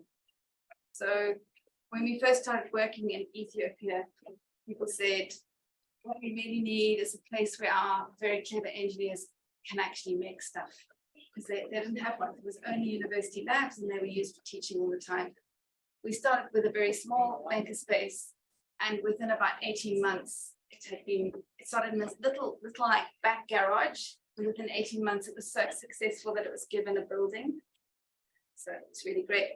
And last year they got an award for being the most active makerspace in Africa. So I think that's a nice kind of award. I won't go into this. This is an example of a project that was started here in Cambridge and is now being modified and adapted in Ethiopia. And this was my sort of final project. This is a collaboration with a group of engineers here working on a concentrator and a group of engineers in Ethiopia working on it. Here, we're also working outside the university with industry. So a precision manufacturing company. And in Ethiopia, they're designing in the elaborate makerspace, and they're working with health centers to design and so the idea is in the long run, this concentrator will be made in Ethiopia, and it's going to be really robust and usable in places where the electricity fluctuates, where there's really high dust content in the air, high humidity, which is a disaster for concentrators. All of those difficult contextual aspects that you probably heard described this morning. This concentrator will work in those places. And the one thing I want to say, which always gets forgotten. So I'm saying this is a great relationship and it's so productive and we've got these nice academics on both sides and it's really, everyone's clever. But one of the reasons why this partnership works very well is because we have absolutely fabulous unsung heroes on both sides. Andrew Burley, my organization, and Tuolda at BDU deal with shipping nightmares, import duty nightmares, finance problems, administration, just keep it all really smooth. When your admin people are fantastic and committed and well paid and appreciated, things move smoothly. When they're not, you may as well go home. So I think the moral of the story is appreciate everybody who makes your thing tick. And when I gave this presentation to the president, he pulled out his phone and he took a photograph of this slide because he realized that that was absolutely key for why this collaboration had worked and the other ones hadn't. So be nice to those people. They can ruin your lives or make them easy. So thank you for listening. Any questions? One small question from the group you want to ask. Otherwise, in the networking session. You can also, Yeah, thank you so much. Okay. Yeah. So now introducing someone from the UK. He will be giving us a presentation. I advise you to pay attention to his presentation. I'm sure you will like it. Okay, can we please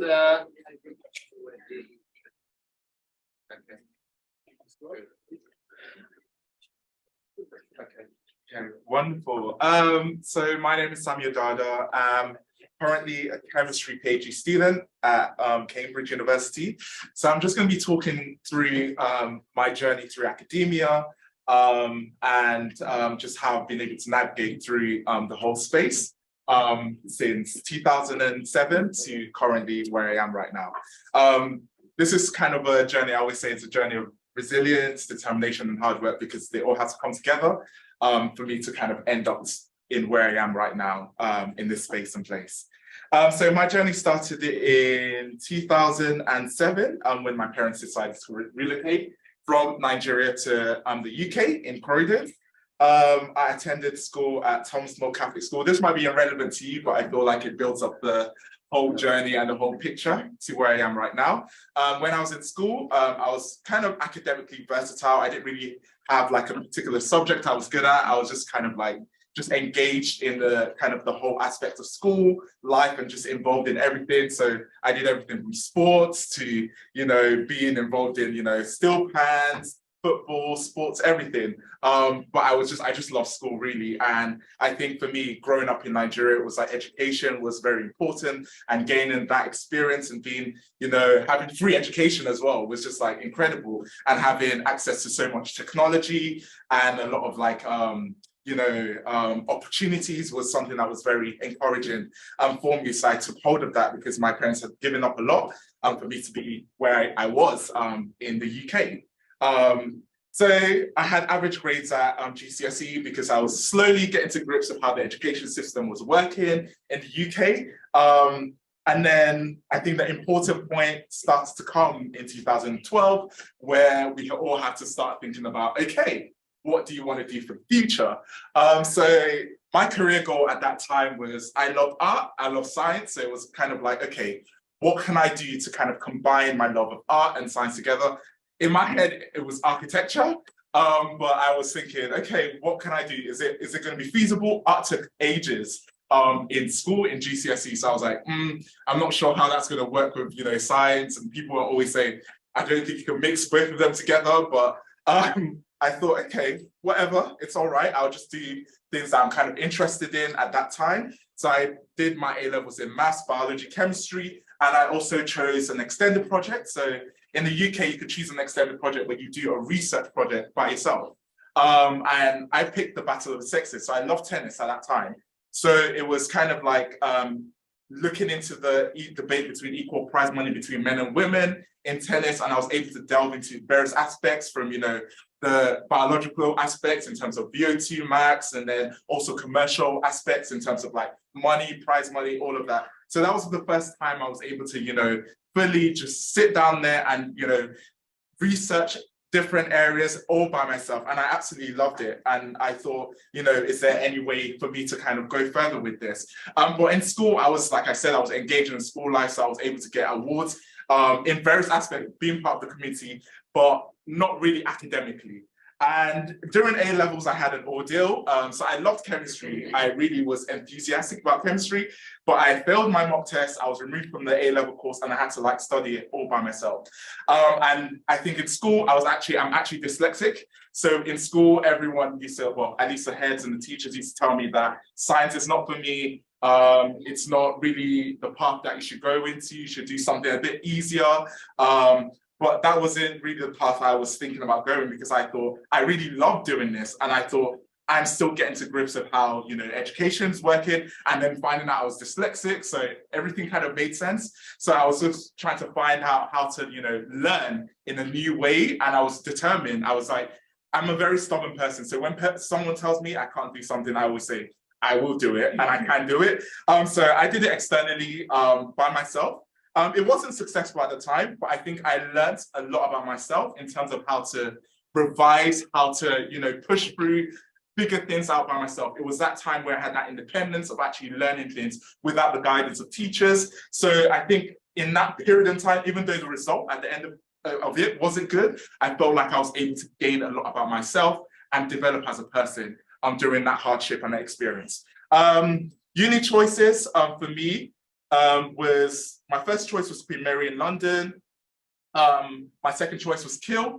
At this point in time, Cambridge was not even like an option. It was just like, my priority was just getting to uni. It wasn't really thinking about, oh, you know, where am I going to end up, Russell Group or, you know, Red Brick University. It wasn't, that was not the point. Was just, how can I get into university? So I got into the foundation course at Queen Mary University, but I thought, I wasn't really sure in terms of the course layout. It wasn't for me because it was adding extra aspects that I wasn't really interested in. I was rejected from Kiel University because I didn't make the actual grades, but through clearing, I managed to get into Kingston University through a lot of complications, which I'm not going to go into today. But it took like almost, I think, a week of just sitting down there and hoping that Queen Mary put me into clearing and rejected me for me to be able to obtain a space at Kingston University. So I ended up at Kingston University, and that was really an amazing time for me in 2014, because it was a time when I had that chance of actually, you know, being independent. Everyone goes to universities, and you don't really have teachers, you know, guiding you, holding your hand, saying, this is what you need to do. So this was a chance for me to use the experience and the skills that I had already learned during my A levels of being independent at university. And it was amazing because I was actually able to thrive, which was unexpected. So I ended up getting a first class degree, ending up in the top 5% in my year, and then also receiving a Kingston Gold University Award for my grades as well. But in terms of research, like I was doing biochemistry, I love biochemistry, but I was always trying to do other things and try and figure out how I can gain as much experience as I could. So during summer holiday, I basically got in touch with a PI and managed to get onto a bioinformatics project. So this was a collaboration project and a cancer-based research project with various postdocs and PhD students at that time. My part of this project was very, very small. So it was basically employing gene prediction software to basically characterize 4 human genomic clones derived from chromosome 4. So the project was obviously a big project, but my only part of my project was literally this last step. So the PhD students and postdocs had already done the extraction from the patients, done all the sequencing, library prep, and all I had to do was just get the sequence and just see the differences between patients, and that was it. But to me, that was amazing because I was like, oh, I'm part of something quite big. And I really enjoyed that whole aspect of, you know, doing research and doing the projects and just having something to occupy myself with during that time. And then I ended up doing my dissertation in something kind of completely different. So this was looking at the inhibitory effects of polyphenols extracted from herbs on activity of acetylcholine esterase. So acetylcholine esterase is an enzyme that breaks down the neurotransmitter called acetylcholine. So this neurotransmitter basically gets passed on from one neuron to the other to like elicit like a response. So this was an Alzheimer's-based research because what happens in Alzheimer's is that the neurons kind of die and then people lose memory and forget things over time. So this was a chance for me to like have a wet lab experience. So my first time kind of doing a research in the lab, and I was able to learn so many skills from working with rat brain, doing protein purification, enzymatic assays, learning all about analytical chemistry, characterizing various things. So that was very exciting for me. And I absolutely love research. And I thought, yes, I definitely want to do research. This is what I wanted to do. But I didn't really know how to navigate through this whole, kind of sphere of things. I didn't even know how do you do a PhD? So I was kind of like, just sitting down there. And then I think I got a scholarship because of my grades from Kingston University. So they said I could stay on and do a PhD. But I had an advice from one of a professor who was also a Black professor who told me that, no, Sam, you have a lot of skills. You should definitely branch out and go to like a better university to get a lot of experience. So last minute, in that same year, I graduated in 2017. I basically applied to UCL for a master's in research degree because, like I said, I love research and that was one thing I was trying to concentrate on. So I applied for a master's in research degree in biosciences and focused on biochemistry. And I basically ended up doing really, really well. Like I said, I always say, if you enjoy what you do, you're definitely going to do well at it. So I really enjoyed what I did. And I also ended up with the best Masters of Research project award at UCL. And my project there was really, really, really interesting. It was very different. It wasn't a disease-based research. It was more of a fundamental research, which was kind of delving into understanding how the role of the microbiota, so within our gut, works. And this is a growing area of research even right now, currently, in the field of, I think it kind of goes into several fields. So I got to work with this amazing worms. These are the C. elegans. I don't know if any of you know what they are, but we've been able to map their DNA fully and their neuronal networks. So we're looking at the role of microbial vitamin B6 deficiency on host physiology. So I was able to do a lot of genetic work, basically knocking down DNA or the genes from the worms and also the bacteria to see how that affects the physiology of the worms. And I did various screening. So we added drug compounds, metabolites, and just did a lot of like screening, which was amazing. And we got amazing results in the end. And that was truly one of my favorite kind of research I was able to do, because it gave me that chance to be actually independent and actually do an independent research all by myself. I had the help of obviously PIs and all of that, but that was my first time and first chance to have kind of control over my research experimentally and theoretically. And it was actually an amazing thing. And then I was thinking, okay, what do I do next? Where do I go from? During this time, during my master's, I did apply for PhDs, but I was not successful because at this time, I wasn't really sure what I really wanted to do. So what do? As always, I try and gain as much experience as I can. So I went on to apply for a job at Imperial College London as a research assistant. And I worked in kind of the same fields because I was coming from microbial stuff. So I was like, okay, let me go and delve in more and gain more experience in that field. So I decided to work as a research assistant, got the job. And then also hand in hand, I worked as a lab technician at New York University to gain more experience with like teaching and, interacting with students and all of that. So that was an exciting year for me, although initially it was a disappointing year because I wasn't able to secure the PhD that I wanted to do, but I was able to gain as much experience as I can. And I always encourage people or everyone to always try and gain as much experience, no matter how little or big it is, just try and gain as much experience as you can because it can go a long way. And then the next year in 2019, during that time as I was working, I basically applied for a PhD and I managed to secure a scholarship at Cambridge as a BBSRC GTP scholar at Downing College. And I also started a YouTube channel because I thought it was very difficult for me to navigate through this whole experience without actually having any input from many people that had been through the same experience as me. I didn't really know how, how do you apply for PhDs? What do you do? So I thought, you know what, I've been able to go through this experience through knockbacks, setbacks and everything. So I thought, why not document it and show people, and obviously show people that there is a way and you can do it regardless of, your background or where you've come from. So I thought, let me do this, and I've been able to document it till now on YouTube. So you can definitely check out my channel if you want. But my project, during my PhD, I was on this scholarship program. So it gave me the opportunity of actually exploring various aspects. I had the free reign, I had the free choice to do whatever I wanted. So we had to do something called rotations during the first year of our PhD. So in my first rotation, I thought, let me fight my demons, go back to chemistry and do something, very heavily chemistry based. I didn't have to do it for my PhD, but it's a way of gaining more experience and also maybe having the opportunity of collaborating, maybe later down the line. So I joined a heavily synthesis group, and I was basically developing a natural amino acids for incorporation into peptides for CK2 inhibition. And this was a cancer-based research where I was basically kind of developing a drug to basically inhibit, the cells from binding and proliferating and growing.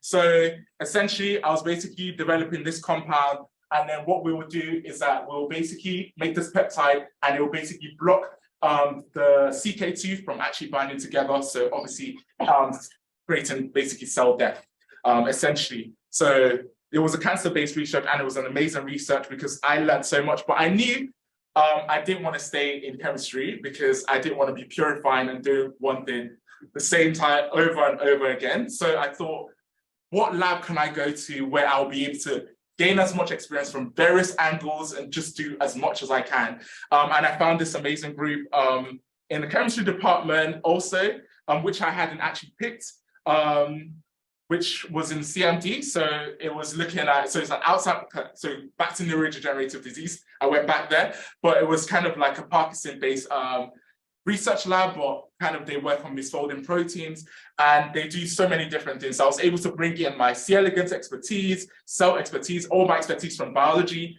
mix it in with chemistry, and then also do a lot of biophysical stuff. So it was an amazing lab because my PI is a theoretical physicist. We're in the chemistry department, I'm doing biological stuff. What a better combination to be able to gain as much experience as I can. So just an overview into my project that I'm doing for my PhD. So as maybe many of you might know or might not know, Parkinson's disease is the second most common neurodegenerative disease, and it affects more than 10 million people worldwide. So kind of the physical kind of aspects of Parkinson's disease, it affects the muscles. So you have muscle rigidity, tremors at rest, and it can also develop cardiovascular problems, bladder dysfunction, and so on and so forth. But what happens in Parkinson's disease is that the substantia nigra within the brain basically contains something called dopaminergic neurons, and this basically dies, and means that basically the neurotransmitters are not able to pass on from one neuron to another, just like in Alzheimer's disease. And then basically a clump of things called Lewy bodies basically form in the neurons, and the most abundant protein within this Lewy bodies are alpha-synuclein, and that's basically what my research focuses on. So alpha-synuclein is 140 amino acid protein, so it has 3 core regions, so that the N-terminal region, NAC region, which is the middle region, and the C-terminal domain, and they have different functions. However, the C-terminal region doesn't have that many functions, but I'll speed through it. So this is just more on alpha-synuclein, but what I kind of concentrate on is something called phase separation. So liquid-liquid phase separation. So in the cells, you have membrane-bound organelles like your nucleus, your mitochondria, but you also have other things which don't have membranes around there and are just kind of free-flowing. So alpha-synucleins do form this kind of droplet-like things, and they kind of fuse together. And basically what I do is kind of try and study the biophysical aspects of this. And I've been able to do this and incorporate this into C. elegans as well during my research. I was told to talk about, the PhD struggles. When you're delving into, novel aspects and, new aspects of research, you always have various setbacks. The PhD is very, very challenging, and you always have, experiments not working, things not going well. But sometimes, when you do something and you write, your manuscript, and you're like, okay, I'm ready to publish. Sometimes things don't go the way you plan it to go. Your PI tells you, oh, you've got an amazing research, and then we can publish it. So I've been part of many publications, but this was my first author publication. And honestly, it was a journey, to say the least. It took almost over a year and a half to be able to publish at PNAS. So we went to Nature Chemistry initially. It took 6 months. I'm just showing you kind of like the trail of emails that we've gone through to get to where we are. And then we went to Science Advances, took 4 months, another rejection. Nature Communications, another 3 months rejection. But then we managed to get it into PNAS, and that wasn't smooth as well, because we had to do revisions twice, which is unheard of for publications, because usually you have one revision and everyone says, that's great, wonderful. But they said we needed to do it twice. But that's what happens when you work in a novel aspect of research where no one is doing a lot of things to do with it, because space separation is a new aspect of research. So it poses a lot of challenges, and people are always questioning things, doubting, is this real? Is this not real? But it's so important to stay determined. And then this is also challenging because I moved on from this research, because this has taken over a year, but I've already started working on new things. So having to constantly go back and, reevaluate the research I had done was actually very, very challenging. But we got through it in the end, and we managed to get that paper. And then just one thing I would just like to say before I obviously finish this talk is that the PhD is not everything. Always try and just get yourself involved in various aspects of, life in general, because now, science is advancing, networking is so important, being in a space like this, being able to meet and connect with each other is so important, because you guys are all the future scientists, and, talking to each other, collaborating is actually very important. And also maintaining hobbies, being involved in your own life, your personal life, is important to actually stay healthy in general. Get involved in your uni life. Like I said, I'm always involved in various aspects of uni. I'm always part of committees, doing various things, and also grabbing hold of any opportunity that comes your way. If something gets advertised and says, oh, chance for you to, develop your communication skills, grab it. Just say yes. Attend it, because all these things build you up and improve you as a person, and builds your, your repertoire of skills that you keep on developing. Like, you don't just stop developing once you're doing your PhD. You just have to keep on developing, reinventing yourself, and also giving back. For me, YouTube has been my channel, and I've been very, very opportuned. I have like 3,000 subscribers. I've been invited to YouTube galas. I've been involved in the Cambridge Oxford Arc as a student panelist. Chemistry champion. I've worked on various video content for the Saltus Institute, which is our educational charity. Also Cambridge University as a mentor, and that was at my old university at Kingston. That's where I kind of started as part of the student union. So being involved in various aspects of your student life and gaining that experience is only going to build you up into being a better person, rather than just being a scientist or an academic itself. So yeah, thank you so much for listening. That's all. Anybody who wasn't in a tour, you can go to a tour now. So quickly, because he's waiting for us. So anybody who didn't go to a tour, sorry to interrupt. So if you have questions, you can ask him. Anybody who didn't go to a tour, you can go now. Tour.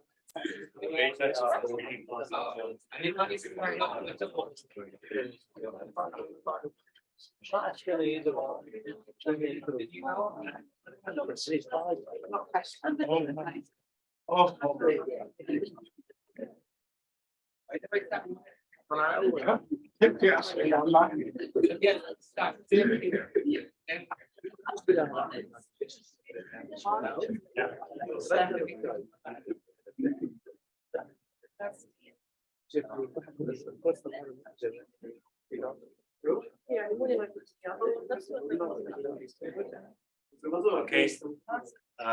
may I have your attention back?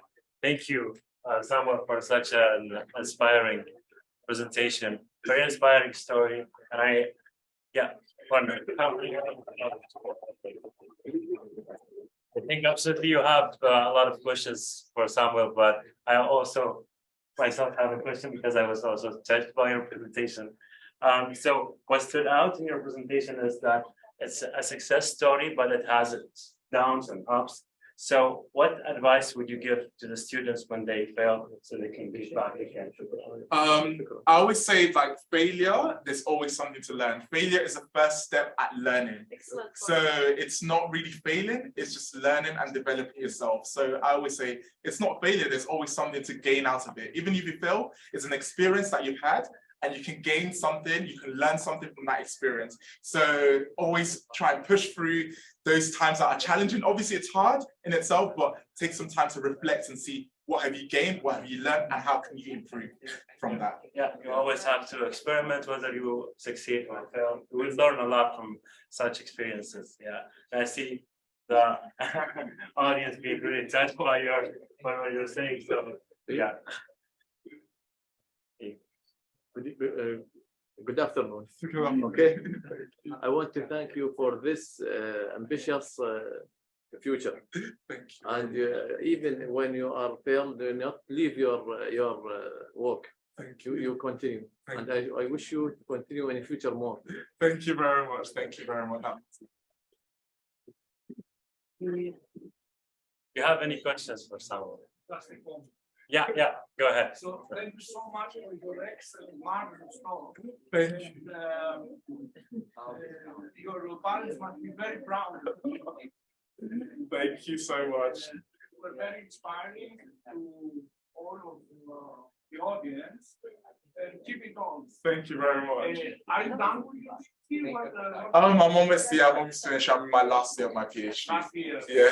Then what's your plan? Do you have any plans? Yeah, kind of carrying on with science, but in a different aspect. So I'm looking at right now. So I've done an internship with VC, a venture capital company called Start Codon. So they're a VC that basically invests in early biotech and science. So they're in Cambridge. So what we're trying to do is invest in a lot of the research that comes out of the labs and academia, to kind of build them up and become like a company to obviously fast track a lot of things, because you find a lot of like new innovations in academia, but a lot of people are not able to showcase that and move that into industry. So what we try and do is invest in that and then ensure that becomes a company to innovate. So you're going to start a new thing, coming from research scientist, something to it's still research. It's still research in itself. It's still research. Yeah, kind of. But still within the aspect of science, because I love science, and that's something I don't want to leave. And it's such an amazing company, because you see loads of people pitch their ideas and you see new innovations coming out, which is very exciting and encouraging for the academic and scientific field. Good luck. Yeah, thank you. Keep it on and keep on having YouTube videos to inspire the young people. Thank you very much. Thank you. Yeah, of course, some of you are very dedicated person, as I see. So, what motivates you to keep on going? What motivates me to keep on going? I mean, things like this motivates me. Just obviously inspiring people, and like I said, the reason why I started, my YouTube channel was there wasn't enough people like me in places and spaces like this, and I felt like because I have been able to navigate through, a place like this, I felt like it's not just for me alone to be able to know the secret. I feel like everyone should know the secret to being able to get to where I am right now. So, I always say, science and academia is not for me. That's why I love science communications. I love talking about science, places like this, or talking about my research, because I feel like everyone should learn and should know about science, because, the drugs that we take is all science, and what's the point in taking those drugs if you don't understand what it does? And I think sometimes science doesn't do enough of a good job in communicating that. So I think that's something that kind of motivates me to kind of change the sphere and the way science works, or academia and research works in general.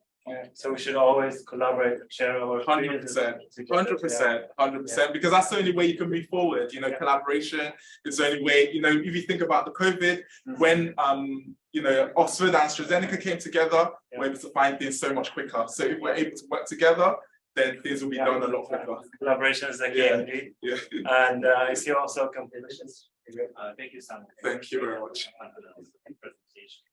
What is your advice for students that I see every day being afraid to apply to big university? I would say apply. I always say apply. What's the worst that can happen? You get rejected, you ask for feedback, and you learn more about it. So just apply. There's nothing, you don't lose anything. And now Cambridge, we don't charge, there's no fee anymore for charging to apply. So why not do it? What's the worst that can happen? If you don't try, you never know. If you get rejected, it's fine. You get the experience out of it. Yeah. You can do Actually, I was trying to ask the same question. Yeah. It was something similar, like you know, you couldn't get into some other schools, and now you're applying to, you know, defeat a giant. You know, what motivated you to kind of come to Cambridge, seeing that you know you couldn't get to the other schools? I mean, for me, one was I really liked the funding body that I saw, so BBSRC, and I had more time to research. Obviously, over the time, I was able to sit down and look at, you know, what do I want? You know, where can I go? What opportunities does this give me? And the reason why I applied for that, you know, Cambridge was because the funding body was because I had, you know, free reign of whatever I wanted to do. And also the program I was on basically gives me a lot of skills. You know, we had like programming in R, we had like teaching, we had so many different things. Like I said, I always want to improve, learn more, develop my skills, and being on that program gave me that chance. Even like the opportunity of doing an internship, you know, elsewhere, that's why I'm able to do that internship. You know, learn more and do more was because of that program. So that's the reason why I was drawn into Cambridge and that program specifically. I always like see you as well. You try to share your experience, inspire others. But I also noticed that you work with ReachSci. So could you talk to us briefly? What do you do on ReachSci? So it's more like promoting underrepresented people, just like myself. Like I said, you know, this space and place is not for me alone. It's for other people for me to open that space for other people to be able to come into. So my job is to be a point of contact, so everyone can see that it is possible to come to Cambridge, and then I can basically, from an underrepresented background, and then you can basically succeed in general. So yeah. But one of the key things that we do in ReachSci is we try to understand why people are, what are they struggling with, people like him, right? So we always have these discussions to try to understand that. What better person to come right now? There are a lot of difficulties that he faced that he didn't talk about. There's a lot of things that, but very impressive. Definitely. Thank you. Thank you for the opportunity. Take a look at the presentation. The way you just like it's coming out. That's done. Very good. Thank you so much. Teach us how to do that. It's crazy website. Crazy.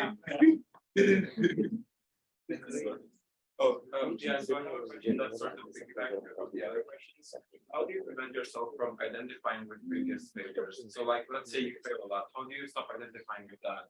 Like as part of your core character? I mean, that's definitely very, very difficult, because I guess like every time you have those down moments and, you know, failures, you always reflect on, you know, how, you know, things have not gone your way in those times, but you always have to encourage yourself and remember that, you know, sometimes you focus so much as human beings on the negative, but there is so much positive that happens. So sometimes it's just good to reflect, maybe just write down things that you've achieved during that year to be able to pull yourself together and move forward. Yeah. Writing is always good for reflection, guys. Try to write. Although sometimes it might sound corny, but it's good. It's good that you write what you have achieved. I think it's I mean, people really like you, but one round of applause. Hello, I'm Carla Ortiz, and I'm representing the National Autonomous University of Mexico team. In Mexico, 1 in 6 adults suffering from diabetes, that is the third cause of mortality in our country. Glucometers are so simple but useful device for these patients because they can monitor their blood sugar levels at any time they want. Glucometers also can have interferences such as acetaminophen, mannitol, maltose, and ascorbic acid. Our objective was to determine how these interferences influence the blood sugar level vectors. So for achieve this objective, we use two electrochemical glucometers, which are one touch select plus and in EcoCheck instant that are coupled to enzymes fat glucose oxidase and fat glucose dehydrogenase respectively. Our results show that acetaminophen and ascorbic acid interfered both glucometers in a bias of greater than 10% and a p-value less than 0.001. And in the case of mannitol and maltose, we get that the only glucometer effect was one select plus, sorry. And in the case of EcoCheck instant was not affected enough of it. In conclusion, we determined that both glucometers are susceptible to interferences, but in the case the EcoCheck instant is not susceptible for at least of these interferences because it only affects interference. Thank you. Yeah, any questions for for half a minute? Okay, thank you. Okay, now we start with Benita, George. Yeah.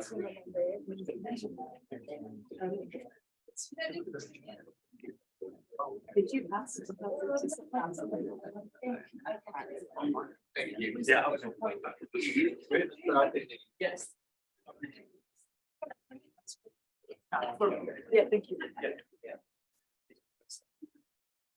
So 1 in 7 people with diabetes worldwide live in India. And I come from Kerala, where 20% of others have diabetes. So that clearly shows why the study is important. So we evaluated the accuracy of 3 point-of-care glucometers, 3 different enzymes. One, EcoCheck Activus, which has GDH PQQ. The other one, Contour Plus, which has GDH FAD, and One Touch, which had the glucose oxidase. And we compared it with the gold standard hexokinase test, and we looked for the accuracy. So this was a cross-sectional study. We did a pilot in 20 patients, and we found a minimal sample size of 114 was needed to check the accuracy. This was done in 2 primary healthcare centers in India, and we collected the patient's blood glucose levels with 3 point-of-care glucometers at the same time, and then we also collected the blood venous samples, sent it to the lab about 20 kilometers away from the primary healthcare centers, and we evaluated and compared for the accuracy. And what we found was the glucometer with GDH FAD had outperformed the other 2 glucometers. We had looked for bland Altman plot, which also clearly showed that GDH FAD outperformed the others. And also we had looked for clinical accuracy with error grid analysis, and it within ISO standard says that should be within within A and B zones, and that all the 3 glucometers actually did. So, but the ISO standard was followed by only 1 glucometer, that was FAD GDH FAD. Thank you. Any questions? The health share centers were all in Kerala. Kerala, yes. We had 2 healthcare centers. So Located within Kerala. Within Kerala, yes. Okay. So once again, just like to thank my colleagues, doctor, and my guide for all this support they had given by representing them. Thank you. Okay, now joining us online, Emmanuel. Emmanuel, can you test your mic, please?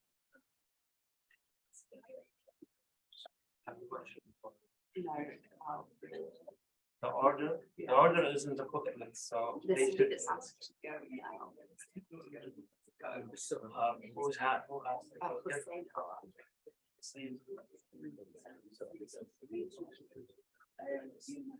don't see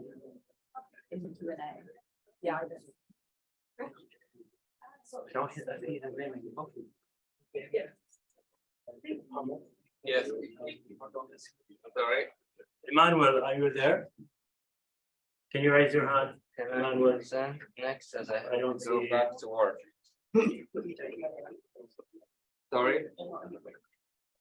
Okay, so will we move on to we can just say we don't have to Karen? Is Karen there? Yeah, I'm here. Yeah, okay, I'll just open your file right now. This is your file, right? Yeah. Yes. Okay, so you can start. Go ahead. Comparative assessment of interferences in 3 commercially available glucometers in Mexico 2023, a pilot study. Glucometers are essential for glucose monitoring, which is a big topic in Mexico and country in which diabetes is one of the most common life-threatening diseases. The aim of this work is to determine the clinical performance and the possible interference effect of different substances through an analysis of 3 commonly available glucometers in the Mexican market: AcoCheck Active, Control Plus, and OneTouch Select Plus Flex. 2 experiments were done: a precision with dextrose, as well as an interference with acetaminophen, ascorbic acid, maltose, caffeine, and metformin. To avoid bias, all glucometers were given a number of devices. Regarding results, precision normal plasma results demonstrated high correlation with higher concentrations of dextrose with higher glucose measurements, with all devices having a bigger intercept than 0, meaning that higher results would be expected than with a baseline with no interference. Precision low plasma had higher glucose measurements than the normal plasma, which is shown by outlier results measuring high with a possible suggestion of interference by hematocrit, which is suspected by the researchers by the reddish plasma color. Ascorbate's interference, as seen in picture 3, was in agreement with the current literature, having the most interference among all substances in all devices. Maltose and caffeine had bigger interferences at smaller concentrations, meaning that the devices could be calibrated, especially for maltose, which is a non-interference. Metformin could be deemed as a non-interferent since it had little effect. The relevance of all these results are based on the fact that an incorrect measurement could lead to inadequate clinical decisions and could possibly harm a patient. Limitations are due to the pilot status and a reduced scope of data due to the change in the population via limitations of the time. To conclude, more research is to be done for the development of accurate data for clinical decisions, as well as a future establishment of clinical algorithms, especially for all patients, and possible regulations for Mexican devices. We thank the University of Cambridge, ReachSci, and Texalud for their support. Thank you. Thank you so much. Do you have any questions? Yeah, can we go past here? What is like the device that highly interfere with metformin? With what? Metformin. Yeah. Did you hear the question? No, can you repeat the question, please? What's the device that interferes with metformin?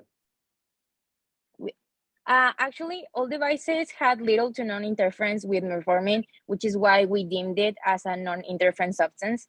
But it can be seen in the figure 3. It's the last graph. Okay, thank you so much. Okay, so I think Sarah, could you raise your hand so we can, or test your mic if you're, yeah. Can you accept being upon us?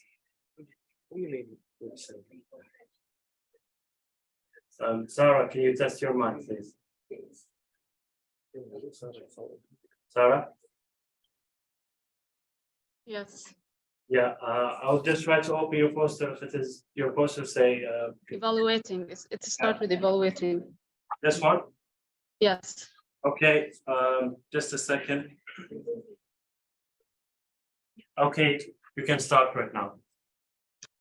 Thank you. Hello, everyone. My name is Sarah Assad, and I am here to present our research on the precision of 2 widely used glucometers in Jordan. The aim of this study is to determine which glucometers have better precision and whether it would be affected by certain drugs, and if yes, what are the threshold of these drugs. So we tested AquaCheck and OnCall Plus. We compared their precision using a sample of 6 individuals and 15 readings for each concentration. And we found that AquaCheck have better precision than OnCall Plus. Next, we investigated the effect of certain drugs on their precision. We administered acetaminophen, ascorbic acid, and uric acid. We compared their precision before and after adding these drugs into plasma. For the limited time, we are showing here 2 of these drugs. And as you can see, both of these drugs have significant effect on both glucometers, but we found that AquaCheck is less affected by drugs than OnCall Plus. So, and for acetaminophen, when compared with the baseline, the least concentration of acetaminophen have a significant change in the glucose readings. So in conclusion, we found that AquaCheck is more precise than OnCall Plus and less affected by certain drugs. These findings, we believe that it has important implications for both diabetic patients and healthcare providers, as they can help to inform the decision on which glucometer to use or on which drug to avoid while taking blood glucose levels. Thank you so much. I am happy to answer your questions. Yeah. Does someone have any question? More question? Okay, so thank you, Sarah. Thanks. Next, we have Ryan. Ryan, can you? Oh, yeah. Yes. Yeah. Okay. What's the? Is this your poster, right? Or no? No. Right? Yes. Okay. Yes. You can start right now. Okay. Hi again. I'm glad to have the opportunity to present the result of our Palestine team in ReachSci program. So our aim in this study was to assess the accuracy and the precision of glucometers, on-call, Sinclair, and freestyle, and the impact of some interferences on glucose reading. So first of all, our experiment has 2 sections, and both were performed at low and normal glucose plasma. For first part of the experiment, we assessed the accuracy of our glucometers, and all of them didn't meet the requirements of ADA standard, which recommended a total error less than 10%. While in precision experiment, at different dextrose concentration, only Sinclair glucometer meet the ISO standard requirement with a coefficient of variation equals or less than 5% in both in-between day and within run experiment. For the second section, the interference experiment, Sinclair glucometer was impacted by acetaminophen, galactose, and bovine serum albumin by increasing glucose reading, while in freestyle, glucometer was affected by decreasing with the same interferences. For metformin, the common indication between diabetic patients, it demonstrated a decrease in change from mean about 2.7 to 8.5% in Sinclair glucometer reading. And for the last glucometer on call, it only affected by galactose, which increased the reading for more than 0.5 milligram from the mean. In conclusion, on-call glucometer showed a good performance than other glucometers, and that most likely because of glucose oxidase mechanism. Finally, we would like to thank Dr. Muhammad for his effort with our team in this program. Thank you very much. Anyone have any questions? Okay, thank you, Ryan. Now we have Iman Pipsa. Are you there? Yes, I'm here. I'll just open your poster. Just a second now. Yeah, you can start. Yeah. Hello everyone, I hope you are doing well. I'm Iman Kafsa. I'm the team leader of Algerian team, and this is our presentation about the effect of acetaminophen, vitamin C, and maltose on the accuracy of the most while using the glucometers in Algeria. The glucometers are very useful on the time on the emergency that showed the immediate level glucose. Those device or glucometers are not still free from limitation. Those limitations, as example of them, those limitations are the temperature or the patient medicine. Those limitations, they affect the accuracy or affect the reading of the glucometers. For this reason, our results aim to know the accuracy of those devices, the most used in Algeria, which are the ACO-check, VitaCheck, and Check3, with the presence of center interference, with our acetaminophen, vitamin C, and maltose. Our experiment has two parts. The first one was for preparation the plasma. We have two pools. One of them is the low concentration, and the other is the medium concentration. And the second part for the preparation of our interference experiment. We have the stock solution, the dilution, and we spike each liquid of pool, which others interference, and then reading with the three devices.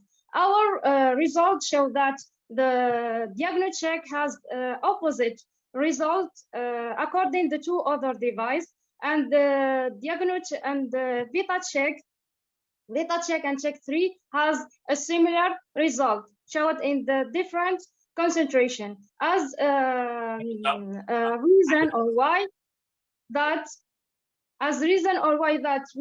this device has the same enzyme that reading. Time's up. Sorry.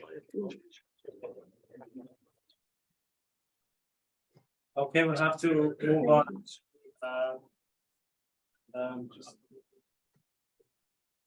So after Iman Taqwa, from Jordan. Or can you raise your hand? Yeah, okay, I'll give you. Can you accept the promotion to the panelists?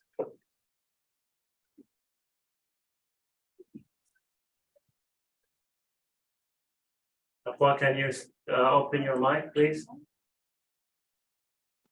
Hello, can you hear me? Yes, yes. This is your poster, right? Yes. Okay, you can start right now. I am Taqwa Al-Fararja and I am representing the Jordanian team. In our country, in Jordan, about 15% of the population are diabetics.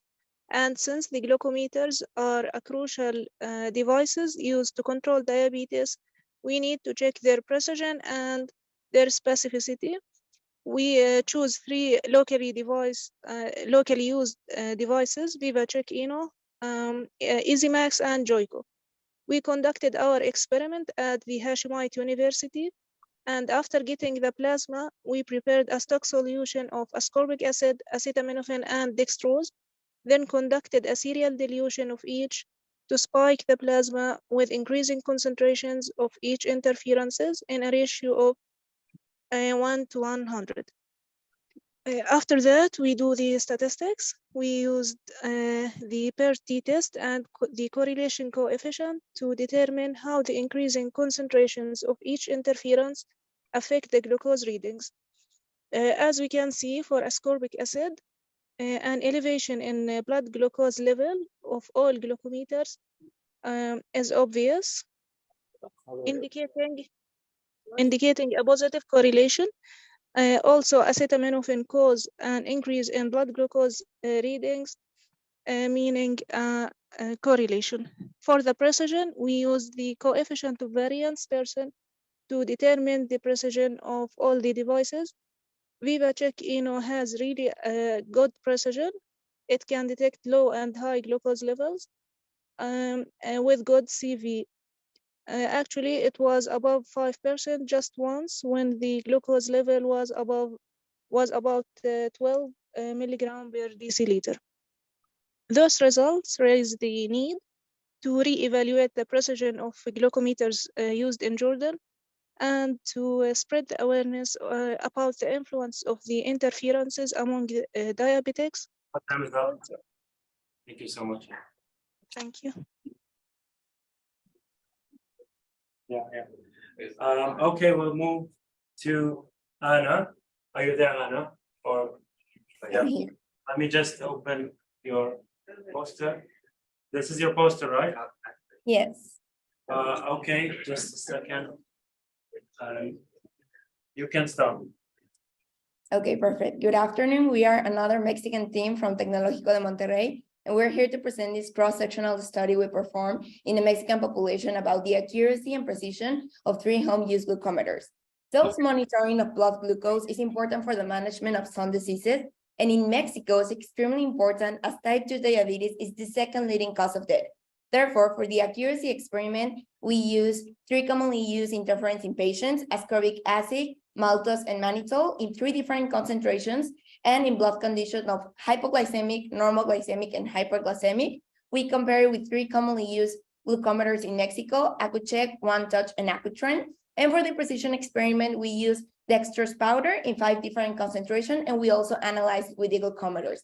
Here you can see some figures of the results. We put the most relevant ones and englobe most of our findings. In figure A, that's the low concentration pool, and there's no line of AcuTrend, and that was because it yielded just low, no numerical value. However, on the other ones, it was possible to get numerical values, and we analyzed it, and it performed the AcuCheck better because it has lower bias. In maltose, it performs also similar to ascorbic acid in the normal concentration pool, and in the mannitol, the data differs from each glucometer. However, this depends on the mechanism of each glucometer, but AcuCheck has lower bias.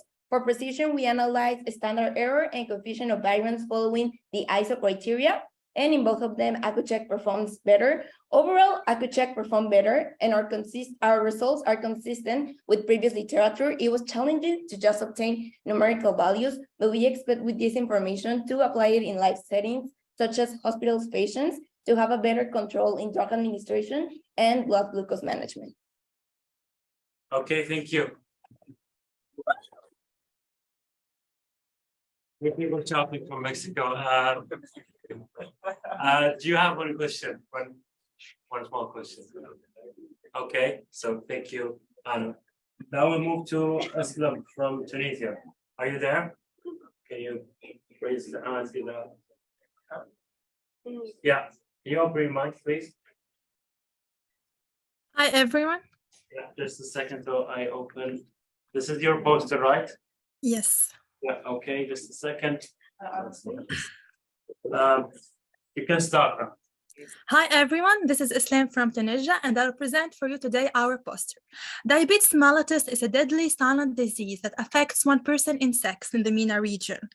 And added to the medical and dietary treatments, glucometers have played a significant role in reducing the risk of potential complications in the long term. That's why we've chosen 4 commonly used glucometers in Tunisia to test first their interference, and second, to test first their precision, and second, their interference with xylose, galactose, and ascorbic acid. How did we run our experiment? So as you see here in the figure, blood was drawn from 10 healthy volunteers after taking their consent. 2 pools were made, the medium pool and then the low pool. 2 experiments were run, the precision experiment on day 1 and the interference experiments on day 1 and 2, since we've worked on whole blood. What were our findings? So regarding the precision experiment, as you can see here in figures 1.1 and 1.2, AcuCheck instance represented in blue has the best performance, compared to the other meters, both in the medium and the low pool. However,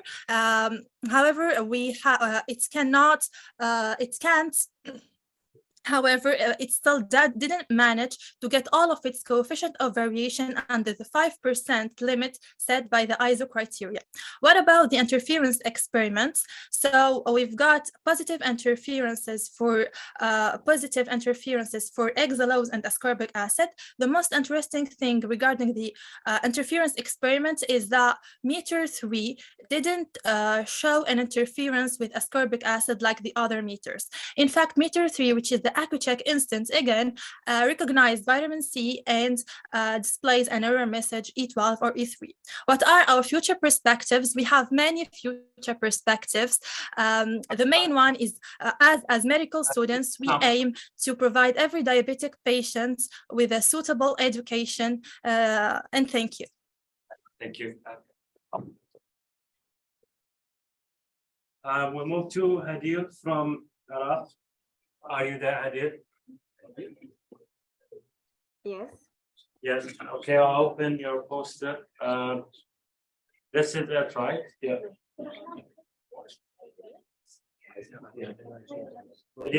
Yes. Yeah, you can start, Hadil. Hadil, can you hear me?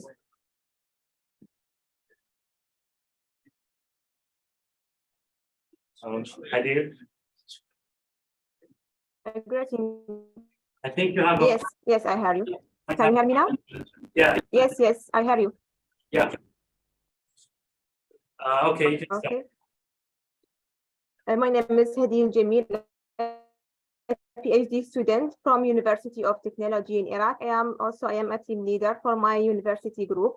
Our study was in the influence of vitamin C, acetaminophen, and the maltose on the accuracy of 3 module of glucometer over the world, and it was the research was study said that it will reach to 783 million and over the world. Also in Iraq, we have the big gap in the study on glucometer reading. Even we don't have any study about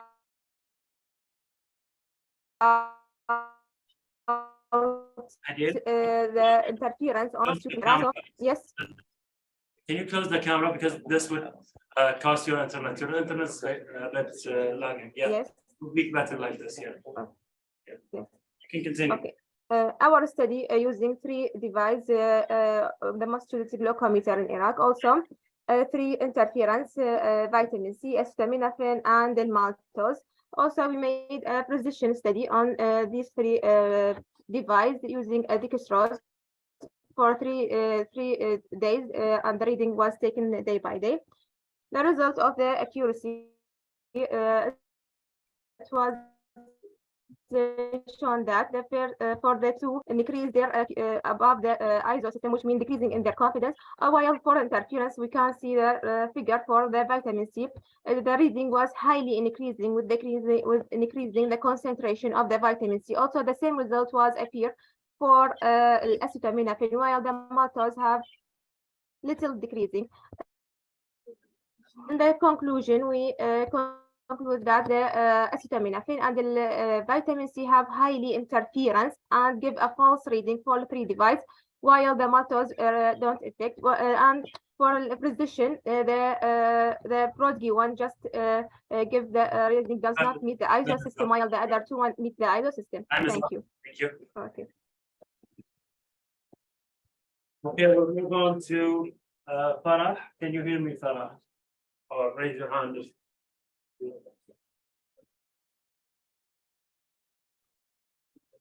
Farah, are you there?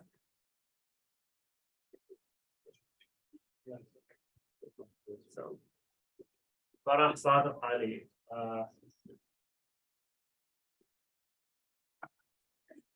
think we'll skip to Ilaf. Ilaf, are you there? Yes, I am there. Okay. I'll open your poster. Yes. Is this your poster, right?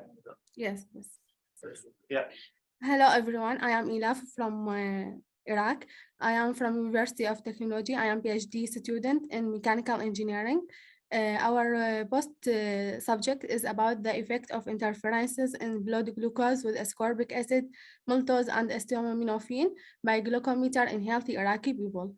In fact, the introduction of our research dealt with the impact of the ISO of sugar among the people especially in the recent years, the increase in the sugar disease reached to 2 million deaths in Iraqi, and also our interference is used for treatment of COVID-19 patient and for influenza. So we need to study this effect, because there is no or little studies in Iraq about this subject. So we study this for 3 famous glucometer devices used in Iraq, as shown in the figure 2. Is the one called Blast, Brugesic, and Glucoductor. So we use the experimental setup and technique as the ReachSci procedure with different concentration. The results show that there is two close reading of Brugesic and Glucoductor reading of with the glucometer device reading is increased with the increase of concentration, but in the methods there is a little increase. And there is the glucometer devices of on-call plus is somewhat higher than the other 2 devices, and that's all. Thank you for your attention. Have any question? One more question. Okay, we'll move on then to Rahma. Rahma, are you there? Oh, yes, okay. Online. Okay, just open your poster. Is this your poster? Yes. Just a second. Okay, you can start. Okay, so hi everyone, my name is Rahma Yahya. I'll be presenting the poster titled The Assessment of the Specificity and Precision of 3 Common Glucometers in Tunisia. So we decided to investigate both precision and the specificity of Byname GM550, Byname S700, and on-call vivid in the presence of paracetamol, aspirin, and sorbitol. And this is due to the increasing number of diabetic patients in our country. Now, we did start with a biobank for the sample collection, and then we followed the program's protocol per se. It is essential that we establish that all the data we have figured follow the normal distribution. Then it was all numerical, that's why we used scatter plots, as you can see. For the inferential analysis, we did go for the interval of confidence at a 95% standard error of the mean. Precision-wise, we did gather that on-call vivid was the most precise, with the coefficient of variation above 10% at all times, followed by the Byname 550 model with the 700 coming in last, so it was the least precise. Specificity-wise, Byname S700 was determined to be the most prone to interferences, and this is especially in the low pool, in the presence of both paracetamol and aspirin at 100 milligrams per deciliter. It registered respective biases of 174% and a very significant negative bias of -47%. So this is very interesting to all of you, because the S700 is actually a hospital use model. So the targeted population is usually heavily polymedicated patients, which would require higher standards of precision and specificity, which is not the case. That's why, in conclusion, we would love to figure out and do more research into this matter and figuring out the root cause of this problem, and hopefully enhancing the guidelines for the precision and glucose monitoring. Thank you all. Yeah. Yeah, question. Yeah, no. Okay. Thank you so much. I think Farah is there. You can try. Can you accept the request, Farah? Can you open your mic, Farah?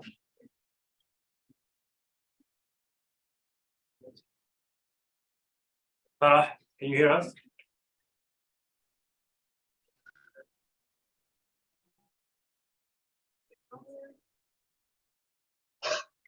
Yeah, Farah, can you speak? I am Farah Sadiq, leader of the scientific research team, University of Technology. First up, to thanks the organizers of this conference for the opportunity to participate in it. And special thanks to Mr. Mohammed Al-Awami.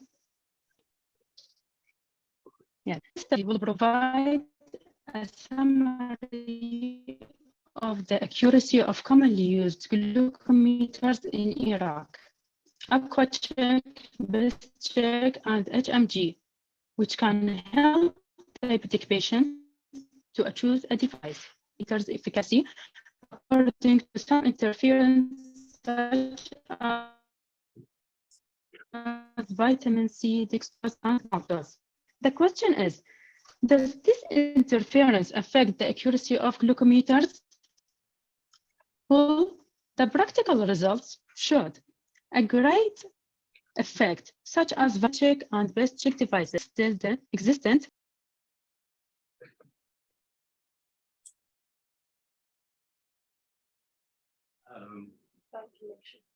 Yeah, bad connection, unfortunately.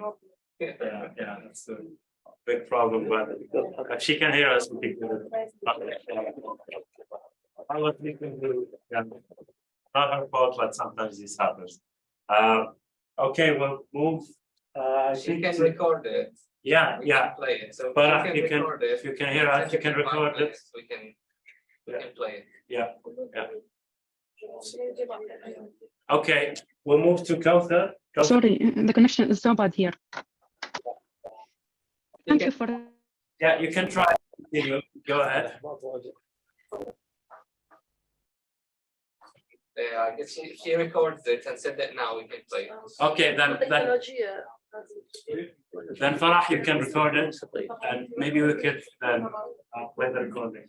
Okay, thank you, Farah. Now we'll move on to Kauthar. Kauthar, are you with us?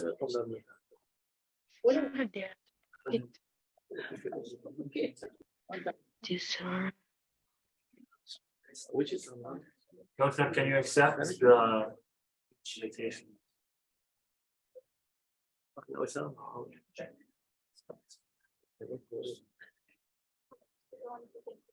Kauthar, you have to accept the request. Yeah. Can you open your mic, please?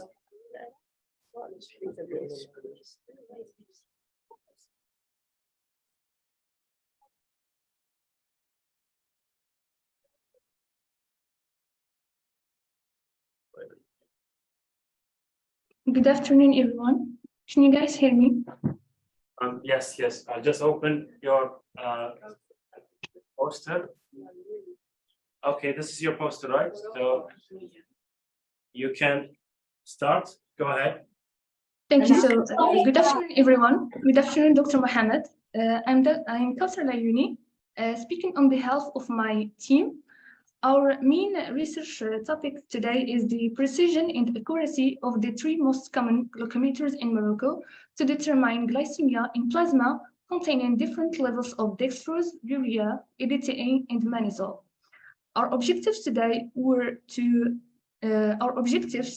generally were to determine glucometers' accuracy and precision, highlight the impacts of dextrose, urea, EDTA, and mannitol at different concentration. The blood was taken from 10 people. 200 ml of blood were collected. Then the half of this amount was centrifuged and frozen. This was the high blood. For the other half, low blood was left 24 hours at ambient temperature, of course, to allow glycolysis, and then centrifuged and frozen. Each of the tubes received 2.5 ml of high or low plasma. One of the four interferences, urea, EDTA, dextrose, and mannitol, were added to each tube at one of the four concentrations, 0, 100, 200, 300 milligrams per deciliter, and mixed.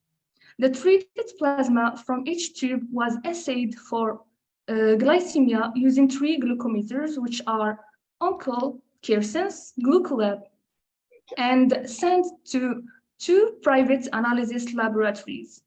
All our treatments and measurements were performed randomly. And of course, our data were analyzed using our software.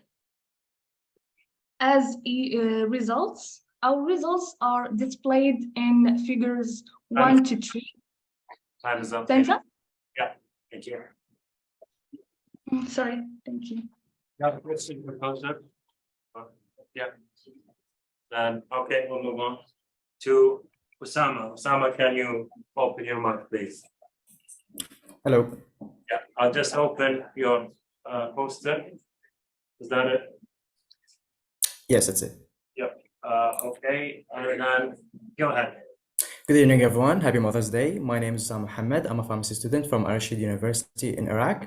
Our research focused on if and to what extent would acetaminophen and ascorbic acid interfere with 3 common glucometers in Iraq, those being EcoCheck Active, VivaCheck, Prodigy Autocode. We also examined their precision for 3 days. We collected blood samples from 16 healthy volunteers from our pharmacy department in Rashid University, and then centrifuged them and separated fresh plasma into 2 pools, low and normal glucose concentration, and then spiked them with different concentration of dextrose and possible interference. The measurement is carried out using certain enzymes that react with glucose, such as the pyrrolidine quinone-dependent glucose dehydrogenase enzyme present in the test strips, and then the device would measure the electrical current strength and give a glucose reading. From the scattered graphs below, we can see that the first glucometer showed consistent readings for both acetaminophen and ascorbic acid aliquots in both low and normal plasma glucose concentration. The second device showed a slight elevation in the normal vitamin C aliquots for the normal blood glucose pool, but had an otherwise consistent readings. The third device, however, showed a significant interference in the acetaminophen aliquots in both plasma glucose pools and relatively higher, but consistent readings for the ascorbic acid. Also, as the glucose precision testing days went by, all the devices showed a trend of registering a lower readings average. To conclude, there is a need to improve local glucometers and an even bigger need for more research to be conducted in Iraq, as this would be the first one of its kind. At the end, I would like to acknowledge Dr. Ihab Al-Khalifa and all of my other supervisors of this research study. Thank you for your time. I'm happy to accept any questions. Thank you, Osama. Happy Mother's Day. I am very proud of this, my student, and all the colleagues. This is my student. Do you want to come here in the front? No. Okay. But as we see all, the internet connection is one of the problems in Iraq. But in spite of this, we are proud of this student and all his colleagues and all the students from Iraq, from pharmacy college or from technology, for their large contribution. And this all thank for you, Dr. Mohammed, to provide this opportunity for us. Yes, thank you very much. I'm lucky those who are having struggling and some challenges. Okay, now we have George. George, can you hear us? Yes, I can. Can you hear me? Yeah. Okay, I'll just open your. Yes, this is it. Okay, you can start. Go ahead. Hello, everyone. My name is George. I'm a member of Team Romania, and today I'll be sharing with you the findings of our research on the ReachSci program's glucometer interference study. In this study, we have analyzed the commercially available glucometers using glucose buffer solutions produced in the lab, this way avoiding to work with human plasma. Since not all glucometers worked on aqueous solution, we had to use the buffer solution and the food dye. The research was divided into 2 parts. First part was linearity test, which was done with the goal to test how the glucometers responded to our glucose buffer solution and to set a baseline from where we can see any interference in the measurement. The second part consisted of preparing and measuring glucose buffer solution with added interference. The results show that ascorbic acid interferes with the readings at low and normal glucose concentration, the increase in the glucose level being more than 7 times the original concentration. Oxalic acid and mannose exhibited both negative and positive interference up to an absolute deviation of 33%, but they did not exhibit a strong correlation with the concentration as in the case of the ascorbic acid. We believe that those compounds interfere with the glucometer through more complex mechanisms, or that after a certain concentration is reached, further increasing the concentration lead to diminishing returns or even a decrease in absolute deviation from baseline. In conclusion, we have found that ascorbic acid can interfere with the readings of 3 glucometry commercially available in Romania, and we have shown that oxalic acid and mannose could potentially interfere with the readings. Thank you for your attention. Thank you.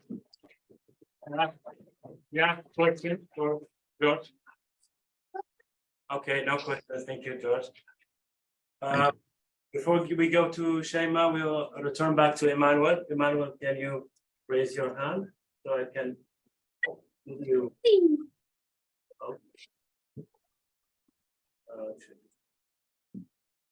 Paulina, Emmanuel from your team, right?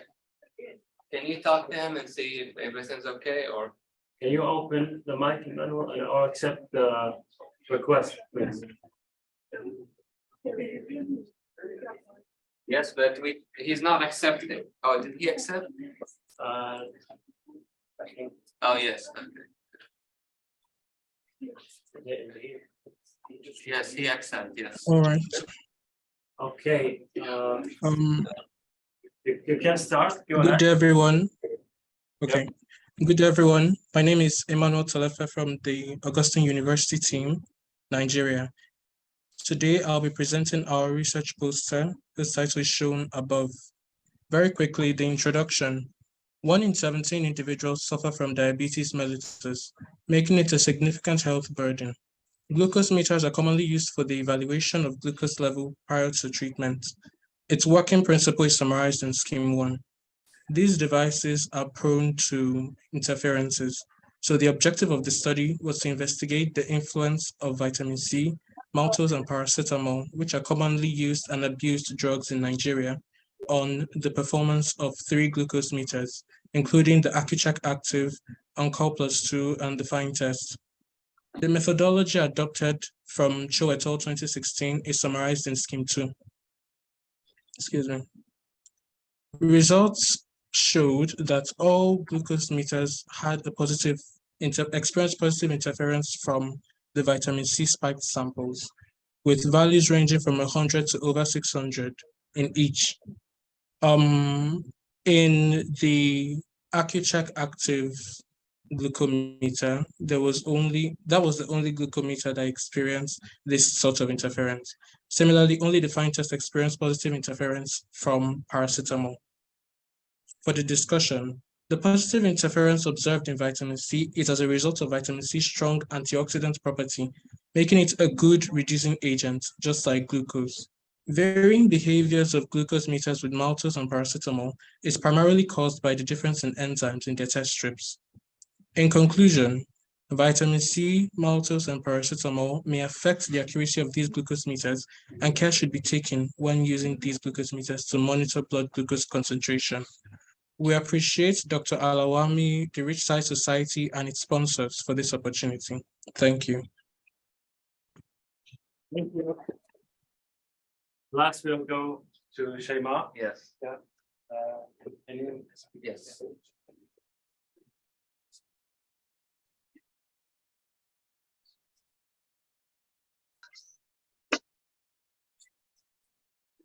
This is the one.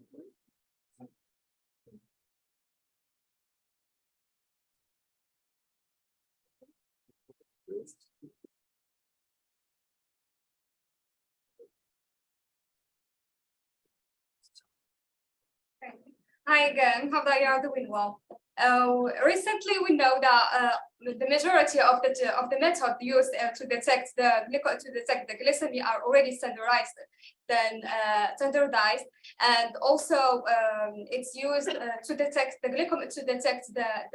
glycemia with limited factors based on the concentration of glucose and also concentration of the insulin. We know that all those methods and all those techniques are basically used some physical tests and also chemical tests, which can represent some factors, which can represent some errors in the results, and with no efficiency. That's what discovered this morning as interferences that can interfere the results. So we used more than that. Those techniques use only glucose concentration and also glucose concentration and insulin concentration. So we cannot be based on those to predict the glycemia. using artificial intelligence, we can detect and also predict glycemic or diabetes. So we have here we use we combine between artificial intelligence and BGA, which is binary genetic algorithms, to predict the diabetes. How we use that? Actually, we were based on three steps. The first step we used 10 algorithms, 10 artificial neural network parameters randomly, and then we tested that by using binary BGA, binary genetic algorithms to test it. And after that, we had like results 5 ANN parameters. Yeah, time is up. Thank you so much. Okay,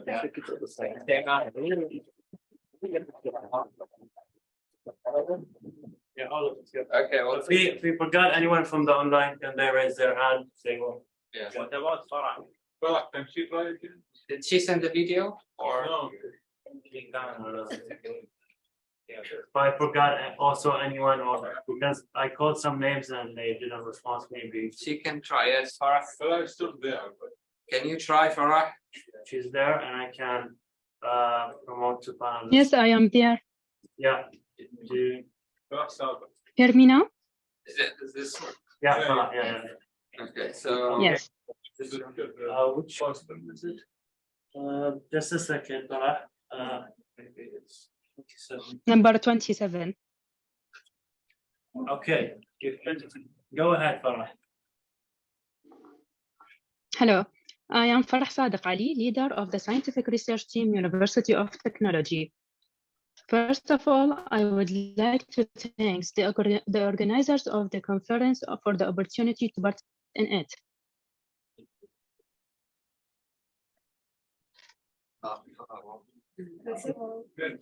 Hello? Yeah, now it's back again. Yeah. Well, do you hear me now? I'm Yes. sorry. Yes, go ahead. This study will provide a summary of the accuracy of commonly used glucometers in Iraq, AquaCheck, BestCheck, and HMG, which can help diabetic patients to choose a device. The aim of this study to evaluation such as vitamin C, dextrose, and maltose. Does this interference affect the accuracy of glucometers? Well, the practical results showed a great effect, such as vitamin C actually caused a high blood sugar reading.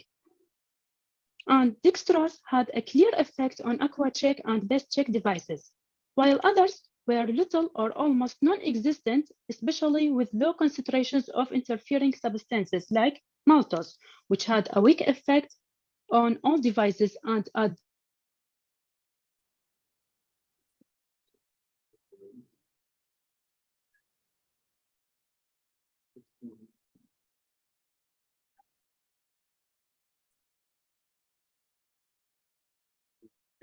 Can she hear you? No, I think she's disconnected. So again, round of applause. Have everyone? Yeah. Do we have everyone? I think we have everyone. Okay, All right. May you have your attention, please, for the last thing you want to do. Okay, are we ready to start? All right. So we're gonna go one by one. In some instances, we're gonna talk about runners, runner-ups, and finalists. In some places, we're just gonna announce. Okay, good. So what we look for in a poster is we look for content, design, delivery, and on time. If people are not on time, they're removed immediately. So, finalists. These were the finalists, but not the winners.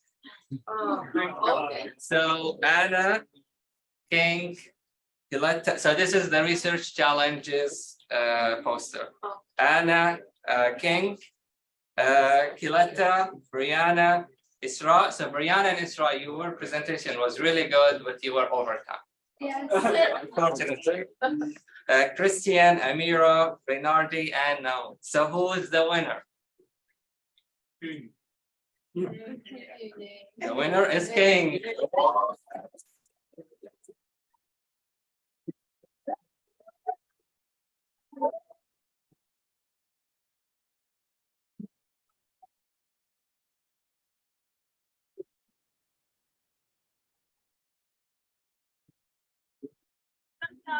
Congratulations, very well done. So King, you submitted King submitted initially and not so good at one, so we gave him feedback and he was just very impressive presentation. So very well done. So the winner will come here and then we'll take a picture together. Thank you. Yes. Thank you. Yes. You can wait if you want. All right. Best research project. So we have Sajida from UAE. Finalists. These are finalists. Only one winner from this batch. We have Faris from Indonesia. We have Abdurrahman from Saudi. We have Farah Hamas, I believe, from Iraq. And we have Hajar from Morocco. But here, because we have a lot of people online, we chose one in person and one online. Good for you. Yes. So, who are the winners? Abdurrahman.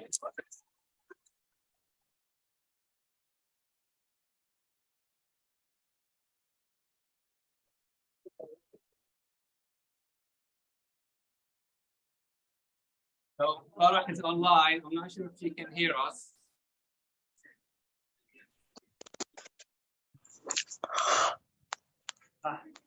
Is he online? Can you hear me? Yes. Can you turn on your camera? My camera. Actually my laptop just ran out of battery and it's malfunctioning my phone. So is it okay if I don't, or is it like mandatory? Because we want to take a picture. Okay, just give me a sec. Give me 2 seconds. I'll charge my laptop and come back. Okay. Yes. All right. So next, the winner of the best.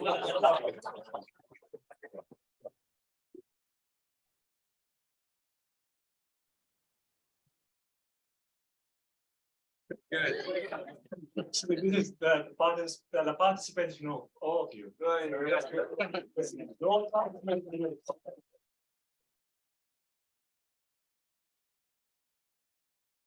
All right. So for social media, it was a bit difficult to compare because we have many categories. Like we couldn't compare LinkedIn to Instagram because it's completely different. So we chose the best one from each category. Okay. So we have Shahat for the best Twitter.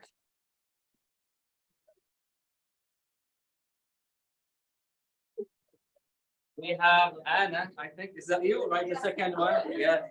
Best.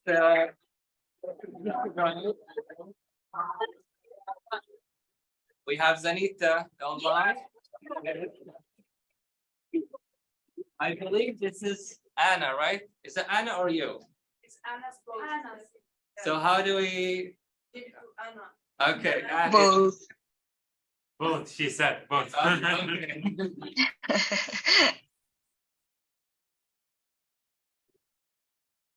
So this was the audience favorite because it showed love. Yes. Yes. All right. Best Facebook is Amira. Amira.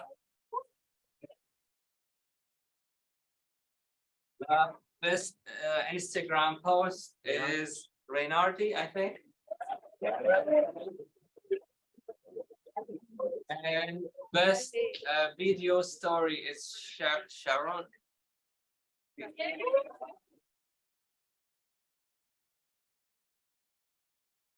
So for the scavenger hunts, these are the finalists. The finalists of the scavenger hunt. It was very tight. Really, really, really, really tight.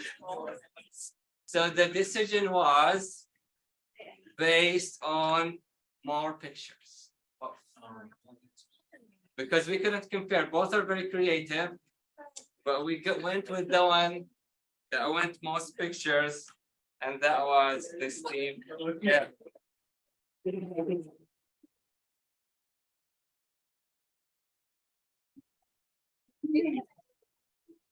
Okay. So do we have all the team down here? So this team come down.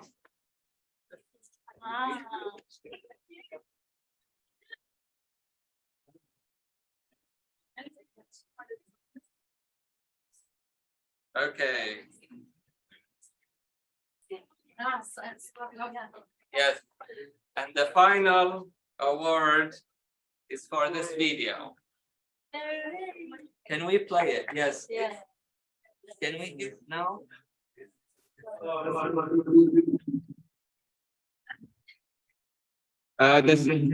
The sound is not so good, unfortunately.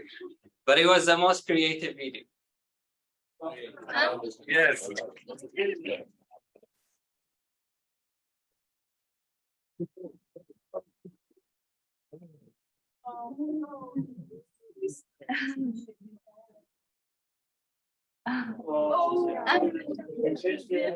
So anyone in this video, you can come down as well.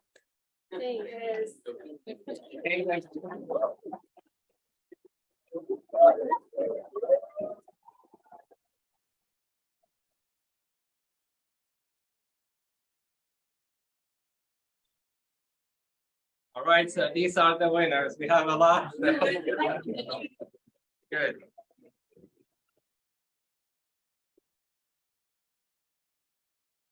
So we want a picture with Anna. Anna, can you turn on your camera? Yes. All right. Well done, everyone. And it was an amazing journey to see you all grow. I've seen you where you started, and I've seen you where you ended. Farah was one of the teams that also didn't do very well, but with the feedback, she worked really hard. So there are people like King and Farah who started very low, but they got really high. So I think those deserve also very well done. And everyone also grew really, really fast. So very well done, everyone. Yes. Can we send watch everyone's videos? Can you send them in the? Yes, we can. I'm curious about how everyone had the thing going. Yes, sure. Thank you so much. Yes, sure. Okay, we need a picture from someone. Yes. Can you? Well,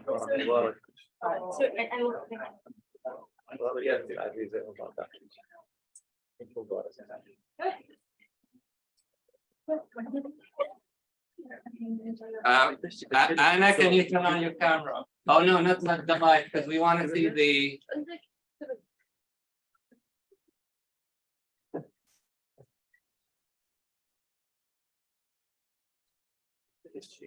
Okay, are we good? Farah, can you turn on your camera as well? Can you go? Okay. It's okay. But this. Yes.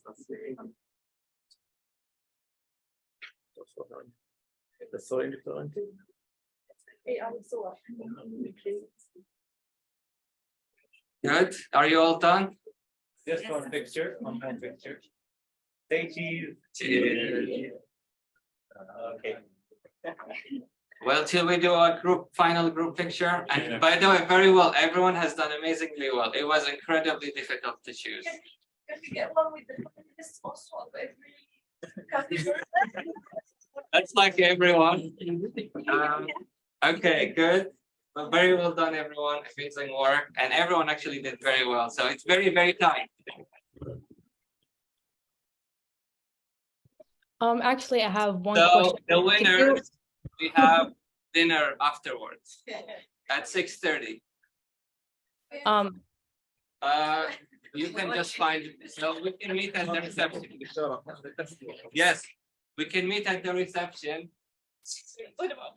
And there is also something for King and Abdurrahman is from the Sensor CDT.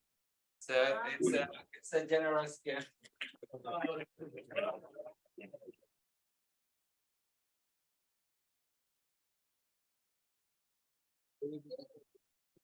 All right, so this is it. I hope this was a good experience for you, that you've learned a lot, and don't stop. Oh, Farah, yes, sorry, go ahead.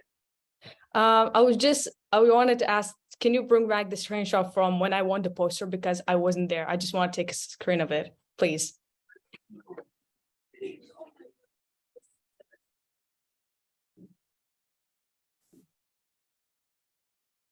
Okay.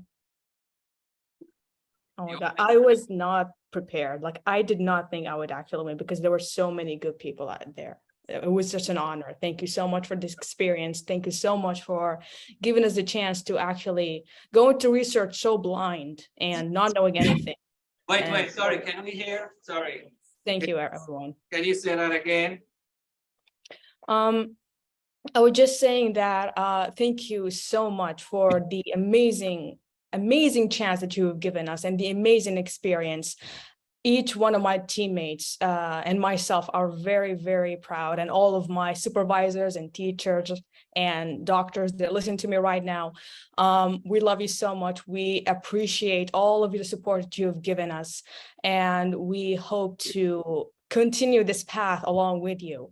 And of course, all the things go to Dr. Mohammed Al-Awami. Thank you so much. I really have nothing to say.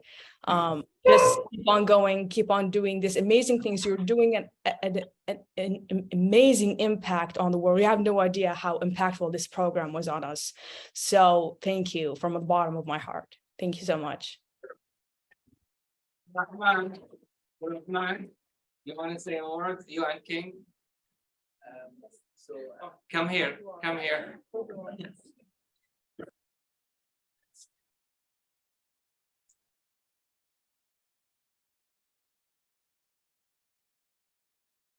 Come here, just say a word. Yes. I want to say a very big thank you to everyone. Can we listen, please? I want to say a big thank you to everyone who thought me worthy. I mean, coming here alone, I was quite a bit anxious. Wasn't really sure how things were going to pan out, but with hard work, as he said, initially there was a challenge. I had to sit back, spend a whole 24 hours going over the whole thing, making sure it was perfect. And I'm grateful to ReachSci for giving me this opportunity, flying all the way from here. It's a blessing, and I'm grateful to you and everyone, and grateful to God. Thank you. The only one from Ghana.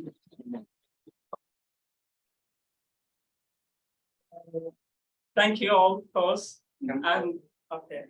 And I want to thank my team, and especially the ones that didn't unfortunately join us here inside, Shog and Zahra, who were an essential pillars of the team, who work really hard and continuously, starting from the July 2022, continuously till the last few weeks. Worked really hard. And of course, our professor, Professor Amin Al-Ali, who dedicated his summer vacation and his lab to teach us and give us the opportunity to work and learn. Yeah, and of course, thanks to Dr. Mohammed Al-Awami for this opportunity. Sure, it's a pleasure. Yeah. All right, well done.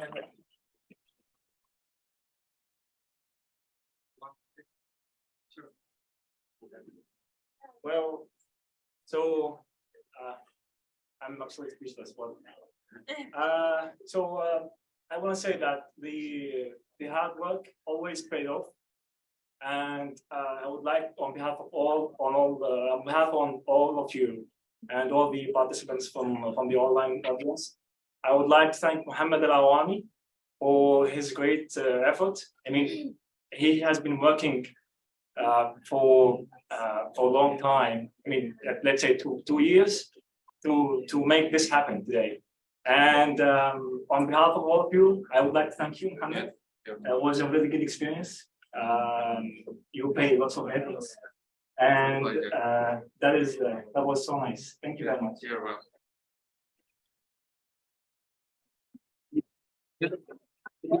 Lots more to the volunteers. This wouldn't have been possible without the volunteers. Actually, there is something here that maybe nobody knows about. This started with a team from Cambridge, but a lot of them didn't have the time. So we were like this from failing. We literally were going to fail, and the volunteers rescued it. So without the volunteers, maybe there's no ReachSci. So huge thanks to all the volunteers. We had more than 400.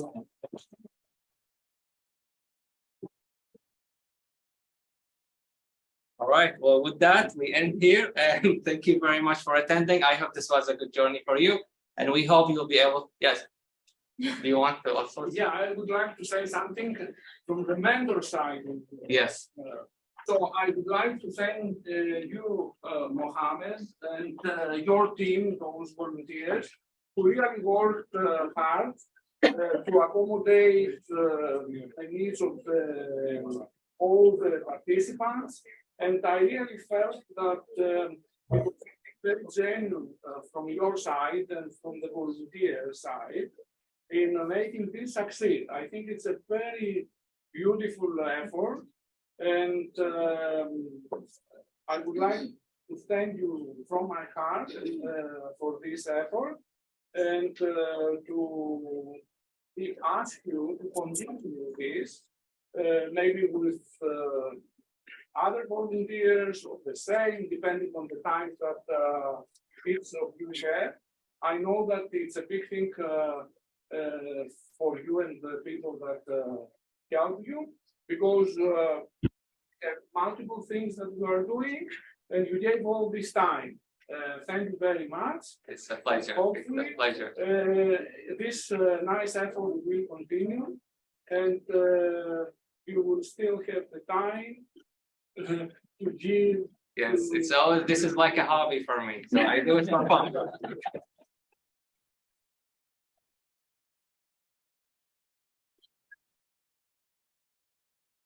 Yes.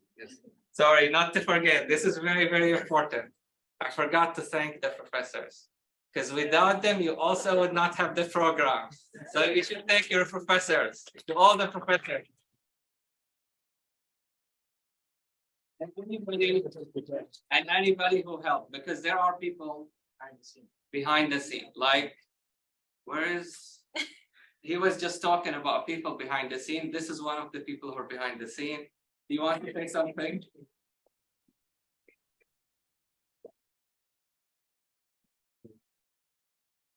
This is the last thing, I promise. So many thanks to you all first for attendance. I mean, it's a big risk and a big difficulty to come all the way here.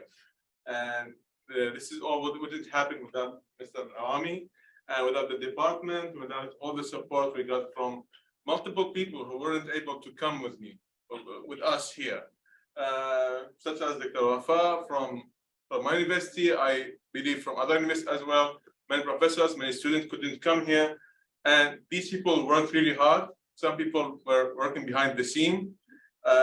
Given that many problems and processes we have to go through to make everything okay and to allow people to work. So many thanks to you all. Many thanks for this opportunity, and I really had a good time networking and knowing new people. So thanks a lot. Yes, thank you. All right, with that, we're gonna end here because we will keep talking forever. Thank you all for attending. I hope I will see you in future opportunities, volunteering with us. You know, we can also help you. I know some people said they don't have the community. Like Brianna, they don't have the community to support them. We're also happy to help you more successful. We're happy to offer you the community that you need, because we were there. We didn't have the community to support us. I was lucky to come to Cambridge and to this department and to have Adriana a lot. So without her also. creating this community. Even if you are a top institution, there are people who also doesn't have the opportunity. So I was so lucky to be in the place that offers me all this help to do this. So we'll also be happy to offer you the same. And with that, thank you all for attending.